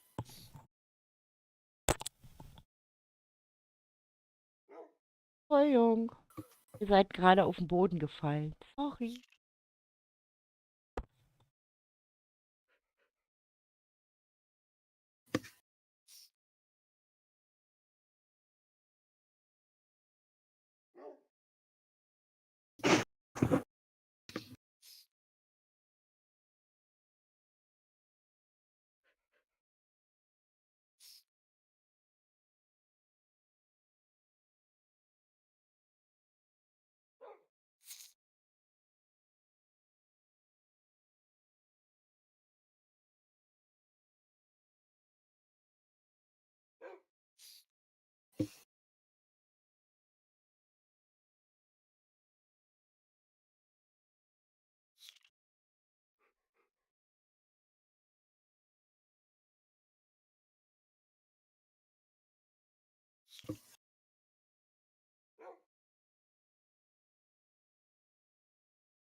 So, da bin ich wieder.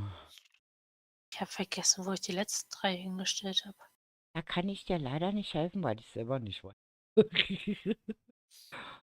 So, meine Fenster hier mal kurz umswitchen. Okay.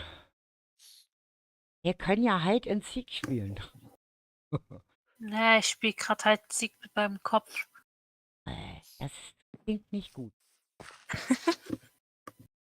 Ich kann mich einfach absolut nicht dran erinnern, wo ich die letzten 3 hingestellt habe.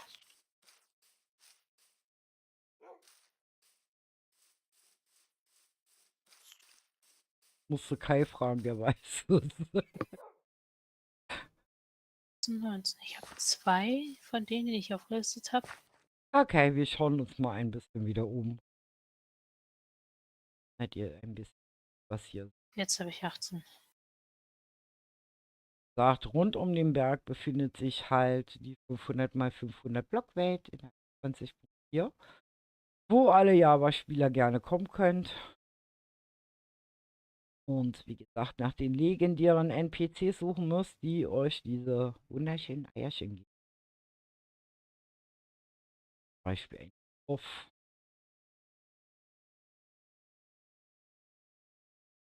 Irgendwo steht Klein Bubu in der Luftdecke, weil ich muss ein bisschen aufpassen, weil ich natürlich in dem Moment, wenn ich am Boden bin, euch vielleicht unfreiwillig mehr oder weniger einen NPC stand doch hier irgendwo. Also das ist auf jeden Fall kein NPC. Also wenn ihr einen Namen drüber seht, wie Mimikry oder so, das ist dann kein NPC in dem Falle, den wir suchen, sondern da muss Eck drüber. Hier hatte Einer ich keinen. sagt, es gibt Bewohner und Golem und Kühe und Schafe, also ganz normal wie überall auch. Sagt ein Dorf. Gehen wir mal weiter.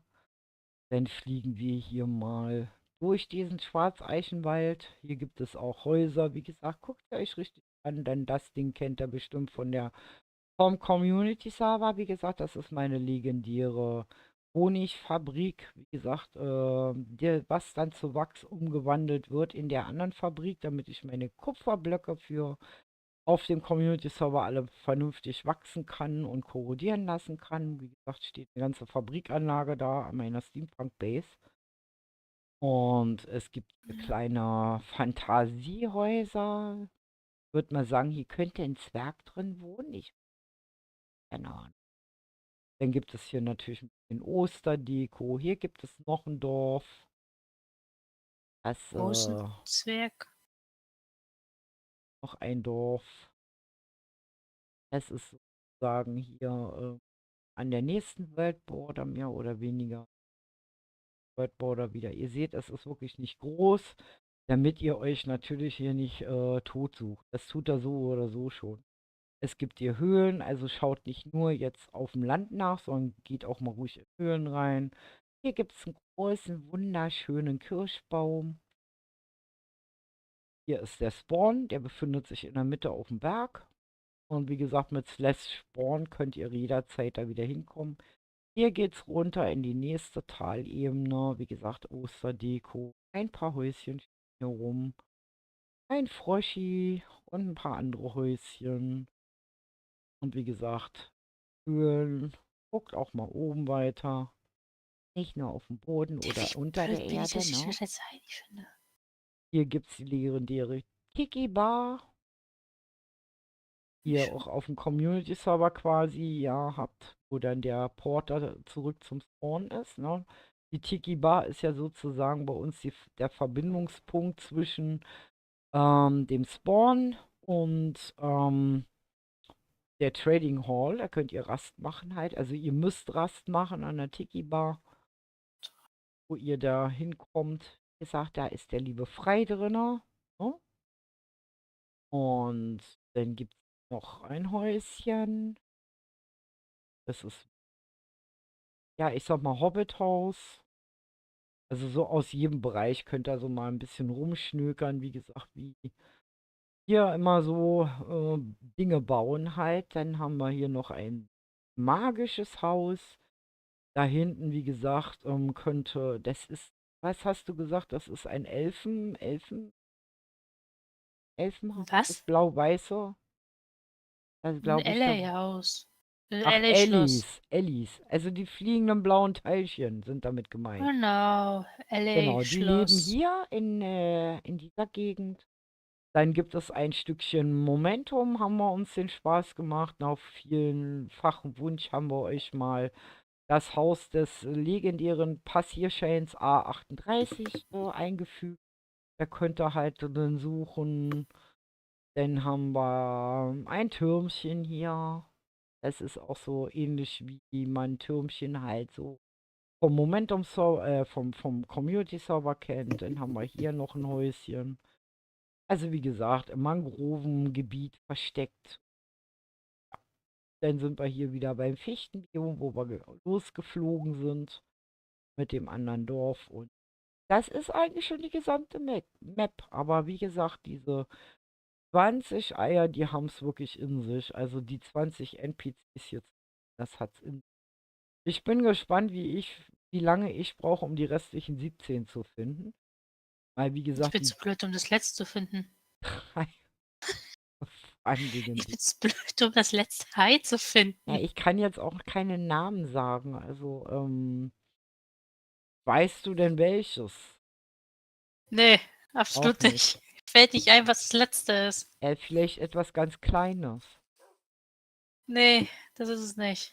Okay. Ganz klein habe ich, Etwas glaube ganz ich. Großes. Böses. Nee, habe ich. Ähm, Flauschig habe ich auch. etwas, also unter der Erde hast du. Ja, meines Wissens Was nach. ja in luftiger Höhe vorhanden ist.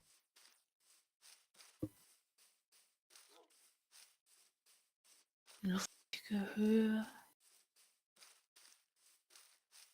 Was nicht unbedingt auf dem Boden Also herumläuft. den speziellen NPC habe ich. Den Mini-NPC habe ich. Den habe ich. Die Entität. Habe ich.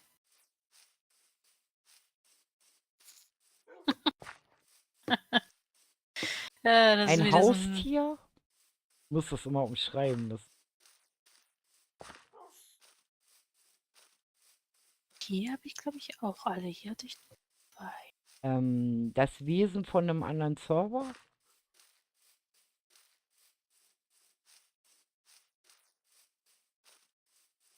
Welches Wesen von einem Server Einer, der nicht in diese Welt gehört. habe ich? Das kann man noch als Hinweis geben, ohne zu viel zu verraten. Ah.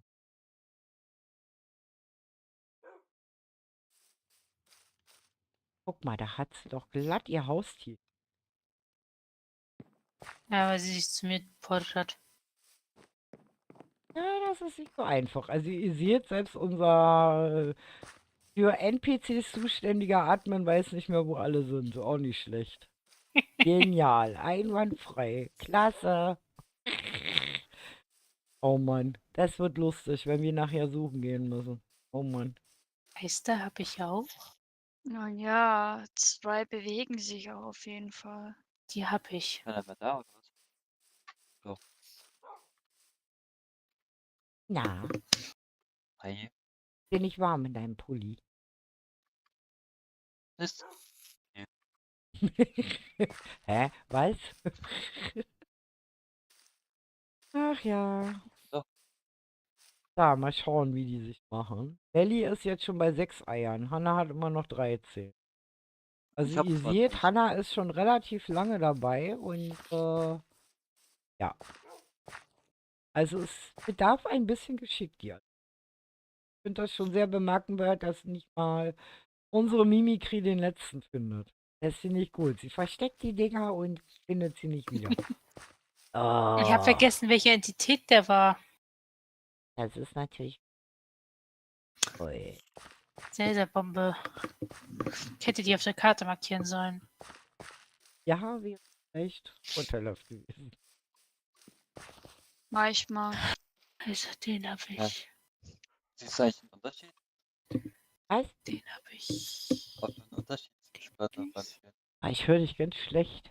Mal näher ans Mikro. Bin Siehst ganz du den nah am Unterschied? Mikro. Ich flüster gerade, aber ich Nein, kriege ich dann Mann, mich meine selbst bin- wieder. Cooper. Ich meine Cooper. Ach, Cooper. Ja, nochmal. Sprichst mit dem Ingame oder was? Hörst du mich? Ja, jetzt höre ich dich. Okay, weiß ich, wird es auch. Siehst du denn eigentlich einen Unterschied von meinem Kopf? Hast du einen anderen? Also ich Nee. finde dein Hoodie ist ein bisschen hoch. Man könnte, du hast keine Kapuze im Sinne, sondern eher so ein Kragen. Das fällt mir auf. Du. Jetzt bist du dünn? Jetzt. Ich hab's. Oh, er hat einen dicken Kopf. Oh Mann. Er hat einen dicken Kopf. Gleich platzt er. Wir bringen uns lieber in Sicherheit. Wartet mal. Ich muss mich mal verstecken. Oh ja. Ich werde jetzt zum Cooper. Da. Ist nicht auffällig. Passt irgendwie Nein. nicht. Ist nicht auffällig, der Kopf. Nein. Wer ist Cooper von uns? Bleib mal stehen. Wer ist Cooper? Ich glaube, der Rechte. 5 hast du durch Zufall gefunden. Okay. Also Kai meinte das gerade. Der hat 15 Fuß. Auf jeden Fall, wie gesagt, wir warten auf euch. Nutzt die Chance, kommt uns besuchen und versucht euer Glück. Ja, wir warten auf euch. Java 21.4. Heute sind viele Spielfaule. Ich merke schon. Nein, die meisten werden wahrscheinlich beim Essen sein. Jetzt hast du aber gar keinen Kragen mehr. Das ist ja merkwürdig. Hast du Ja, jetzt das in ist deine der. Kapuze? Jetzt hast du wieder eine Kapuze anscheinend. Nein, das ist ein anderer Kopf. Ah, das ist ein anderer Kopf. Okay. Jetzt, das wirkt überhaupt nicht komisch, wenn ich jetzt Cooper Ich auf die dem damit Kopf gefunden. habe und Cooper in der Hand habe. Nö, müsst ihr nicht denken. Das wirkt ganz friedlich. Hätte Gar mal nicht seltsam. gar nicht seltsam. So, jetzt nehme ich mal den Kopf. Sieht er mir besser? Ja. Komisch aus. Es sieht irgendwie sehr merkwürdig aus, vor allen Dingen mit meinen beiden Zöpfen da unten. Schaut mir in meine plüschigen Augen. Oh Mann. Ja, ich geb dir mal deine Köpfe wieder zurück. Ja. Okay, Ganz- der eine gehörte von den anderen Cooper. Ah, okay. Oder der Lee Cooper. Le Cooper. Ja, aber es gibt ja noch Le Cooper. Da war ich am Anfang auch, wie ich Cooper kennengelernt habe, irritiert. Und, sieht so aus, als wenn dieser Kopf auch dick ploppt. Er hat die Kopfkrankheit, ich sag's euch. Ist besser? Noch größer. Vielleicht macht's Bumm.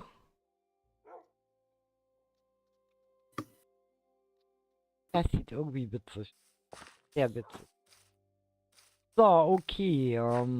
Ja, wie gesagt, wir warten noch auf euch.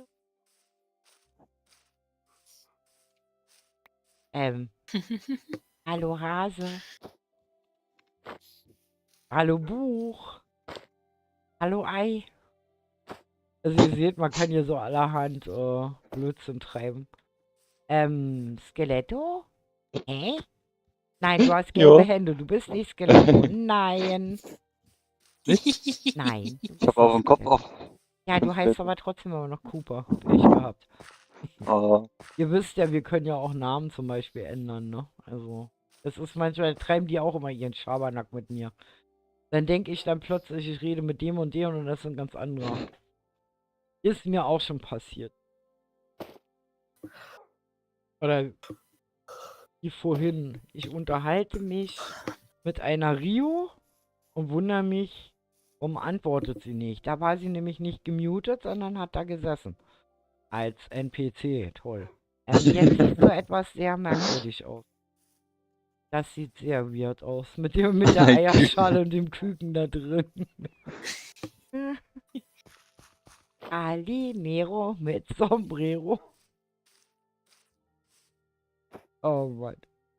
Also wie gesagt, man kann genügend Quatsch machen hier. Das ist, ja. So, wir warten immer noch auf neue Mitspieler. Während die anderen da ihr Glück immer noch versuchen. Mal schauen. Wir schauen nochmal auf den Counter. Wie geht's? Hanna ist bei 14 angekommen. Melli bei 6. Ja, jetzt sehe ich mich schon wieder doppelt. Ich habe Nein, aber keinen roten Au, Kragen. schade. Ellbogen gestoßen. Aber das passt, weil das sieht aus, als, wie gesagt, also, dass der Pulli halt komplett ist. Das sieht besser aus als mein schwarzer Pickel da am Hals. Wer hat denn Das da ist hingemacht? Muttermal. Genau. Es ist ein schwarzer Fleck im Grunde genommen. Es ist kein Dreck. Nein.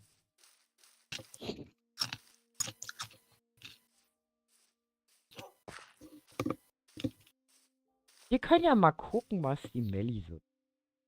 Was haltet ihr? Wir gehen mal Melli B. Mal. Versucht 'n Jump'n'Run. Oh, das ist die Nummer 3. Okay. Melli ist auf Plopp. Plopp runtergefallen. Aber das macht nichts weiter. Ich Wie habe gesagt, ihr mal könnt alle ja nicht tot markiert. gehen.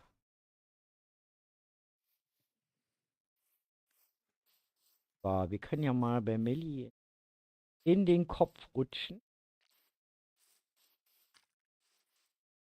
Welche Person oder? Hm.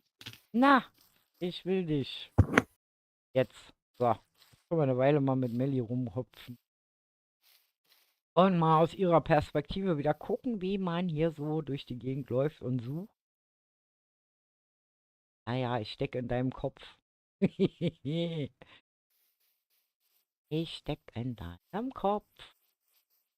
Und dann kann ich in der Zeit nämlich mal wieder ein bisschen was trinken, weil trinken.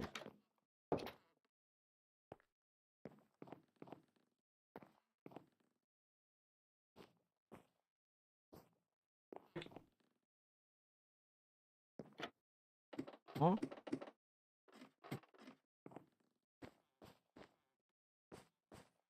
Machen das mal wo eine Weile. Weil in diesen Gebäuden ist das immer so, da gehe ich immer, switche ich mal raus, mal rein und rechts und links. Also ihr seht, sie sucht wirklich alles ab. Eine Ecke.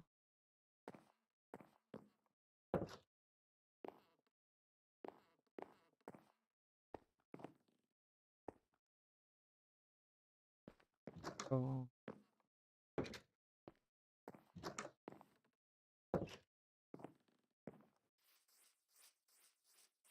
Ist euch eigentlich schon mal aufgefallen, weil es gar keinen Tag und Nacht haben? Ja, ist ausgemacht. Das heißt also, euch kann ja wirklich absolut passieren. Könnt euch nicht Selbst wenn es verlaufen. Nacht werden würde, es spawnt nichts. Genau, weil wir spielen auf Friendly, damit euch natürlich. Wir wollen natürlich keine Kuschelfreunde haben, die uns hier die Map zerbomben. Es ist logisch, nie? Kennen's ja auch nicht.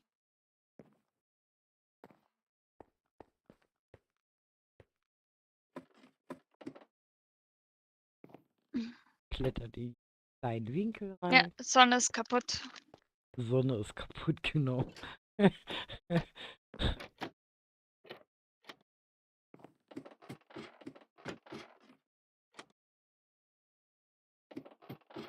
Also wie gesagt, Melli hat auch einen gewissen Ehrgeiz entwickelt, das Jagdfieber. Das heißt, sie guckt auch in jede Ecke rein.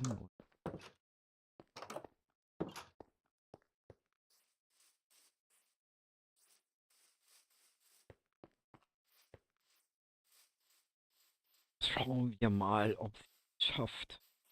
Finden. Weil es werden auf jeden Fall noch genügend übrig bleiben, halt. Ich dann suchen muss. Wie weit ist die Sonne kaputt? Wieso? Wusi? Die geht nicht. Es gibt keinen keinen Ach so. Tag-Nacht-Rhythmus. Den haben wir ja ausgestellt. Habe zu viel Momentum geschaut, genau. Die Sonne ist kaputt. Wenn wir zwischendurch unter der Woche nämlich im Kreativ gebaut haben und vergessen haben, den Tag- und Nachtmodus anzumachen, dann kommt immer der Codesatz, die Sonne ist kaputt. Das hat Wusi mir auch schon gemerkt. Und unsere Eule dann die Sonne wieder einschalten musste. Ja, ja, das kann passieren manchmal.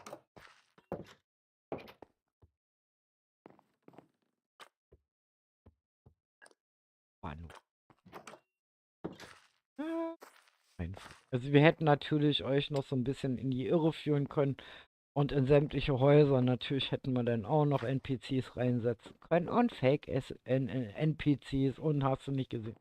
Aber ihr seht schon, wie schwierig das eigentlich schon ist, diese 20 Eier. Also da ist es wirklich nicht so, ihr kommt und sagt, ah, die mache ich in 2 Minuten, ist nicht. Also wie gesagt, das hat bis jetzt noch keiner geschafft, also unter 2,5 Stunden 20 Eier zu finden.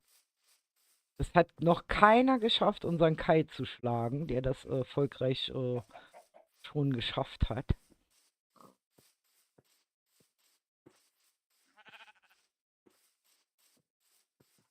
Und wie gesagt, Melli macht's vollkommen richtig. Ist ein Tipp, geht immer schön ran an die ganzen Lebewesen, die ihr hier so findet.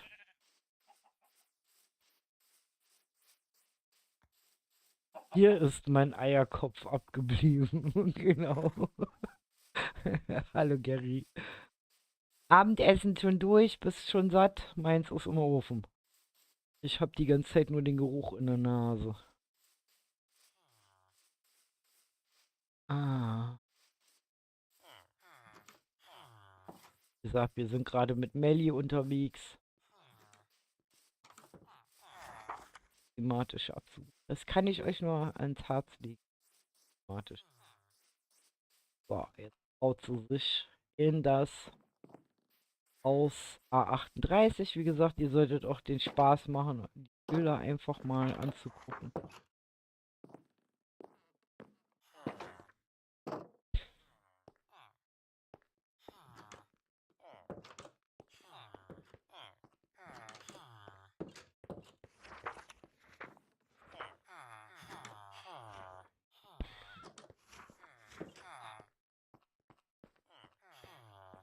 Traut sich.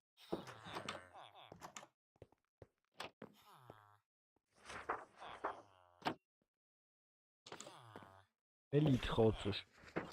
Und hallo Lina. Frohe Ostern wünsche ich dir auch. Melli ist gerade im Haus Passierschein A38 unterwegs und versucht dort ihr Glück.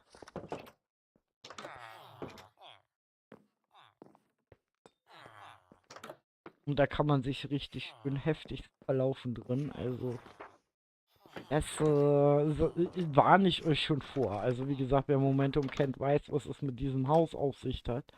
Oder wer Asterix und Obelix kennt, der kennt natürlich die Geschichte vom Haus mit dem Passierschein A38. Wir haben jetzt uns nicht noch die Mühe gemacht, euch die ganzen Bücher reinzulegen, damit ihr quasi in der Reihenfolge dann durch die Zimmer streifen müsst. Das haben wir euch erspart. Aber das ist genauso schon relativ schwierig, sich sicher zu sein, dass man dort wirklich überall geguckt. Das ist nämlich nicht ganz so einfach.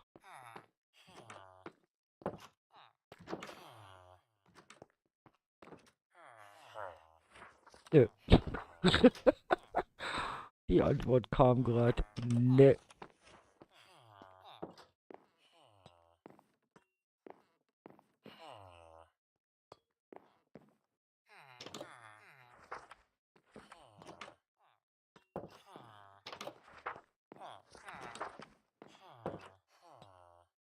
Lina weiß auch schon.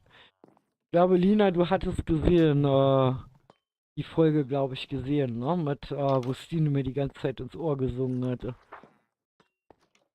Und Ecki und ich da durchs Haus geirrt sind mit den anderen. Die anderen haben es relativ sich einfach gemacht. Die haben sich dann einfach oben und auf den Dachboden begeben. Und wie gesagt, und Ecki und ich haben ja dann, wie gesagt, versucht mit den Wegbeschreibungen, die ja die Bücher mal gegeben hat, mit den Villagern im Grunde genommen, ja, uns dann, wie gesagt, durchs Haus irgendwie durchzufinden. Es war die Hölle. Es war absolut die Hölle. Ich habe mich noch nie in meinem Leben so unwohl gefühlt in dem Moment. Oh Mann, kurz vorm Nervenzusammenbruch. Wie gesagt, ich kann euch die Folge nur ans Herz legen. Genau.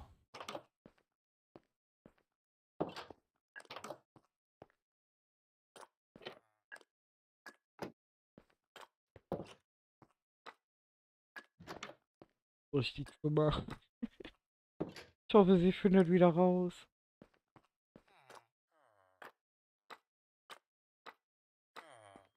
Aber wie kommt man auf manche Treppen, ja? Ein Ding für sich. Weil man sieht Treppen, aber man kommt da nicht hoch. Ah, sie hat geschafft, in die nächste Etage zu kommen.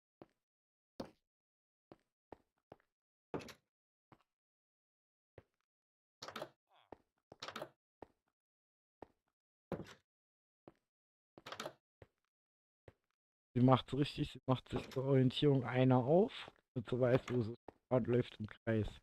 Auch so ein Tipp, den ich euch geben kann, dass ihr das so ein bisschen systematisch macht.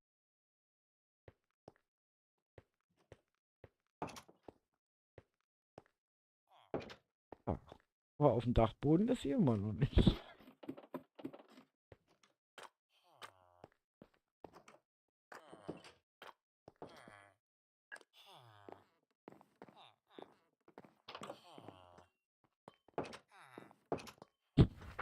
Oh, das ist herrlich. Das ist wie so ein Déjà-vu-Erlebnis gerade hier.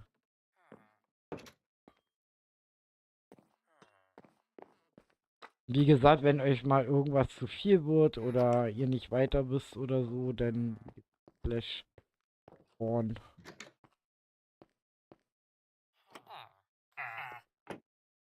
Manchmal halt auch Pausen machen. Genau, oder ihr könnt auch Pause zwischendurch machen. Wie gesagt, wenn ihr vom Server geht, stoppt der Counter und wenn ihr wieder raufkommt, dann läuft der Counter erst weiter. Ich hab genug Zeit. Ah, jetzt ist es auf dem Dachboden. Das ist die legendäre Gummizelle von Stina, wo sie gesessen hat.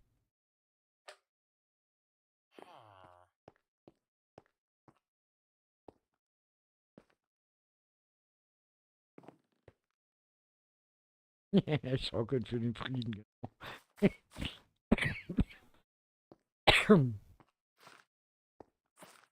Labyrinth.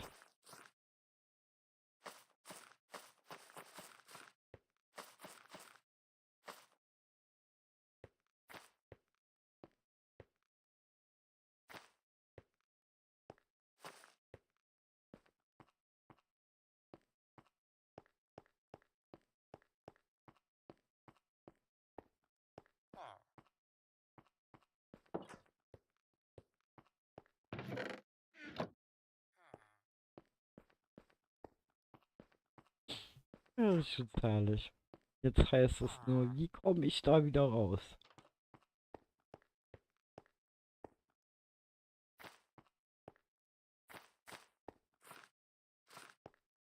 Nicht so einfach.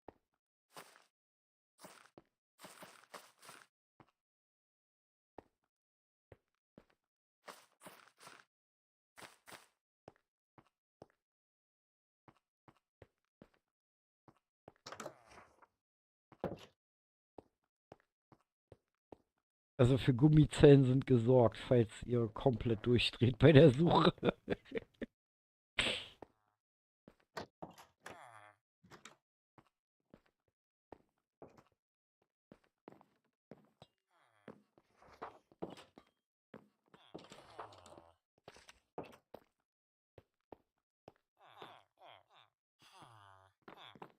Nein. Dora Willi. Dora Willi. Bitte nicht raus. Und deswegen sag ich, soll man keine Türen aufmachen. Keine Falltüren. Ja, oder die Türen wieder zumachen. Wenn ihr irgendwo ein Haus betretet, wo ihr seht, da ist was drin, dass er halt das ist der Aktenverbrenner. Die geht jetzt nicht wirklich da rein. Ja. Und du? Wie kommst du da wieder raus?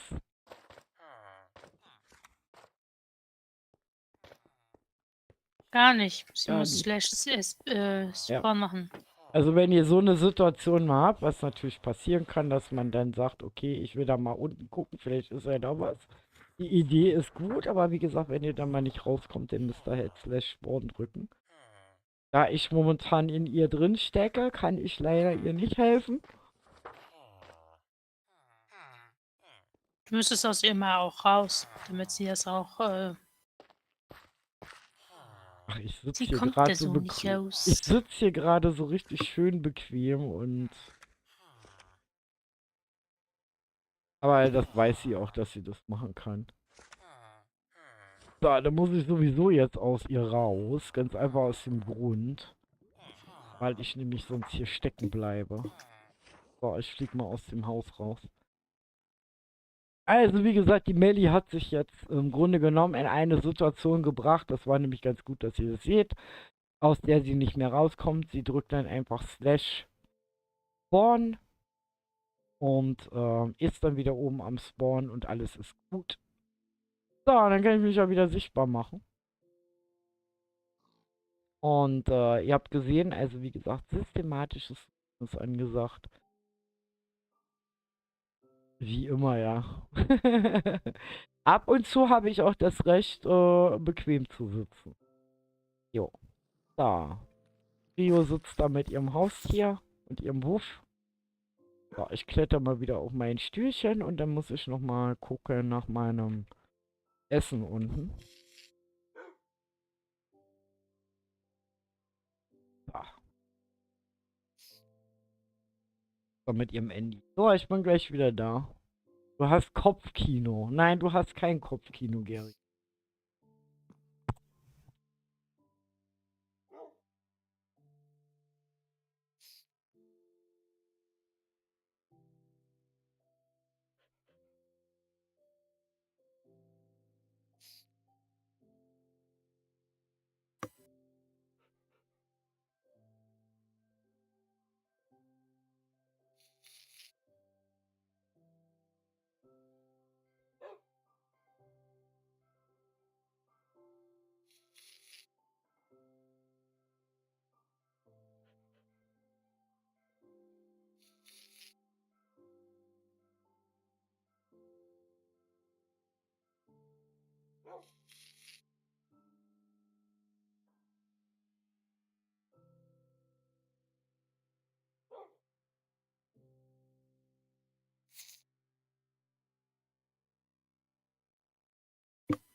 So, da bin ich wieder.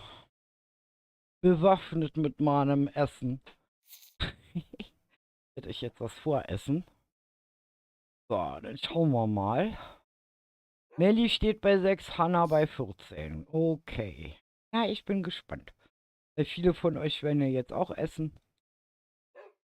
Denke ich mal.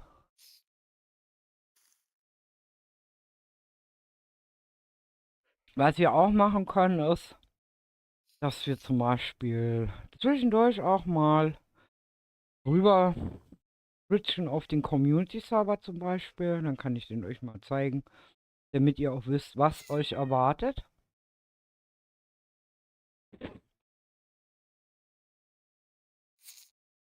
Solltet ihr quasi die 20 Eier haben und die Zeit, wie gesagt, so um die 2,5 Stunden, vielleicht auch länger, liegen. Wenn ihr das nicht schafft, wie gesagt, also wenn es zu wenige sind, dann machen wir das natürlich so, dass die meisten Eier haben, natürlich mit in die Verlosung noch mit reinkommen. Meine Katze schreit nach Hühnchen. Ich hoffe, dass meine Admins auch etwas essen. Überleg grad, was ich mir überhaupt mache. Ich kann euch ja in der Zwischenzeit nochmal das Büchlein zeigen, damit ihr wisst, wie das hier funktioniert. Ja. Dann kann ich in Ruhe essen, ihr habt was zu lesen.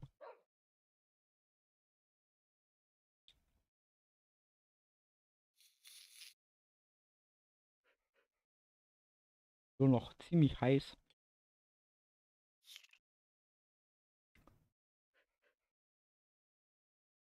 Ja.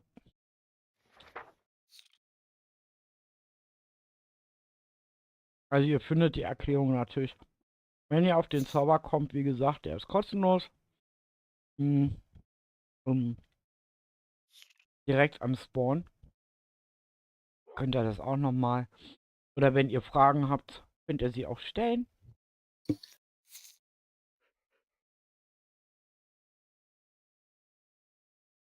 Wie gesagt, die IP findet ihr oben angepinnt. Wir haben keine Whitelist. Ihr müsst auch nicht unbedingt in den Discord kommen. Ja. Sondern, wie gesagt, einfach in die 1.20 hier reinhüpfen. Server IP einsetzen und drauf auf dem Server und Spaß haben. Den habe ich nachher auch, weil wie gesagt, momentan kann ich noch keine Eier so, weil ich würde euch ja verraten, wo die alle sind. Hallo Jenny, WB. Kind abgefüttert. Bin auch gerade beim Essen. Muss auch sein.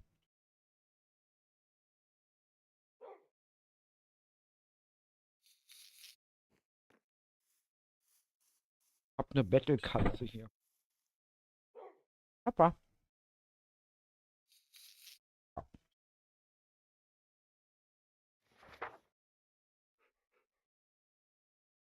Meine Frage, Bubu. Mhm. Hattest du eigentlich den Geheimgang zum Uhrenturm eigentlich schon gefunden in dem Doppelhaus? Ich glaube nicht. Glaube nicht.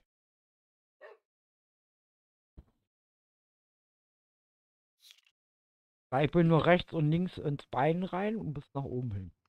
Aber einen Geheimgang habe ich nicht. Bin wieder da. Hallo Wusimo. Ich war auch gerade beim Essen.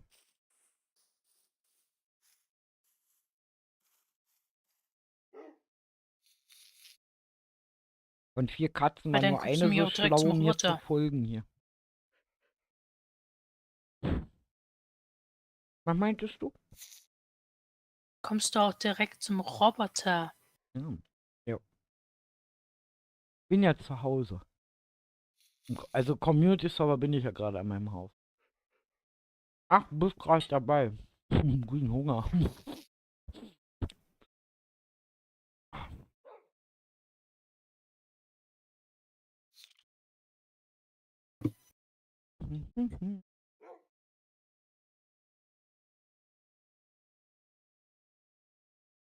Wie gesagt, das können wir gleich mal machen, dass ich mal rüber switche auf den Community-Server. Damit ihr auch wisst, wo ihr dann landen würdet, wenn ihr hier den Eierwettbewerb sozusagen gewinnen würdet und noch kein Community-Server-Mitglied seid, wo ihr dann 4 Wochen spielen dürft.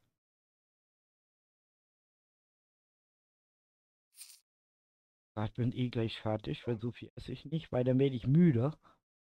Dann halte ich nicht durch. Also esse ich immer so in kleinen Etappen. Mein Team kennt das schon. Mal so Kleinigkeiten.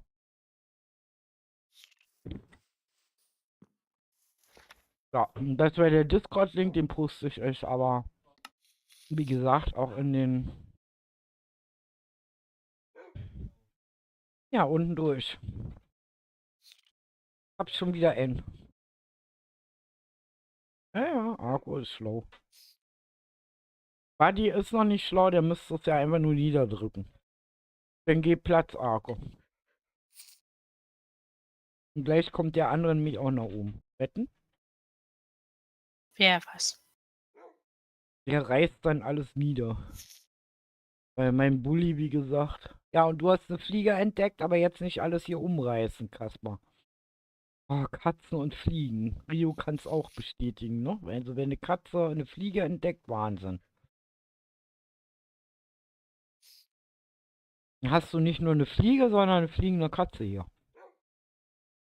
Haben mir gerade quer durchs Zimmer geflogen.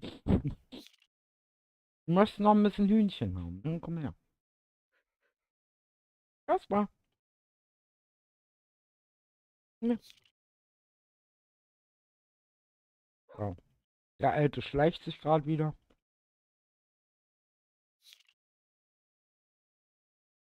Ja, wie gesagt, also das können wir gleich mal machen. Dass wir mal einen Ausflug auf den Community-Server machen.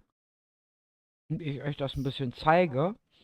Ich werde dort aber dann in den Kreativmodus rutschen. Also eigentlich nur, um euch das zu zeigen. Ich kann ja auch im Survival bleiben, weil es geht auch. Aber wie gesagt, es geht schneller halt. Katzen können fliegen, das stimmt. Man muss nur fest genug dagegen laufen. Hüstel. Oh ja. So. Na, wir sind gleich fertig, dann können wir weitermachen. Mau. Okay, Hanna 14 weiterhin, Melli 6. Usimo 10.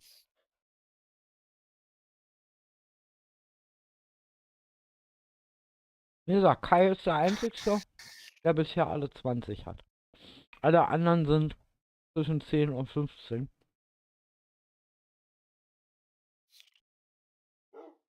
Also die Chancen stehen gut. Nicht ganz bei euch. Nutzt Die eure armen Chance. Katzen.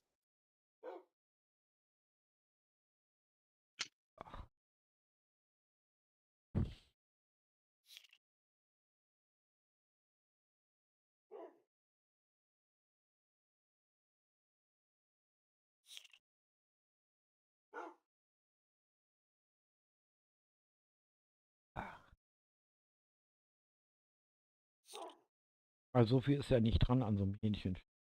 Na, relativ fix.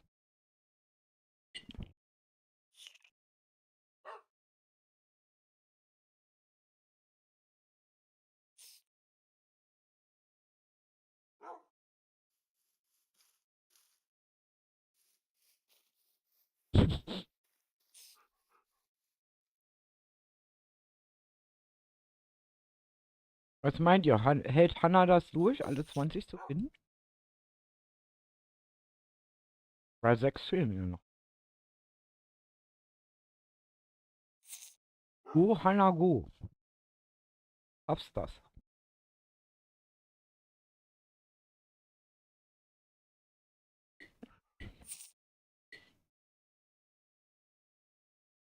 Da tut jemand essen. Mhm. Knups, knups. Meine Gabel, die abrutscht.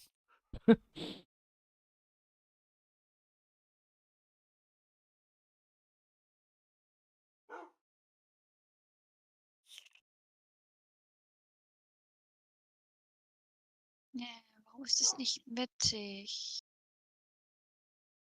So. Fertig. Und Kasper hat nur gehört, fertig. Meine Katze hier. Bitteschön. So, okay.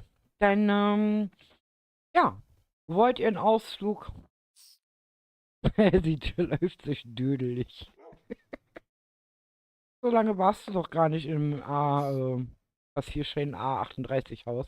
Im Haus der Verrückten. So. Dann würde ich mal vorschlagen, ich zeige mal euch den Gewinn, der euch erwarten würde. Wie gesagt, wenn ihr die 20 Eier gefunden habt und auf der Scoreliste weit oben steht.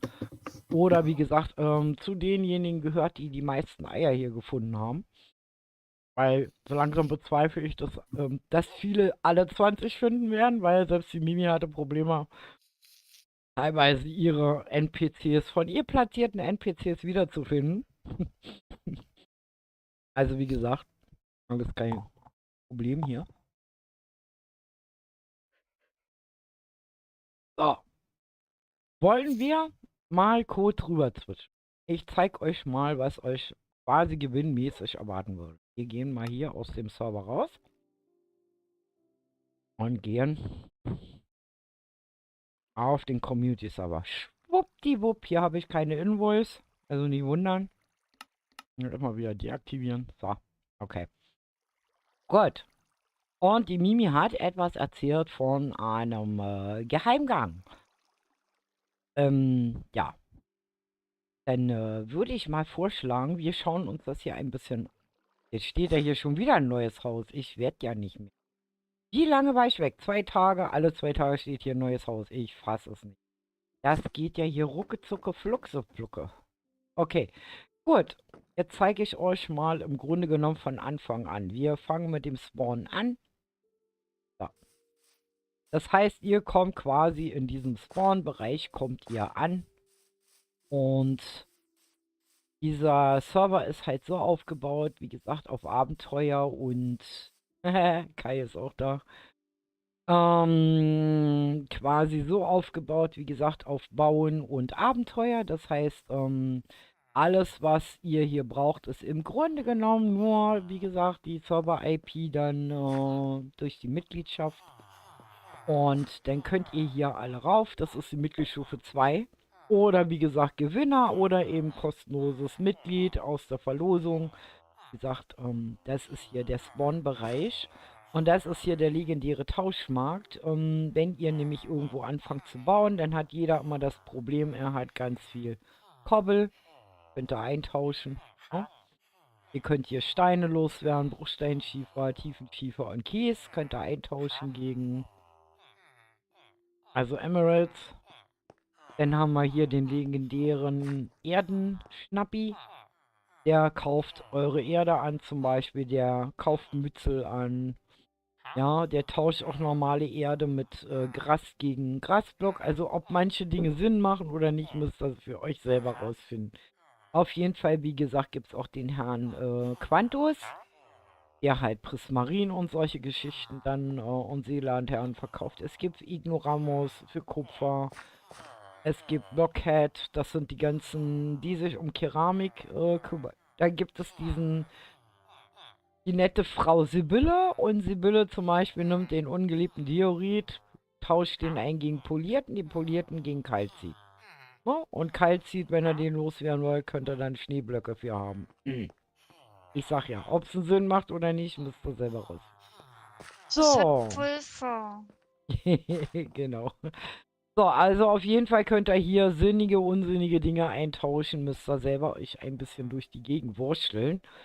Die zweite Besonderheit ist, dass man hier, wenn man Level hat, also schon die ersten Level hat, also bleibt irgendwo in der Nähe vom Spawn erstmal und erkundet, dann habt ihr hier die Möglichkeit, in dem ersten gebauten Haus von mir, das ist das Bubo-Haus sozusagen mit dem Esel davor, hineinzugehen und Klein Bubu zu besuchen.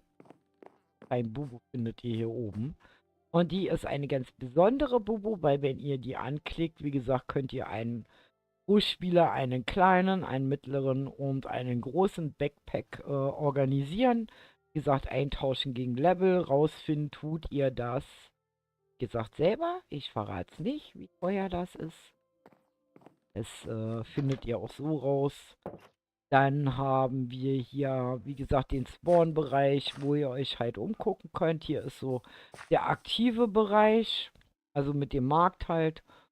Und dann gibt es mehrere Wege. Ihr könnt natürlich zum Bahnhof laufen. Ihr könnt das aber auch anders machen, indem ihr halt hier zum Markt wieder zurückgeht. Und die Abkürzung nehmt, die bequemer ist. Also quasi wieder husch über den Markt. Husch um die Ecke. Und husch hier runter. Ich hoffe, dass alle gefüllt sind. Ich denke mal schon.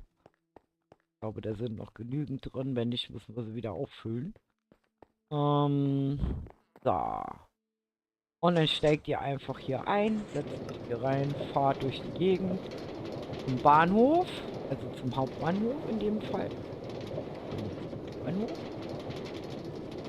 Dann müsst ihr nicht hier quer über die Map laufen. Ihr seht, man kann hier auch überall ein bisschen reinschniedeln. Da, fahrt dann zum Bahnhof.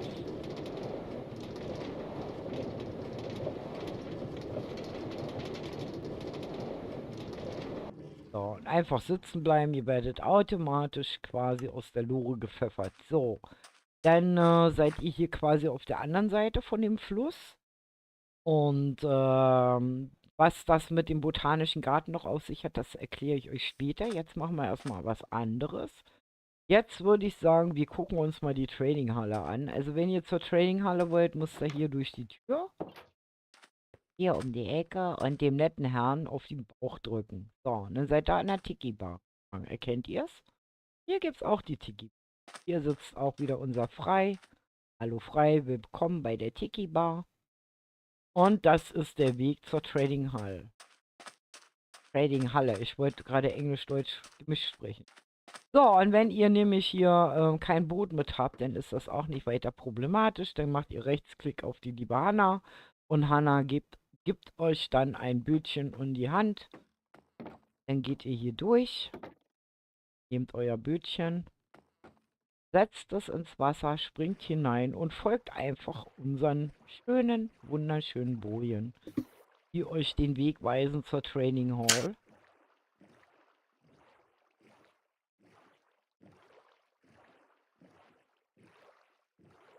Da liegt die Trading Hall. Hier gibt es wirklich alles, was ihr halt in einer Trading Hall findet. Das heißt, dadurch könnt ihr vermeiden, wie gesagt, alles, was den Server quasi seine Performance raubt, haben wir mehr oder weniger abgestellt. Wo ist mein Boot hin? Gibst du mir mein Boot? So. Kann ja wohl nicht wahr sein. Jedes Mal dasselbe. So. Haben wir für euch zur Verfügung gestellt. Es gibt ja also auch eine Farmwelt, da werden wir gleich hingehen. Hier, wie gesagt, wird es dann die Verbindung durch ein Nether geben. Das haben wir momentan noch nicht. Weil da muss der Server erstmal seinen neuen Platz auf dem anderen finden. Den Server. So, hier ist halt die Traininghalle. Wie ihr sehen könnt, hier unten alles, was Werkzeug und dergleichen ist. Und Anziehsachen. Und oben, wie gesagt, gibt es halt alles, was Zauberei ist. Also sämtliche Bücher. Es gibt einen Zaubertisch hier, es gibt Amboss hier und. Und die einzigen, wie gesagt, momentan platzierten Ender-Chests, soweit ich informiert bin, gibt es nur in der Trading Hall. Die könnt ihr auch nicht abbauen, ihr könnt sie aber nutzen. Ja? Aber denkt dran, die sind nur hier. Also wenn ihr ganz wertvollen Stuff habt oder so, könnt ihr hier reinpacken, müsst dann aber auch wieder hierher kommen. Dann haben wir das so gemacht, dass wir zum Beispiel die Bücher, die wir nicht brauchen, also momentan muss ich das noch machen, die Bücher, die wir nicht brauchen, hier reinstellen, im Grunde genommen für alle. Und wenn ihr mal Bücher braucht, diese kostenlosen, wie gesagt, die könnt ihr hier holen, die werden auch regelmäßig auf. Das heißt also, damit ihr hier natürlich eure legendären Zauberbücher holen könnt. Dann gibt es noch etwas für die Gemeinschaft, wenn ihr mal als Gruppe spielt und einfach mal, weiß ich, einen Geburtstag oder irgendwas feiern wollt, dann geht ihr hier runter. Und hier unten findet ihr einen kleinen, wunderschön abgeschotteten Raum, wo ihr richtig schön Lärm machen dürft. Nämlich unsere Disco. Ja. Disco mit Bar und allem drum und dran. Ne? Also hier geht auch richtig Disco-Licht und Musik und alles. Passt nur ein bisschen auf, wenn ihr Platten abspielt, wenn ihr einen Streamer dabei habt, nicht die falschen abspielen. Weil ihr wollt ja nicht, dass der dann Ärger kriegt. Oder warnt den wenigstens vor. So, wie gesagt, das Besondere, was hier noch am Server ist, wie gesagt, ist das Farmland, was wir haben. Jetzt muss ich erstmal mit dem Bötchen wieder zurück. Weil, wie gesagt, später ist es einfacher. Momentan müsst ihr halt noch so einen kleinen Umweg in Kauf nehmen, aber hin, denke ich mal. Und zwar diese Welt ist nicht nur eine Vanilla-Welt, sondern hier gibt es halt Strukturen zu entdecken. Das heißt, also ihr habt ein bisschen ein anderes Problem mit Pillagern zum Beispiel. Die leben ein bisschen anders. Es gibt andere Dörfer. Ich sag mal so, es gibt eine ganze Menge lustiger Dinge zu entdecken. Die sowohl oberirdisch sind, aber allerdings auch im Untergrund lauern könnten. Und wie gesagt, später wird das Nether auch so sein, dass ihr da ganz viele Dinge entdecken könnt, die ihr im reinen Vanilla natürlich nicht entdeckt. Und es ist kein Modpack erforderlich. Also es beruht hier wirklich Tatsache alles auf Plugins und Data Packs und somit ist es gehbar. Jo.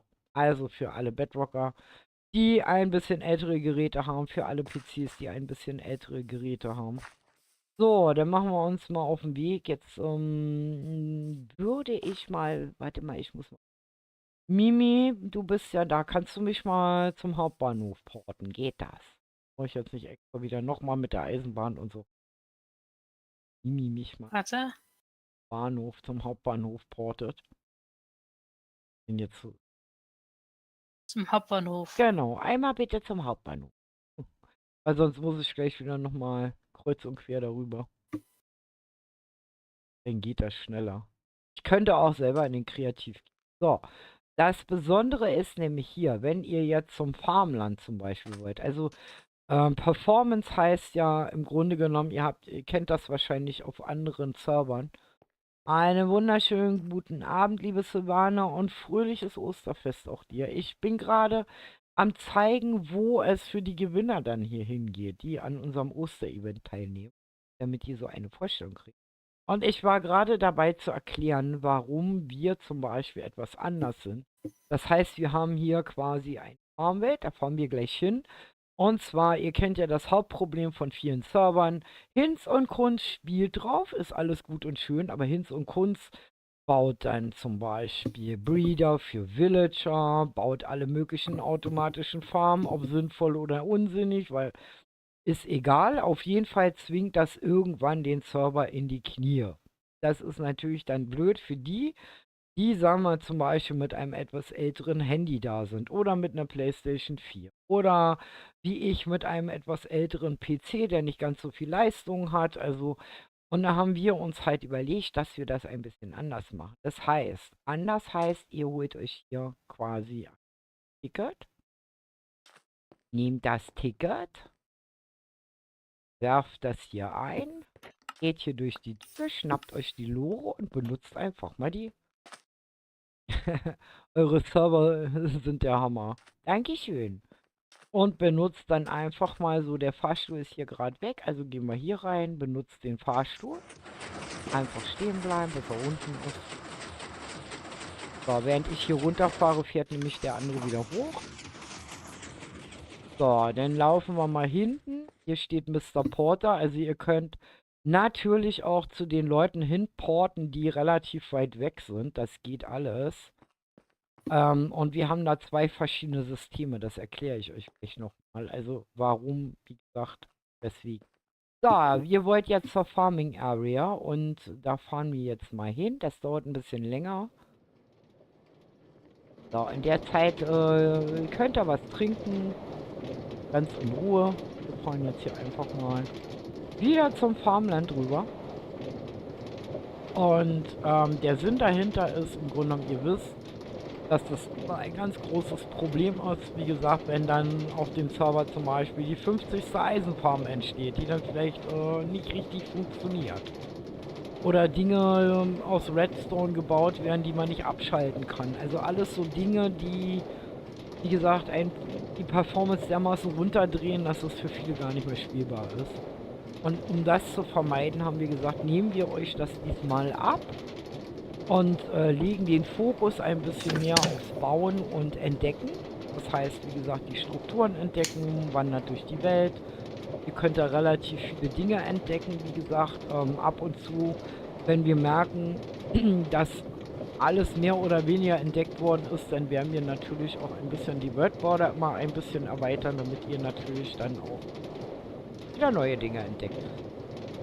Und momentan, wie gesagt, sind wir gerade dabei, das alles vorzubereiten, dass das Nether eröffnet wird. Dort ist es dann auch so. Ihr kennt ja alle den normalen Nether oder ihr kennt ja auch so gemoddete Nether und so. Das machen wir nicht. Also bei uns spielt sich alles, wie gesagt, serverseitig mit Datapacks ab.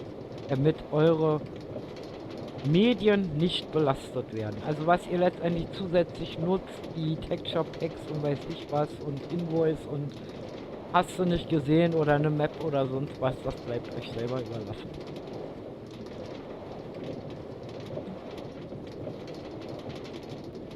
Wir gerade hinsetzen hier. Wenn man am Ende ankommt, seht ihr gleich wieder, was passiert. Plopp. Also einfach sitzen bleiben. Ja. Dann geht er hier oben hin. Hui. So, und dann sind wir in der sogenannten Farmwelt. Das heißt, alle gängigen Farmen findet ihr. Unter anderem findet ihr auch hier hinten, das ist die XP-Farm, dieses große Gebäude da. Findet ihr auch die Goldfarm drin. Ja, das haben wir jetzt gemacht, weil wir am Anfang nicht wussten, ob wir das mit dem Nether geregelt kriegen, weil das schon ein spezielles Datapack ist und das am Anfang nicht so ganz harmonisiert hat mit unseren Bedrockern. Deswegen, wie gesagt, heute auch noch das Event für Java. Weil das ist immer sehr kompliziert. Und hier hinten zum Beispiel findet ihr die Wächterfarm, wo es dann Prismarin und solche Dinge gibt halt. Dann habt ihr hier hinten eine Froschi-Farm, da gibt es dann Magma-Blöcke, Magmaschleim, ganz normalen Schleim und die Froschi-Lichter. So, und hier hinten, wie gesagt, gibt es noch die Eisenfarm hier hinten, die wirst du gleich aufploppen, da hinten ist er. Da gibt es dann die Eisenfarm hier hinten und Tierfarm und Essensfarm. Also alles automatische Farmen, die ihr halt, ja, sonst selber bauen würdet. Die haben wir euch abgenommen. Also auch Bienenfarm und. Ja, also es ist alles da. Und deswegen haben wir auch teilweise ein Portsystem, ganz einfach aus dem Grund, weil manche doch sehr, sehr weit weg sind. Und da zeige ich euch gleich auch, wie das funktioniert. Jetzt müssen wir mal zurück hier. Jetzt nehmen wir einfach die U-Bahn zurück. Usch. So. Wie gesagt, ich will jetzt nicht zu lange hier sein, weil, wie gesagt, wir machen ja eigentlich schon das Event. Und dann werden wir gleich mal gucken. Also wie gesagt, mal gucken. Wir können mal, ja, können wir machen. Wir können zu Mr. Porter laufen. Das können wir gleich nochmal machen. Also wie gesagt, alle, die weiter weg sind, die haben irgendwo in ihrer Nähe einen Porterturm, damit sie halt regelmäßig also auch zur Trading Hall, Farmland oder zum Spawn zurückkehren können. Es entsteht hier so eine kleine Infrastruktur, die uns Mimikry hier zurechtgebastelt hat. Und damit natürlich auch, wie gesagt, wir interagieren können, uns gegenseitig besuchen können, weil wie gesagt, wenn der eine ganz im Norden ist, dann hat er natürlich wenig Bock, dann jemanden zu besuchen, der ganz unten im Süden ist, wenn er das alles laufen müsste. Und dann haben wir halt uns ein spezielles Portsystem überlegt, wo jeder jeden besuchen kann. Ich denke mal, das passt. Wie gesagt, es ist ein bisschen speziell, weil die Java ein bisschen anders portet wie Mimi, aber das wird die uns bestimmt gleich erklären, wie das nämlich funktioniert. Genau, der Server ist hier, der Community-Server, Klötzchen-Server ist 24/7 offen. Der ist immer offen. Ja, und wir bemühen uns auch für die Bedrocker immer das passende Update. Also sobald wir Wind kriegen, dass da ein Update ist, wie gesagt, versuchen wir das innerhalb von spätestens einem Tag hinzukriegen. Ja, also das Einzige, was jetzt passieren kann, ist, dass wenn der Server seinen endgültigen Umzug macht, dass wir vielleicht mal einen Tag in Wartungsmodus gehen müssen, aber das könnt ihr verschmerzen, denke ich. Ansonsten 24/7 offen, ihr könnt hier spielen. Es sind eigentlich auch immer irgendwelche Admins da und wie gesagt, ich habe hier so ein nachtaktives Team. Manche sind auch ganz früh morgens hier schon mal drauf. So, gut, dann machen wir das mal. Jetzt brauche ich noch mal mein Ticket. Ja. Und dann, ja. Darf ich denn sagen, wie viele NPCs unter Tage sind? Ja, kannst du mal. Kannst du Okay. gerne mal. So, weil wie gesagt, ich bin ja jetzt hier und nicht auf der anderen Karte. So, und wir haben ja gesehen, auch Herr Porter wohnt im U-Bahnhof. Also wir gehen jetzt mal in den U-Bahnhof nochmal zurück. Jetzt laufen wir mal die Treppen. Wir können auch Fahrstuhl fahren, aber ich laufe jetzt mal die Treppen. Das könnt ihr machen, wie ihr wollt halt. So, und hier ist der Herr Mr. Porter. So. Und da ist eigentlich das gleiche Prinzip. Ihr stellt quasi die Lore hin, hüpft da rein, drückt kurz auf W und dann geht's ab zu Mr. Porter. Eigentlich sollte die Minecart direkt da, wo der Faden ist, hin. Ja, alles gut. Und Bei dann mir geht das automatisch immer losfährt. schief, weißt du doch. Deswegen mache ich das immer so. Das ist die sicherste Variante. Also wie gesagt, ihr könnt das weiter vorhinsetzen. Bei mir geht es, wie gesagt, immer schief. Das habe ich mir halt so angewöhnt, weil bei mir ist es Tatsache so, wenn ich das oben mache, wo eine Lore schon steht, dann habe ich prinzipiell immer das Problem, dass die erste Lore losfährt, ich nicht drin sitze und ich mit einer zweiten hinterher muss und dann hinter einem Admin herbrülle, mach mal die Lore weg, weil die sich natürlich ins Gehege kommen. Das heißt, ich bin schon so manches Mal irgendwo im Tunnel hängen geblieben. Also wenn euch das passiert, einfach nach dem Admin um Hilfe schreien. Das ist eigentlich meistens immer einer da, der dann das Problem für euch beseitigt. Aber wie gesagt, sicherste Seite seid, wenn er das so hinsetzt, mache, dann kann das eigentlich nicht passieren. Hm? Hallo Stine, fröhliche Ostern. Mit vielen Schokohasen und Eiern, ja. So, okay, wir sind jetzt im Grunde genommen an der wundervollen Porterwelt. Ihr seht hier, hui, die kenne ich ja noch gar nicht. Hier steht eine Eisenbahn. Schaut mal, hier steht eine richtige Eisenbahn, die kenne ich noch. Boah, Wahnsinn. So, jetzt müssen wir mal gucken, wo der Mr. Porter hier zu finden ist. Und ihr erkennt Herrn Porter eigentlich immer daran, dass entweder sowas in der Art hier steht. Und die anderen Porter, die haben einen ganz großen Turm. Also es ist nicht zu übersehen. Ja, es ist nicht zu übersehen. Ich beweise euch das gleich mal. So, und jetzt müssen wir gleich die Mimi mal behelligen, weil die Mimi nämlich was dazu erklären muss. Da steht die Mimi schon. So, wir gehen mal rein. Weil es gibt hier nämlich Tatsache zwei verschiedene Systeme. Und zwar, ihr wisst ja, Bedrock und Java spielen auf einem Server. Bei dem Teleport ist das aber so, dass das nicht harmonisiert. Das heißt, Mimi musste sich etwas überlegen, einmal für die Java und einmal für die Bedrockers. So, und jetzt übergebe ich an Mimi. Was genau soll ich klären?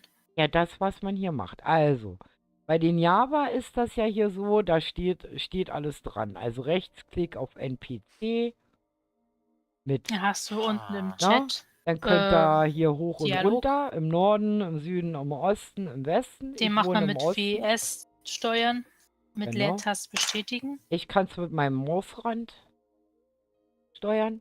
Ne? Wenn ihr Auswahl habt, dann zum Beispiel in den Norden, dann drückt ihr halt die Leertaste. Und wenn ihr aus dem Dialog raus wollt, ne, das möchte ich, Sneaken. sagt er, hä? Ich sneake kurz und dann geht's weg. Habt ihr gesehen? Und je nachdem, in welche Richtung man halt will, Genau. gibt es dann nochmal drei Weiten. Einmal 3000, 6000, 9000 Meter. Also Und wie ich bin noch gesagt, dran, hier ne? oben ist der Java, Herr Java nennen wir den mal. So, und Herr Bedrock, das Bedrock-System befindet sich im Keller. Die Bedrocker sind leider bei uns Kellerkinder im wahrsten Sinne des Wortes. Es ist leider so. Das konnten wir nicht anders machen, weil die Systeme sich nicht also vertragen momentan. So, dann seht ihr ja, hier habt ihr auch das Prinzip mit Norden, Süden, Osten, Westen, Südosten und weiß ich was alles, ne? Also sämtliche Richtungen. Bei einigen ist es schon so, ich muss mal gucken, wo so ein Beispiel ist. Also ihr könnt zum Beispiel Norden 3000 Klötze weit wegporten, ihr könnt 6000 Blöcke weit wegporten oder 9000, ne, im Norden. Und Süden dasselbe. Also immer 3 Möglichkeiten, 3000, 6000, 9000. Bei einigen ist es schon so, weitet mal Westen. Hier zum Beispiel, wenn ihr mal Christa besuchen wollt, 9000 Blöcke weg, also wie gesagt, hier müsst ihr dann zu Christa. Jetzt die Frage, Mimi, weil das kam nämlich letztens auch schon auf, dass die Java-Spieler gefragt haben, was passiert, wenn wir uns hier raufstellen? Geht das denn? Ja, geht genauso. Die können sich Ja. auch draufstellen und hin und her porten. Genau, also sagen wir mal so, die Java-Leute haben die schönere Variante. Die haben 2 Möglichkeiten, sich Genau. hier über die Die Web zu kompliziertere. porten. Ne? Also und jetzt zeige ich euch mal, wartet mal, ich mach das mal quasi Müsstest stellvertretend. das hier nehmen, wenn du zurück willst. Ja, ich wollte Deine Bedrock Richtung. nicht machen, ich wollte jetzt zeigen, wie es für die Java geht. Bedrock ist klar, Druckplatte rauf, bumm, seid ihr da, ne? So, bei Mr. Porter oben für die Java-Spieler, wenn ihr die schöne Variante nutzt, ist das ein bisschen anders. Das heißt, ich mache euch das mal. Also, ich lebe im Osten, ja? Dann drücke ich Leertaste Enter. Zum ersten Posten 3000, ist zu kurz. Ich muss 9000. Ich bin ganz weit weg. So, Enter und schwuppdiwupp bin ich am Turm. Und ihr seht, das sind diese Porttürme. Und die haben auch eine Besonderheit, und zwar sind die nach Himmelsrichtung quasi die Ausgänge. Das heißt nach Norden, nach Süden, nach Osten, nach Westen. Bei mir müsst ihr euch einfach nur merken, ihr müsst bei mir Richtung Süden laufen. Also ich zeige es euch mal auf der Karte. Ja, also hier unten. Das heißt, ihr kommt im Süden raus, geht durchs südliche Tor und lauft hier einfach. Es gibt aber für meinen Ort eine einfache Variante. Und wir werden mal sehen, dass wir jetzt mal zurückporten, wo wir gerade losgeportet sind, und die einfache Variante nehmen. Das heißt, wir müssen hier mehr oder weniger wieder die Treppen hoch. Das heißt, ich zeige euch dann gleichzeitig auch mal den Rückweg. Ja, wir klettern jetzt hier mal hoch. Ja. Klettern. Kletter, kletter, kletter. Ihr seht schon, die wohnen ziemlich weit oben. Heißt, man überlegt sich Die dreimal. Magier. Genau, das sind die Portmagier, genau. Magier. Die leben immer weit oben. Die So. mögen die frische Luft. Und dann sind wir schon bei dem Herrn Magier. Und der wohnt hier und ihr seht schon, der gehört immer zu einem bestimmten Biom. Das heißt, ihr könnt an dem Magier auch sehen, in welchem Biom ihr euch gerade befindet eigentlich. Ne? So, dann drücken wir den mal wieder auf den Knopf und schwuppdiwupp sind wir wieder am Spawn an der Kirche. Also ihr seht, ne? So, und das, was ich nämlich jetzt machen wollte, ich wollte euch mal zeigen, ich habe nämlich auch einen direkten Porter. Das heißt, wenn ihr mich mir mal. besuchen gehen wollt, Andersrum, Bubu. ich laufe immer den Weg. Wir können auch hinten lang laufen. Also wie gesagt, wenn ihr mich auch direkt mal besuchen wollt und euch jetzt nicht unbedingt klein wie ihr seid, auf den Weg durch den Sumpf zu machen, könnt ihr natürlich auch die einfache Variante. Das heißt, wir rennen hier einfach mal querfeldein ein. Sprich, ihr rennt hier einfach mal rüber. Deswegen sagte ich ja vorhin schon, das mit dem Botanischen Garten hat noch eine besondere Bewandtnis. Ich bin letztens auch mit Wusimo weiter unten gewesen und habe mich aber nicht weiter getraut, weil ich weiß, dass ich mich da mal verlaufe. Und nie wieder nach Hause finde. Und bevor ich da zum Skelett mutiere, haben wir dann den Rückweg angetreten. So, okay. Ich folge Mimi mal. Das ist hier quasi der Ort, von dem ich geredet habe, also da ganz unten. So, wir laufen hier mal durch die Gegend. Wie gut, dass ich Brot genug mitgenommen habe. Und zeige euch mal den direkten Weg. Also es ist ein bisschen verwirrend. Ihr müsst euch eigentlich nur merken, Hauptbahnhof. Dann den ersten Weg quasi bis zum Schluss hier laufen. Den optischen See- und Magieschuh. Und guten Appetit, lieber Kai. So. Wie gesagt, wir zeigen nur im Zwei Grunde genommen Eingänge. mal kurz das, was die Gewinner hier erwarten würde, weil wir ja immer vom Community-Server reden und so, ich mal hier durchgehe, das Tor zu machen, ins Wasser springe und dann muss ich nach meinem Froschi suchen, weil hier hüpft und läuft nämlich ein Frosch herum. Ich habe ihn schon entdeckt. Und wie gesagt, probiert ruhig alle Wege aus. Also ich werde ihn jetzt nicht ausprobieren, ich verlaufe mich. So, hallo Froschi. So, und den Frosch müsst ihr knutschen. Knutsch, und schon seid ihr bei mir. Tada! Ja, ich denke mal, die Hauptmerkmale des Servers haben sich eigentlich schon erklärt. Und Mimi wollte mir ja noch was zeigen, aber eigentlich würde ich das gerne, also den Geheimgang schon gerne erst im Beta Die löst er bei zeigen. dir aus, aber nicht bei mir. Ja, ja, der zischt dauernd. Der ist, meine Türen sind nur am Zischen. Das ist unheimlich. So, und wie gesagt, ich hatte ja dann von Mimi gehört, so von wegen, es gibt ein kleines neues Haus hier. Das ist übrigens diese Fabrikanlage, von der ich euch, von der ich geredet hatte vorhin, als ich euch diese Honigkanne gezeigt habe, da gehört nämlich diese ganze Fabrikanlage hier. Und hier gibt es das legendäre Roboterhaus. Also mittlerweile haben wir es aufgelöst. Es ist Tatsache ein Roboter in Steampunk, ne? Das ist die legendäre Fabrik. Hier hinterm Roboter findet ihr dann auch diese Honigfarm für das Wachsen. Ja, geht da? Hier steht die Kanne wieder. Da. Und ja, wie gesagt, ich habe ja hier überall schon herumgeguckt und oben und unten und rechts und links, aber einen Geheimweg habe ich nicht. Okay. Da. Ah ja. Ah ja. Das legendäre durchs Bild gehen. Okay. Alles klar. Alles klar. Mit Man kommt einem von beiden kleinen Seiten rein. Atem. Jump and Run. Also, das ist wieder mal so typisch. Ich habe mich nämlich schon gefragt, ob man in das Gehirn des Roboters kommt. Schaut mal, wir sind im Gehirn. Wir Komm mal sind im hoch. Gehirn. Ja, ja, ich bin schon dabei. Es ist so genial hier. Schaut euch das bitte mal an. Guck dir das an. Warte. Ich muss mal Den ein Roboter bisschen... meine ich. Stell dich mal an die Seite und geh dann Ja, in schaut mal dein Cam hier. rein. Warte mal. Kannst ein bisschen weiter weg. Genau. Das ist die Idee. Warte mal, ich gehe mal auf F4 war das. Und switch mich mal aus meinem Körper raus. Da hängt, da sitzt wirklich, das sieht man ja von unten gar nicht. Da sitzt ein, guck mal, der Roboter sitzt da.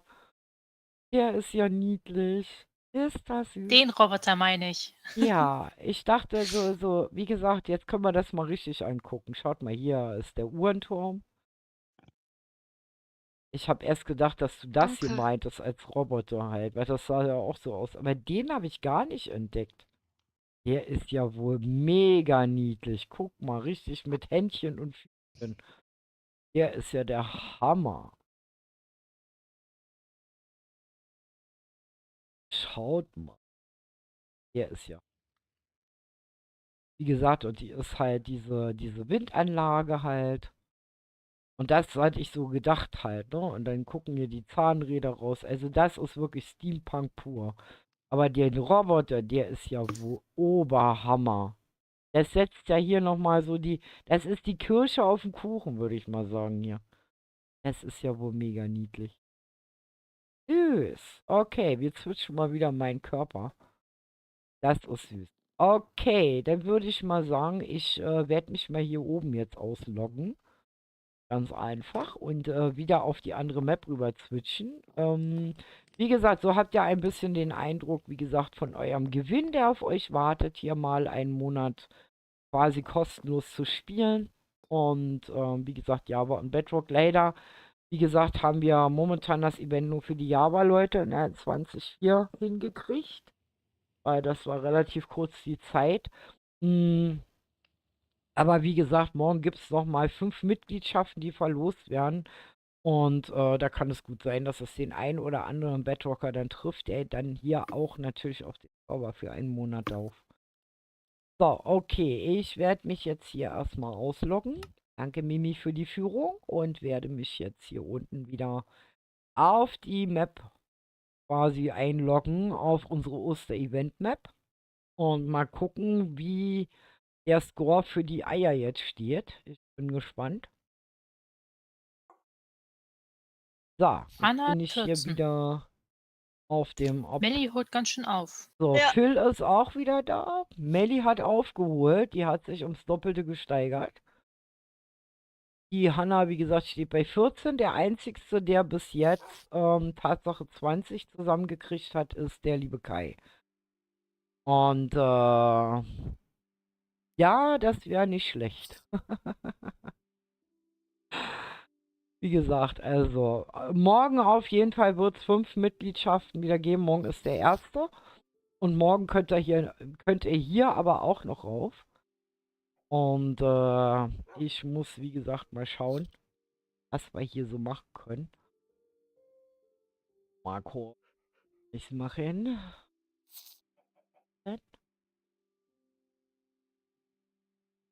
Tam, tam, tam. Weil, wie gesagt, wir kriegen ja immer 10 Stück von YouTube geschenkt. Das heißt, ich darf im Monat 10 Mitgliedschaften raushauen für euch.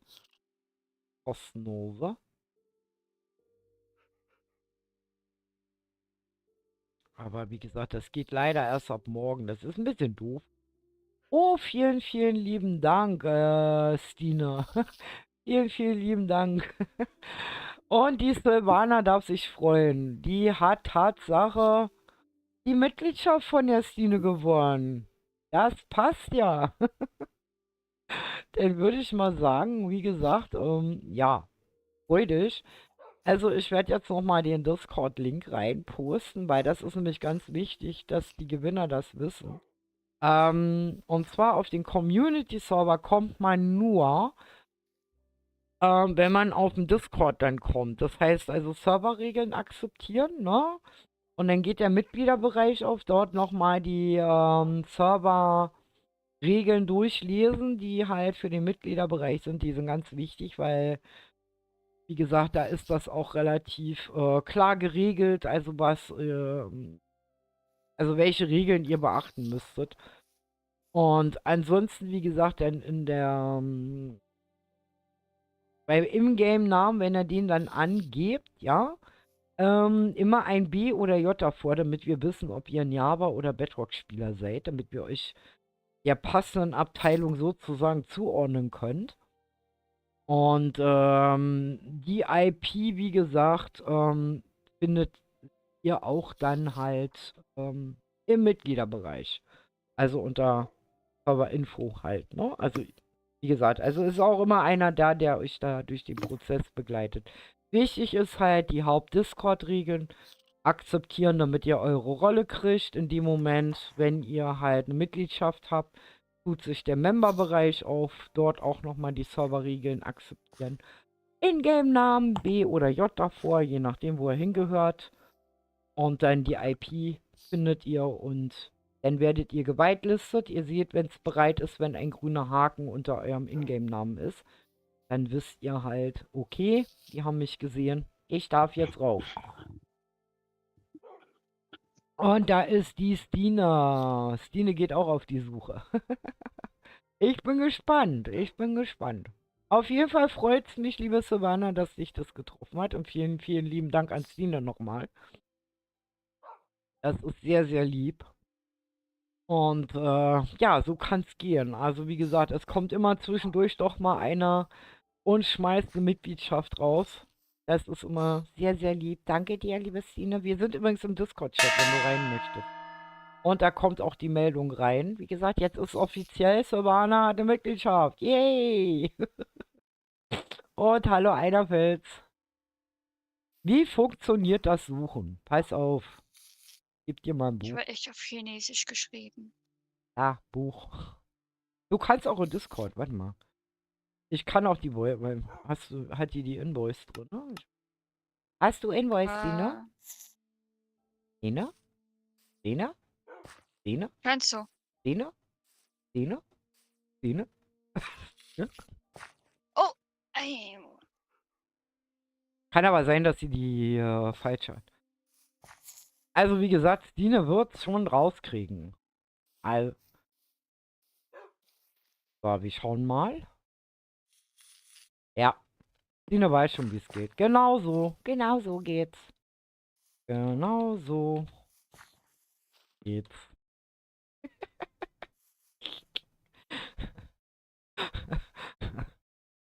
Viel Spaß beim stundenlangen Ich höre Suchen. dich nicht. Du hörst mich nicht. Max. Chat. Wir sind alle bei den Klötzchen. Sie hört mich nicht. Ich weiß nicht, warum sie mich nicht hören kann. Eigentlich musste das hier eigentlich eingestellt. Weil die anderen haben mich auch gehört. Es kann aber sein, dass Dina eine andere Version drin hat.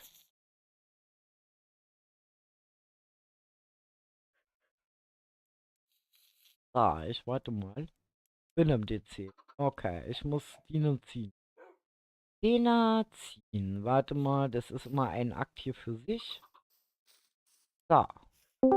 Palim, hallo Stine, frohe Ostern. Moin. Moin aus Na, Hamburg und frohe Ostern an alle im Chat und überhaupt und sowieso und viele bunte Schokoeier und Osterhasen und was man so finden kann.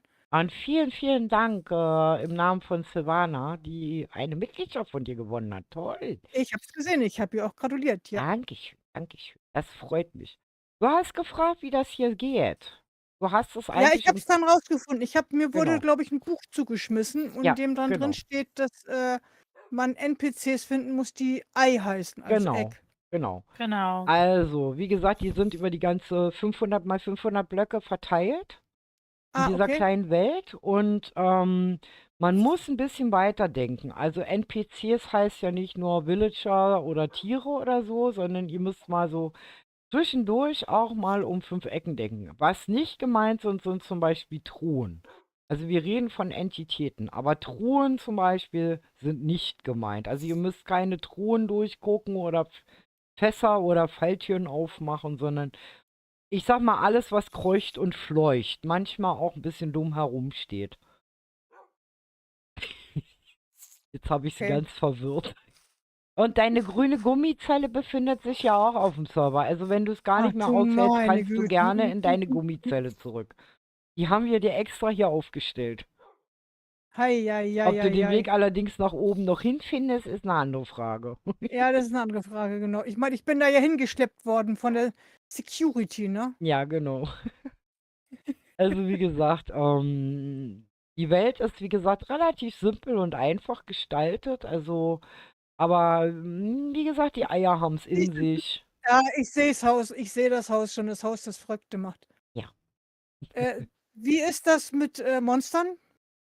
Also, man Aus. kann hier nicht tot gehen, also man kann nicht sterben. Ihr könnt euch also mutig auch in die tiefsten Tiefen reinfallen lassen. Ihr könnt nicht sterben. Es gibt keine Mobs, die euch angreifen. Wir spielen hier quasi auf friedlich, also dass ihr euch wirklich auf die Eiersuche konzentrieren könnt. Also wir haben bis jetzt einen einzigen, der es geschafft hat, 20 Eier in 2,5 Stunden zu finden. Ei, Einen ei, ei. einzigen, seit heute Morgen. Alle anderen, ja, suchen noch. Und die sind wirklich so gut versteckt, die Bestine, dass sogar Mimi ihre eigenen Eier nicht wiedergefunden hat. Ah, herrje. Aber jetzt weißt Zumindest du war es ich mittlerweile. verwirrt. Ja, dann wünschen wir mal der Stine viel Spaß bei der Suche. Ja, danke schön. Und wie gesagt, es ist für alle Java-Spieler hier offen. die in der 21.4 spielen möchten, weil das ist die Version, und wir spielen. Und ja, bis später, Maria. Und die IP findet ihr oben angetackert. Und wie gesagt, alle, die dann um 0 Uhr ausgewertet werden. Und also sollten wir zu wenige haben, die Tatsache 20 Eier gefunden haben, werden wir natürlich die mit den meisten Eiern dann mit in die Wertung reinnehmen und dann mal schauen.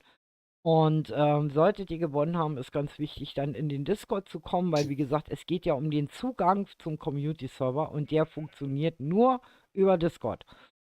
Weil Den habe ich wir, doch schon. genau. Also bei Stine zum Beispiel, die ist ja ein Community-Mitglied, ein Teammitglied unter anderem.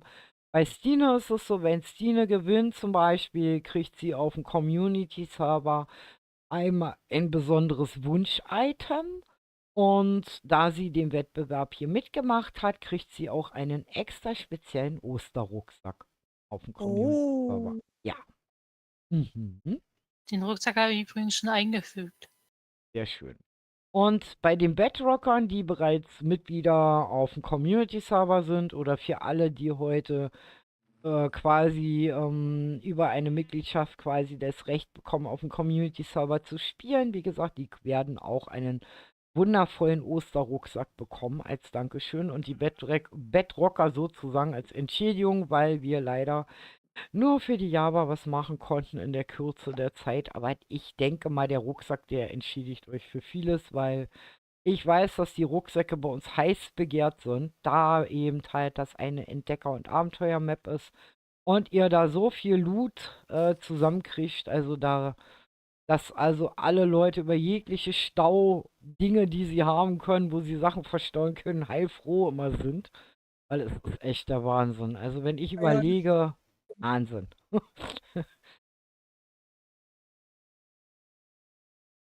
So, wie gesagt, und es gibt ja hier einige Sachen, wie gesagt, aus Momentum halt, das Haus der Verrückten halt. Also, Stines zweites Zuhause sozusagen. Ja? Solange du jetzt nicht wieder anfängst, im knallgrünen Gummizelle zu singen, ist alles gut, weil das hat Stine Tatsache durchgehalten. Ich glaube, fast eine Stunde sang sie mir das ins Ohr. Und Ja, und trieb du hast Eck. einfach nicht reagiert. Das ist, Naja, und trieb Ecki und mich quasi in den Wahnsinn, weil wir irgendwie diesen blöden Büchern folgen mussten, die uns dann kreuz Das und quer durch drauf. dieses Haus dann getrieben haben. Und es war der Wahnsinn. Wir waren so fertig hinterher.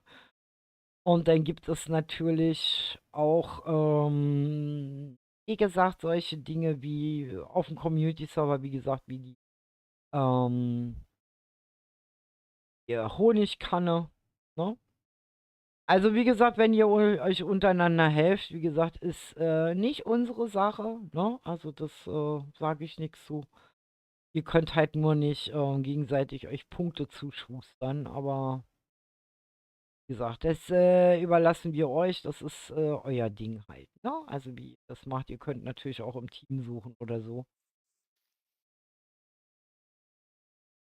Das ist eure Sache, weil letztendlich, wie gesagt, sagen wir mal so, es ziehen zwei im Team los, haben beide die gleiche Anzahl von Eiern.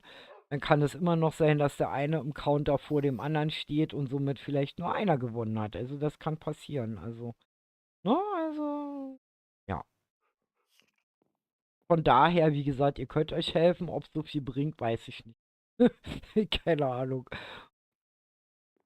Und wie gesagt, die Weiß ja Hanna, keiner, wer welche schon hat. Hanna, wie gesagt, die sucht schon seit heute Mittag, glaube ich, ist sie schon Nachmittag. Heute Nachmittag ist sie dabei. Ja, es hat's in sich. Also wie gesagt, viele haben ja geungt, oh, so eine einfache Map und dann nur Eier suchen. Es hat's in sich. Ihr werdet es nachher erleben, wenn ich suchen muss. Ich weiß nämlich auch nicht, wo die alle sind. Genau, wir haben Ach, keine du hast Wahl. noch gar nicht gesucht. Also, wo muss ich meinen Ingame-Namen eingeben? Also, Silvana redet gerade vom Community-Server. Denke ich mal. Redest du vom Community-Server oder möchtest du hier mit Eier suchen? Das ist jetzt wichtig zu wissen. Weil du kannst ja beides. Andere ist.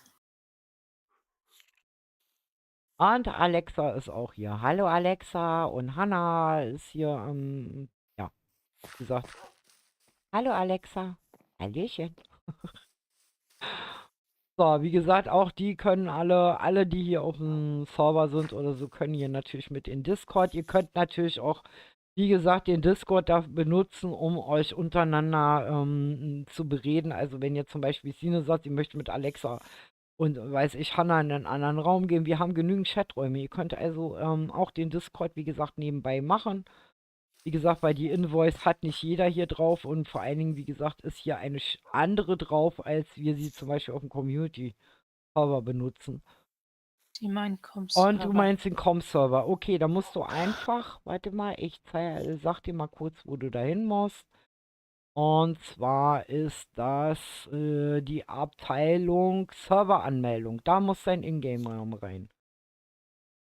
Also wichtig ist, dass du ganz oben, wenn du reinkommst, erstmal die Klötzchenregeln akzeptierst. Das ist ganz wichtig, damit du den Rest überhaupt sehen kannst.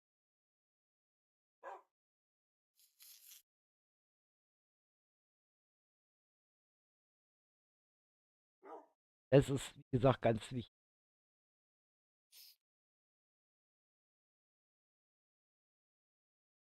Also die Klötzchenregeln akzeptieren. Dann müsste unten der Mitgliederbereich aufgehen, wie gesagt. Oh, wo du bist.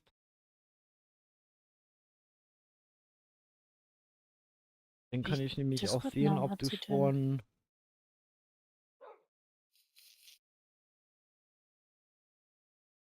Mal hier unter alle.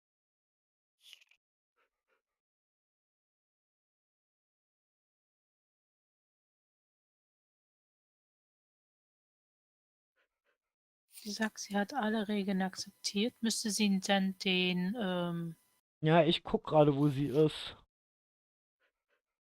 Gerade wo sie... Ob sie jetzt off drin steht oder on oder auch immer. Ich guck sie gerade mal in meiner Riesenliste. Wenn nicht, müsstest du den Discord notfalls nochmal neu laden. Vielleicht. Manchmal ist das muss auch sie ein... die Rolle nicht extra bekommen oder ist die Nee, das ist automatisch dann? eigentlich automatisch. Das dauert aber eine Weile, bis der kleine Bot da mal reagiert. So, Savannah Melly ist auch als offline. gut. Savannah ist unsichtbar wahrscheinlich. Genau, die Muss ist jetzt nur sehen unsichtbar können, wie offline gesagt, markiert. ob sie die Klötzchenregel als letzte akzeptiert hat. Silvana 76, ja. Also Nee, sie pass hat... auf. Pass auf. Wenn Savannah das alles so akzeptiert hat, steht halt in der Liste drin, sie ist als unsichtbar offline markiert. Das ist halt, das kann sein. Du musst dich sichtbar machen, sonst geht das nicht. Und Melly, wie gesagt, du müsstest auch mal die Klötzchenregeln akzeptieren, da oben. Hat sie. Weil bei mir steht sie gerade als weiß drin. Nee, bei mir ist sie blau. Okay, gut. Weil das ist, wie gesagt, etwas immer sehr witzig, weil jeder es hier anders sieht. Also, ich sag mal so, sobald ihr blau seid, genau. Ach, du bist auf dem Handy. Okay. Okay. Ne, wie gesagt, also sobald wichtig ist, dass ihr sichtbar seid im Discord. Und sobald euer Name blau ist, dann hat quasi YouTube sich mit dem Discord quasi kommunikativ auseinandergesetzt und hat gesagt, du, der hat die Berechtigung. Und dann taucht ihr als blau auf. Ja, also YouTube, alle, die über YouTube reinkommen, quasi als Mitglieder, werden dann blau von unserem Bot gemacht und dann müsstet ihr, wie gesagt, den Mitgliederbereich dann sehen, vorausgesetzt, ihr habt natürlich die Klötzchenregeln akzeptiert. Ne? Also das ist immer ganz wichtig, dass ihr das nicht vergesst. Und wie gesagt, notfalls immer, wenn irgendwas nicht funktioniert, ja, wie gesagt, wir haben einen Server, also einen Discord-Server-Admin, die man im ganz dringenden Notfällen auch erreichen kann. Also das weiß ich, dass ich das darf und die halt in dem Moment das Problem macht. Also wie gesagt, wenn ihr jetzt unsichtbar da seid, macht euch sichtbar für den kurzen Augenblick. Was ihr Also bei hinterher mir, macht, pass auf, ist ja eine andere Sache, ne? pass auf, Bu, bei mir steht sie auch bei den Serverregeln bei den Reaktionen drinne. Gut, Da ist sie auch drinne. ja, Savannah muss halt nur noch ihren Ingame-Namen bei der Serveranmeldung genau, bei der reinschreiben und Serveranmeldung. reinschreiben, ob J oder B. J für Java, B für Bedrock. Genau, gut, dann kannst du sie schon als blau sehen. mal davon aus, Genau. Silvana schon sehen kannst. Ja.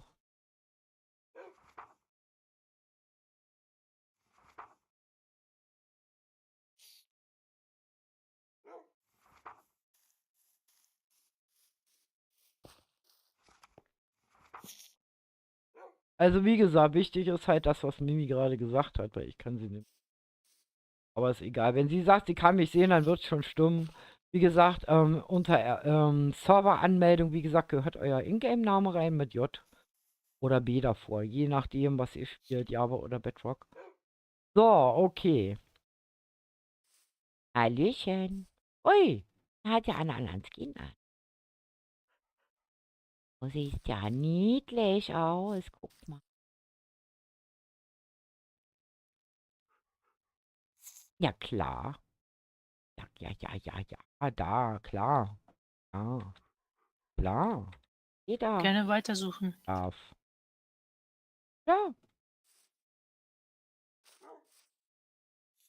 Weil ich weiß ja, wie gesagt, ihr habt ja so einen Familien-Account.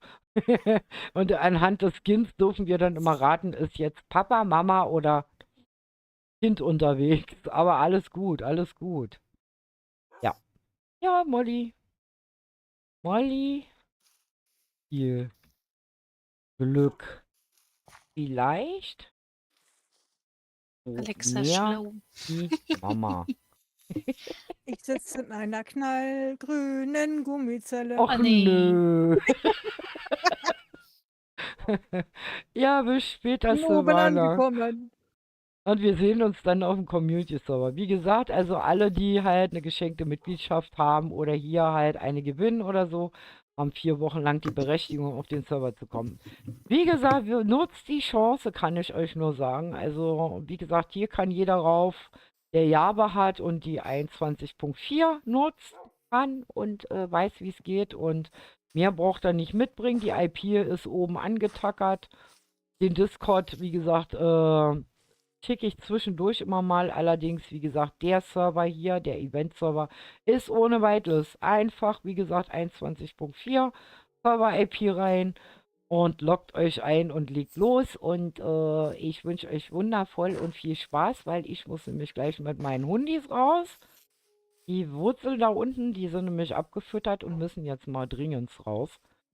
Das heißt, ich werde mich Wie hier mal lange ist wieder... denn der Osterserver on? Also an sich, pass auf, Genau. an sich ist er bis 0 ist das Event. Bis heute um 0 Uhr ist das Event. Der Server ist aber bis morgen noch on. Also bis morgen Abend 0 Uhr on. Bin mal kurz weg. Okay. Das Event geht aber nur bis 0 Uhr. Da werten wir dann die Scoreboards aus.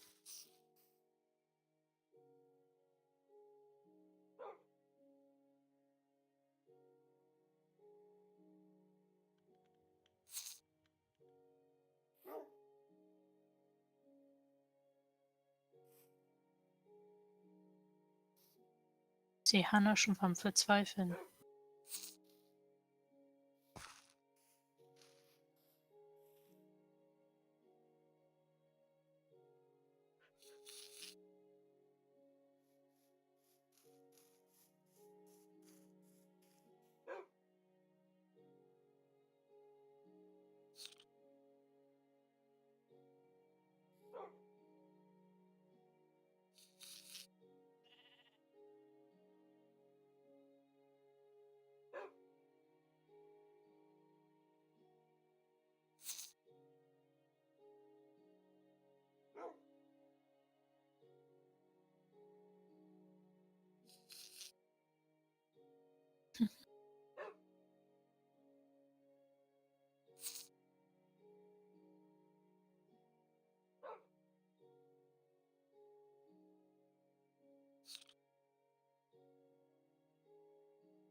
Eine Frage, sind alle Eier einzeln oder sind auch mal 2 oder 3 zusammen?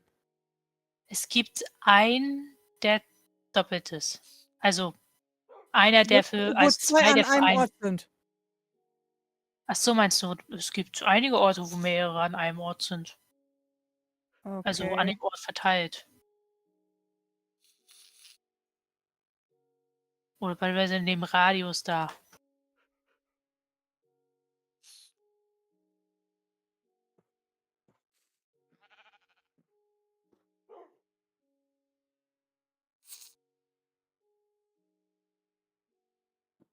Aber es gibt von jedem Ei immer nur eine Sorte, bis auf einen. Und einen gibt es doppelt.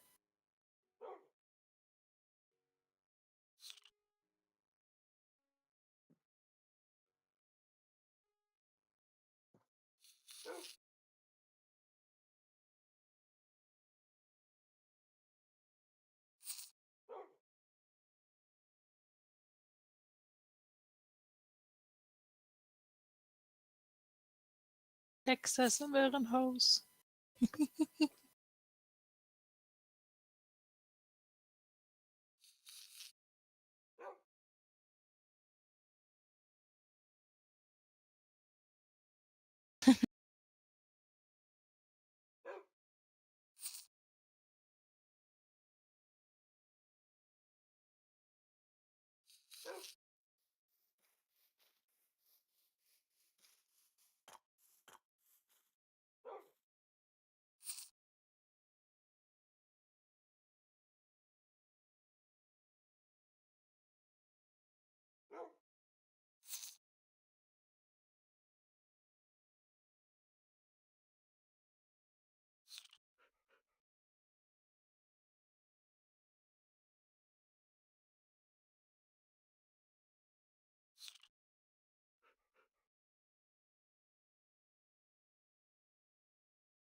Was lachst du?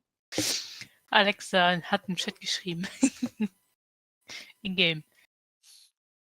Sie ist gerade in dem Passierschein A38 Haus. Ah, alles klar. Denn mal fröhliches Verlaufen. Ich habe den Weg wieder rausgefunden. Bin ich ganz froh drum.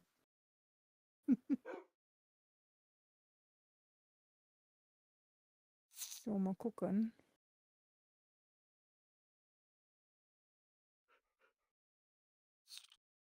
Kann man durch Fallschaden sterben? Nein, wir haben sämtlichen Schaden ausgemacht. Ah, okay. Das heißt, ihr könnt hier rumspringen, wie ihr wollt, ihr sterbt nicht daran. Die Eier nur oben in euren gebauten Nein. platziert oder muss man auch weiter weg suchen? Es ist komplett über die ganzen 500 mal 500 verteilt. Also sowohl oberirdisch als auch unterirdisch. Genau. Es gibt einen, der weiter unten ist. Einer und zwei, die so etwas unter der Oberfläche sind. Es sind eher 3. 3? 3. 3 so kurz unter der Oberfläche.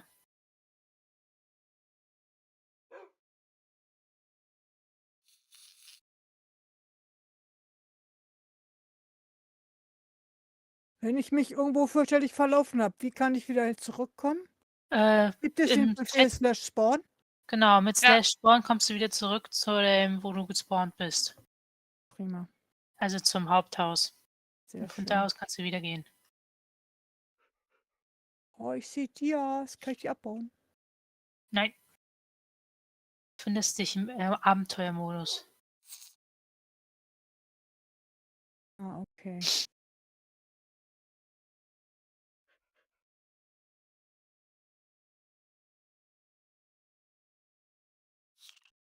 Äh, Ja?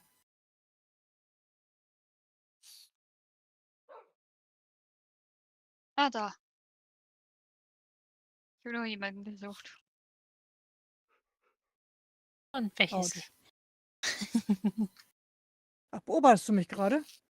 Ich switch mal ein bisschen immer wieder herum zwischen den ganzen Spielern. Bin immer so ein kleiner Stalker. Gucke mal, ob die was finden oder nicht. Wo die sich überhaupt rumtreiben. Und gerade hier. Und hast gesehen, wie ich nach unten gefallen bin. Ja, genau. Ja, mal gucken, ob ich hier wieder hochkomme oder ob ich den Bauernbefehl brauche. Da kommt eine Hanna dir entgegen.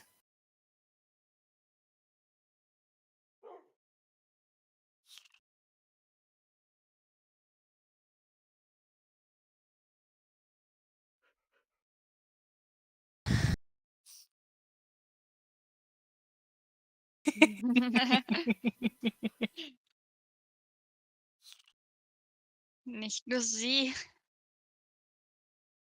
Hanna ist Feuer und Flamme. Ja, ihr könnt ja auch keinen Feuerschaden bekommen. Wie gesagt, sämtlicher Schaden aus. Ah, okay. Könnt zum Beispiel auch nicht ertrinken. Super. Und verhungern auch nicht. Deswegen haben Wenn wir ich auch mich kein nicht Essen. täusche.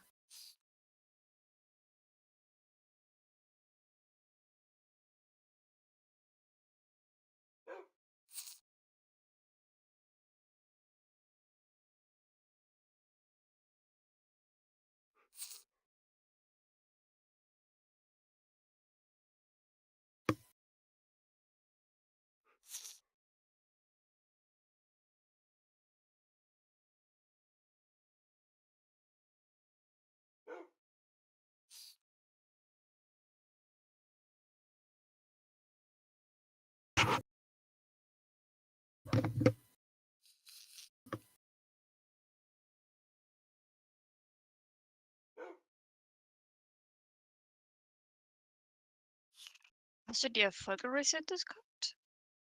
Nein? Ich hatte Ich euch hab nix. den schon beim Bauen geholt.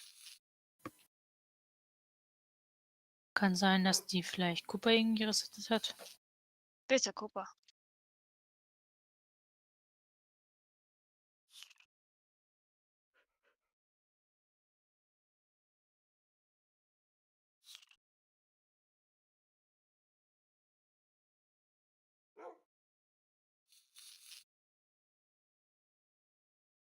Einen kann man ja speziell hören.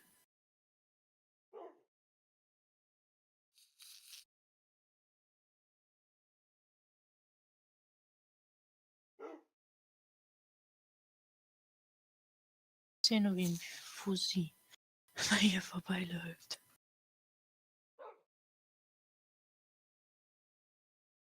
Oh.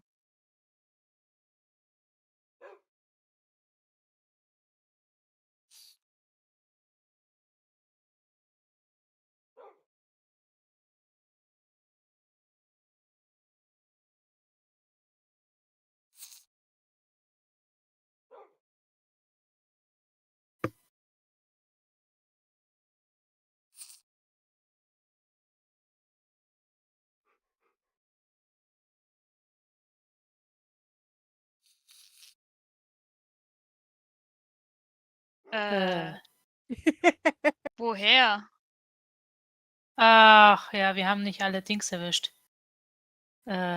Nicht alle Minecarts hier. Genau, Minecart.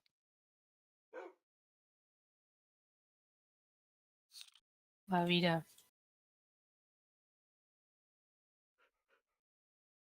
Manchmal ist etwas problematisch.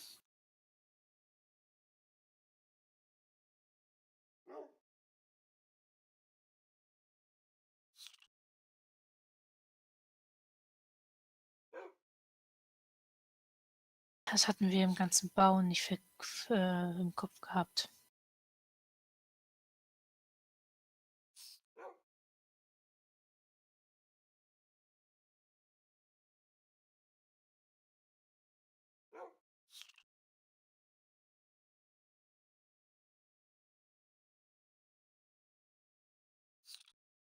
Aber sonst haben wir, glaube ich, alle weggemacht.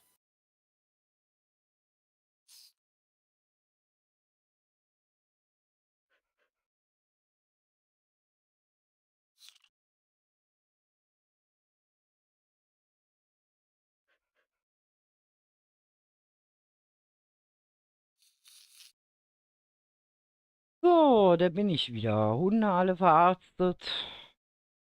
Sehr schön. Frischluft tut gut, jetzt bin ich wieder fit.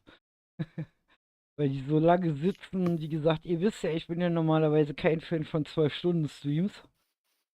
Und so lange auf dem Stuhl kleben, das ist nicht meine Welt.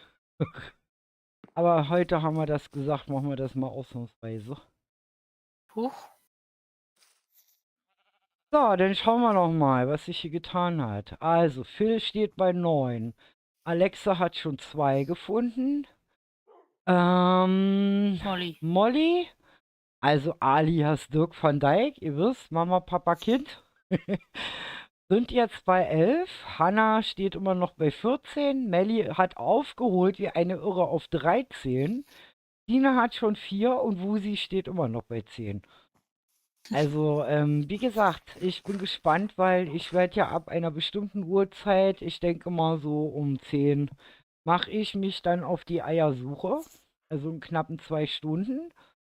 Und ich muss dazu sagen, also ich habe es zwar immer so gehört, dass Mimi da irgendwo was hingesetzt hat oder mal gefragt hat, wie soll der aussehen oder so, aber wo die jetzt sitzen, weiß ich auch nicht.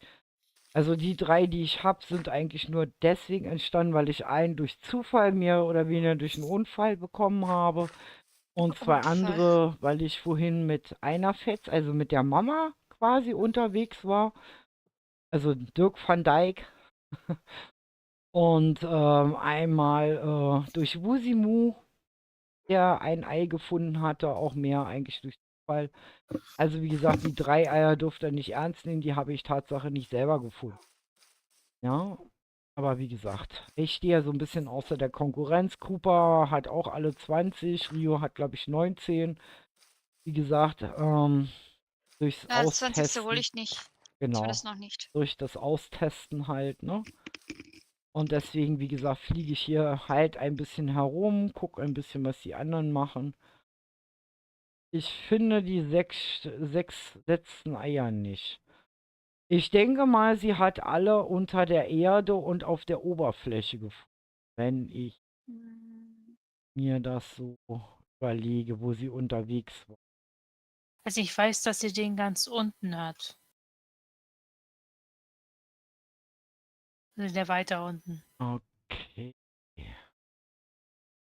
Die offensichtlichen weiß ich gar nicht.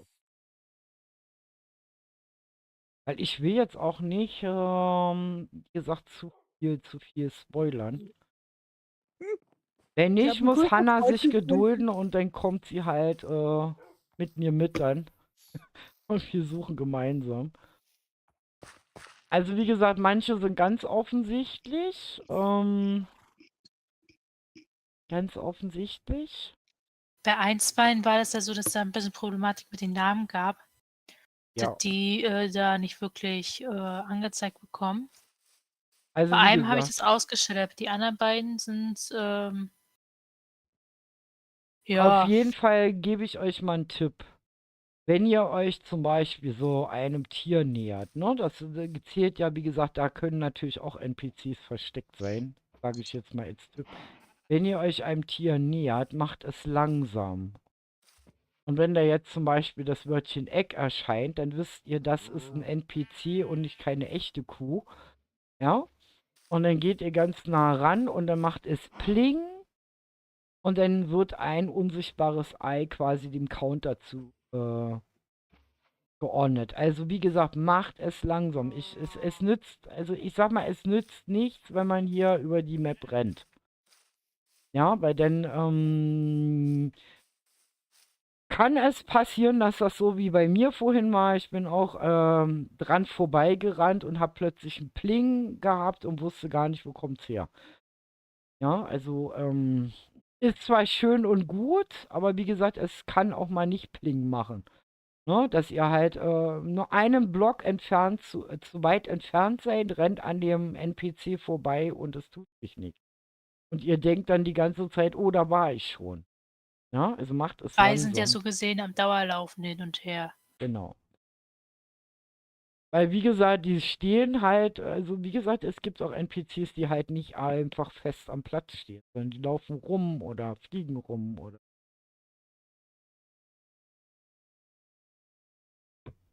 Deswegen habe ich dir gesagt, guckt unter alles, was unter euren Füßen ist, um euch herum ist und auch mal was über euch sein könnte.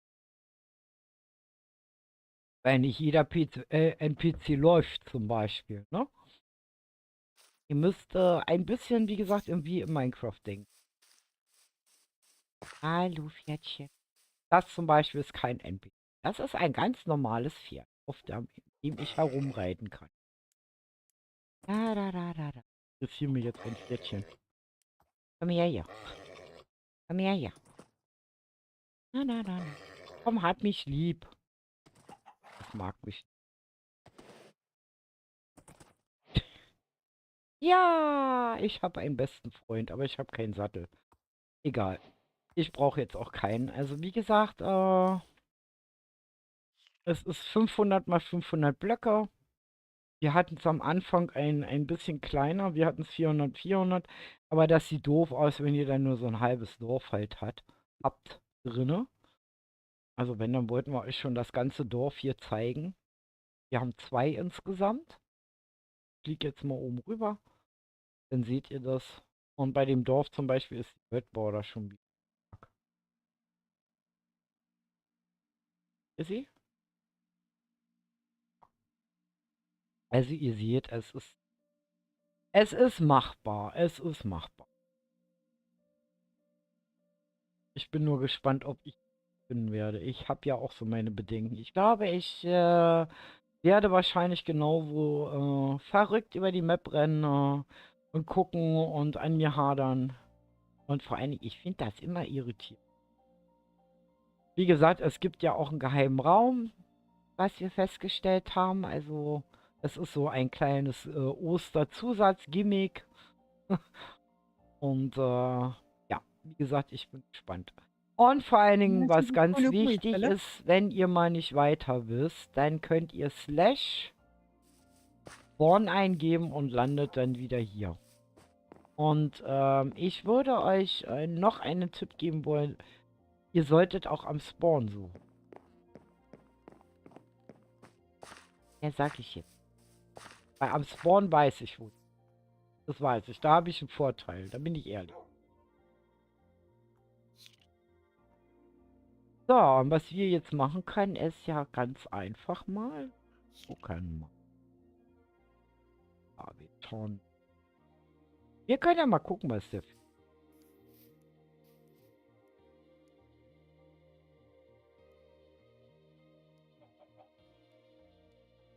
Okay, Phil ist wieder zum Spawn zurück. Also das ist der einzige Teleportbefehl, der hier funktioniert. Das heißt, ich will jemanden anders suchen. Wir gehen mal zu Alex. Alexa hat die... Da ist Alexa. Alexa irrt im Dschungel rum. Und wie gesagt, also es kann zu Lande, zu Wasser, in der Luft etwas sein. Es, In den meisten Fällen sind die irgendwo in einem Gebäude. also Oh Alexa Mann, macht das das auch Delay ist richtig. Sie gekommen. geht wirklich zu jedem langsam hin und guckt, ob da vielleicht ein NPC zwischen ist. Ich verrate nicht. So, dann schauen wir mal, was treiben die anderen so. Dann haben wir die Stina. Stina ist Nummer 6 bei mir. Hallo Stina. Stina Ort Bubodorf durch die Gegend. Es Zwei ist ein sehr Bubodorf. buntes Dorf, ja, muss ich schon sagen. Also, zur Erklärung, es waren die Dörfer natürlich generiert. Ich habe mir erlaubt, einfach mal die Blöcke auszuwählen.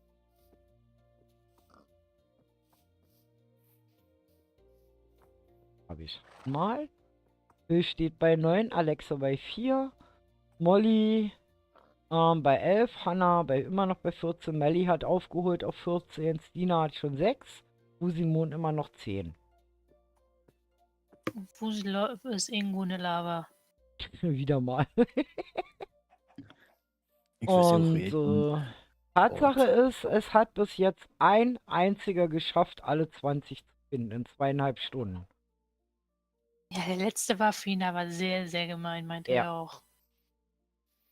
Den findet auch kaum einer so wirklich schnell. Bei Hannah hat den ja schon. Ja, also. Ich glaube, Phil.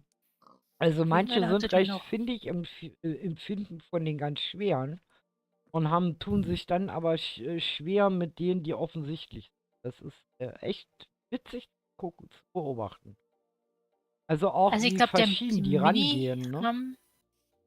Mini haben 2 oder 3. Also wie gesagt, es hat auch jeder irgendwie sein eigenes System. Also wenn man halt das guckt. Also wie gesagt, vielleicht, wie gesagt, es ist schon, wie gesagt, natürlich einfacher, wenn man zu zweit das macht und systematisch die Map abgreift. Aber ihr dürft nicht vergessen, wie gesagt, wenn ihr nachher, sagen wir mal, beide 20 Eier habt, der Counter letztendlich ja dann entscheidet. Ne? Das ist auch wieder so es kann helfen, aber es kann auch das Gegenteil bewirken. Dass der eine dann vielleicht vorne weiter ist wie der andere, weil die Zeit dann letztendlich dann entscheidend ist. So. Wie gesagt, ich beobachte Stine mal von oben. Stine knuddelt quasi mit jedem Tier, was sie findet. Meine Töchter sind gerade weg und dann bin ich traurig. Ich will Ja, da geknuddelt werden. musst du kuscheln jetzt. Genau. Ja. Stine kommt Ersatzkuscheln auf dem Server hier.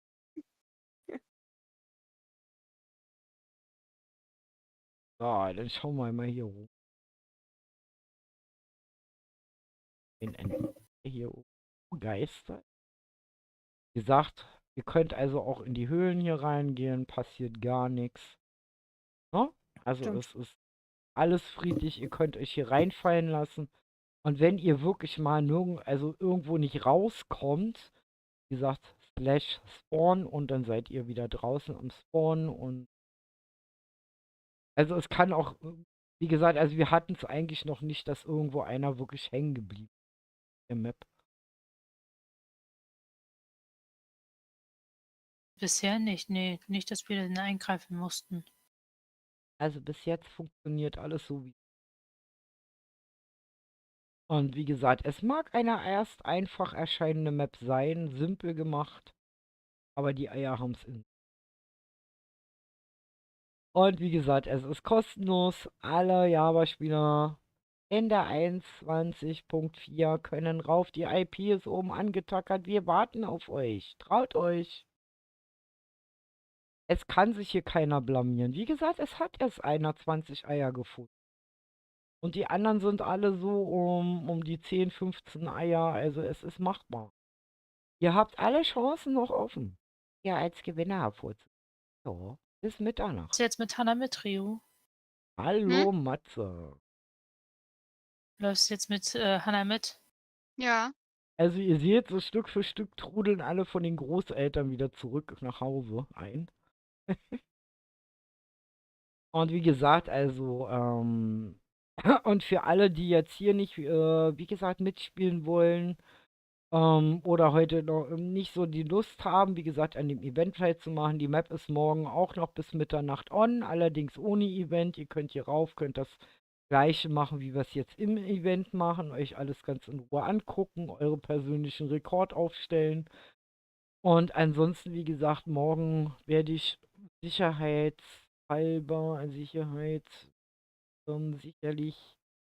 ist das Wort, sicherlich gegen Abend streamen. Und da habe ich ja wieder 5 Mitgliedschaften im Gepäck, die ich dann wieder rausschmeiße. Wollen und können, genau. Und wie gesagt, Die sind dann für den Community-Server wieder. Das machen wir ja jeden Monat so. Einmal am Anfang des Monats 5 Stück und einmal Mitte des Monats. Und ja, wie gesagt.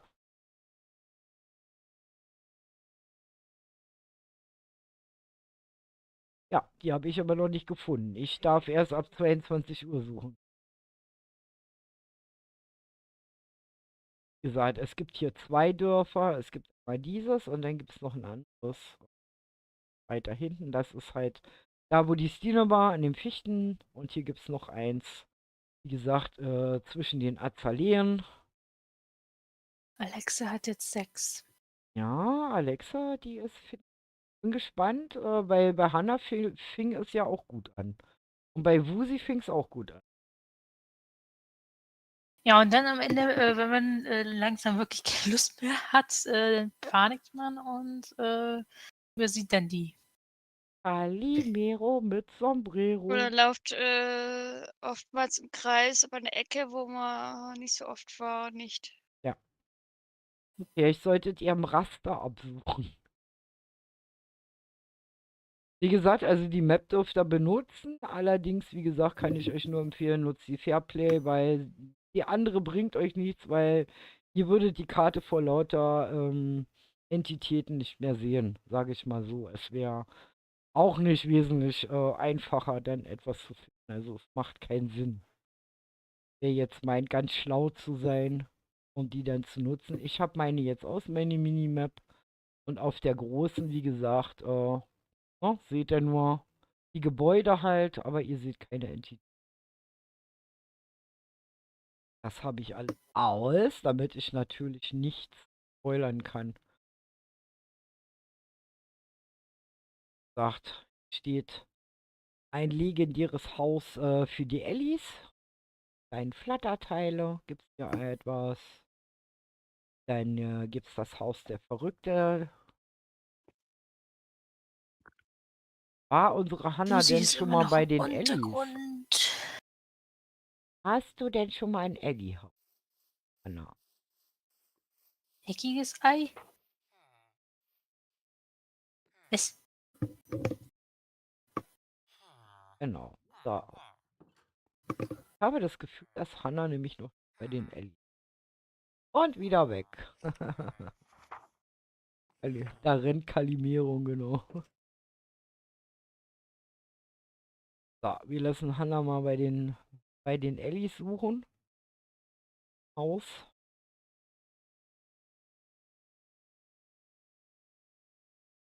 Kleiner Tipp, den ich Hannah mal geben kann. Weil ich nicht weiß, ob Ecke überhaupt wahrgenommen hat. Weil War wir sie so schon. Okay, bei Ellie war sie schon. Ja, das ist schwierig.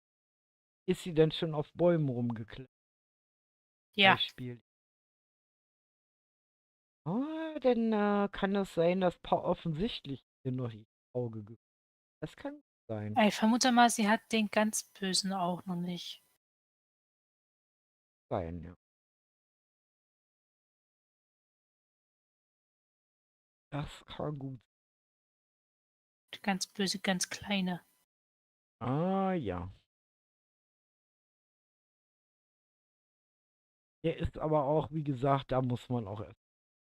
Aber wie gesagt, wenn wir das so einfach machen, dann wird das auch schnell langweilig. Und wie gesagt, wir lösen das hinterher ja auch auf. Also wie gesagt.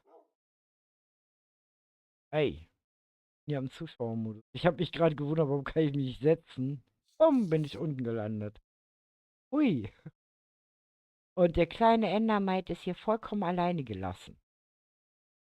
Ja, ist ja nicht Kann der tragisch. sich wenigstens benehmen? Bis ist er artig. Artig. Ja. Andy ist. Oder vielleicht auch nein. Er gibt zwar komische Geräusche von sich, aber er ist artig. Nee, noch kleiner. Noch Hannah. kleiner. Was ist noch kleiner wie ein Silber? Was Knopf. könnte das sein? Den Ich find das denkt so man gar lustig. nicht. Nee, die man denkt auch daran wenigsten- gar die nicht, vor allem, weil es nicht seiner natürlichen Umgebung ist. Ja, erstens mal das und zweitens mal, weil die wenigen sich genau mit diesen Wesen beschäftigen. Tatsache. Also wie gesagt, es ist kein Silberfisch. Ein wenig spoilern ist ja nicht schlimm. Die hockt schon seit Stunden dran. Ja, wie gesagt, also Hannah rennt hier wirklich schon Seit seit 6 6 Stunden. Stunden. Ich weiß. Und Aber Ich ich darf habe das. auch, Simu auch. aber ich habe auch schon gesagt, also Hannah, die ist jemand, die mit einer Engelsgeduld und einer Ausdauer an solchen Sachen rangeht. Ich bin immer hin und weg. Also selbst wenn die jetzt nicht vorankommt, die gibt nicht auf. Die hat da einen Ehrgeiz vom Feinsten. Es ist echt der Wahnsinn. Also Ich meine darf Bewunderung jetzt. hat sie. Den habe ich gefunden durch Zufall. Sehr schön. Sehr gut, Melli. Was, die ganz fiesen, ganz klein? Mhm. Ja, ja. Also ihr seht, Ja, viele findet man wirklich einfach durch Zufall, vor allem wenn man richtig hinguckt auch. weil wie gesagt, manche, wie gesagt, empfindet man durch Zufall. Ich kann immer nur wieder den Ratschlag geben, guckt euch alles ganz genau an. Nicht alle sind in seiner natürlichen Umgebung. Genau.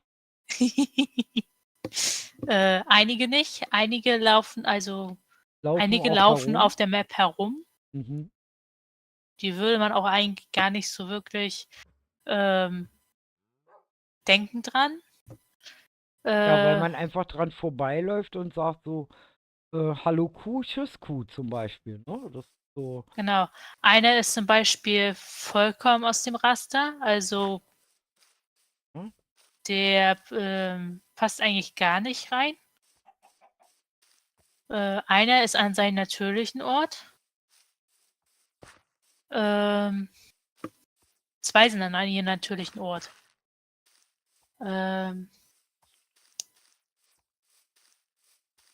Oder 3. Einer hat die Farbe seiner Umgebung. So, sucht jetzt. Jo, sucht jetzt, das habe ich auch gerade gedacht, dann sucht mal. Hilft euch das? Mir nicht wirklich, aber okay. Ich muss mich ja hier noch 1,5 Stunden quasi beherrschen, bevor ich hier losziehe und das Ganze mal auflöse. Ich habe eine Und Biene auf Speed gefunden. Die ist ja so, die rockt hier ja ab. Oh Mann. Schnell weg, ich glaube, das ist ansteckend. Ja, die hat ein bisschen zu viel Ja, ich Honig. glaub's auch. Die hat ein bisschen zu viel Honig. eine Biene auf Speed. Ja, Ich habe die, ist da glaube ich, am ich sowas habe, von glaube an, ich, aber den wirklich. Speed ein bisschen zu hoch eingestellt. Die ist ein bisschen kaputt. Daher, So nennt man das. Oder das ist ja. eine Biene, die der Professor ein bisschen manipuliert hat. Das kann auch sein. Die war wahrscheinlich irgendwo im Labor von unserem Professor Ecki. Und Wusimo gibt übrigens auch nicht auf. Zwischendurch machen die immer Nee, mal eine Pause. wie lange Und ist er jetzt schon dran? 6, Wusimo 7 ist schon Stunden? genau, der ist seit 7,5 Stunden mit Unterbrechung. Und das müsst ihr auch wissen. Wenn ihr zwischendurch eine Pause macht, dann stoppt der Counter, sobald ihr halt aufgeht. Und wenn ihr wieder reinkommt, läuft der Counter halt regulär weiter. Also ihr müsst euch da keinen Kopf machen, dass ihr jetzt hier stundenlang herumsuchen müsst und hier schon quasi vor Frust in die Tischkante beißt oder sowas. Ihr dürft auch Pause machen. Weil wir haben das nämlich extra so gemacht, weil wir auch gewusst haben, es ist Sonntag, es ist Ostern und viele besuchen dann natürlich auch Verwandte. Und oder kriegen Besuch halt, so wie unsere Stine, die hat ja Besuch gehabt und Genau. von daher haben wir das so gemacht, dass wir euch das natürlich so angenehm machen wie möglich. Das heißt, ihr könnt rauf und runter gehen und alle, die quasi die 20 Eier schaffen, können natürlich auch weiterhin auf die Map. Allerdings seid ihr dann im Ne?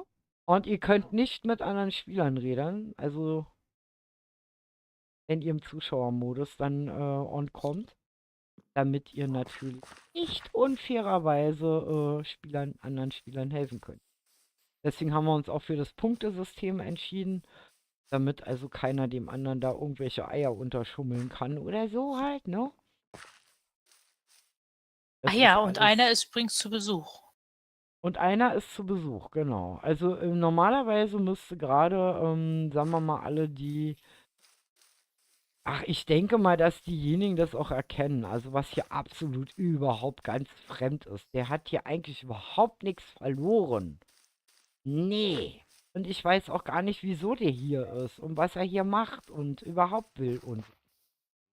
Er wollte helfen, Schabernack zu treiben. Ja, ja. Ja, die heimliche Unterstützung von meinem Team, damit sie mich hier noch weiter in den Wahnsinn treiben. Genau.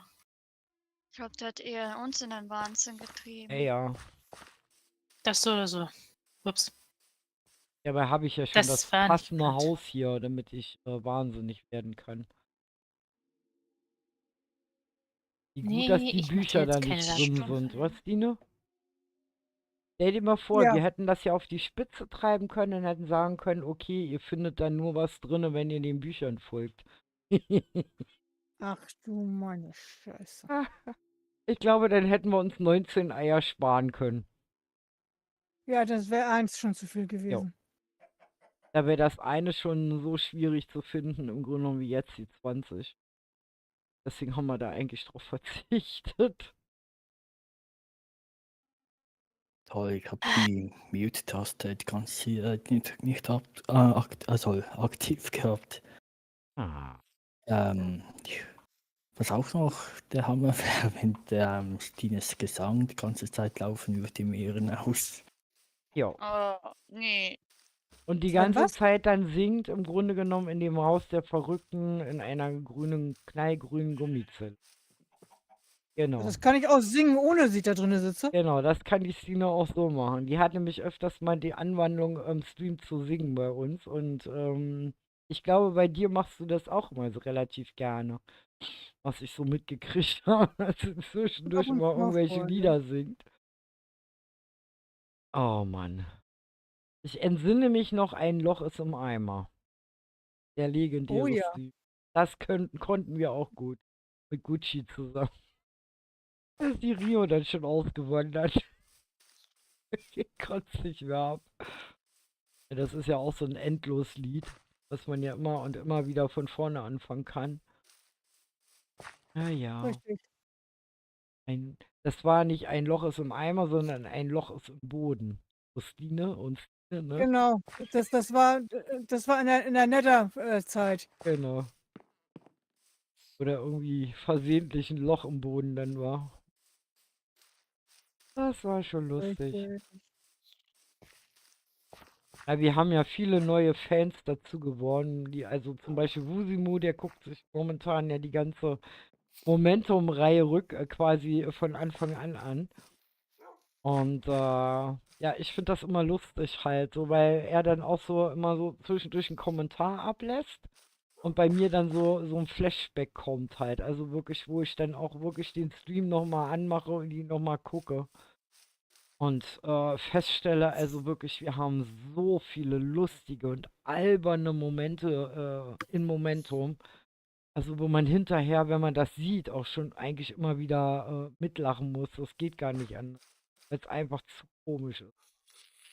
Wie zum Beispiel legendäre pupsende Eulen oder sowas halt, ne? Also das ist zum Beispiel sowas. Oder ja, wie gesagt, ja, überhaupt so die ganze Kommunikation halt, die da stattfindet halt, ne? Die dann immer in einem Gelächter, man versucht irgendwie ganz ernst was rüberzubringen.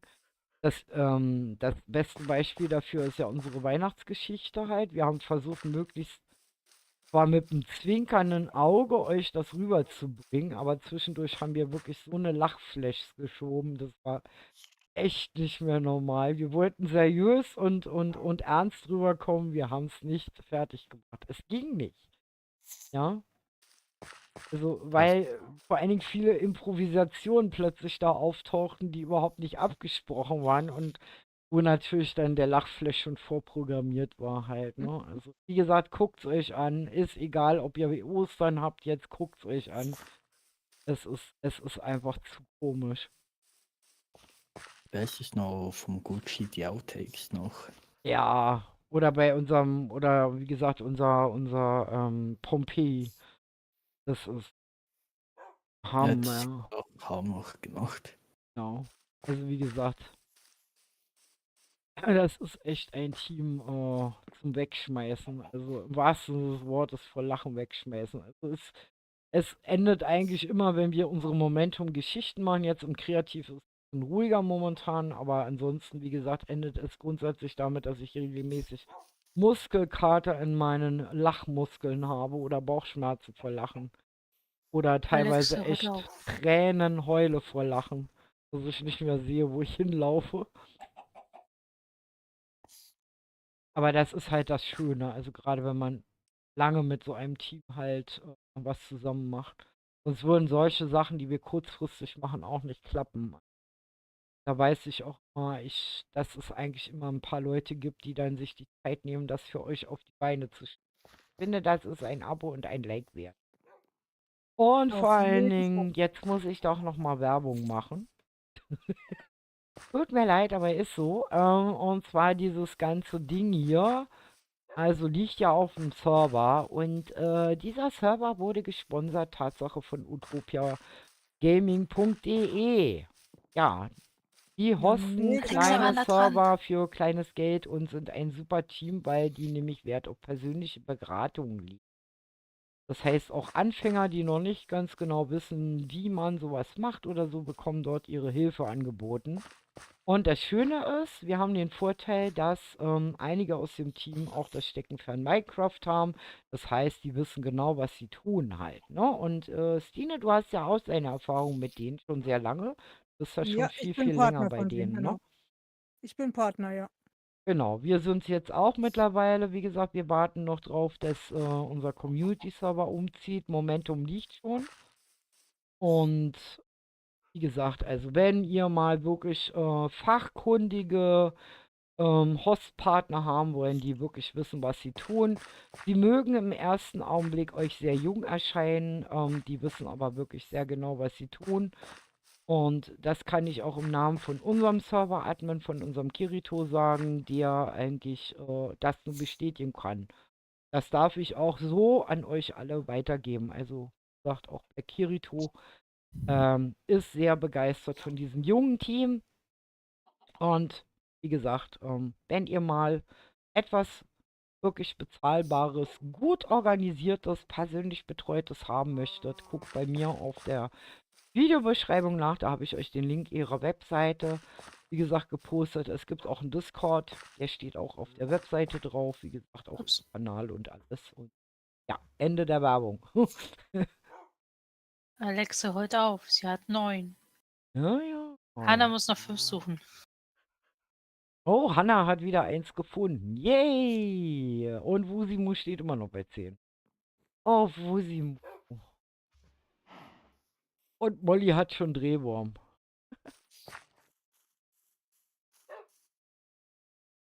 Ich bin Frage gespannt. ist, welche hat er denn schon? Ja, die Frage ist, welche Dann wisst hat... ihr, welche wie ihr hier findet. Genau. Wusimu, überleg mal, welche du schon hast. Aber nicht Dann laut läufst du da sagen. nochmal hin, guckst. Genau. So, und die Schere habe ich noch keine.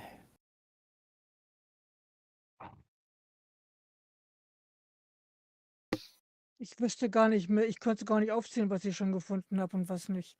Weil manche, Also wie was nicht gesagt, sowieso hüpfen nicht, auch per aber was ich schon Zufall. gefunden habe, das wüsste ich nicht mehr. Ja, du wirst, wenn du an denen vorbei nochmal läufst, die du schon hast, kommt da kein Pling mehr. Daher Also, wüsstest du dann, dass du die schon hast. Ja, es, aber ich meine, wenn ich jetzt aufzählen sollte, wenn ich Achso. euch das jetzt erzählen sollte, wüsste ich nicht. Keine Ahnung. also Aua. wie gesagt, ich werde gegen 22 Uhr langsam anfangen auch zu suchen. Das heißt, Stück für Stück gibt es dann mehr oder weniger die Auflösung. Ganz gemütlich. Weil ich werde auch meine Zeit brauchen. Ja, aber sage ich euch. Ich weiß zwar, was es für welche sind, aber ich weiß nicht, wo. Das ist auch gut. Also wie gesagt, von zweien weiß ich es noch, aber wie gesagt, viele weiß ich. wurden dann zwischendurch auch nochmal geändert. Und ja, wir können ja mal wieder schauen, was die anderen so Zahlen. Wir können ja mal gucken, Sie ist wieder unter Tage. was Alexa treibt. Da, wir hüpfen mal mit Alexa.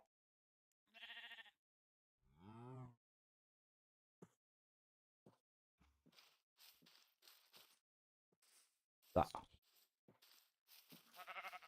Schauen wir doch mal, was Alexa sagt. Könnte auch so ein bisschen die Spielschematik entdecken, als man da vielleicht rangehen sollte. Rio rennt da auch gerade durch die. Hui! Ich renne doch gar nicht durch die Ach nee, Gegend. wer war denn das? Wusimu war das gerade. Der rannte. Ja. Der rannte gerade an Alexa vorbei. Wie viele haben wir denn hier in unmittelbarer Umgebung am Spawn? Ich glaube 1, 2, 3. Knapp 5 oder so. Also wie gesagt, an alle, die noch rumgeungt haben, das ist ja so simpel und das ist ja so einfach und nur 20 Ostereier. Ihr seht es nicht. Mein Team hat sich da wirklich Mühe gegeben, dass ihr da richtig. Ich kann ja mal, ja, ich sag mal, wenn du ungefähr 10 oder 15 mindestens hast, werde ich mal sagen, in welcher Region immer wie viele insgesamt Genau. sind.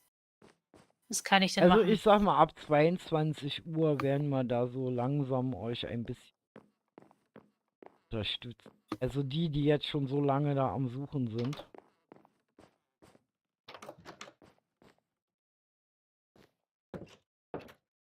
Weiß nicht, ob Alexa gerade versucht, sich in den Schränken zu verstecken.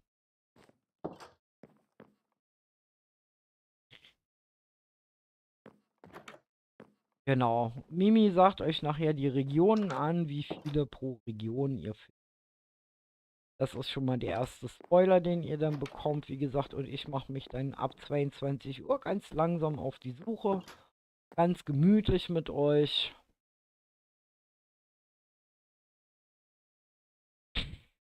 Nein, du wirst mich nicht los. Ich sitze in deinem Kopf fest, Alter. Du kannst wackeln und hüpfen, wie du willst. Du wirst mich nicht los. Hat versucht, mich gerade abzuschütteln hier.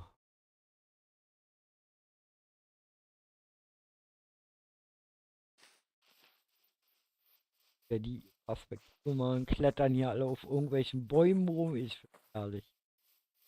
Ach, ist das schön. Auf den Bäumen? Wie soll ich denn da auf die Bäume raufkommen? Ist auch unsinnig. Braucht ihr nicht. Deswegen Wir brauchen sage nicht ich auf ja. Bäume. Ich find's witzig. Also zumindest nicht meines Wissens nach die NPCs, die feststehen. Das ist Ah, aber es ist keine halt witzig. ausschließende Aussage, ne? Hm. Es sind, das erkläre ich später direkt, es sind welche im Baum, in Bäumen. Aber ihr müsst nicht auf die Bäume rauf.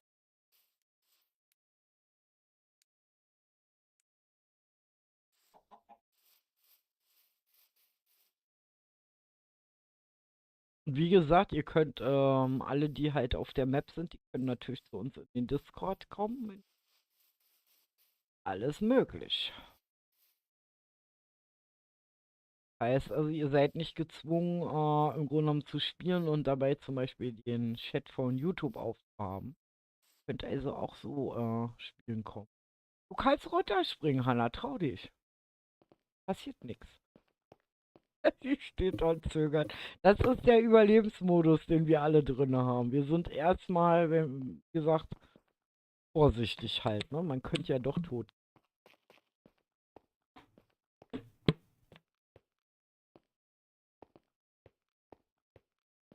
Ja, ich finde das echt faszinierend hier. Er hat so ein bisschen andere Spielart, auch wenn ich das Gefühl habe, ich bin jetzt zum gefühlten 100. Mal in dieser Höhle, aber weil jeder geht irgendwie anders davor. Wie gesagt, und wenn ihr euch wirklich mal in so einer Höhle verlaufen solltet und gar nicht mehr rausfindet, aus welchen Gründen auch immer /spawn eingeben und Zeit. Und, aha. Gibt es auch Eier unter Wasser? Nein. Okay. Anna trinkt gerade ein Doch, bisschen. einer ist Ja. im Wasser, aber nicht tief. Anna trinkt bis tief. Der Also Map-Killer. man muss nicht Tieftaucher spielen. Gut. So, ich hab mal das Licht angemacht. Also Alexa hat wahrscheinlich kein Licht, aber ich hab mal Licht angemacht, damit ihr sehen könnt, wo die Alexa rumrennt. Ich komme mal gleich wieder. Ja, jo. Ich mache mal was zu essen.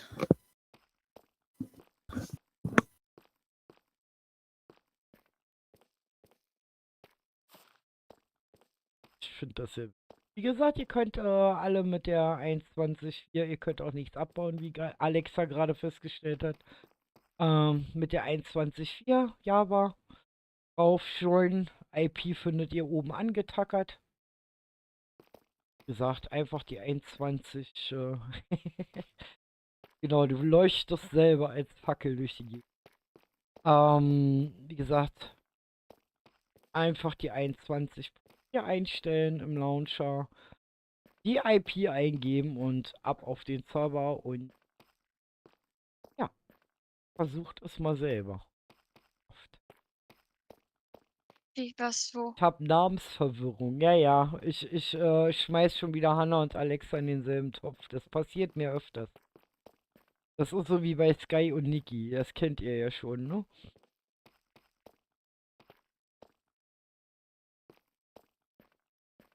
Aber wie gesagt, ich laufe hier gerade mit Alexa durch unserer kleinen Blume.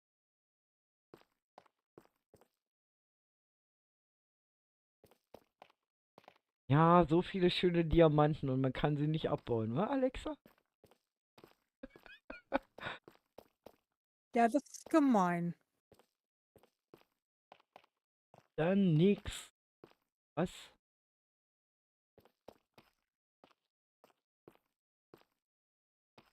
Ich hab's Handy unten, Gary. Oder soll ich am Handy irgendwas gucken? Meinst du gerade?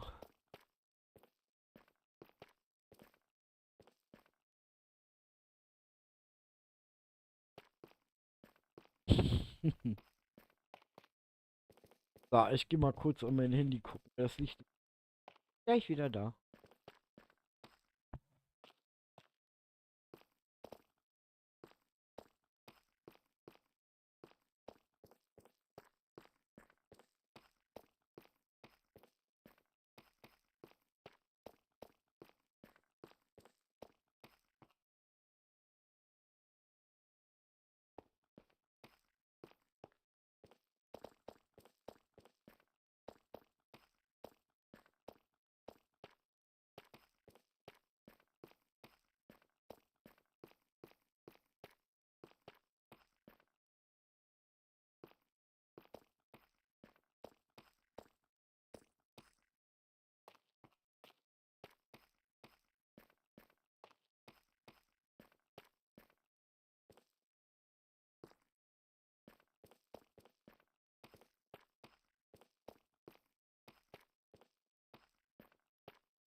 Hm.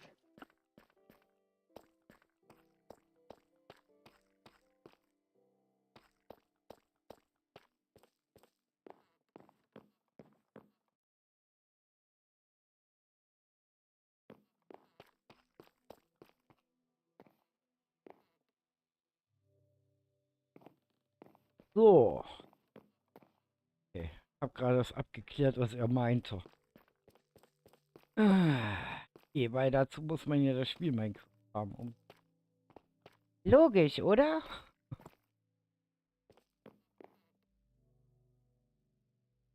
Hanna irrt und wirrt hier immer noch durch die...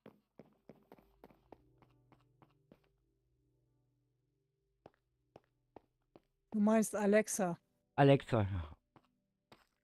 Geht schon wieder los. Seht ihr? Alzheimer lässt grüßen. Ich darf das, bin alt. Ach komm, Bubu, so alt bist du ja noch gar nicht. Ach ja.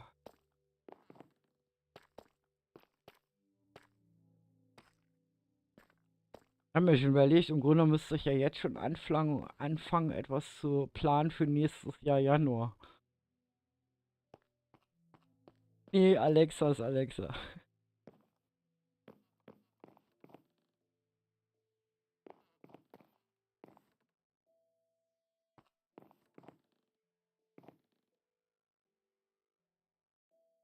Also ihr seht, versucht hier alles ganz systematisch ab.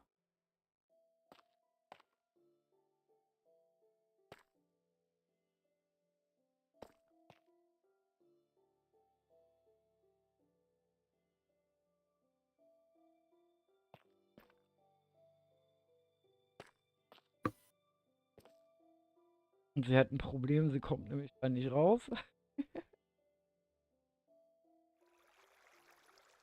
Wer kommt wo nicht raus?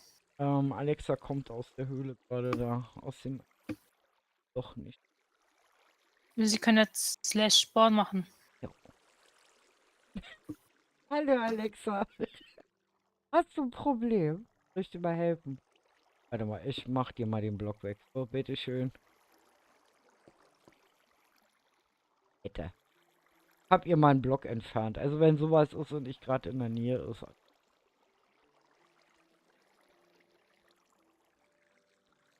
Genau, wenn ihr mal feststeckt, wie gesagt, habt ihr die Möglichkeit halt Slash Spawn zu drücken und seid dann halt am Spawn wieder. Das ist dann ein bisschen Pech oder ihr habt halt einen Bubo. Genau. Genau. Wenn ich schon in dir klebe, ne? Ja, dann machen wir uns mal wieder auf den Weg. Oh, Phil hat schon 13. Melly hat 15. Phil hat 13, Alexa 9, Lucy steckt bei Molly 10 hat fest. 12, Hannah hat 15 immer noch, Melly hat 15, Stina hat 9 und du steckt fest bei 10.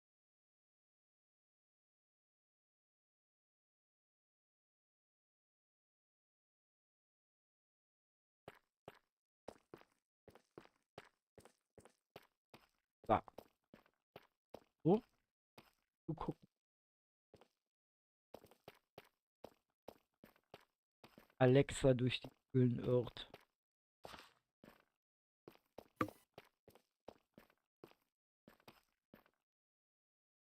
Ja, man braucht ein bisschen Geduld.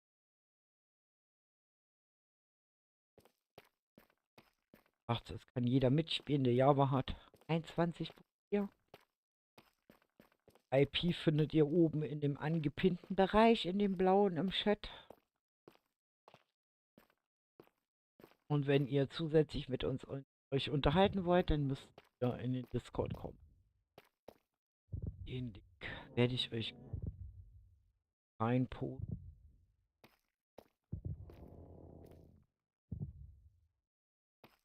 Oder ihr könnt einfach so in unseren Discord kommen. Wie gesagt. Wundert euch nicht, weil ich spiele nicht im Vollbit-Modus. Das heißt, ich muss das immer so machen, weil ich an 2 Monitoren hier zugange bin. Mal meine Inventarleiste aufmache. Im Zuschauermodus bin und ja, damit ich halt euch den Link.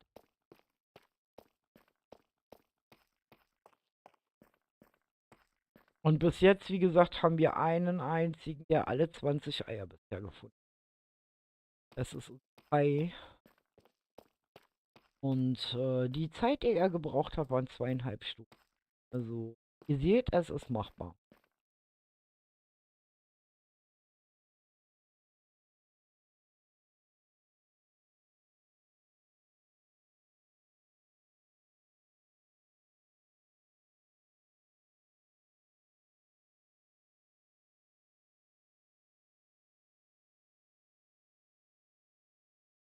Alexa,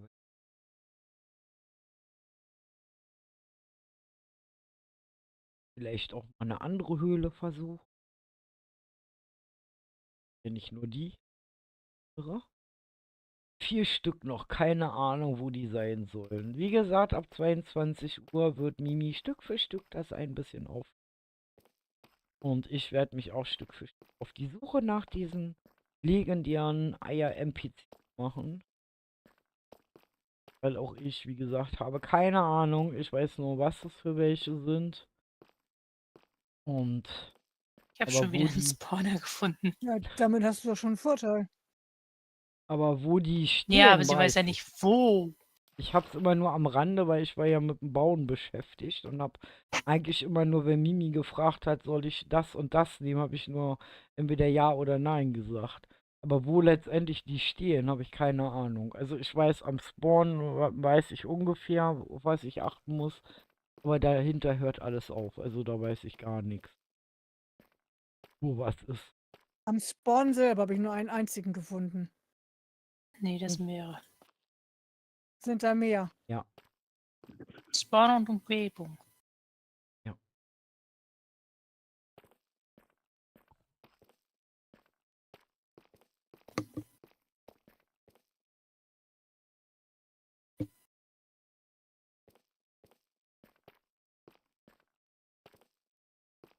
Das Fiese ist ja, Oh, dass Melly es so hat eine Hanne überholt. große Höhle halt auch. Könnt ihr euch auf. Ich weiß, es ist gemein, aber ich bin Melly hat unschuldig Hanne diesmal. überholt. Ich bin unschuldig. Ich war's nicht. Ja, was? Ich sagte, dass die NPCs so gut versteckt sind. Ich war's nicht. Unschuldig. Ja, Aber wir haben schuldig im bewusst, Sinne der Anklage. ja, aber wir haben halt auch bewusst ja uns entschieden dafür, es schwierig zu machen, weil wir einfach eine einfache Map euch bieten. Und dann ist das natürlich ganz schnell langweilig, wenn ihr innerhalb von, nun weiß ich, 10 Minuten da die ganzen Eier findet. Dann braucht man ja da gar nicht raufgehen, finde ich. Ja, auch du. Und wir wissen ja im Grunde genommen, die Spieler, die raufkommen, das sind ja, ich sag mal so, das sind schon immer ja, Jetzt sag nicht, man muss den Jump'n'Run da hoch. Nein, nein. da Keine oben Sorge, gibt's nichts Stine. Wir außer haben auch Eier. an Menschis wie dich gedacht.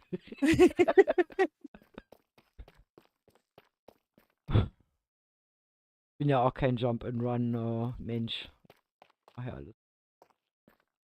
Das hätte ich auch eher für Cooper gebaut. Wenn unser Server-Admin Langeweile hat, den muss man ja auch beschäftigen. Sonst fängt er nämlich an, Dummheiten zu machen. Da ist er auch gut drin. Wo willst du Kuschelfreund suchen? Das ist ja kein Ei. Den habe ich schon gefunden. Den habe ich schon gefunden. Was? Ein Kuschelfreund? Ja. Oh Mann. Vorn. Okay. Toll. Hellauf begeistert. Ja, nee, das ist halt nur NPC-Kuschelfreund. Ja, ist klar. Osterhasen hast du ja schon gefunden. Genau. Es gibt nämlich einen geheimen Zugang zum Osterhasen, der nämlich die ganzen Eier hier auf dem Server verloren hat Na, und Delf. versteckt hat. Ich glaube, den im Baum habe ich gefunden.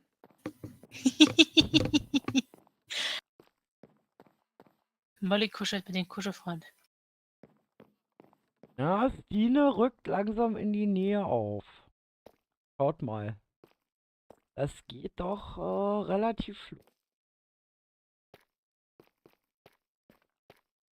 So, wenn wir mal Fenster zumachen, wird's kühl hier.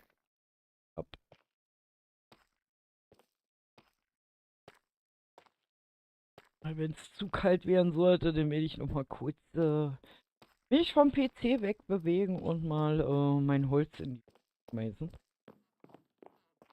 Anfeuern hier.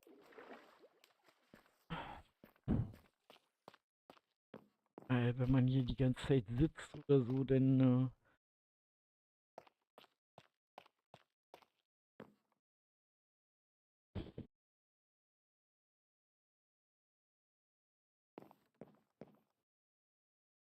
so, dann werden wir mal beigehen. Ich werde mal wieder Richtung Oberwelt schweben und mal gucken, wie ich jetzt bin. Wem ich jetzt in den Kopf rutschen darf. Ich, So, dann machen wir wieder unsere Leiste hier und schauen mal, wen haben wir denn hier? Die Bill haben wir hier. Tina haben wir. Haben wir da noch eine Leiste? Und wir können ja mal zu Mel.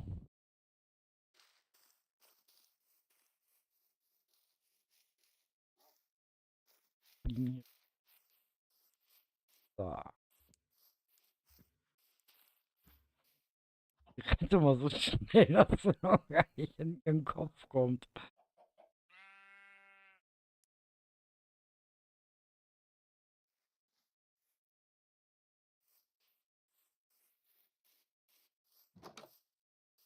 Ja, mal so eine Sache. Auf den riesen Kirschbaum braucht ihr gar nicht erst drauf. Ich kann zwar nichts passieren, aber wie gesagt, Ja, aber ich meine, da braucht man gar nicht rauf. Ich werde vielleicht beim nächsten Mal ein Haus reinbauen. Das wäre eine Idee. Vielleicht nächstes Jahr. war eine Runde mal in Hanna drin. Hanna, die verzweifelt seit über 6 Stunden nach Eiern sucht. Arme Hanna.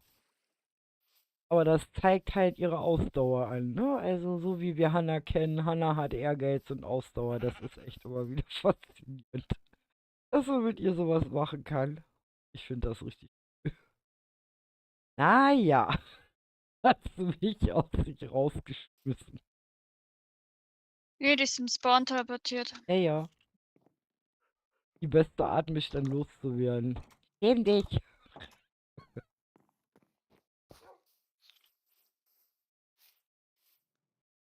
So. Und wieder eine Hanna.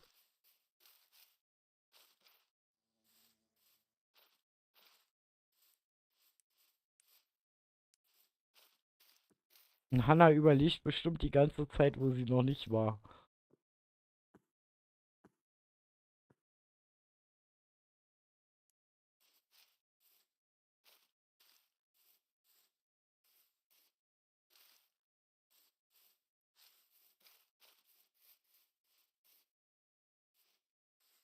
Braucht ihr nicht zu suchen, Jungs.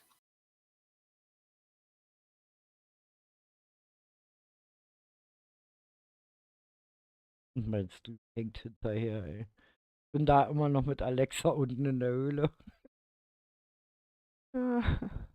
Mittlerweile 7 Stunden, also bei mir ja. nicht.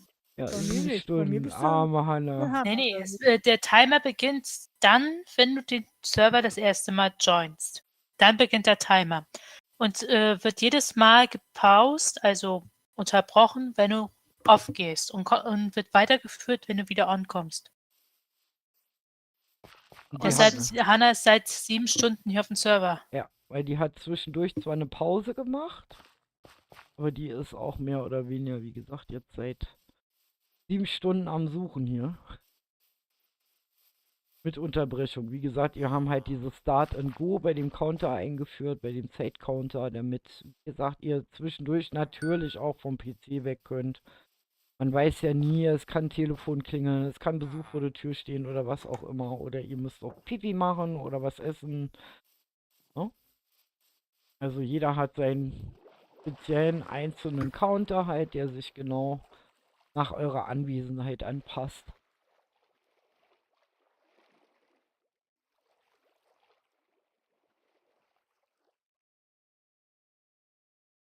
Hanna versucht jetzt im Wasser.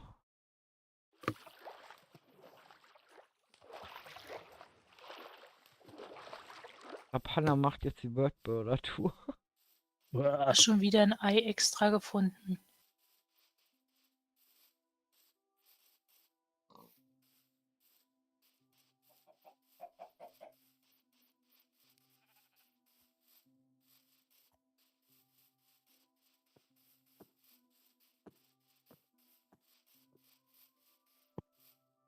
Susi, da brauchst du nicht rauf. Nicht? Was ist das dann da? Susi Das geht ist Deko.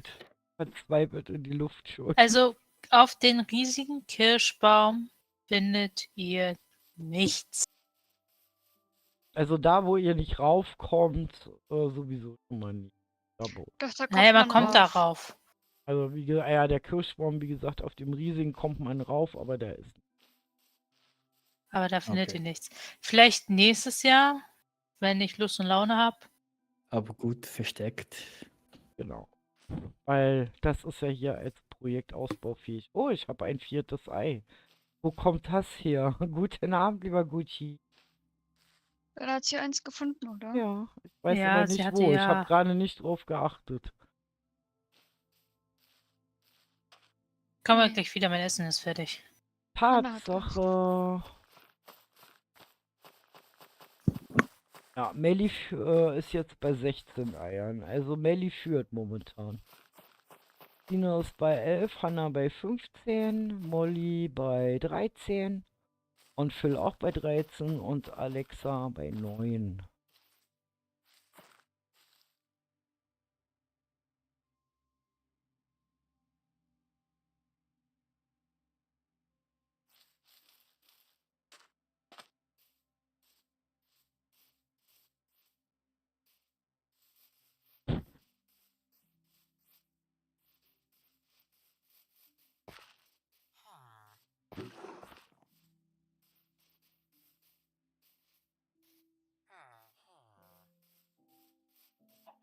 Dann werden wir mal schauen.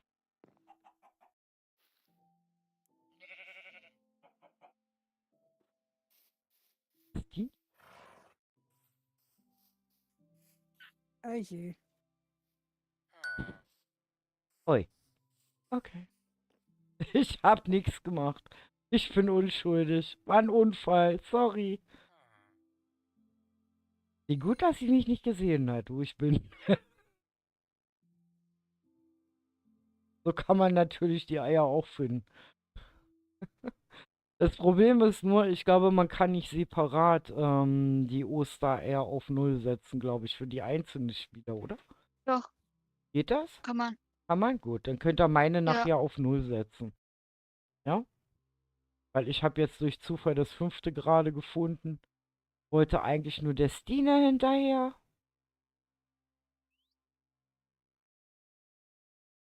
Ja, jetzt bin ich in Aha. Stina. Ja, ja, hier in der Nähe irgendwie ganz merkwürdig. Machte es plötzlich Pling. Ich weiß auch nicht warum. So, mehr sage ich aber jetzt nicht. Weil das war echt ein doofer Zufall gerade. Ich weiß auch nicht, wo das Pling genau war. Ich weiß nur, dass ein Pling kam.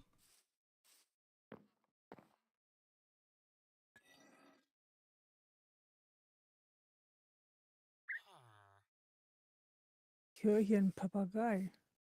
Stimmt, ich. Hm. Ich sehe ihn nicht. Wo ist der denn? Komm, Ja, put, wer put, denn? put, put, komm zu Mama. Put, put. Meinst du den Vogel? Ja, natürlich mache ich einen Vogel. Wahrscheinlich den in meinem Kopf namens Bubu. Was? Piep, piep, piep, piep. Flatt, flatt, flatt. Da Ja, der ist in seiner Umgebung angepasst. Aha.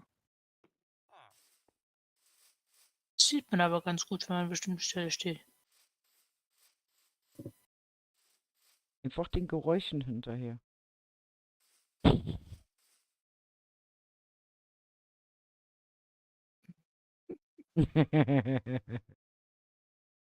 Alles gut. Weil der Stream hängt hinterher, ich sag's nur. Ja. Von daher müsste eigentlich Stine rein theoretisch hier nur rumeiern, bis der Stream an der Stelle ist. Also, so als kleiner Tipp, wie gesagt. Ich glaube, ich habe das Ei schon gefunden, was du eben meintest mit dem 5. bei dir. Okay. Bobo, ich dachte, du wolltest das alleine suchen. Ja, ich sag ja, ihr löscht mir nachher meine. Dann suche ich alleine. Ah, diese Nasen immer im Gesicht hier. Man wird hier überall beschnuppert. Schön. Stine, du sollst keine normalen Eier sammeln. Die sammelt hier die Hühnereier ein. Da kann ich nichts dafür, wenn die Hühnchen mir ihre Eier kredenzen. Du musst alle nachher anmalen, ich sag's dir. Ah, okay, mache ich dann nächstes Jahr. Das ist kein Ei, sondern der Osterhase. Na Gucci, auch eine Lust, eine Runde Lust auf der 21.24 Eier zu suchen. Also wie gesagt, das hat bis jetzt eigentlich nur Kai geschafft. Und die anderen, wie gesagt, Phil steht bei 13, Alexa bei 11, Molly bei 14 mittlerweile, Hannah bei 16, Stine bei 12, Wusimo bei 10. Ja, und die anderen liegen auch so in dem Rahmen. Aber wie gesagt, die 20 hat bis jetzt Kai gefunden. Ich überlege die ganze Zeit, was dann ganz, ganz klein sein soll. Beleg mal der kleinste Mob, was es derzeitig gibt.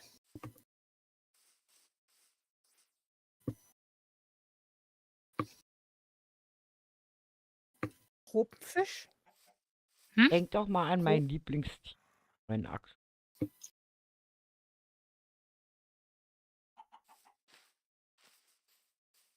Aber ein Tropenfisch ist kleiner. Nee. Nee. Ist auch mein Lieblingstier.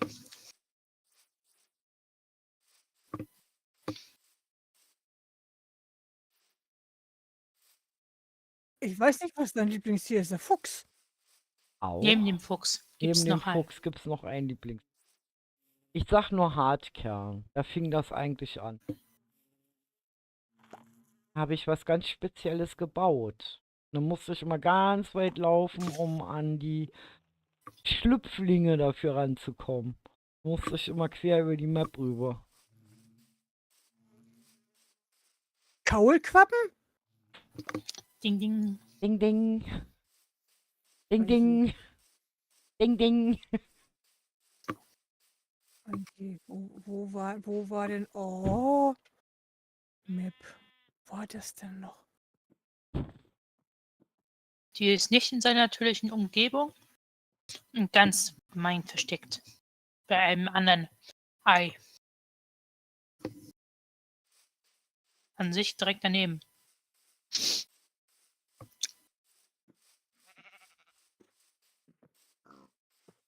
Aber dann stirbt die doch, wenn die nicht im Wasser ist. Nein, Nein. dadurch, dass es ein NPC ist, nicht. Ja, Das ist eben eine- doch. Ein Ist Eben ja eine nicht. Kaulquappe. Und Nein, die nein, nein, stirbt, wenn nein, die nicht nein, im Wasser nein, Kaulquappe. nein, pass auf. An sich, wenn du die normal spawnst, ja. Aber ich habe sie über ein Plugin eingefügt. Das heißt, sie hat Ist nicht doch die gut. Ich Funktion. verarsche dich doch nur ein bisschen. Mensch. Ich bin Autist, ich darf das. Was ist denn mit der Katze kaputt? Ja, mau.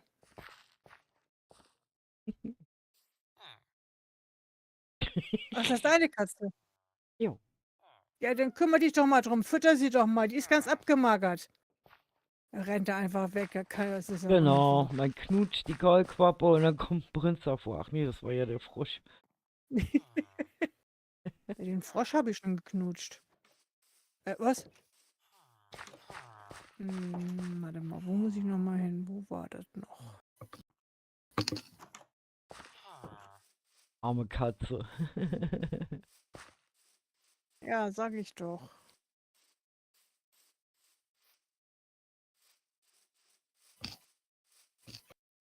Hey, du Schaf, bist du ein Osterei? Nein, du bist kein Osterei. Gut, dann gehen wir weiter.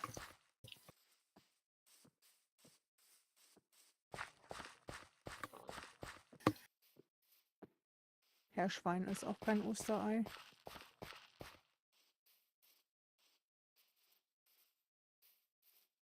Wie gesagt, ihr könnt alle hier rauf. Das ist ein öffentlicher Server. IP ist oben angetackert.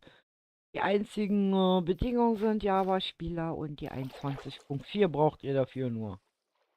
Und die IP, wie gesagt, oben in dem blauen Bettfenster, was ich hab,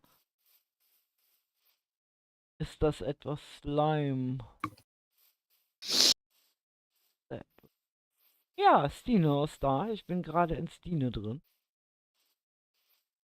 Genau. Und da ist Stine zu Hause, wie ihr sehen könnt. Nee, nee, nee, nee, nee.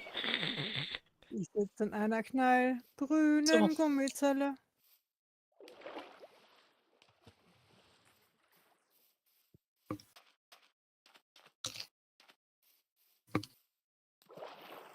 Der Brücke war ich auch noch gar nicht. Ich auch gleich noch mal hin, aber ich will mal. Ich gehe gleich zur Brücke.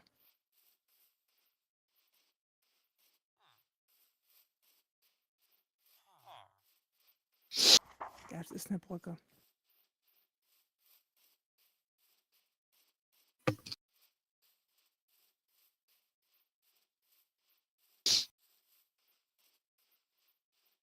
Ja, ja, ich merke schon, du amüsierst dich köstlich, ne? Jo. Ich finde das schön, wenn ihr alle so in die Map eiert und am Suchen seid. Ich hab's auch noch vor mir, tröste dich. Hier fehlen 2 Knöpfe. Atmen, da fehlen Knöpfe. Ja. Das ist so eingefügt worden, das ist so. Muss so. Das muss so. Da ging das Mangrovenholz aus, glaube ich. Im Kreativ. Ja. Hm?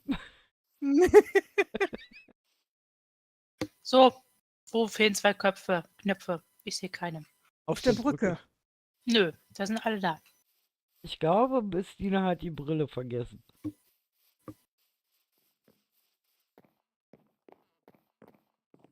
Ja, jetzt sind alle da.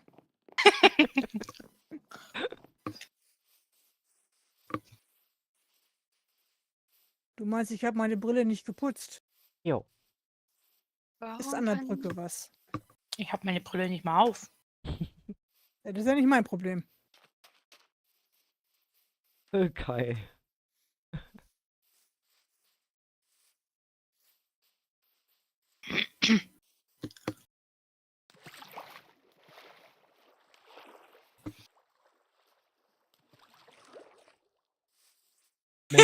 Molly Na. macht sich gemeinsam auf die Suche mit Stine jetzt. Ja, Na, das ich ist merk das manchmal schon. gar nicht so dumm, wie gesagt. Ja, ich habe mich vorhin auch an Hannah dran gehängt und bums, habe ich wieder ein Ei gefunden gehabt. Genau. Und Kai sagt eigentlich auch das Richtige. Müsst euch nur in die Erbauer reindenken. Dann findet ihr unseren doch etwas Ja, genau. sarkastischen Humor halt, ne? Mhm. Dafür Versucht mal an meinen Kopf zu denken. kenne ich die Erbauer aber zu wenig. Ich denke mal, wenn ich die NPCs platziert hätte, dann hätte Stine wahrscheinlich schon alle 20. Ja, weil du sie in Reihe irgendwo hingestellt hättest. Fuchs, Fuchs, Fuchs, Fuchs, Fuchs, Fuchs, Fuchs. Genau. Das bestimmt. Oder Folge musst den nur Südstern querdenken. oder so. So quer wie ich denke. Ich weiß nicht, wie quer du denkst. Dafür kenne ich dich zu wenig, Mimi. Keine Ahnung. Die ist Sehr richtig quer. Ja, siehst du? Also bei mir ist es manchmal so verquirrt, dass selbst ich nicht mehr weiß, wo was ist. Das Ich habe war, auch 2 Stunden gesucht, um 3 zu finden. weil da haben wir uns nämlich vorhin so amüsiert drüber, weil Mimi wollte mal gucken, ob die alle funktionieren. Und es war wirklich so, dass sie teilweise auch nicht mehr wusste, wo sie die hin platziert hat.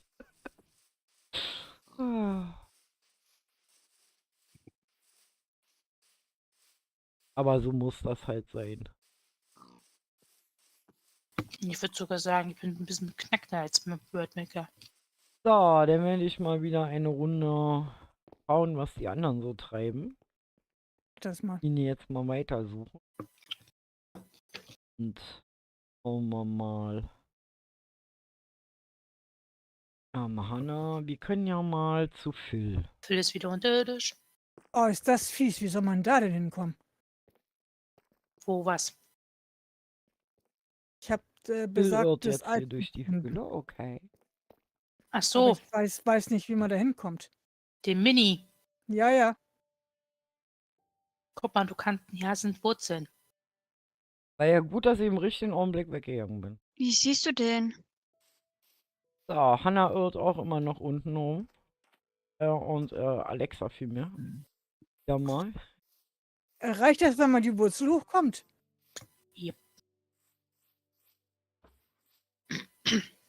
Man kommt zu jedem Ort hin.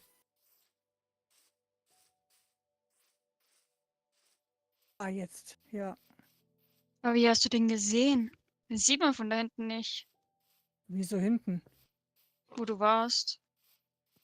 Genau im richtigen Augenblick aus Dino raus. Ja, perfekt.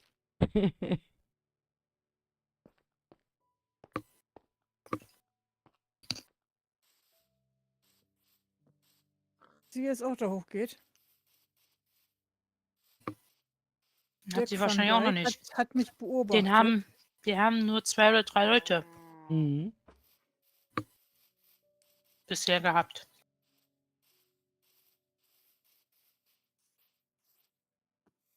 Deswegen.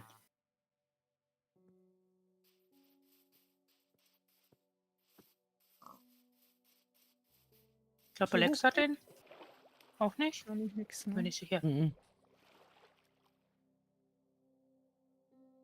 In einer halben Stunde sage ich halt, wo ihr wie viele findet.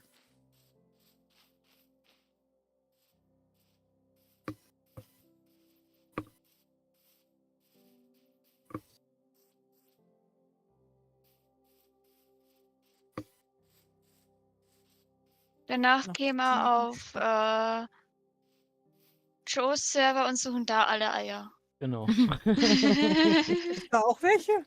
Jo. Ja, Okay. bei Aber wollen wir von ihm besagte Items finden oder doch lieber nicht? wie du willst. Du kannst ja machen, was du möchtest.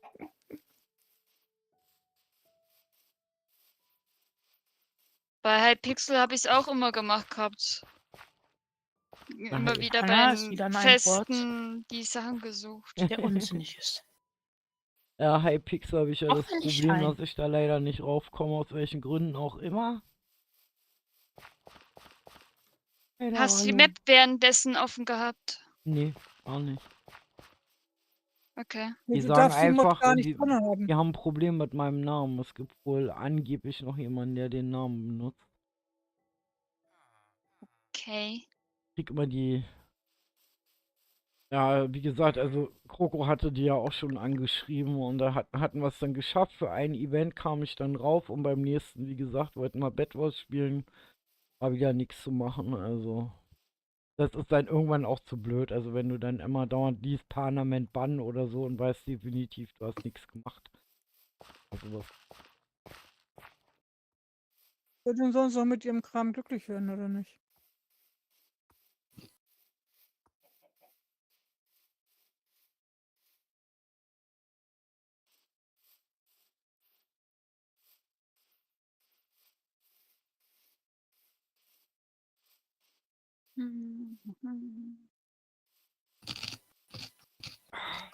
Hol mir gleich einen Liegestuhl. Ich finde das.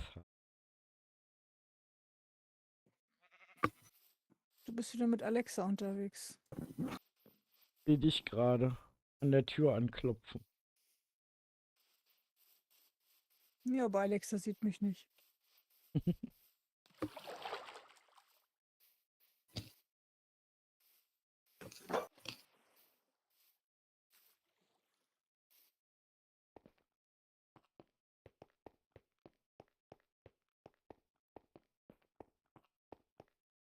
Also ihr seht von wegen einfach. Mhm. Mhm. Ja, manchmal hat man dann auch wieder so eine. Manchmal ist man, wenn man dann halt wirklich zu lange drauf ist, hat man irgendwann Scheuklappen auf. Deswegen macht Dann ruhig sieht man nicht. zwischendurch Pause. Ihr müsst da keine Angst haben, der Counter stoppt in dem Fall und aktiviert sich erst wieder, wenn ihr raufkommt. Weil das ist manchmal so, das ist so, wenn ich zum Beispiel im Wald unterwegs bin, irgendwann sieht man nur noch grün halt. Oder wenn ihr, weiß ich, baut oder so halt, dann ist das manchmal auch so, dass man wirklich was anderes machen muss im Moment. Halt vor lauter Bäumen nicht. Es ist ein.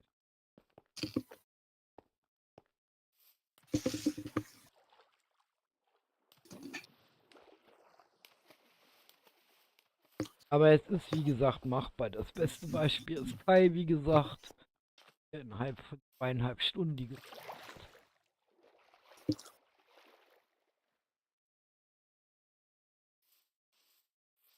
Aber auch er hatte eine stockende Phase.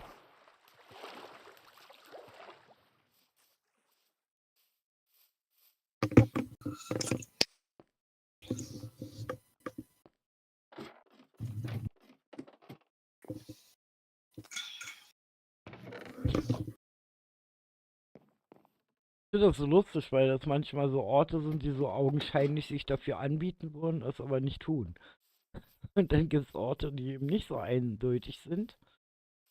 Und wo es dann plötzlich kein Problem ist. Wo man die eigentlich nicht vermutet. Weil man denkt, wäre zu einfach.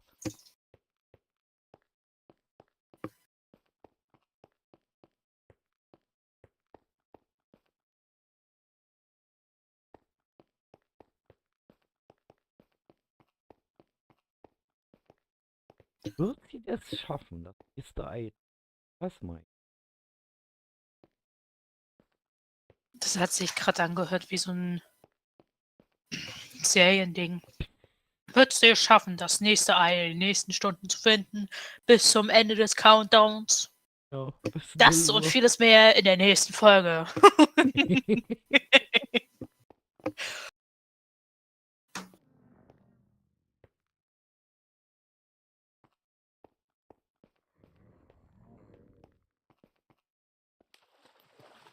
Alexa rennt weiter mutig durch den Untergrund. Oh, Handy fast leer. Handy fast leer.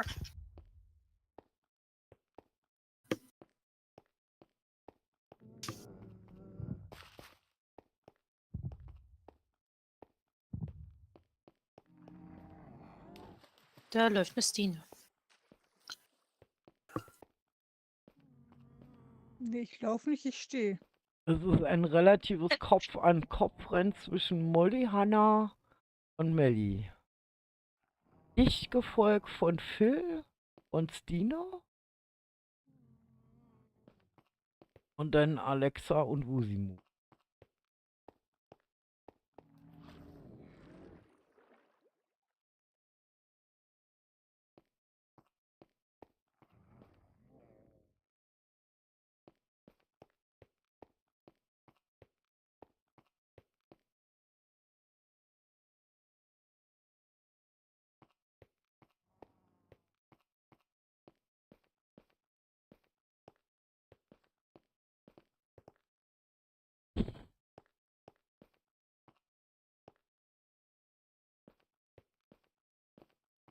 So, dann schaue ich mal wieder, was die anderen so treiben.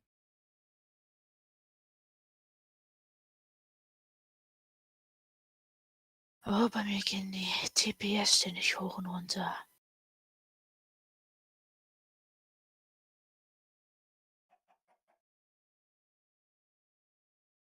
Ja.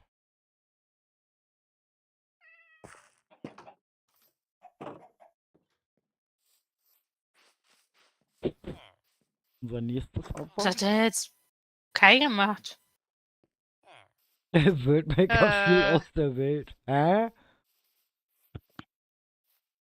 Als Was, Zuschauer? Ach so, als Zuschauer kann er ja, glaube ich, durch alles durch und ist, Ein glaube ich, Spectator kann ja durch alles durch. Das kann also genau. auch die unterste Bedrock drunter. Ich glaube, der ist durchs Void gefallen gerade.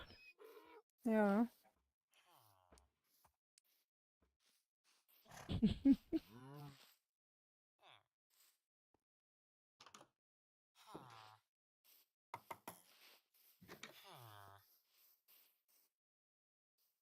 Millie wird gerade auch begleitet.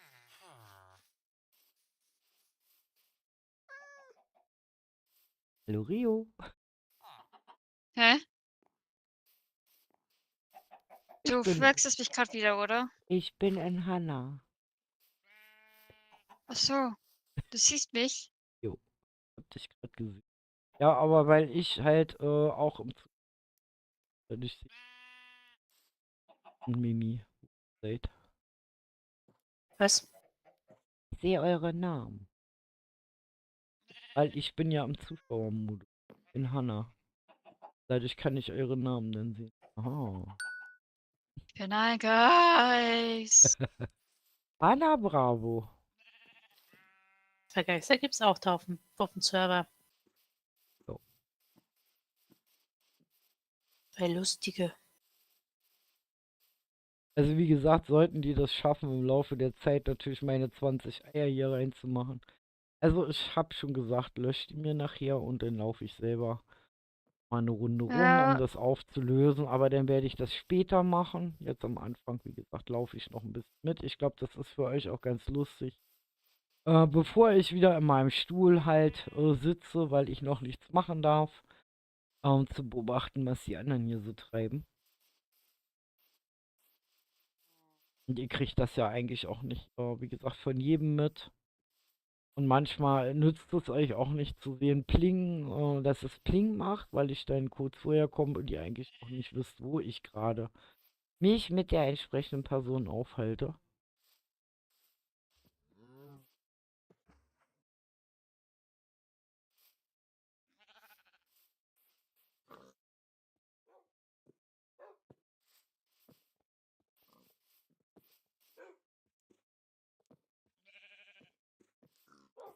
So, auf jeden Fall wird die Hanna froh sein, dass sie jetzt schon mal wieder ein Erfolgserlebnis hat. Hat ihr so ein bisschen gefehlt. Ah, Mann. Arme Hanna. Gut, dann fliegen wir hier mal wieder ein bisschen rum. Schauen uns Uff. an. Ich muss hoch genug gehen, damit nicht wieder irgendwas Pling macht. Ich hier irgendwie über die Landschaft fliege. Also wie gesagt, die Map ist offen für alle. Die IP findet ihr oben in dem blauen Chatfenster angepinnt. Version ist 21. Ja, und jeder Java-Spieler kann hier quasi mitmachen. Kann auch mal wieder in den Shader gehen, das sieht schön aus. So, ich werde mal in den Kreativ wieder gehen. Hopp. Da bin ich. So, und werde mich mal kurz hier auf mein Stühlchen zurück. Also wie gesagt, ihr kommt hier am Spawn an. Und hier liegt nochmal ein Buch mit den Regeln, wo euch das nochmal erklärt wird, was ihr tun müsst. Ich kann euch das zeigen.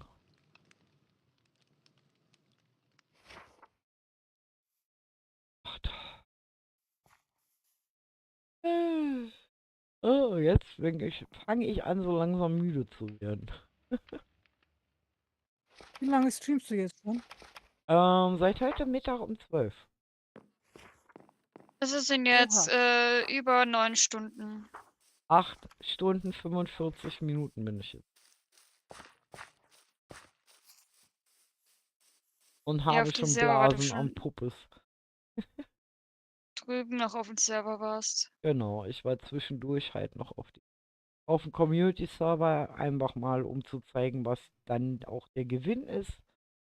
Weil wir haben ja gesagt, alle, die entweder 20 Eier erreichen bis 0 Uhr oder notfalls machen wir es so, wer die meisten Eier hat, kann dann, wie gesagt, nicht Community-Mitglieder können dann einen Monat kostenlosen Zugang zum Community-Server gewinnen und die Community-Mitglieder, wie gesagt, dürfen sich dann ein besonderes Item aussuchen auf dem Community-Server.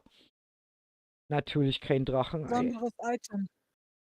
Genau, ein besonderes Item. Habe ich gerade irgendwas Was anderes ist damit gesagt? gemeint? Ja, das meinte ich gerade. Ein besonderes Item. Und es gibt für alle, wie gesagt, Bedrocker, die schon auf dem Community-Server sind. Alle, die jetzt heute und morgen quasi am Osterwochenende auf dem Community-Server über Kanalmitgliedschaft neu dazukommen und alle Gewinner, wie gesagt, aus unserem Osterevent, schöne Osterrucksäcke. Mhm. Speziell von unserer Mimi quasi fertig gemacht. Und, ja, das denke ich mal, das ist doch Anreiz genug. So, ich werde mal hier mitmachen. Mal wieder eine Runde bewegen. Bin gleich wieder da.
So, da bin ich wieder.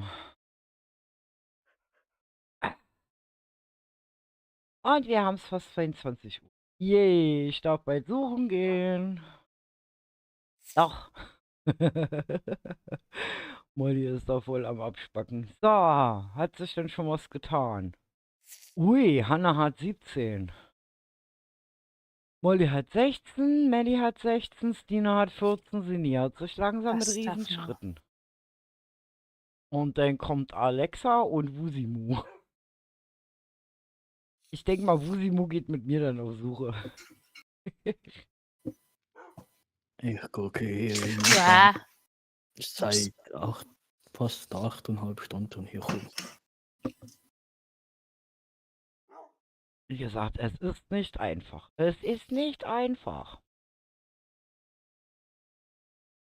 ich schmeiß meine ganzen Dosen hier umher.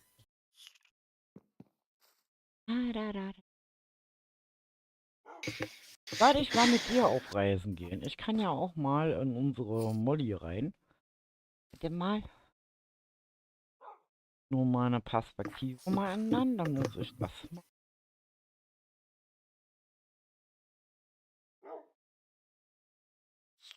Ja, jetzt bin ich in dir drin.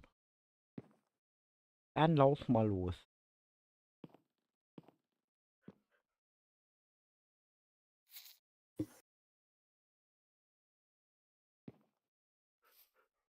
So. Aua, aua, aua, aua, aua. Wenn du dich noch so schüttelst. Ich lass mich nicht los. Ah, mir wird schlecht. Mir wird schlecht.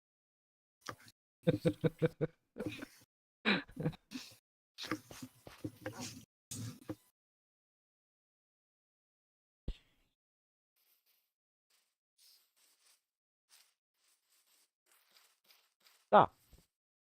Schauen wir mal, was Molly treibt.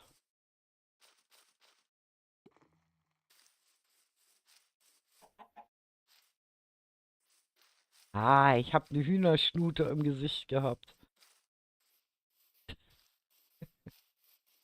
Oh Mann. Ja, ja, es ist nicht einfach.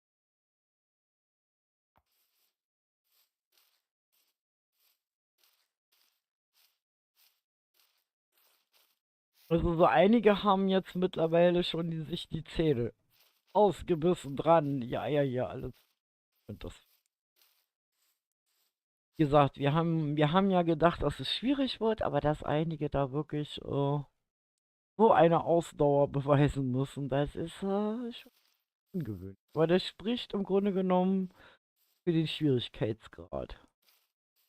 Und Ich ich habe denke mal, beim nächsten Mal werden wir noch ein bisschen mehr Action einfügen, weil wir haben ja jetzt sozusagen ja auch diese Vorlage. Ah ja. Okay. Ihr müsst nachher unbedingt meine Dinger löschen dann. Ja, Ist fein. Korange noch Also da? Molly hat jetzt 16. Sehr schön. nach Stunden habe ich doch noch eins gefunden. Sehr schön. Yay, Wusimu ist bei 11 Eiern gekommen. Du schaffst das. Go, go, go.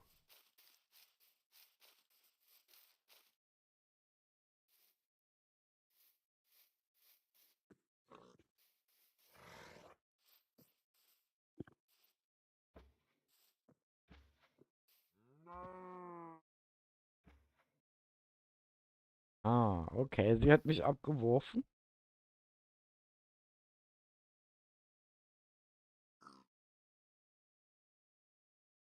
So, dann schauen wir mal, in wen wir jetzt schlüpfen können. Was die anderen so treiben. Hier kann ja mal Wusimu eine Weile begleiten. Okay, pünktlich gekommen. Okay, Wusimu, herzlichen Glückwunsch. Du hast ja 12 Eier. Das Bin war pünktlich gekommen, um das mit abzustauben. das war Ja. jetzt aber extrem pur Zufall. Ja. Da Es einfach, ist auch vieles Zufall. Also es sind wirklich manchmal wirklich Dinger, wo ihr so nicht drauf kommt und die man eigentlich erst aus purer Verzweiflung durch Zufall entdeckt. Also der ist absoluter Zufall. Sichtweisen super Zufall, die man nicht Ja. sofort merkt oder so. Also auch Molly hat es eigentlich auch nur durch Zufall bemerkt, dass da was anders ist.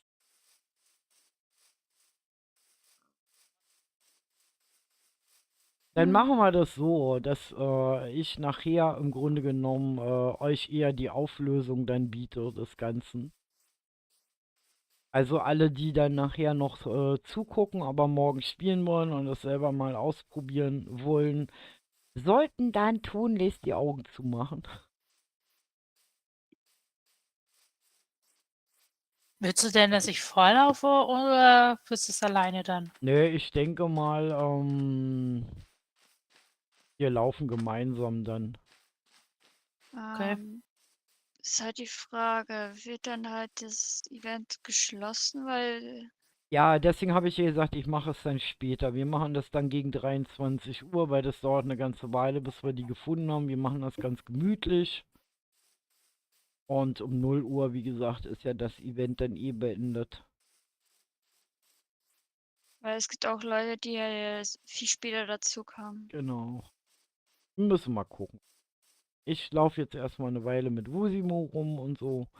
Wie gesagt, bei mir ist es so, ich vergesse auch relativ schnell wieder die Orte, wo was gefunden wurde. Also von daher, wie gesagt, wenn man meinen Counter löscht und es dann vielleicht noch 1 oder 2 oder 3, die ich dann in Erinnerung habe, weil die sich halt eingeprägt haben und die anderen sind schon längst wieder vergessen. Ich bin da Weltmeister, also ich bin da richtig drin in Dinge vergessen.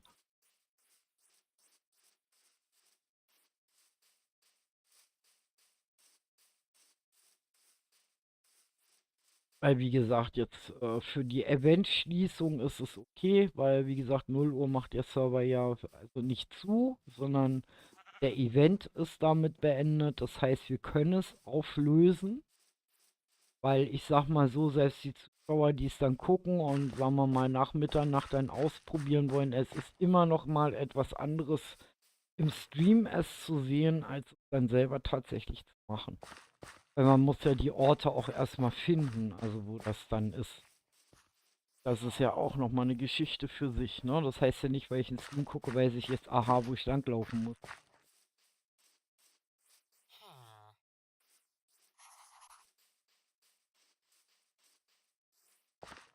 Da können wir ja mal wieder so schalten, dann seht ihr. Wusimu Stecke. Und wie gesagt, bis 0 Uhr könnt ihr euch unter anderem ja auch immer noch für Momentum bewerben. Die Bedingung ist ab 18, die 21.4. Invoice, also Headset ist Minimumpflicht. Und ja. Und wie gesagt, ab 18. Ab 18. Oh. Und wenn ihr Bilder postet von gebauten Dingen, tut es bitte mit euren eigenen Gebäuden, weil wir kriegen relativ schnell raus, ob ihr sie gebaut habt oder nicht. Wir hatten da nämlich auch so einen Spezialisten, der weder 18 war, noch dass er die Bilder, die drin gepostet sind, seine eigenen Bauwerke waren. Ja, offensichtlich nicht seine. Ja. Beim von Server.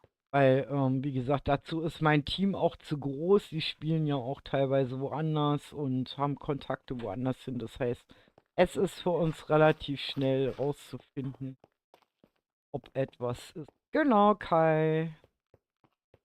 Und wie gesagt, nach wie vor führt unser Worldmaker, also alias Kai, mit 20 Eiern in 2,5 Stunden. Und er geht jetzt erstmal auf den Community-Server wieder weiterspielen, weil er kann ja hier nichts mehr machen, außer als Geist aus der Welt fallen. Oh, mal wie er das wieder hingekriegt hat. Keine Ahnung. So, ich kann euch ja mal Licht anmachen, damit ihr was seht.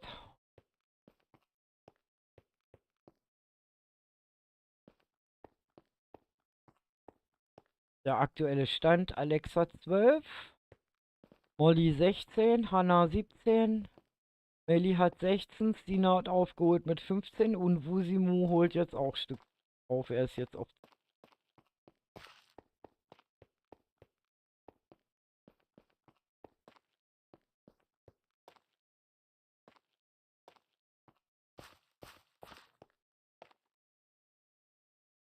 Wenn ich das selbst wüsste, ja. Keine Ahnung, wie du das angestellt hast, weil wie gesagt, Zuschauermodus heißt ja, du kannst ja durch den Boden sinken und dann kann das schon mal passieren, weit runter gehst. In die falsche Richtung, die Pfeiltasten drückst, ist mir auch schon passiert. Fällt man mal eben gezielt aus der Welt raus.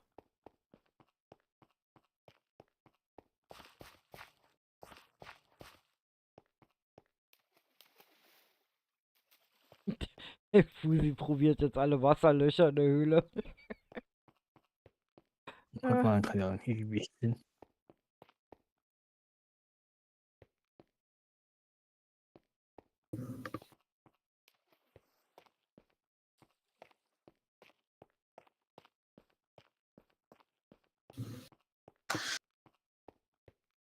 Und für alle, die keine Lust haben mitzuspielen oder so, ein Abo und Like. Nicht weh, ist auch kostenlos. Freuen wir uns wahnsinnig drüber, weil das ist ein Teamkanal. So, das zeigt ein bisschen so eure Anerkennung, was wir hier tun als Team. Vor allem mein Team freut sich darüber. Die kriegen nämlich auch gerne mal ein Lob. Ihr dürft das auch gerne in die Kommentare mal reinschreiben, was ihr davon haltet. Von unserem Oster-Event oder überhaupt so von den Dingen, die wir tun. Ihr sagt ein bisschen Feedback, da freuen wir uns immer drüber. Ihr könnt natürlich auch Kritik üben, also wenn euch was nicht so gefällt oder was wir besser machen können. Also wie gesagt, immer her damit. Wir sind da sehr interessiert dran. Also wie gesagt, konstruktive Kritik, ne? Nicht, hatte das auch schon, dass Leute einfach nur gesagt haben, er ist Mist oder so, ne? Weil das hat was mit Meinung zu tun und ist keine Kritik. Mal so zur Info. Das ist eure persönliche Meinung dann. Geschmacksfrage. Also wie gesagt, Geschmäcker sind verschieden, das wissen die alle. Aber mein Team, wie gesagt, freut sich sehr drüber und das motiviert die auch halt, immer wieder was auf die Beine zu stellen. Ihr dürft die das auch gerne wissen. Ne? Jetzt irren wir hier schon, ich glaube jetzt zum 100.000 Trilliardsten Mal durch diese Höhle. Und das genial.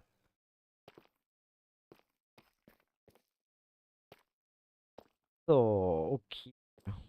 Dann werden wir mal schauen. Mal denn, wir können ja mal wieder gucken, was die Alexa so treibt.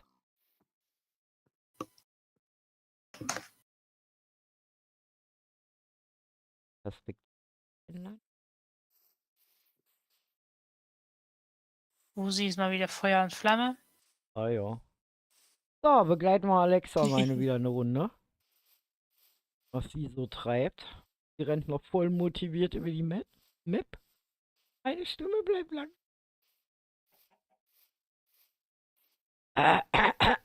Froschi, entferne dich aus meinem. Da wird's jetzt nicht wirklich schwer auch. Sie überlegt bestimmt gerade, ob sie da schon drin war. Bestimmt. Das ist auch ein bisschen verwirrend, weil wir haben mehrere solcher großen Dinger hier.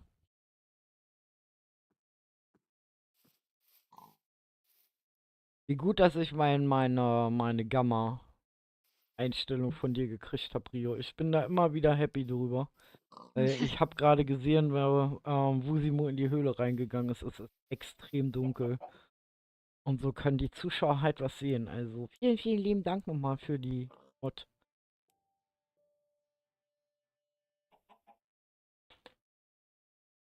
Das ist sehr praktisch. So, und bei Alexa können wir, da sie in der Oberwelt rumgegeistert war, eben gerade den Shader wieder an- und ausmachen, weil sie ist jetzt doch in die Höhle gegangen. Ja gut. Warum nicht? Das wird der sogenannte Höhlenstream heute, ich sag's euch.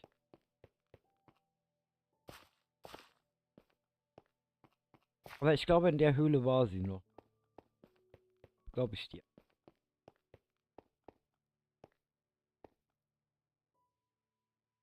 Wird man davon aus. Nee, da sind auch die Bienen wieder.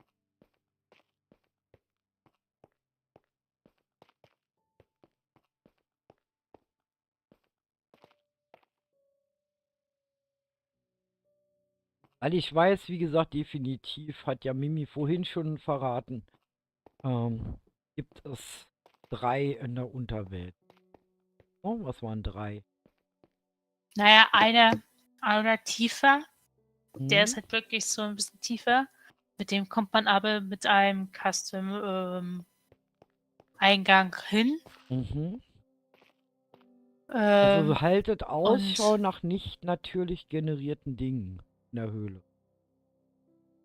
also grundsätzlich findet man alle Eier in eigentlich von uns erbauten Dingen. Genau. Also Hm, haltet das sind Ausschau die nach 2, nicht natürlich generierten Dingen. Welche 2? Also auf die wo Höhle wild jetzt mal rumlaufen. bezogen, sage ich Ja mal so. gut, die nicht. Auf die Höhle bezogen, wie Die gesagt, sind es nicht. nicht natürlich generierte.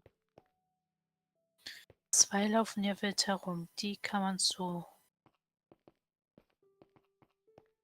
Die laufen aber recht weit an einem Platz herum.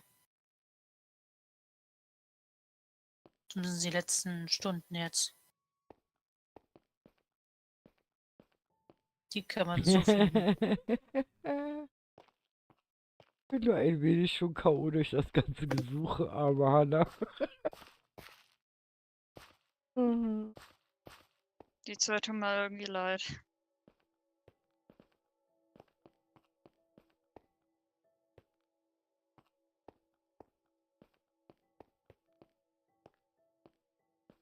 Aber ich muss ganz ehrlich gestehen, ich glaube, wäre in den Höhlen auch lost.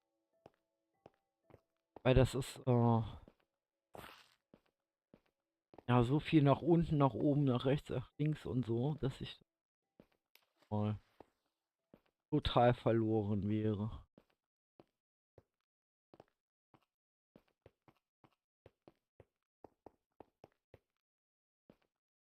Und der eine ist, ich glaube, relativ tief. Genau, Hanna hat ihre 8 Stunden jetzt voll. Also der eine ist auf maximal Höhen 19. Tiefer brauchen die nicht gehen. Also Alexa, hast du gehört, minus 19 ist die Nein, normal nur 19, plus Plus 19. plus 19. 19 ist die Grenze.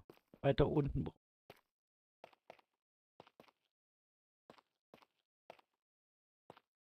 Jetzt ist natürlich schon ein Vorteil, wenn man eine Map hat.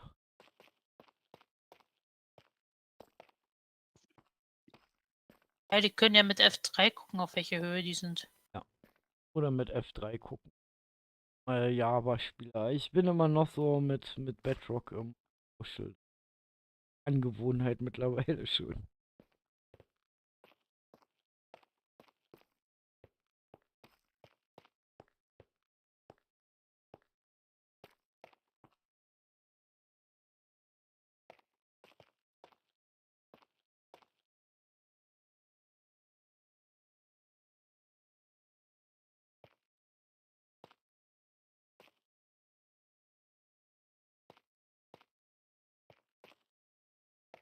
Hast du mal Bedrock gespielt, Bubu? Ja.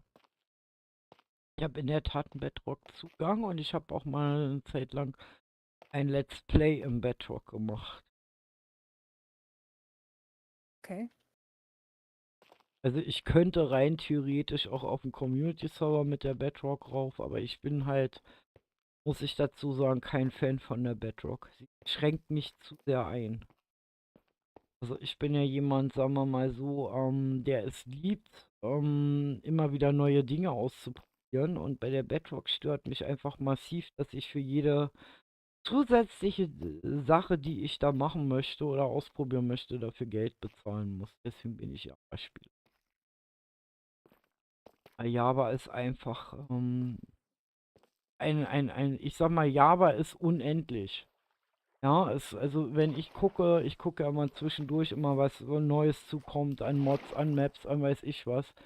Und es wird so viel, kommt jeden Monat dazu. Also das haben wir eigentlich auch immer wieder festgestellt, wo wir ja jetzt zum Beispiel geguckt haben wegen Data Packs oder solche Sachen. Es gibt so viele, so tolle Dinge, die einfach kostenlos sind. Und das ist der Grund, warum ich Java spiele. Ja, egal ob es Texture Packs sind, ob es Data Packs sind, ob es Mods sind. Alleine guckt euch an, was ihr bei CurseForge alleine spielen könnt, an Ja, gemoddeten Sachen. Und das läuft bei der Bedrock ja alles, wie gesagt, über den über Marketplace, Bezahl, ne? über Marketplace, ja. Aber ich muss dazu sagen, es ist ja auch eine Überlegung, also weil ja jeder hat ja also nicht jeder hat einen PC zu Hause, ne? Und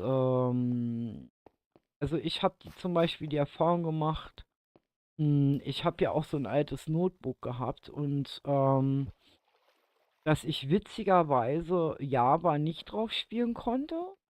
Ja, also das hat einfach, da hat einfach die Leistung nicht gereicht. Und dann habe ich es mit der Bedrock versucht und die ging. Ja, also es hat Mhm. alles immer Vor- und Nachteile.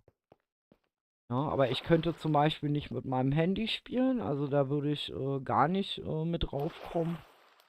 Und wie gesagt, ich habe gesagt, also ich glaube, wir haben eine PlayStation 3 oder 4, weiß ich gar nicht. Also ich selber sowieso nicht. Mein Männer hat eine. Und ich bin, was Minecraft angeht, auch kein Konsolenspieler, also mit Joystick. Ja, also mit Joypad in dem Falle, ja. Und Ja.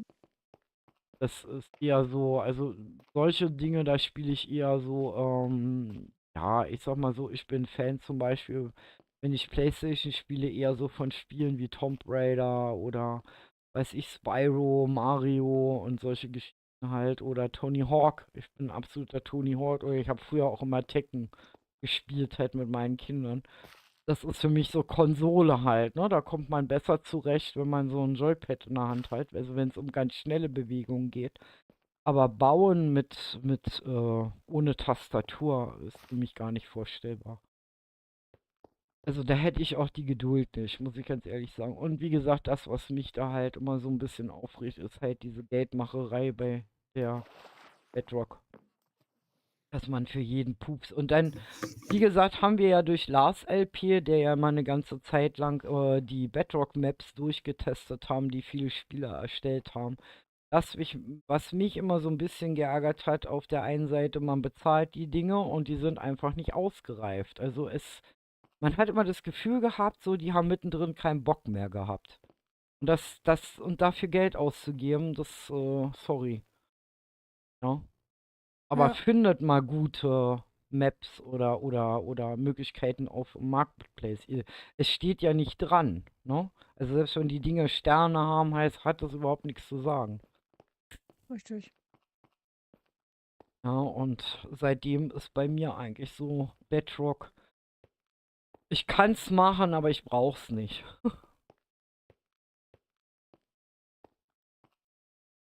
Und wenn ich mir überlege, alleine, wie gesagt, was wir hier im Momentum alles gemacht haben, ja, diese ganzen Command-Effekte und weiß ich was alles, also ich bezweifle, dass man das in der Form so mit einer Bedrock hinkriegen würde. Also mit so einem gemischten Server, der auf Java basiert, halt Bedrock spielbar ist, da ist es okay, da kriegt man es hin.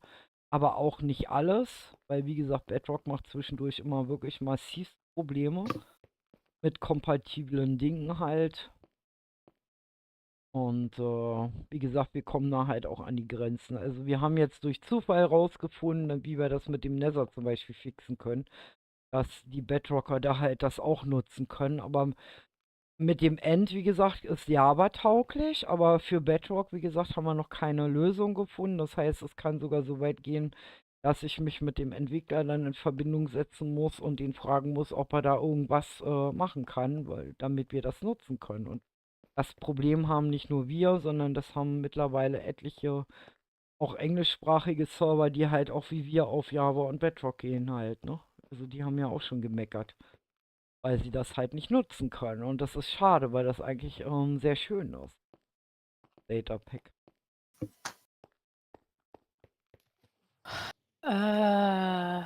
Suchst du jetzt eigentlich schon? Nö, ich stecke noch in Alexa drin. Alexa rennt hier gerade im Kreis. Alexa kam mir gerade entgegen. Ja, ja. Stine habe ich aus den Augenwinkeln dran vorbeirennen sehen wieder. Ist ja am anderen Eck. Viel zu weit weg. Oh, Hannah hat jetzt 18. Mhm. Hanna ist bei 18. Also ich denke mal, Hannas Mühe werden sich auszahlen. Ich glaube fest dran, dass sie die 2 letzten fehlenden Eier auch noch finden wird.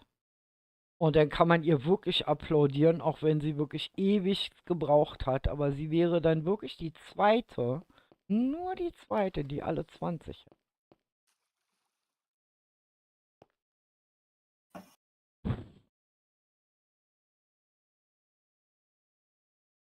Wie gesagt, wir drücken Hanna alle die Daumen. Sie wird es bestimmt schaffen. Die hat so einen Ehrgeiz. Aber Alexa traue ich das auch zu, dass sie das schafft. Also Aber man zwischendurch denkt, geht Alexa ist ja auch noch später raufgekommen. genau. Und wie gesagt, so zwischendurch ist es auch normal, dass mal so die Motivation runtergeht. Da muss man halt ja, wie gesagt, ihr habt die Möglichkeit, euch kurz auszulocken, Pause zu machen, drüber nachzudenken und frisch und munter euch wieder einzuloggen. Wie gesagt, das hat keinen Einfluss auf euren Counter, der stoppt dann in dem Moment.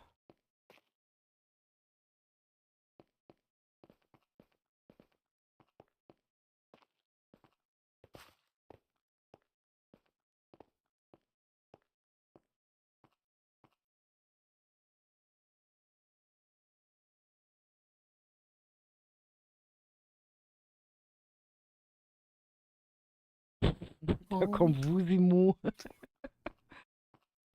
Husi ist schau in der mal noch. richtigen Richtung. Alexa, halte dich an Wusi.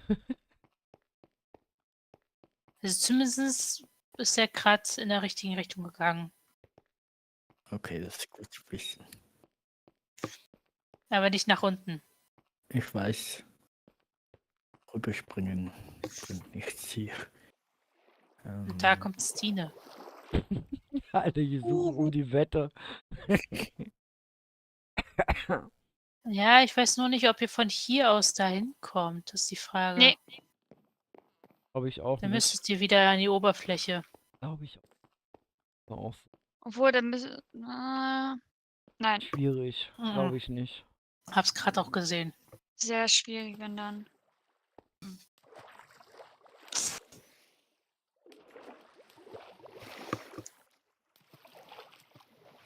Ja, dann muss es ja eine andere Höhle sein, oder?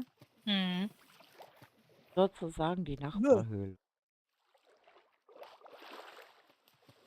Das große Knuddelvieh, das ist, ja.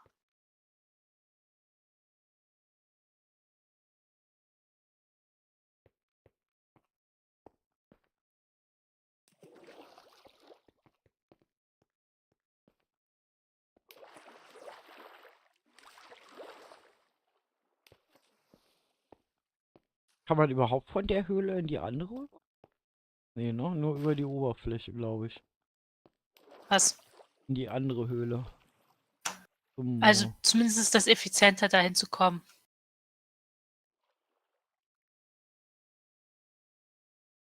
Soll ich mal sagen, wo, in welchen Regionen wie viel gemacht werden? Ja, kannst du schon mal mittlerweile. Ich weiß nicht, ob jetzt noch jemand draufkommt, der es versuchen möchte, aber so langsam, wie gesagt. Okay, passt auf. Grundsätzlich ist das so. Am Spawndorf, direkt im Spawnhaus oder direkt am Spawnhaus, findet ihr direkt 2. Ich habe da erst einen gefunden. Okay. Grundsätzlich müssten ja alle den Hund gefunden haben, oder? Ja. Das ist einer. Und es gibt im Haus noch einen. Der ist aber nicht vom Namen her, sieht man halt vom Namen her nicht direkt, weil da es ein bisschen Problematik gab. Aber einer im Haus direkt. Aber er Den ist zu gibt es erkennen. in der Umgebung vom Spawnhaus gibt es 4 weitere. Oder? Doch, 4. 1, 2, 3 Oder nur 3? Nee, nur 3. Der Auf dem Berg, Gast, ja. das Mini, was zu Hause geblieben ist, und eine böse lachend.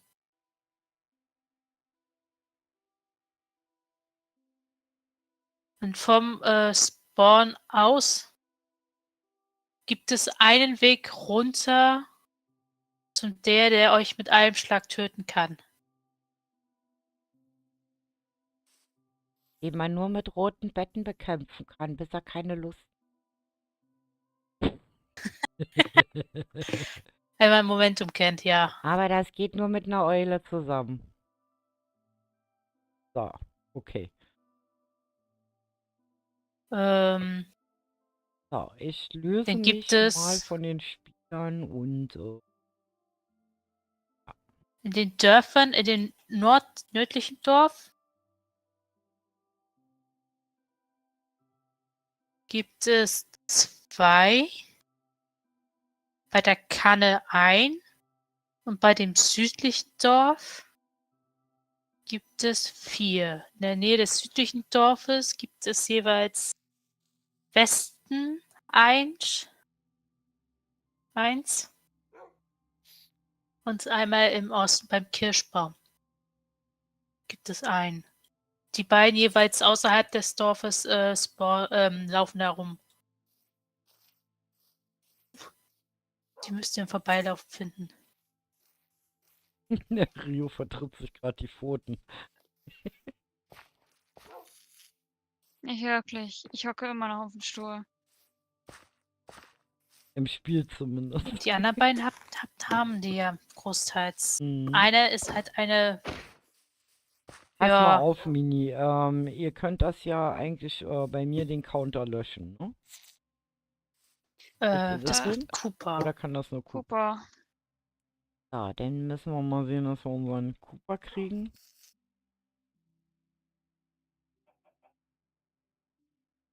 Da will ich doch. So.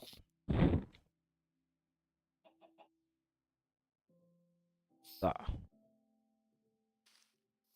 Ich Ups, setze jetzt hab mich ich mal Shader hin. angemacht. Ah, wie Und macht man Shader aus? mit K. A. So, dann gucke ich mal, wo unser Cooper steckt. Der Hoffnung, dass er noch. Naja, Also wenn das kein NPC war, dann sitzt er oben im Turm.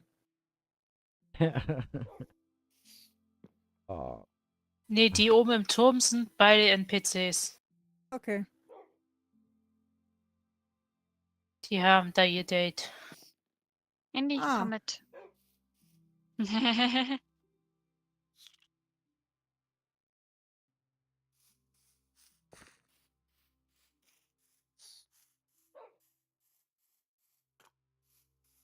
Dann ist noch eine im Wasser. Aber beim Spawn. Doch 4. Doch 4 beim Spawn. Weil einer ist ja unterhalb des Hauses. so, ich warte mal kurz ab. Und 3 sind oben da, wo das LA-Schloss sind. Das wären, glaube ich, dann alle. Also, so gesagt, nicht. Es gibt nicht weniger als 2 in jeder Ecke. Jetzt Also wenn einer da hüpft hier ist. klein Andy um mich. Ja. Er wird gerade belästigt von einem Endermite. Ja, Cooper hat dein Scoreboard Sehr zurückgesetzt. schön, Na okay. dann, Dann werden wir mal so langsam uns dran machen, das aufzulösen. Was haltet ihr? Setzt du dich noch in Adventure oder willst du das so machen? Ne, ich setze mich in Adventure. So, wartet mal. ich folge. Ich habe alle Adventure. markiert, So, wo die ich sind. bin jetzt ein Adventure. Adventure, kein Adventure, ein Adventure. Okay, also die ich 100 Pro weiß, wo die sind die Tatsache am Spawn. Das weiß ich. Der Hund auf jeden Fall nicht. Der Hund auf jeden Fall Nein, nicht. ganz und Der gar ist so nicht. total. Ihr seht, ne? Mr. Egg. So, jetzt gehe ich mal an den ran. Plopp. Habt ihr gesehen? So geht das. So, Stina, willst du wissen, wo der andere ist? Ich sag's dir nicht. Ich glaube, die hat den schon gesehen. Ja, Die hat er den bestimmt habe ich, glaube gesehen. ich, Jetzt schon. muss ich nur gucken, wie ich da müsste hinkomme. dabei gewesen sein. Oh, ich muss Rio. nur gucken, wie ich da hinkomme. Im Zu oberen denen kommt man Stockwerk. ganz einfach. Ja, ja. Ihr sagt immer ganz einfach, ganz einfach. Es ist immer etwas anderes, wenn man es dann selber machen muss. So, hier ist nämlich die liebe andere Rio. Hallo Rio. Mit der ich vorhin übrigens gequatscht habe, obwohl das ein NPC ist. Während die echte Rio woanders war. So, und jetzt seht mal, hier stehen Schilder dran. So, lesen wir doch mal. Bauteam von Mount Easter. Servertechnik Cooper. Landschaftsbau, Mimikry, Kralle Rio und Robobo. Command-Technik ist unser Black Kirito. So, und jetzt fällt euch etwas auf. Geh nochmal weg. Das sind die Dinge, auf die ihr achten müsst. Habt ihr es gesehen? Geh nochmal hier hin. Habt ihr es gesehen? Die drehen sich mit.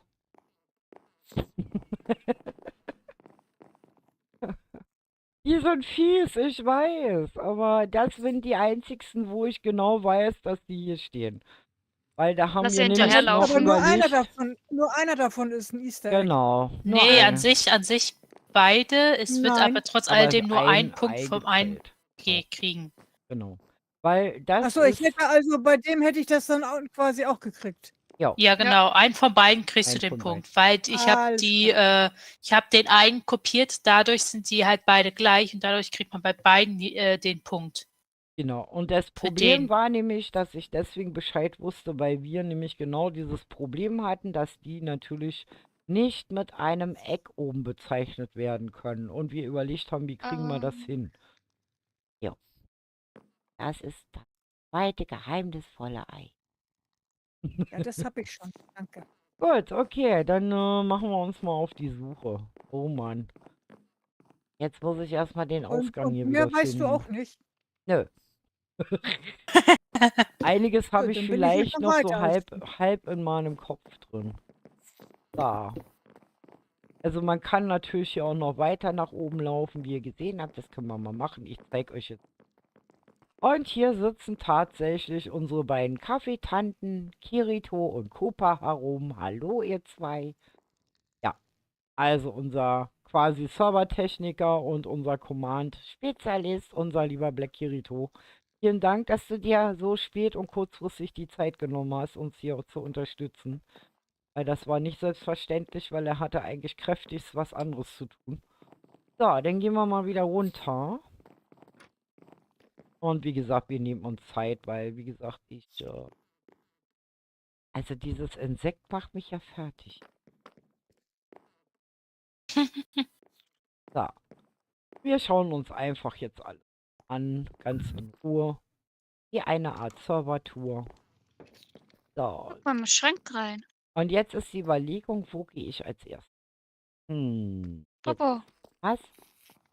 hier im Schrank reingucken. War den nicht? Anderen. Ach nee. Hallo Kuschelfreund. Tschüss. Ich bin mal weg kuscheln.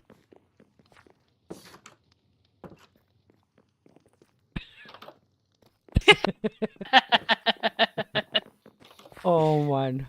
Das sind so die kleinen Easter Eggs, aber leider kriegt man natürlich keinen von dem. Dieser Kuschelfreund halt macht das nicht. So, jetzt muss ich überlegen, wo laufe ich denn jetzt? Ich würde mal sagen, wir laufen einfach mal zu dem legendären kuscheligen Baum, sage ich jetzt. Zum Kirschbaum. Weil, das habt ihr ja vorhin mitgekriegt, Mimi hat immer gesagt, nicht auf den Baum, aber in der Nähe vom Baum. Naja, Naja, wir doch gucken schon in mal. der Nähe des Baums. Das Ich ist habe es. ein Ei gefunden, zählt das auch? Nein. nein. Nein. Und tschüss. Und Wäre jetzt lustig, wenn daraus ein Huhn kommt. Dann schauen wir mal hier. Also man muss immer relativ nah rangehen.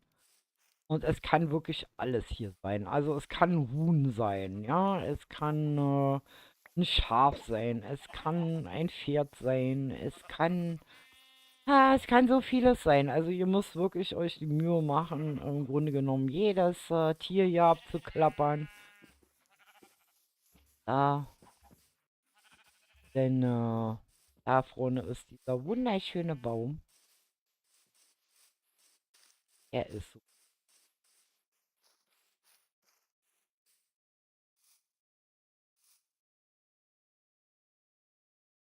Wunderschöner Baum. Also da müsst ihr nicht hochklettern. Oh, Ne, ich habe den Zugang auch gesperrt. das ist so. Mann, Ich habe es den ist hier ausgemacht. nebelig. So, schauen wir mal. Wir sind ja hier relativ nah an der World Border. Heißt, ich denke mal auch nicht, dass wir irgendwo Wurzeln messen. Oder hier irgendwie in die kleinsten Ecken. Weg. Ich will sie jetzt zumachen. Tschüss. Okay, ich bin da weg. Ich habe gesagt, nicht darauf.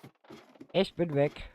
Braucht er nicht hoch. Wer hat mich gerade angeflüstert? Ich Nicht. habe keine Flüsternachricht gekriegt. Ach so. So, also hier Es sollt ihr ging an nicht... Cooper. Ach so, Es ging an Cooper. okay. Also hier sollt ihr nicht suchen, hier ist nichts. Es ist jetzt nur so, weil ich jetzt hier oben rauf wollte. Ja.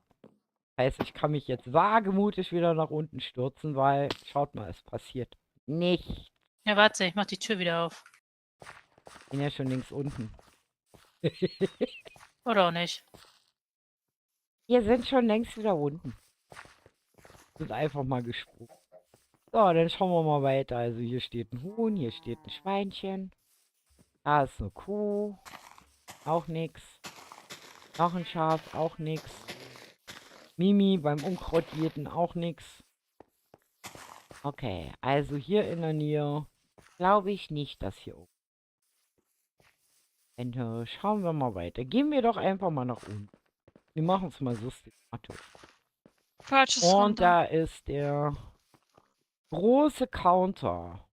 Ja, ihr seht also meine Admins klar, dass sie das wissen, aber der tatsächlich... Ihr seid zu weit runter. Wir sind zu weit runter, ich bin ja noch gar nicht unten. Ich bin oben. Wo seid denn ihr jetzt schon wieder?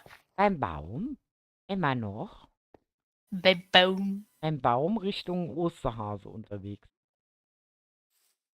Gehen Bei erst den in die USA Alter, gibt's ja ein paar falsche mehr auf dem Seite. Server. Ach, wir können auch hier Falsche. lang laufen. Das ist doch egal. Rechts oder Der links. hat jetzt für alle den Content gemacht, wo es nur für mich haben wollte. Ja, alles gut. So, dann hüpfen wir mal hier runter. Mal sehen, was uns hier unten erwartet. Na, man kann den halt nicht für einen Einzelnen nur Ja, machen. leider. Das ist die Sache. Also ihr seht schon, wie gesagt, Bubu hat 2, Prinz Keks hat ein Ei, der hatte leider keine Zeit, weil der musste weg. Ich denke mal, der wird vielleicht morgen oder so wieder kommen. Also an sich, wenn du die aber jetzt alle mit denen zusammen suchst und findest und die dann das machen, ist es ja an sich unsinnig. Nee, deswegen mache ich das ja nicht. Ja, Deshalb würde ich deswegen- sagen, wir notieren uns jetzt mal das, was die halt alle an Zahlen Ja. haben. Genau, weil Ja. ich glaube auch nicht, dass jetzt um die Uhrzeit hier noch einer Würde ich nämlich auf die gucken, Map dass kommt. ich einmal.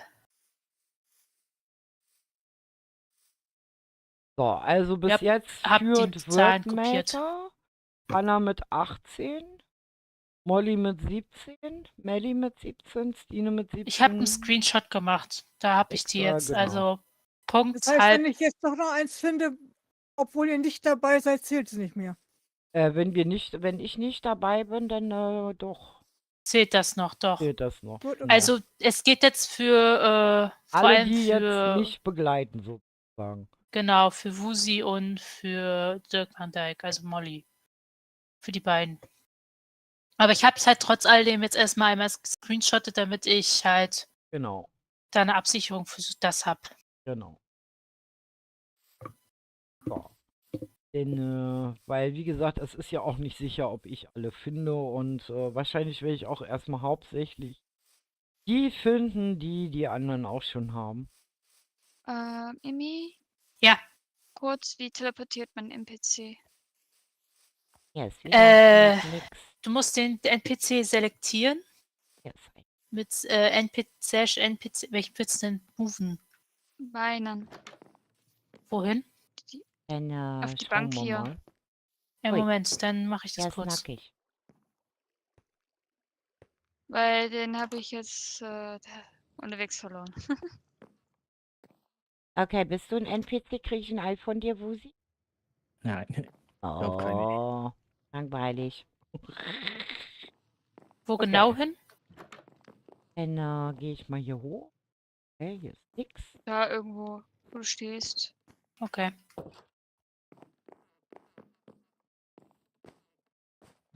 Die Tür. Und ihr seht, ihr könnt auch nichts anklicken. Also im Abenteuermodus, ne? Ihr seht. Geht nicht. Und wie gesagt, Kisten und Truhen braucht ihr Nicht halt nicht mich. durchsuchen. So, also hier im Haus wohnt anscheinend keiner. Hier ist Die keiner zu Endermind. Hause. Also du meinst die Endermind, sag doch die Endermind. Ich habe verstanden dich. Ich habe meinen verstanden, mein NPC.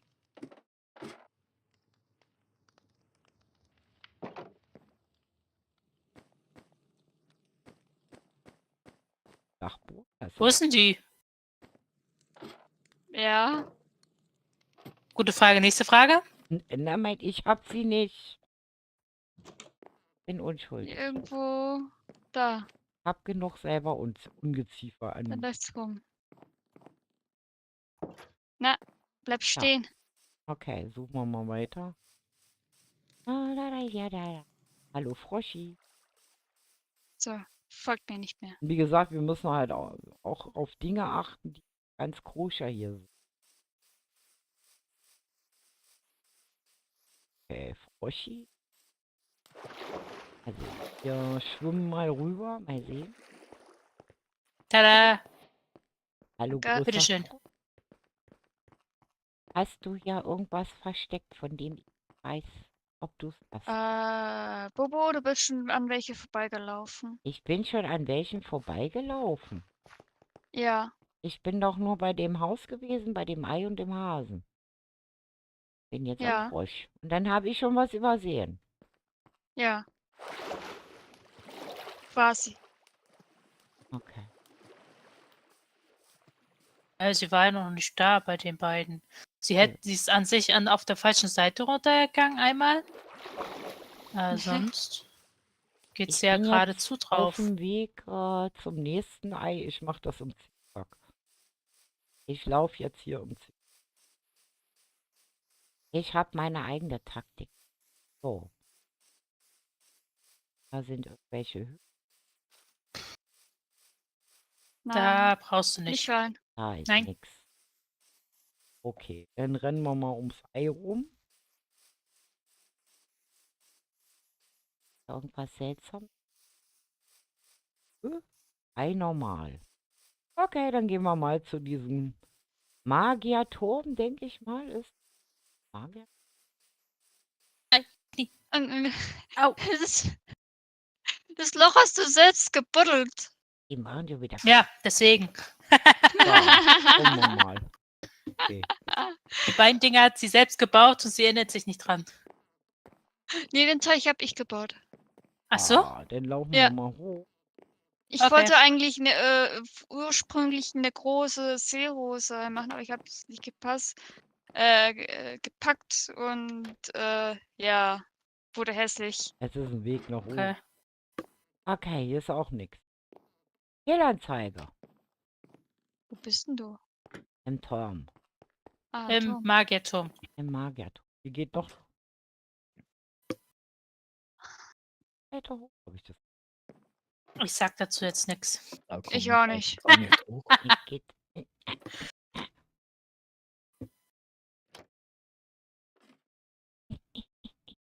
Geht's nicht hoch. Gut. Ich weiß gar nicht, warum das da gar nicht hochgeht. Da fehlt eine Leitung. Ja, da Ja. fehlt eine Leiter.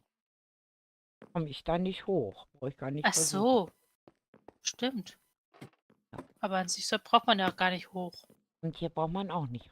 Das ist auch nichts. So. Dann laufen wir mal wieder runter. Mal sehen, ob man auch weiter nach unten kommt. Halt ja schon mal Ausschau nach irgendwelchen Spinnen oder irgendwas. Ja, alles möglich. Nee. Nein, keine Spinnen. Okay, gut, dann brauche ich keine Angst haben. Die Spinnen habe ich schon entdeckt. Das waren die lebendigen Krabbelfiecher. Ja, in der Höhle ist das auch noch. So, dann Ja, die habe ich alle großteils vernichtet. gehen wir mal weiter. Zur Tiki-Bar. Nein. Oh, ich will aber zur Tiki-Bar. Ich gehe jetzt zur Tiki-Bar. So, ich bin jetzt an der Tiki-Bar. Hallo, Frei. Hast du ein Ei? Nein, Frei hat kein Ei. So, wir laufen weiter. Systematisch suchen wir ab. Auf der Seite erstmal. Das, was hier unten ist. Wasserlöcher. Ich denke mal nicht, dass ich in irgendein Wasserloch muss. Da kommt ein blaues Ei. Okay. Hast du irgendein Ei für mich? Blaues Ei? Nein. Gut, dann würde ich sagen, wir machen uns mal auf den Weg gegenüber.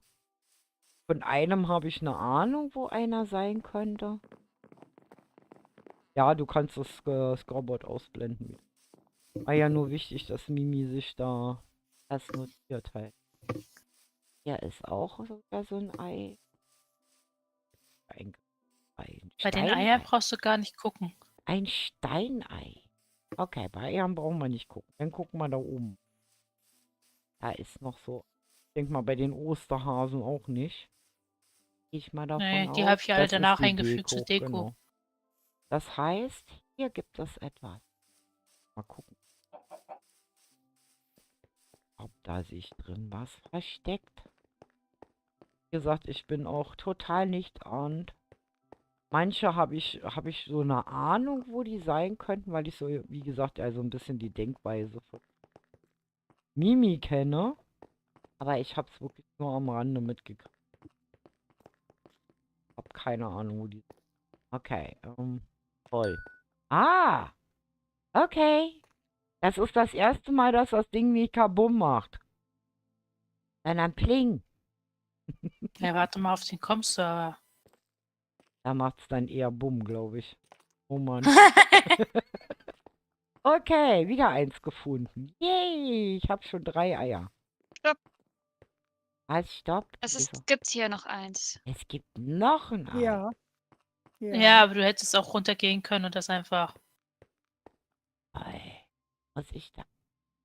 Ei, ei, ei. Da soll einer drauf kommen. Oh, Ja, ich deswegen. bin unten. Okay. Muss wieder hoch. Kannst aber über die Wurzeln. Ja, Hier, kommst du hier rüber. warte. Wurzelmäßig hier. Da lang.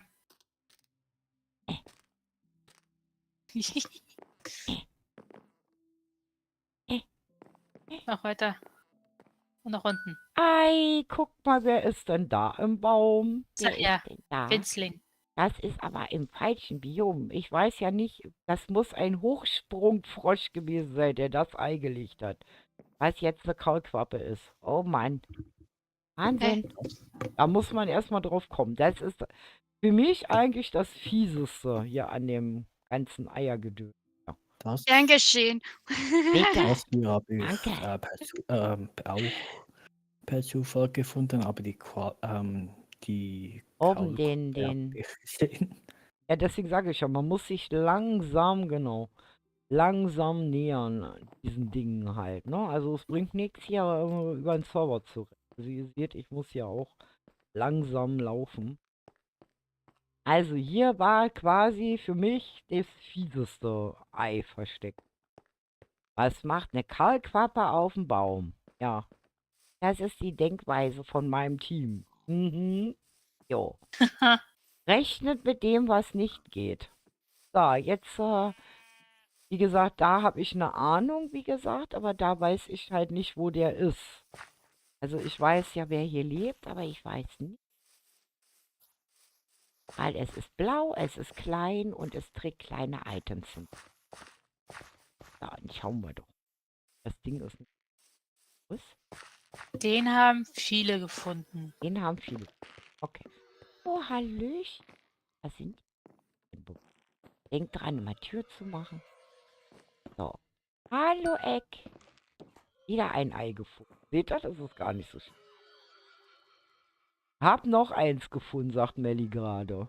Wir können ja mal gucken. Der kuschelt. Alexa ist auf Platz 5, also hat 15, Hanna hat 18, Melli hat 18. Tina ist mittlerweile bei 17, Wusimo bei 12.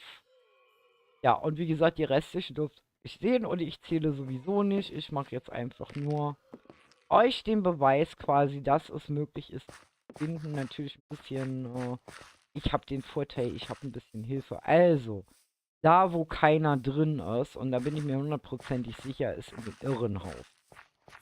Das An sich ne- ist Melli im Vorteil, weil sie weniger Zeit hat. Genau. Also wie gesagt, im Irrenhaus, wie gesagt, ist nach meines Erachtens keiner drin. Das war nämlich meine kleine fiese Rache an euch, dass ich gesagt habe, ich schicke euch da rein. Was ich leiden musste, müsst ihr auch leiden. So, Oh. ja. Warum ich? Ich war doch auch dabei. Und eigentlich hatte ich ja geplant, du hast es ja schon halb quasi erfüllt gehabt, dass unsere Stine natürlich das wunderschöne Lied singt. Ich hätte Ich natürlich, sitze in einer knallgrünen genau. Gummizelle. Es wäre sehr lustig gewesen, wenn Hanna oder Alexa da durchgelaufen wäre und Stine dann die ganze Zeit dieses Lied gesungen hätte. Weil die haben sich so beömmelt an dem Tag über mich und Ecki, wie wir gelitten haben. Wie gesagt, so zwischendurch muss natürlich auch ein bisschen Rache hier befriedigt werden, ist klar, ne? So, okay, also wie gesagt, das könnt ihr aus Spaß besuchen, da ist definitiv ein Ei drin. So, wie gesagt. Dann laufen wir mal weiter hier ein bisschen rum, wie gesagt. Mal so ein bisschen gucken. Hier ist schon wieder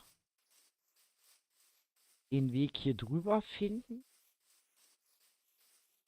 Ich laufe mal jetzt der Mimi ein bisschen hinterher, weil sonst brauche ich hier noch 20 Jahre hier.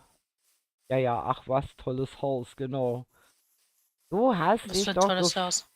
das Irrenhaus. Das Ding hier. Wenn du das von hier aus ansiehst, dann sieht das aus wie ein Gesicht. Ja, Gesicht Ein- mit Schnurrbart. ein Gesicht mit Schnurrbart. Ein grinsendes Gesicht mit Schnurrbart, was sich königlich amüsiert über meinen Nervenzusammenbruch. Danke. Und wie gesagt, das war so ein bisschen, ich habe nämlich, muss ich ehrlich gestehen, damit gerechnet, dass Hanna und Alexa garantiert sich diesen Spaß hier nicht entgehen lassen, weil, wie gesagt, so einige kann man relativ schnell einschätzen.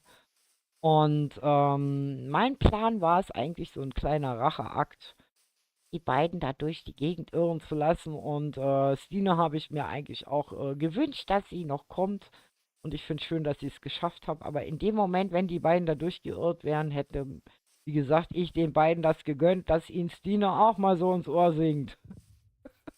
Es tut mir leid. Ja, alles gut. Nein, das war ein schlechtes Timing, aber wie gesagt, Ja. Lauft ihr lang? ist nicht so schlimm. Ja, ich versuche dir irgendwie auf den Fersen zu Andere bleiben. Seite, ich bin hier. Das Da. ist doch richtig, oder nicht? Mimi ist Ja, wieder am auch. Rennen. In die hier. Richtung gibt es auch welche. So. Von hier aus siehst du es schon. Mhm. Ja, ich erinnere mich. Ich erinnere mich, dass vorhin beim Vorbeilaufen irgendwas geblinkt hatte. Genau. Ah ja, Das ich hab ich hab gar so nicht eine. gesehen. Ui. Das hast du nicht gesehen? Nein. Oh, Echt ich nicht? hab's geahnt. Ich Ja. hab's geahnt. Meine Lieblingsfreundin lebt hier. Hallo, Lieblingsfreundin. Frau Freundin? Eck. Ja, ich liebe sie auf dem Community-Server, weil die lassen sich so wunderschön verhauen. Ich habe ganze Dörfer dort ausgerottet. Ach ja. Also hier, wie gesagt, ist Nummer 6. Jetzt ist sie traurig. Nein, das war nicht so gemeint. Frau Eck, seien Sie nicht so traurig. Es war Sie nicht braut böse. gerade. Jetzt weiß ich, Oh wieso. Gott, die ich bereitet nicht die Rache, genau. die bereitet die Rache vor. Die bereitet die Rache. Ich muss hier raus. Wer weiß, Bin ja was immer sie auf da der anderen zusammenbraut. Seite rumgelaufen. Siehst du, so kann es manchmal gehen. Man sieht irgendwann den Wald vor lauter Bäumen nicht mehr. Das ist so. Ja. Man rennt Nicht immer im 50 Mal dran Das hätte ich auch vorbei. ziemlich früh gefunden gehabt. Nicht Das war immer im Uhrzeigersinn, auch mal gegen den Uhrzeigersinn laufen. Genau. Genau. Einfach mal so ein bisschen die Spielschematik verändern. Ach So. ja, die Runde muss man noch. Was? Stimmt. Die 2 hier unten. Ach ja. Okay. Hört sich interessant an. Wie gesagt, einen findet ihr, indem ihr runtergeht in die Tiefe und der euch auf einen Schlag töten kann. Ei. Und der andere ist im Wasser. Okay. Ding. Ding. Das war auch mein letzter. Das war dein letzter. Ich schwimme hier noch mal ein bisschen. So, einen habe ich gefunden. Im Wasser ist auch einer. Ja, der war ja im Wasser, das Fisch. Fischi. Ist da noch was versteckt? Sitzt der Eingang? Da.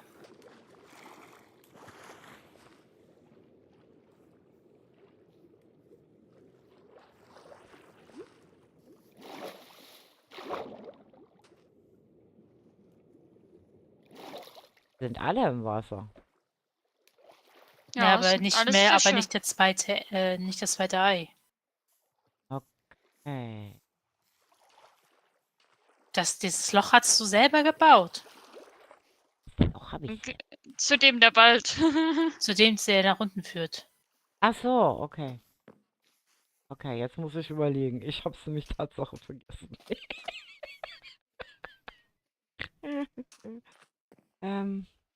Das war das hier. Das war Zumindest in hier. dem Bereich. Es war hier irgendwo in dem Bereich. Ja, ich kann mich schwach entsinnen. Dass ich hier irgendwo. Warte mal, ich muss mich mal kurz orientieren. Ich muss mich mal Vorbei. kurz orientieren. Ich muss mich mal kurz orientieren. Wartet mal. Ich habe hier runter und dann auf. Ich habe hier irgendwo. Und schon wieder volle Kanne vorbei. Das Ding Ach. ist auf. Das. Ah. Okay. Okay. Ich gebe mich geschlagen. So, okay. Das ist das, was ich meinte mit meinem beginnenden Alzheimer. Ja, ich baue selber was und jo. Toll. Lege mich quasi selber rein. Ganz toll. Wirklich super. Gut gemacht, Bubu. Ei. Auwei. Auwei. Hier lebt der ganz böse. Hör ich. Ei.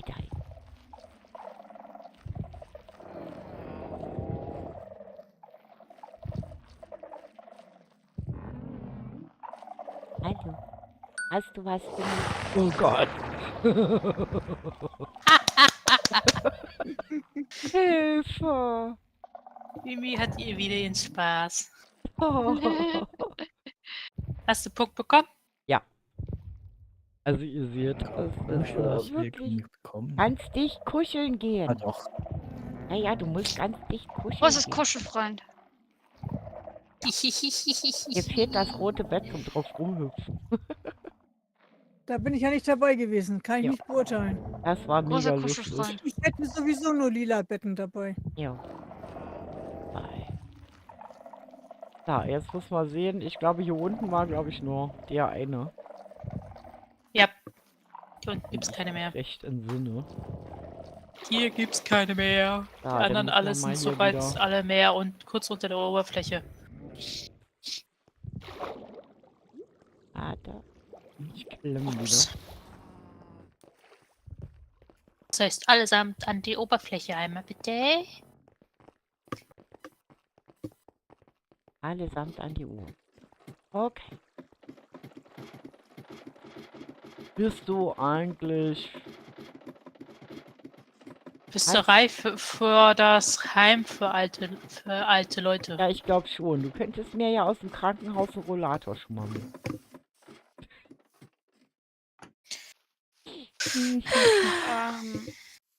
So, Nicht wundern, wenn ihr der 20. erreicht habt, ihr werdet in Spectator gesetzt. ja, Ja. alles gut. Alles gut. Das ist bei Für die mir es ja nicht gleich wissen. soweit. Ja, Oh, wir Stine ist bei schauen mal. 19. Genau, Stina ist schon bei 19, Melli bei 18, Hanna bei 18 und Alexa bei 16. Wobei ich jetzt Und 2 Wusi bei in 14. deiner Gegenwart gefunden habe, Ja. ne? Wir haben ja schon, Also laufe ich mal ohne Konkurrenz, außer der Konkurrenz mit. Lass zählt es mal nicht mehr. Genau, lass es mal den, die Auflösung machen. Ja, mit Navi, genau. Damit, weil du weißt ja, ich verlaufe mich sonst, ne? Also selbst wenn ich mit dem Rollator unterwegs bin, verlaufe ich mich. Okay, einfach unserer Mimi hinterher. Aber ihr seht, Meine Mutter bekommt jetzt so einen elektrischen Rollator. der wäre auch gut. Da setze ich mich dann nur noch rauf und lasse mich durch die Gegend kutschieren. Den nennt sie Porsche. Porsche, ja. Der Einkaufs-Porsche. Ja, so in etwa. Wobei wir ihren Rollator auch immer Ferrari genannt haben. Ja, warum denn nicht?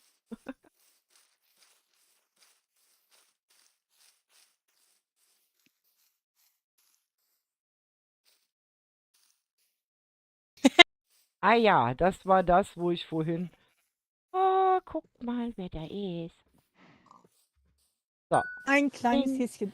Das hab ich tatsächlich schon. Das war vorhin so ein Zufallsfund, den ich mit Molly zusammen gemacht habe, wo ich in Molly gesteckt habe. Die hatte sich nämlich gewundert, warum da Holz ist. Ja. Also der war Tja, schon und den bekannt. Gast müsstest du wissen. Ja klar. Den haben wir doch vorhin schon die ganze Zeit gesehen. Jetzt Der mach ich Gast, der Schabernack treibt. Genau. Wehe, Den war ich auch schon. Werkbänke. Und hier wohnt nämlich noch jemand drin. Warst du da schon, Stine? Ja, war ich schon. Gut. Ups, das war nicht Hallo. geplant. Hallo, kleiner Ork. Und unser Ork hatte nämlich auch das Problem, ihr seht, da hängt ein Schild. Ne? Weil der hat kein Eck hier drüber, das ging nicht. Ne? Ja, der machte wieder Faxen. Und wie Ja, gesagt, das und ist wenn ihr nicht den normal für einen Ork, dass er Osterhasen Faxen hier besuchen wollt, ich glaube, man muss hier irgendwas machen. Hier ist der Osterhase. Hallo. Du hast hier die ganzen Eier verloren. Auf dem ganzen Server. Also wirklich. Also ich habe jetzt schon 10 wieder gefunden. Ja. Wir sehen uns dann, wenn ich das 20. Bei mir steht hat die Zeit bei einer lustigen, meine Zeit ist lustig angehalten, bei 10, 20, 40. Auch nicht schlecht. So, ich bin mal kurz hier oben. Ich muss mal kurz stehen. Ich muss mal kurz runter. Gleich wieder. Aber warum ist der Osterhase beim Ork? Hat der Ork den Osterhasen entführt? Nein, die beiden treiben zusammen Schabernack. Ist leider Okay. so. Wir haben sich leider verbrüdert. Oha. Der Ork klaut die Werkbänke und der Osterhase ersetzt sie dann. In Form von Mit Eiern. Ostereiern, ja.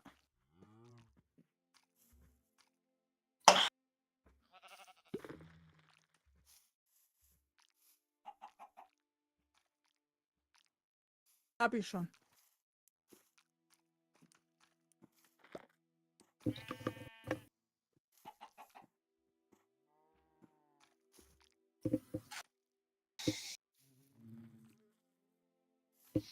Au. Au. Oh. Tut nicht nur der Hintern weh, mir tut mein Knie weh. Musst du bin dein Bein mal ausstrecken. Ja, das bringt nichts, wenn man vermuteten Kreuzbandriss hat. Ah, okay. Das müssen es vermutlich erst mein Hausarzt. Ich wollte nicht, ob ich es wirklich habe. War jetzt vor kurz beim MRT. Ecke.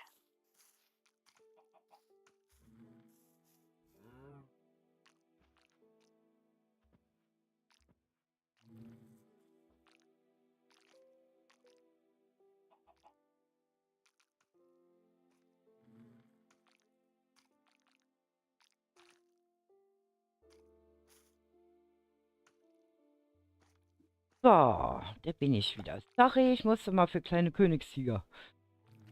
Ei. So, wir können Ich weiter. stehe direkt. Ich stehe direkt. Ah, hallo Bienchen, bist du ein Eck? Nein, du bist kein Eck. Nein, aber eine davon ist hier gleich bei mir. Ah, schaut mal. Kommst du auch mal runter da? Hallo? Wie kommt man denn da? Ach, hüpfen. Okay. Ich hab mein Ei.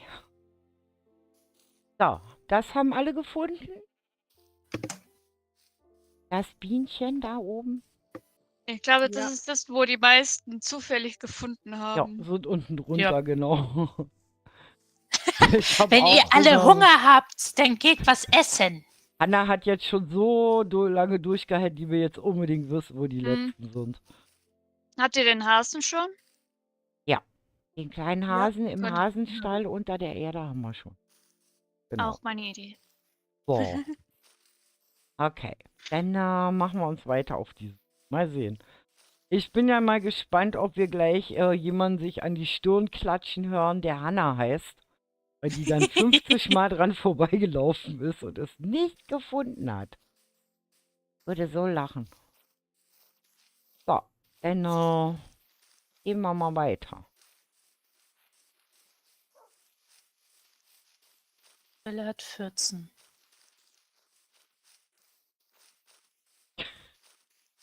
Das Hühnchen immer gucken. Rennen wir hier schon wieder?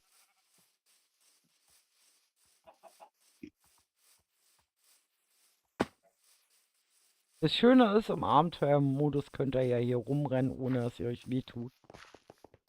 So, Genau. jetzt hau ich Mhm. mir gleich vor die Stirn, weil ich garantiert nämlich vorhin auch dran vorbeigelaufen bin schon. Die ist ja wieder hochgelaufen. Oh, die läuft hier gerne rum. Da. Nein, andere. Hinter dir. Die hier. Und du bist ein Eck? Tatsache. Ich habe die mal weiter runter befördert gehabt, jetzt ist sie wieder da oben. Du, die läuft hier herum, weil die AI anhat. Das gleiche gilt für weiß. den anderen, der auf der anderen Seite ist. Ja, dann, Die war- wie gesagt, das war Nummer 12. Ich war auch schon fast auf der anderen Seite. Ihr seht, Ab zum Dorf. einige haben es wirklich in sich. Das ist wirklich so.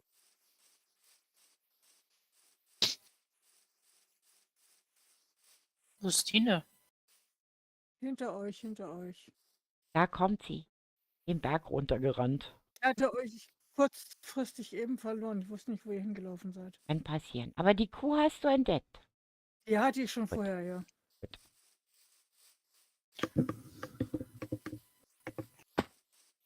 Den sieht man von hier aus.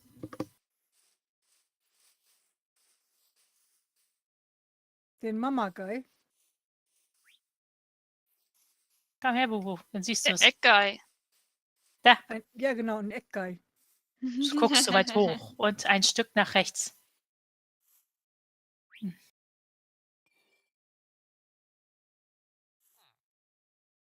Siehst du den nicht? Nö.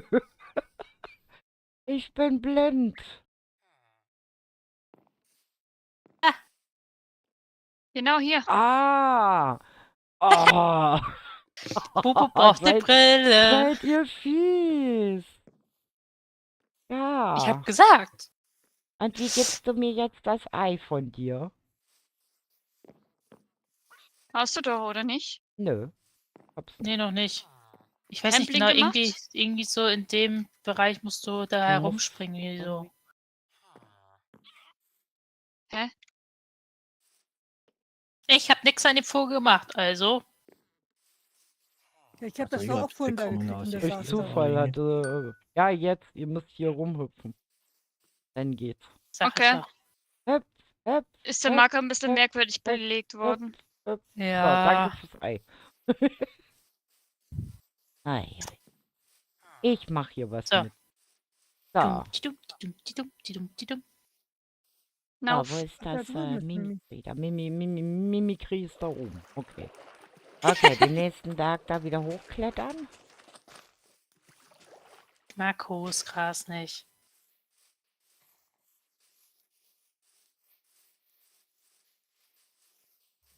Wollen wir erst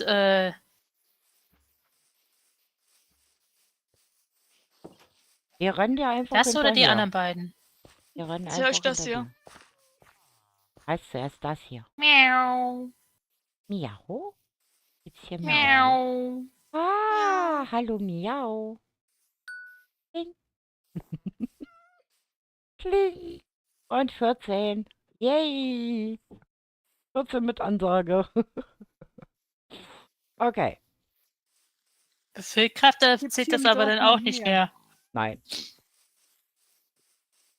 Also Füllkraft hatte da Also wie 14. gesagt, genau, der hatte 14. Ah, da oben. Hier weiß, Einer hat die hier Farbe weiß seiner ich noch. Umgebung. Genau, den weiß ich noch. Ding. Das weiß Das war ich. das Schaf sogar selbst. Genau. Aber wie Schaf gesagt, wenn selbst man hat es es nicht sich weiß, sogar. wie gesagt, denkt man, ja, das ist auch Neuballen und rennt halt dran vorbei, ne? Ja, vor allem man muss ja erstmal hier hoch, um zu gucken, Ja. ob da was drin ist, ne? Genau, Und viele laufen halt hier unten dran rum. genau. Ja, Da macht's halt nicht man Sinn. muss halt Den schon weiß gucken. ich, den weiß ich. Den weiß ich. Hallo. Und Rogi! So, 16. Und was jetzt So. ist oben? Einer ist bei der Border. Nein, der Bord. Bestimmt Oh, wieder das ein ist wahrscheinlich Hund dann oder mein ein letzter. Schaf oder sowas. Nämlich nicht wundern. Ach, Damit wir auch verdammt, ja da hier war ich schön Und da hoch. oben bin ich nämlich nicht hochgeturnt. Und da war vorhin Hanna und sowohl Alexa waren hier auch oben. Ja, die beiden haben den. Beiden haben. Ah. Schaf, geh mal aus dem Weg, ich muss hier hoch.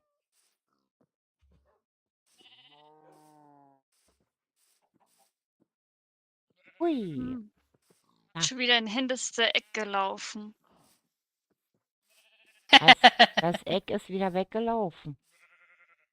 Hier drüben. Ja, ja, ich. Jetzt hat's das Dina bin ich mein alle. letztes. Das, oh, war das fies. Ah, das ist ja wirklich fies. Das Oh, heißt, Mann. Sina hatte Ey, 16. der Schaffarm da unten, wo das Schaf, der Hase Nee, der ist. irgendwie, ja, also irgendwie, Die sind alle da hochgelaufen. Du kennst doch NPCs mit die der die AI. wollen abhauen über die Border. Das sind Grenzschafe, das ist normal. Die sind Grenzgänger, genau. Genau. Ei, ei. Okay. Ich glaube, jetzt weil haben wir hier in diesem Bereich alle, richtig? Also ich bin jetzt bei 17. Ah, Im Dorf gibt es Ja. noch einen Golem. Das ist Nee, in im dem anderen anderen Dorf. Dorf. Das ist im Das anderen, ist im okay. anderen Dorf da hinten. Also zumindest dem Dorf haben wir jetzt alle. Ja, genau. Dann müssen wir 3 hier. fehlen noch. Denk mal ein Die letzten 3 sind an unterirdischer. sich einfach. Also ich weiß, dass eine Biene hier ist. Das weiß ich. In der Ja, in die der auf Speed. Bienenfarm. Weil Die da war ich ja Speedbiene. vorhin mit unserem Wer kleinen... hat die Bäume hier gepflanzt? Ich bin unschuldig.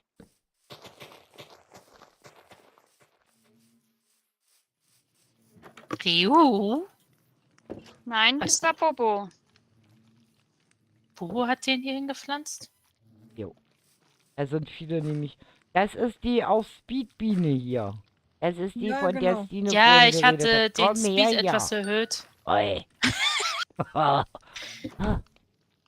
Okay, hab mein Ei. Und ja, die ist ein bisschen.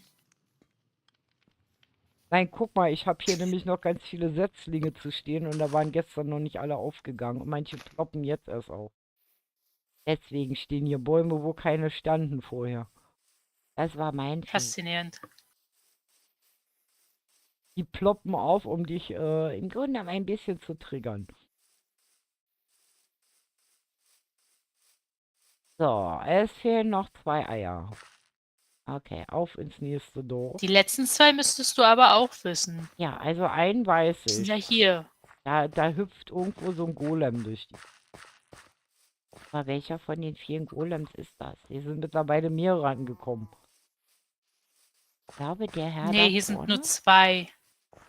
Bist du das Eck? Ja. So, und den letzten, jetzt muss ich überlegen, wo ist der letzte? Ich habe Grün. keine Ahnung. Grün? Grün. Grün. Grün, grün, grün. Hellgrün. Hellgrün. Ja, Du genau. bist kein Eck. Hier ist kein Eck. Hallo, Herr Eck. Ding, alle 20 und ich bin Zuschauermodus. Juppie! Aber irgendwie hat Fusimo trotzdem, oder? Ich Ja, ich hab's steige keine jetzt Fehler. in den Himmel. Mir fehlt immer noch auf. 1. Wir sind alle Oh. abgelaufen. Hast du bei einem vielleicht den nicht richtig bekommen? Ist gut. Könnte vielleicht sein. So, jetzt bin ich gespannt, ob Hannah weiß, welcher fehlt. Vielleicht fehlt ihr der Warden. Hui, Nee, den Worden hat Nee, sie den schon. hat sie. Den hat sie. Achso. das das weiße weiße Schaf. Schaf. Ja, aber also da muss ich sagen, da trifft Hannah keine Schuld. Da ist das Schaf dran schuld, weil sich das an eine Stelle bewegt hat, also wo man wirklich. War das denn Ja, ein, guckt. ein Schaf, was nicht feststand, was rumlaufen konnte? Ja. Genau. Es Ah, war mal okay. vorher bei dem Hasen unten. So, ich gehe mal wieder in Aber welcher Abenteuermodus. fehlt dir denn jetzt? Hannah, Gute Ach, Frage. ich kann nicht wechseln. Wo hat Okay. vorhin Hey. Okay, ich bin jetzt gehabt, quasi die als Gründe Zuschauer hier. so. Stina hat es auch geschafft. Wir sind nur noch Zuschauer hier. Das Genau. heißt also, in dem Moment, wenn ihr 20 Eier voll habt, seid ihr nur noch im Zuschauermodus. Ihr habt gesehen, auch ich kann es nicht mal wechseln. Oder? Doch, ich kann es welcher wechseln. Schaf ist es jetzt? Also Den ich kann es grünen wechseln. Vogel? Hier oder nicht? Hier unten. Okay. Also wie Ich gesagt, verstehe nicht, sobald welchen bei Fusi jetzt fehlt. ich weiß es auch nicht. Die haben ja alle abgeklappert. Ja. Das kann nicht sein, dass dir einer fehlt. Vielleicht ist bei einem das nicht richtig gepinkt worden. Ja, das kann sein. Hast du Das den würde ja, wenn schon Papageien nur bei dem hattest du, Vogel ne? sein. Usimo, den Papageien hattest du. Ja, dann habe ich Ei. Ja, aber bedenkt, Anfang wer jetzt 11. mit Bubu teilweise mitgelaufen ist, zählen die letzten Punkte nicht. Also von daher ist es jetzt auch nicht weiter so schlimm. Ja. Der war oben auf dem Berg. Genau, das Schaf, das Weiße. Ah ja. Bei Also welchem ihr hat er denn seht, die nicht Eier geguckt? haben es echt in sich. Also wenn man weiß, wo die sind, braucht man trotzdem fast eine Stunde, um die zu finden. Also ich sag mal, 1,5 Stunden, 2,5 Stunden, wie gesagt, Kai ist eine gute Vorlage. Wir können ja mal linsen. Also Alexa steht bei 19, Melly bei 19, Wusimo, wie gesagt, mit ein bisschen Geschummel. Ja, bei Wusimo war das bei ab 13, 12, Genau. 13. 12. Stina Genau, hat quasi ihren letzten mit unserer Hilfe gemacht, der ihr fehlte. Nee, ich Und- glaube, die Nee, letzten die 4. drei Oder letzten. Die 3 letzten, ja. genau. Warte, ich muss mir das mal aufschreiben. Das Also- weiße Schaf, der Warden und was war das davor? Der Fisch? Der Fisch, genau, der Fisch. Und ich habe mir noch gedacht, oh, da ist ein Teich, da gehst du auch noch rein. Dann habe ich es wieder vergessen. Boah. Ja gut. Sehr schöne Map. Props an die Erbauer. Habt ihr wunderbar gemacht. Danke, danke. Ich bin aber für heute raus. Ja. Ja, mach das. Vielen Dank fürs Mitspielen, liebe Stine. Ja, Dass du dir gerne, den gerne. Spaß gegönnt Das hast und ist uns wieder ein zum Besten gegeben hast mit dem Knall grünen Gummizelle. Ich Aber sitz wie in gesagt, einer ich weiß ja, knallgrünen Gummizelle. genau. Ich weiß ja, dass Stine diesen Spaß auch versteht und den kleinen Wink mit dem Zaunfall auch verstanden hat, was das Haus des der Irren da angegangen ist. Also das Ich muss bin erst zweimal durchgegangen, weil ich gedacht habe, da wäre auch eins drin versteckt, ne? Ach, Bei es ist Phil war süß. Ach, es ist das. süß. Ich habe das Haus doch gar nicht gebaut. Ich bin unschuldig. Nee, aber Hallo? du hast da drin gesessen und mich zum Wahnsinn getrieben. So, das war meine Das Rache. Haus hat mich doch vorher zum Wahnsinn getrieben. Hast du nicht Ja. meinen Film gesehen? Ja, doch. Ja, siehst du, wie ich den Bearbeiter da über den Tisch gezogen habe. Ja, also ihr müsst unbedingt euch mal rückwirkend wirklich das Video dazu ansehen, was ihr bei Stine findet. Also das ist auch genial unter Ja, und anderem. ist Das ist disqualifiziert. richtig cool. Und Danke, danke. wie gesagt, es freut sich mich, dass hatte- es euch hier Spaß gemacht hat. Also das ist ja mal das Wichtigste, ne? Dass ihr den Spaß hier habt. Genau. Und wie gesagt, die Map bleibt bis morgen Abend 0 Uhr offen. Das heißt, wer es gerne selber nochmal probieren will, wie gesagt, ist hier herzlich willkommen. Also wie gesagt, ich werde die IP auch nochmal in der Videobeschreibung reinpacken. Ne? Weil jetzt können wir es machen. Alles gut. Und ja. Dann wünsche ich euch. Kann man das in irgendeiner Datei sehen? Das wäre gut. Du meinst, Ich bin dann hier raus. Ich wünsche euch noch einen schönen Abend. ja, Und dir auch, Sino. Und vielen Dank fürs restliches Mitspielen. Osterfest. Und frohe Ostern noch, genau. Hm. Tschüss. Tschüss. Tschüss. Tschüss. Hey, wieso sind es bei mir nur 20 Minuten? Irgendwas Also- stimmt da nicht. Wie gesagt, ihr seht, es ist machbar.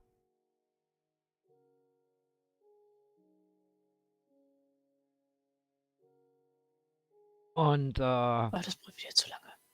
wie gesagt, ihr habt mitgekriegt, also es hat allen, die hier ausgehalten und durchgehalten haben, Spaß gemacht. Und ja.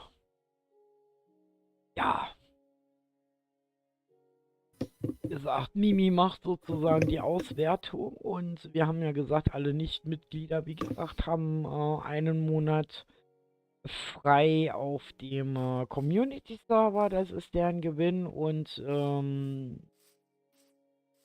unsere Mitglieder, wie gesagt, die bereits auf dem Community-Server sind, die kriegen dann halt ein besonderes Wunsch-Item wieder und für alle, die mitgemacht haben und auf dem Community-Server letztendlich dann landen, gibt es einen wunderschönen Osterrucksack.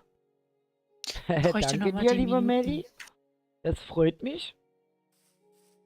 Wie gesagt, man kann dieses Spiel auch nur einmal spielen. Also wenn ihr 20 Eier habt, glaube ich, und euch ausloggt und wieder einloggt, kommt ihr natürlich, glaube ich, nicht wieder in den normalen Nee. Abenteuermodus.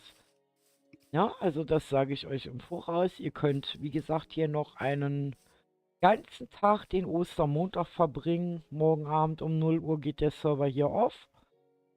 Dann werden wir die Map abspeichern und wie gesagt, natürlich für euch sie weiter ausbauen für das nächste Osterevent im nächsten Jahr. Das werden wir in Zukunft immer so machen. Das heißt, wir starten klein und klotzen dann jedes Jahr immer noch ein Stück heran. Es sei denn, uns fällt noch was super Geniales anderes ein. Kann ja passieren. Wir sind ja berühmt und berüchtigt dafür. Aber wie gesagt, mich freut es, dass ihr alle so lange durchgehalten habt und so zahlreich zugeguckt habt, so viel Likes geschenkt habt und so viel Abos auch zugekommen sind. Und Stina, nochmal vielen lieben Dank für die verschenkte Mitgliedschaft, die unsere liebe Silvana gewonnen hat. Morgen wird es auf jeden Fall wieder einen Stream geben, in dem ich dann wiederum 5 Mitgliedschaften für den Server rausschmeißen werde. Also ich sag's euch mal, also ihr solltet morgen auf jeden Fall morgen Abend dabei sein.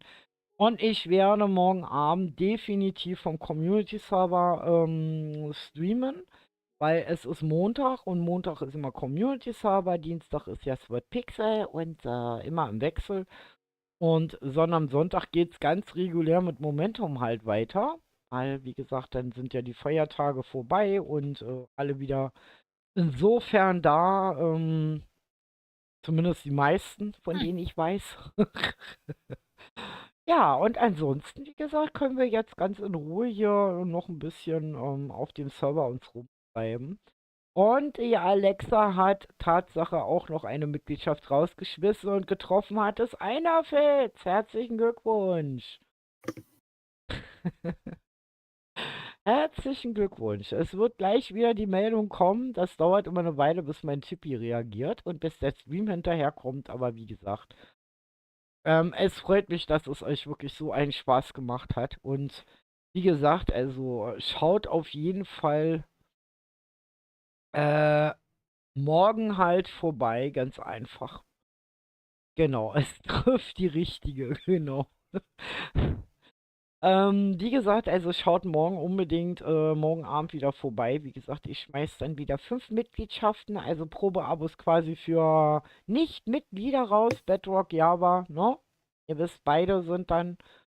Und ja, was machen wir jetzt? Ich würde sagen, wir schauen uns jetzt mal ganz in Ruhe hier an. Und wie gesagt, ihr habt bis morgen Abend die Chance, um 0 Uhr hier noch auf dem Server zu dürfen. Und dann wird der Server aufgehen. Und ja, und ich sag mal, im Hinterkopf haben wir ja schon meistens immer das nächste Attentat bereit. Ne? Ihr kennt uns ja. Also das nächste, was anstehen wird, ist ja quasi jetzt der Umzug vom Community-Server.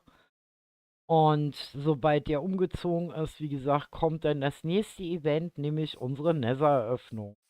Ja. Aber wie gesagt, gebt uns da ein paar Tage Zeit, weil mein Team muss das natürlich auch dann, sobald der Server umgezogen ist, ein wenig vorbereiten für euch. Wir müssen ein bisschen was kontrollieren, absichern und ja. Also habt noch ein bisschen Geduld. Aber ansonsten, wie gesagt, alle, die auf dem Community-Server sind, also unsere Bedrockers, die heute leider vom Event ausgeschlossen waren, die kriegen einen Osterrucksack. Das werden wir morgen auch machen. Das heißt, es wäre eigentlich ganz gut. Ihr könnt natürlich auch nachträglich, wir haben ja die Whitelist und dann, wie gesagt, wer jetzt morgen nicht kann, der kann natürlich auch nachträglich so einen Osterrucksack noch bekommen von den Bedrockern. Und ansonsten, wie gesagt, die Gewinner sowieso halt, ne?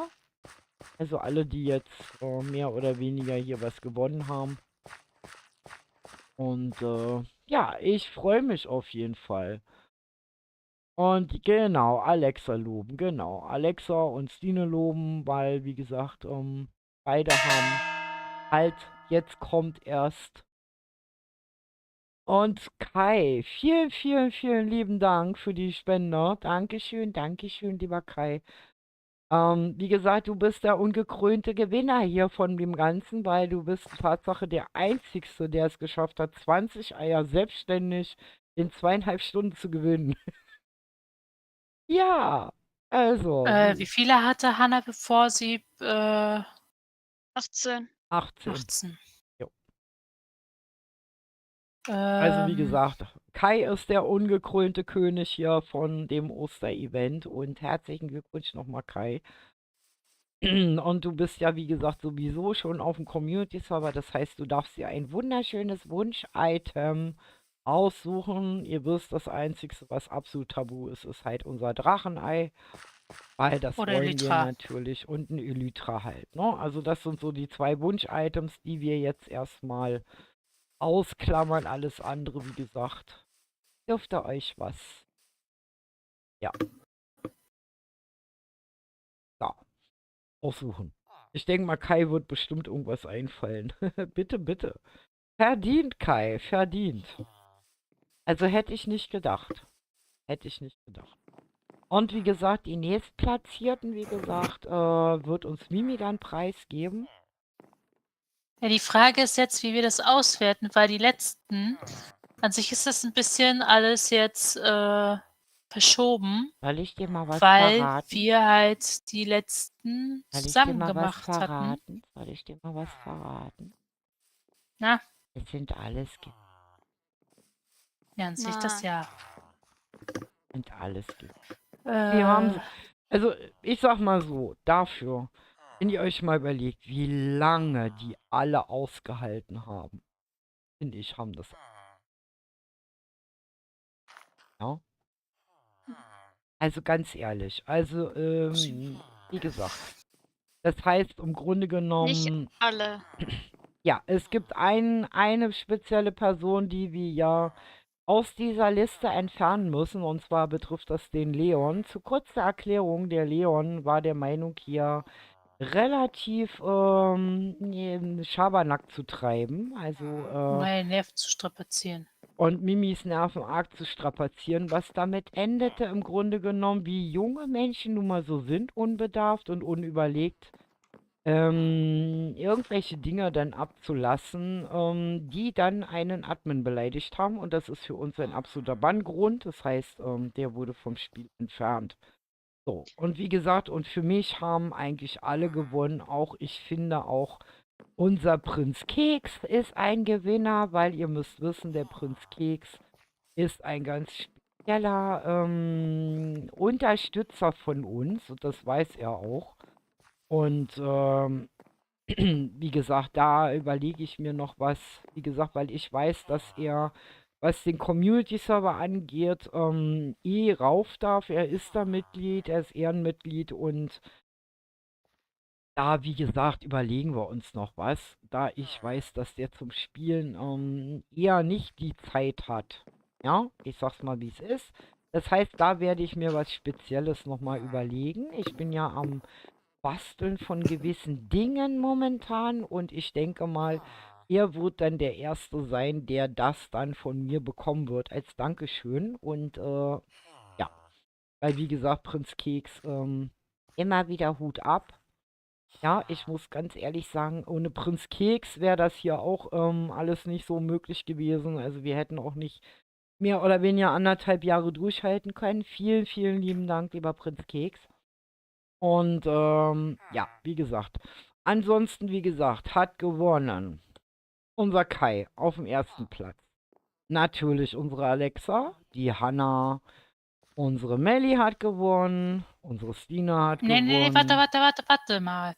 An sich muss ich jetzt gucken, Also ich, welchen Scoreboard die hatten, beispielsweise welche Punkte die hatten, bevor die mit uns gelaufen sind, weil sie über dich die Punkte bekommen haben. ja, wie gesagt, also ich sag jetzt einfach mal ganz frech, dadurch, dass die alle so lange ausgehalten haben und mitgemacht haben, ist das für mich eigentlich so, dass für mich alle, die jetzt mitgemacht haben, wie gesagt, bis auf unseren gebannten Menschen da, eigentlich alle gewonnen. An Weil, sich wäre sonst dann nämlich Hanna und Hanna, genau, wenn dann die zweite, Stine die dritte. genau. Stine hatte nämlich 17, Hanna hatte 18. Phil hatte 14. Das sind ja, wie Bei gesagt, Alexa bin ich mir alles, nicht sicher. wie gesagt, das sind ja zum Beispiel alles Mitglieder. Aber wie gesagt, die für mich jetzt, sagen wir mal, diese kostenlose Mitgliedschaft gewonnen haben, sage ich jetzt, Melli wie hatte ist. auch 18. Melli ist nämlich noch nicht auf dem Community-Server. Für mich hat Melli, wie gesagt, einen Zugang gewonnen, weil die anderen sind alle drauf. Alexa das- ist drauf, Anna ist drauf. Naja, Wusimu hätte ja dann jetzt 12 gehabt. Das wäre die Genau. Sache. Usimo ist auch Wenn die auf dem letzten mit uns Server. Also zusammen. wie gesagt, ich sag mal so, für mich haben auf jeden Fall alle einen Zugang gewonnen, die noch keinen Zugang hatten. So, lege ich jetzt einfach so fest. Oh Mann, Ich typisch bin da Bobo. ja, das ist einfach so. Weil wie gesagt, das waren ja nicht so viele außerhalb der Community. Das sind ja nur, guck mal, das ist Melli und Aber Alexa ist zum Beispiel nicht bei uns im Team drin. Alexa ja. wäre dann zum Beispiel entweder 16 oder 17 mäßig. Ja, Alexa, wie gesagt, ist aber Mitglied, weil die ist bei mir nämlich grün. Somit ein berechtigter Zugänger für den Community-Server. Die würde ja dann ein Item kriegen, wenn dann überhaupt. Genau. Also wie Äh, gesagt, wenn wir- Alexa, du pass kriegst... auf, pass auf. Also Alexa ist eigentlich nicht Klötzchen-Fan, sondern die ist dieses kleine Klötzchen, weil die hat, glaube ich... Pass auf, Bubu, hör mir mal zu. Wenn wir jetzt danach gehen, wenn wir das komplette Team ausschließen, heißt, Dine, Hanna würden komplett rausfallen, weil die halt im Team sind. Ja, die Das können ja heißt, die würden vielleicht maximal einen Rucksack kriegen, Genau. aber kein Item. Ja, genau. Die würden also komplett aus der Bewertung ausgeschlossen Genau. werden. Heißt, wir haben jetzt noch Kai, Wusimu, wenn man Ja. Wusimu noch mit dazu zählt, Ja, Dann hätten wir Phil, wir hätten Alexa und wir hätten Melly. Genau. Und die haben alle gewonnen. Und ich glaube, Dirk van Dijk hat 17. Genau, einer Fetz, genau. So, Genau. bei Alexa hat 16. Wenn es danach geht, würde Kai Erster sein. Dann würde Genau. Melly kommen. Hm? Ja, so oder so. Außer Genau. Frage. Dann würde Alexa kommen. Nee, dann würde einer Fetz kommen, dann würde Alexa kommen und dann würde Wusimu kommen. Aber wie gesagt, da das Team ja, wie gesagt, Team ist, ne? Also die haben ja hier Just for Fun gespielt, haben für mich natürlich alle anderen gewonnen. Das ist doch logisch. Mann, ihr solltet mich doch so weit kennen, dass ich mir da immer was bei denke. Es Ja, sind ja aber hier ich mein keine bloß- 60 Leute. Sagen wir mal so, wenn es jetzt mehr Leute gewesen wären, die heute hier mitgemacht hätten, also, ne? Das, was ihr hier seht, sind tatsächlich die Leute, die wirklich durchgehalten haben, die hier also mit uns hier gemacht haben. Ja, die anderen waren anscheinend nicht so zu begeistern. Also, ich muss mir da gar keinen Kopf machen mit Auslosen, Ausdenken und machen. Weil, wie gesagt, die einen, die jetzt hier mitgemacht haben und also quasi unter den ersten sind, das sind Teammitglieder unter anderem. Und die nicht Teammitglieder sind und noch nicht auf dem Community-Server sind, die haben für mich gewonnen. Ganz einfach. Als alleiniges Dankeschön, dass sie unsere Arbeit so anerkannt haben und hier mit Spaß und Fun mit dabei gewesen sind. Und ihr habt ja gesehen, wie teilweise lange die dabei gewesen sind und gesucht haben. Also von daher sage ich mir, ist das nur gerechtfertigt, oder? Seht ihr das an? Fertig. Also wie gesagt, genau, der Villager will mir gerade die Show stehlen. Der hier um mich rumeiert. Also wie gesagt, für mich sind unsere Spieler, die mehr oder weniger hier nicht. Ich bin doof. Bist tot? Warum bist du tot? Nee, doof. Ich wollte auf den Ach so. anderen Server rauf. Okay. Also für mich sind Falscher auf Server jeden hier Fall die gejoint. Spieler alles Gewinner, die, also wie gesagt, mein Team sowieso, das sind so wie die Gewinner schlechthin. Aber alle, wie gesagt, die außerhalb des Teams sind, wie eine Alexa, wie eine Melly und wie Dirk van Dijk, also einer Fett, wie gesagt, für mich ist das klipp und klar, dass ihr drei natürlich von mir einen Community-Zugang kriegt und somit auch einen Rucksack kriegt. Logisch. Und wie gesagt, mein Team, also wie gesagt, Also Kai bekommt einen Rucksack und ein genau, ein genau, Item. genau. Plus. Weil wie Item. gesagt, bei Hannah zum Beispiel ist es so, die gehört ja zum Bauteam. Vielleicht Die hat fällt sie, weg. die fällt weg. Also Bauteam-Mitglieder fallen weg, weil die im Kreativ sich reinswitchen können. Und Stine ist Momentum-Team. Genau, Stine ist Genau. Momentum-Team und hat aber auch einen Zugang für den Community-Server. Das heißt, Stine baut auch da ab und zu auf dem Community-Server. Die war da auch schon. Und der steht ein Rucksack zu. Und wenn sie möchte, natürlich auch ein Wunsch-Item. Vielleicht hat sie ja einen Wunsch. Eine lila Blume oder was. Keine Ahnung. Sie kriegt Jetzt was. nochmal. Hanna bekommt nur den Rucksack, wenn dann überhaupt. Anna kriegt den Rucksack. Genauso wie Matze. Der ist Genau. ja, konnte ja nicht mitmachen. Genau. Das ist ein Bedrocker, wie gesagt. Also die Bedrocker, wie gesagt. Von uns. Melly ist, glaube ich, kein Melly Mitglied. kriegt einen Zugang. Die ist ja durch Alexa jetzt. Und einer Fetz bekommt Einer einen Fetz. Rucksack und Item. Genau. Oder nur Rucksack. Einer Fetz bekommt Zugang und, also wie gesagt, die hat ja jetzt Mitgliedschaft von Alexa bekommen. Das heißt, sie kriegt einen Rucksack und darf sich ein Wunsch-Item aussuchen.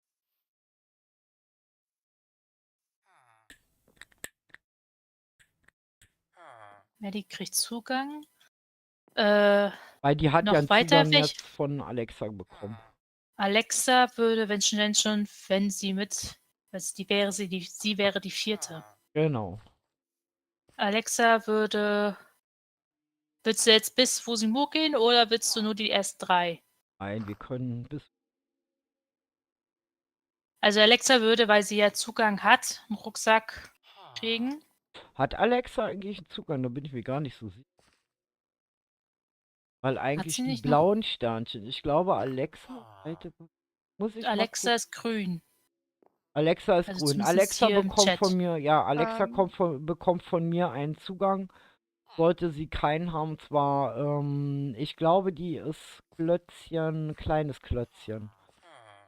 Das heißt, wenn sie im Discord grün ist, dann hat sie keinen Zugang zum Server, sondern sie ist so also Supporter. Und somit bekommt sie jetzt quasi von uns einen Monat. Eine Mitgliedschaft. Das heißt, die ist dann diejenige, die Partner händisch umändern. Phil, der ist der Phil ist Vorletzte. Bauteam. Phil ist Bauteam. Philkraft? Philkraft müsste eigentlich auch Bauteam sein. Philkraft ist Bauteam? Oh, guck mal gerade, warte mal. Nee, ich sehe ihn Ist der nicht. da nicht mehr? Ach nee, den hatten wir, glaube ich, rausgenommen wegen Mangel. Pixel war das. Okay, nee, Phil, wie gesagt, weiß ich gar nicht, ist der blau bei uns? Mal gucken.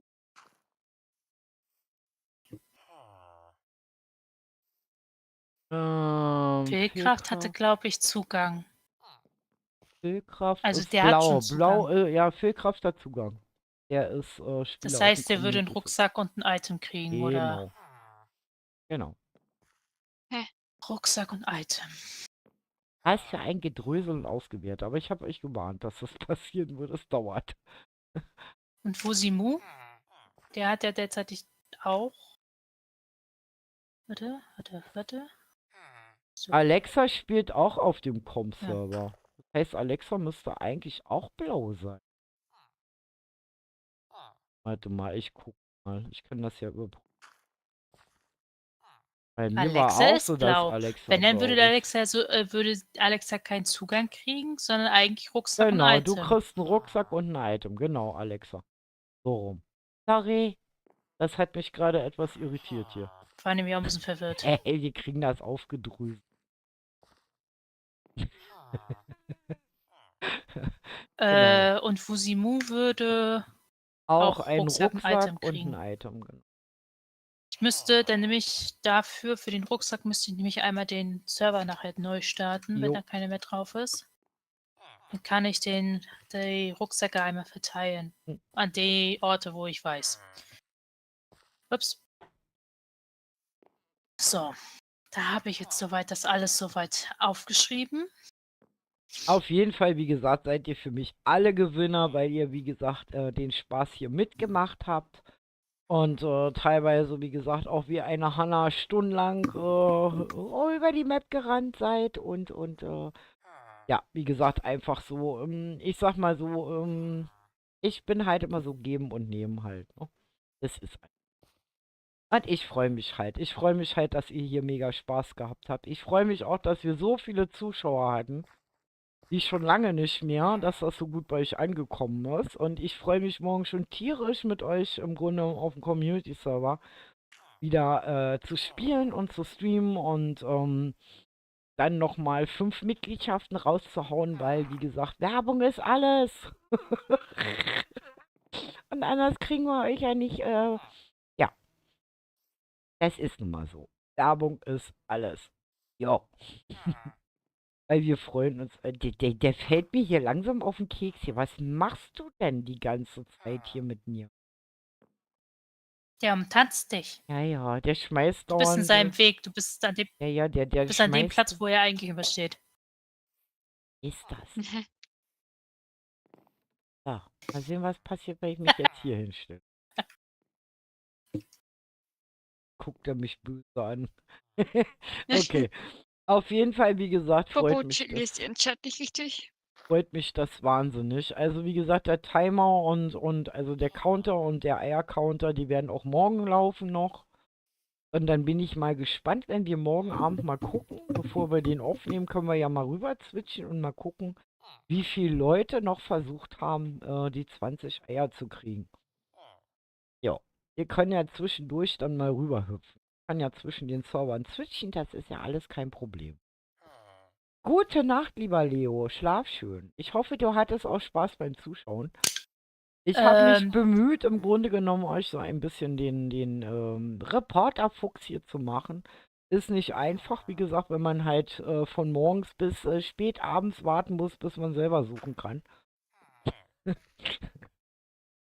Ja, Pass auf, ich habe jetzt das an sich in den Configs eingefügt, da wo es Gut. hin soll. Ich muss halt wirklich jetzt nur einmal den Com-Server neu starten, damit ich den verteilen kann, den Rucksack, dass ich den auch kriege. Okay. Nee, das ist auch, ist ja gut, wenn das klappt, Dann müsste ich das den anderen nur einmal sagen. ja. Sonst, weil es sind gerade neben Rio und mir noch 3 weitere drauf. Alexa hat mir gerade die Bonusnachricht geschickt. Oh weia, Alexa, ich schiebe mich gerade im Grund und Boden. Seit 14 Monaten bist du schon dabei. Ups. Ah, sorry. Oh Mann. Ah, sorry. Ah, Mann. Kann passieren. Was Kann machst du passieren. da, Rio?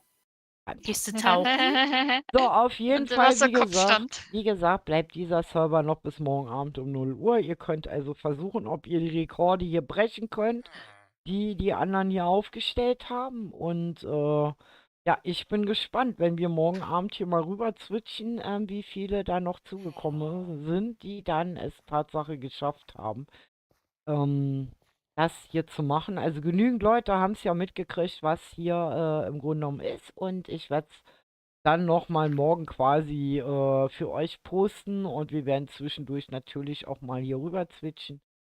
Ansonsten, Achtung, wie ich starte den gesagt, Server neu. würde ich mal sagen, wir haben es jetzt 11:30, wir haben fast 12 Stunden voll. Was wir machen können, ist, ja, entweder können wir hier noch einen Augenblick rumlaufen. Ist in Ordnung. Die, dafür kriegst du nächstes Mal drei Krümel Fleisch mehr, wenn du herkommst. Oh Mann. Oh Gott. Ich schäme mich schon wieder ganz doll. Also, was wir auch machen können, wir können nochmal rüber zum Community-Server switchen. Ja, warte, Und, warte. Der startet gerade neu. Okay, sie startet gerade neu, das heißt, ja, damit alle hier ihre Gewinne halt einsacken können. Wie gesagt, die anderen, die jetzt neu dazugekommen sind, wie gesagt, wir haben Und wieder on. unter anderem, ja, genau. Wir haben ja auch unter anderem eine ganz neue bei uns, die vorhin von Stina eine Mitgliedschaft beschenkt gekriegt hat, die Silvana, die dürfen wir dann nicht vergessen, die ist dann schon blau. Die kann das alleine dann machen, die weiß auch schon, wie sie es machen muss, damit sie auf den Server kann. Und ansonsten, wie gesagt, haben wir, ja, 2 ganz neue drauf und ich bin gespannt. Ich bin sehr gespannt. Ich bin glaube, sehr ich habe irgendwas verkackt. Du hast irgendwas. Irgendwas verbockt. Wo ist jetzt Bubu? Da ist Bubu. Ich stehe hier noch ganz brav am Feld. Da. Nee, das ist normal. Scheiße. Ich glaube, sie meint mit verkackt, dass sie unsere Adresse auf dem Community-Server gerade nicht findet. Nein. Ich habe irgendwas mit den Rucksäcken gerade verkackt. Ich bekomme Ah. jetzt ganz normal den. Ich habe das mit dem. Scheiße. Das sollte eigentlich nicht sein. Kannst Ich ja auch darf- morgen sonst. Ja, wie gesagt, das hat auch Zeit bis morgen. Mimi, das war ein anstrengender Tag, eine anstrengende Woche. Überleg mal, wie viele Stunden wir gehangen haben hier. Heute fast 12 Stunden. Gott, mein Hintern, ich darf gar nicht dran denken. Und wie gesagt, die Tage davor habt ihr ja auch gebollert wie die Irren hier. Also der Typ, der regt mich auf hier. Der guckt mich mal so vor. So, jetzt nochmal. Ja, wir gehen mal Ups. woanders hin. Der ist stinkig. Ja, hier. So. Ups, ich habe vergessen vorzuwarnen. Warnen. Sorry. Kann passieren, alles gut. Ich denke mal, die meisten haben es ja auch mit gerade am Werkeln. Es kann mal passieren, dass Mimi im Übereifer einen Neustart hinlegt vom Server. Dann ist, wie gesagt, wenn das Ding neu startet, ist meistens Mimi diejenige, die dann mal vergisst zu sagen, Achtung, Neustart. Das kann passieren. Nehmt ihr nicht krumm. Nachteule. So. Ja, das wird aber ab Dienstag nicht mehr so sein, dass ich das nachts irgendwas machen mehr kann, Nee, das weil geht ich nicht. denn da arbeite. Genau. Oh.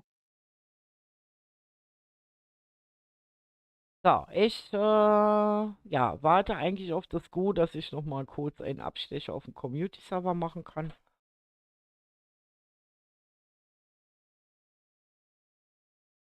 Shit. Ja, noch nicht. Warte. Ich muss gucken, dass ich den, Hat mir Augen auf. Dann macht es morgen. Ja, wie ja, gesagt, das das Problem reicht ist auch. jetzt, dass der mittlere, ich glaube, ich muss da ein neues Modul mit einfügen. Problematik ist jetzt, dass die mittlere ersetzt wurde durch das Osterding. Ja. Alle mittleren? Ja, naja, die schon existieren nicht. Ich Nur so, mache dass ich euch mal wüsste. einen anderen Vorschlag. Ich werde jetzt langsam aufgehen, weil nämlich mein Bulldogge da unten anfängt langsam Theater zu machen, weil der wartet auf seinen längeren Gassi-Weg durch den Wald. Mhm. Ja. Und ich gerade mir so gedacht habe, nachdem mir die rechte Pobacke jetzt auch noch eingeschlafen ist, es wäre Zeit, mich mal zu bewegen und zwar etwas länger.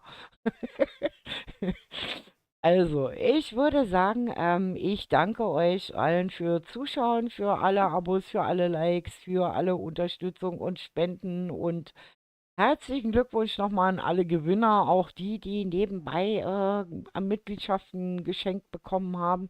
Vielen Dank nochmal an Alexa und Stine und an Kai. Wie gesagt, Kai, du weißt schon. Und ja, und wir sehen uns morgen Abend wieder, dann direkt wieder vom Community-Server. Wie gesagt, wenn ihr mal noch ein bisschen skeptisch seid, ob ihr raufkommen sollt oder nicht, dann kann ich nur sagen, schaut morgen unbedingt vorbei. Schaut euch das an. Ich mache gerne auch noch meine Serverführungen und erkläre das alles ein bisschen ausführlicher. Wir haben es ja vorhin im Stream gemacht. Ihr könnt es also auch nachgucken. Wir waren zwischendurch mal drüben, um euch auch zu zeigen, was euch als Gewinn erwartet. Morgen wird dieser Server, wie gesagt, noch bis 0 Uhr on sein. Ich werde zwischendurch mal nach euch gucken hier. Und ja, und der Event ist jetzt offiziell beendet. Und Bubu kann nicht mehr, Bubu ist müde, Bubu will sich jetzt nur noch bewegen. Und danach tot ins Bett fallen. Ich glaube, ihr versteht das, weil, Mensch, 12 Stunden. Oh, Wahnsinn. Okay. Ups. Ich denke mal, das reicht auch für heute. Und ich werde jetzt auch mein Team erlösen. Und Mimi, wie gesagt, mach nicht mehr so lange. Es reißt dir keiner den Kopf ab. Ja. Doch, wenn der mittlere Rucksack nicht mehr Ach so. erreichbar ist, weil ich den kaputt gemacht habe Ei. gerade, Ei. muss ich das jetzt mal ganz schnell fixen, dass die da wieder raufkommen. Gut. Okay, also auf jeden Fall, wie gesagt, Mimi hat ja die Namen notiert, die Padma händisch notfalls umwursteln muss. Das werden wir dann noch mal abgleichen. Ich glaube, das war aber nur einer. Ich glaube, das ist, glaube ich, nur Melli. Wir umändern müssen dann. Und wie gesagt, ich poste euch jetzt noch mal zum Abschluss den Discord rein. Das ist ganz wichtig. Melli und wie gesagt, und an die Gewinner von den Mitgliedschaften. Also einer fährt ist sowieso drauf und Silvana ist vorhin raufgekommen, dass ihr da halt draufkommt. Also liebe Melli, wenn du noch nicht auf dem Discord-Server sein solltest, unbedingt da rein, damit wir dir die Rolle zuweisen können. Und ihr hört meinen Hund immer lauter bellen. Der will raus. Und okay, ich sag mal Tschüss und bevor euch gleich auch die Ohren abfallen wie mir. Und ja, vielen Dank für alles und wir sehen uns. Bis morgen. Ciao, eure Bubu. Schlaft schön, kommt gut durch die Nacht.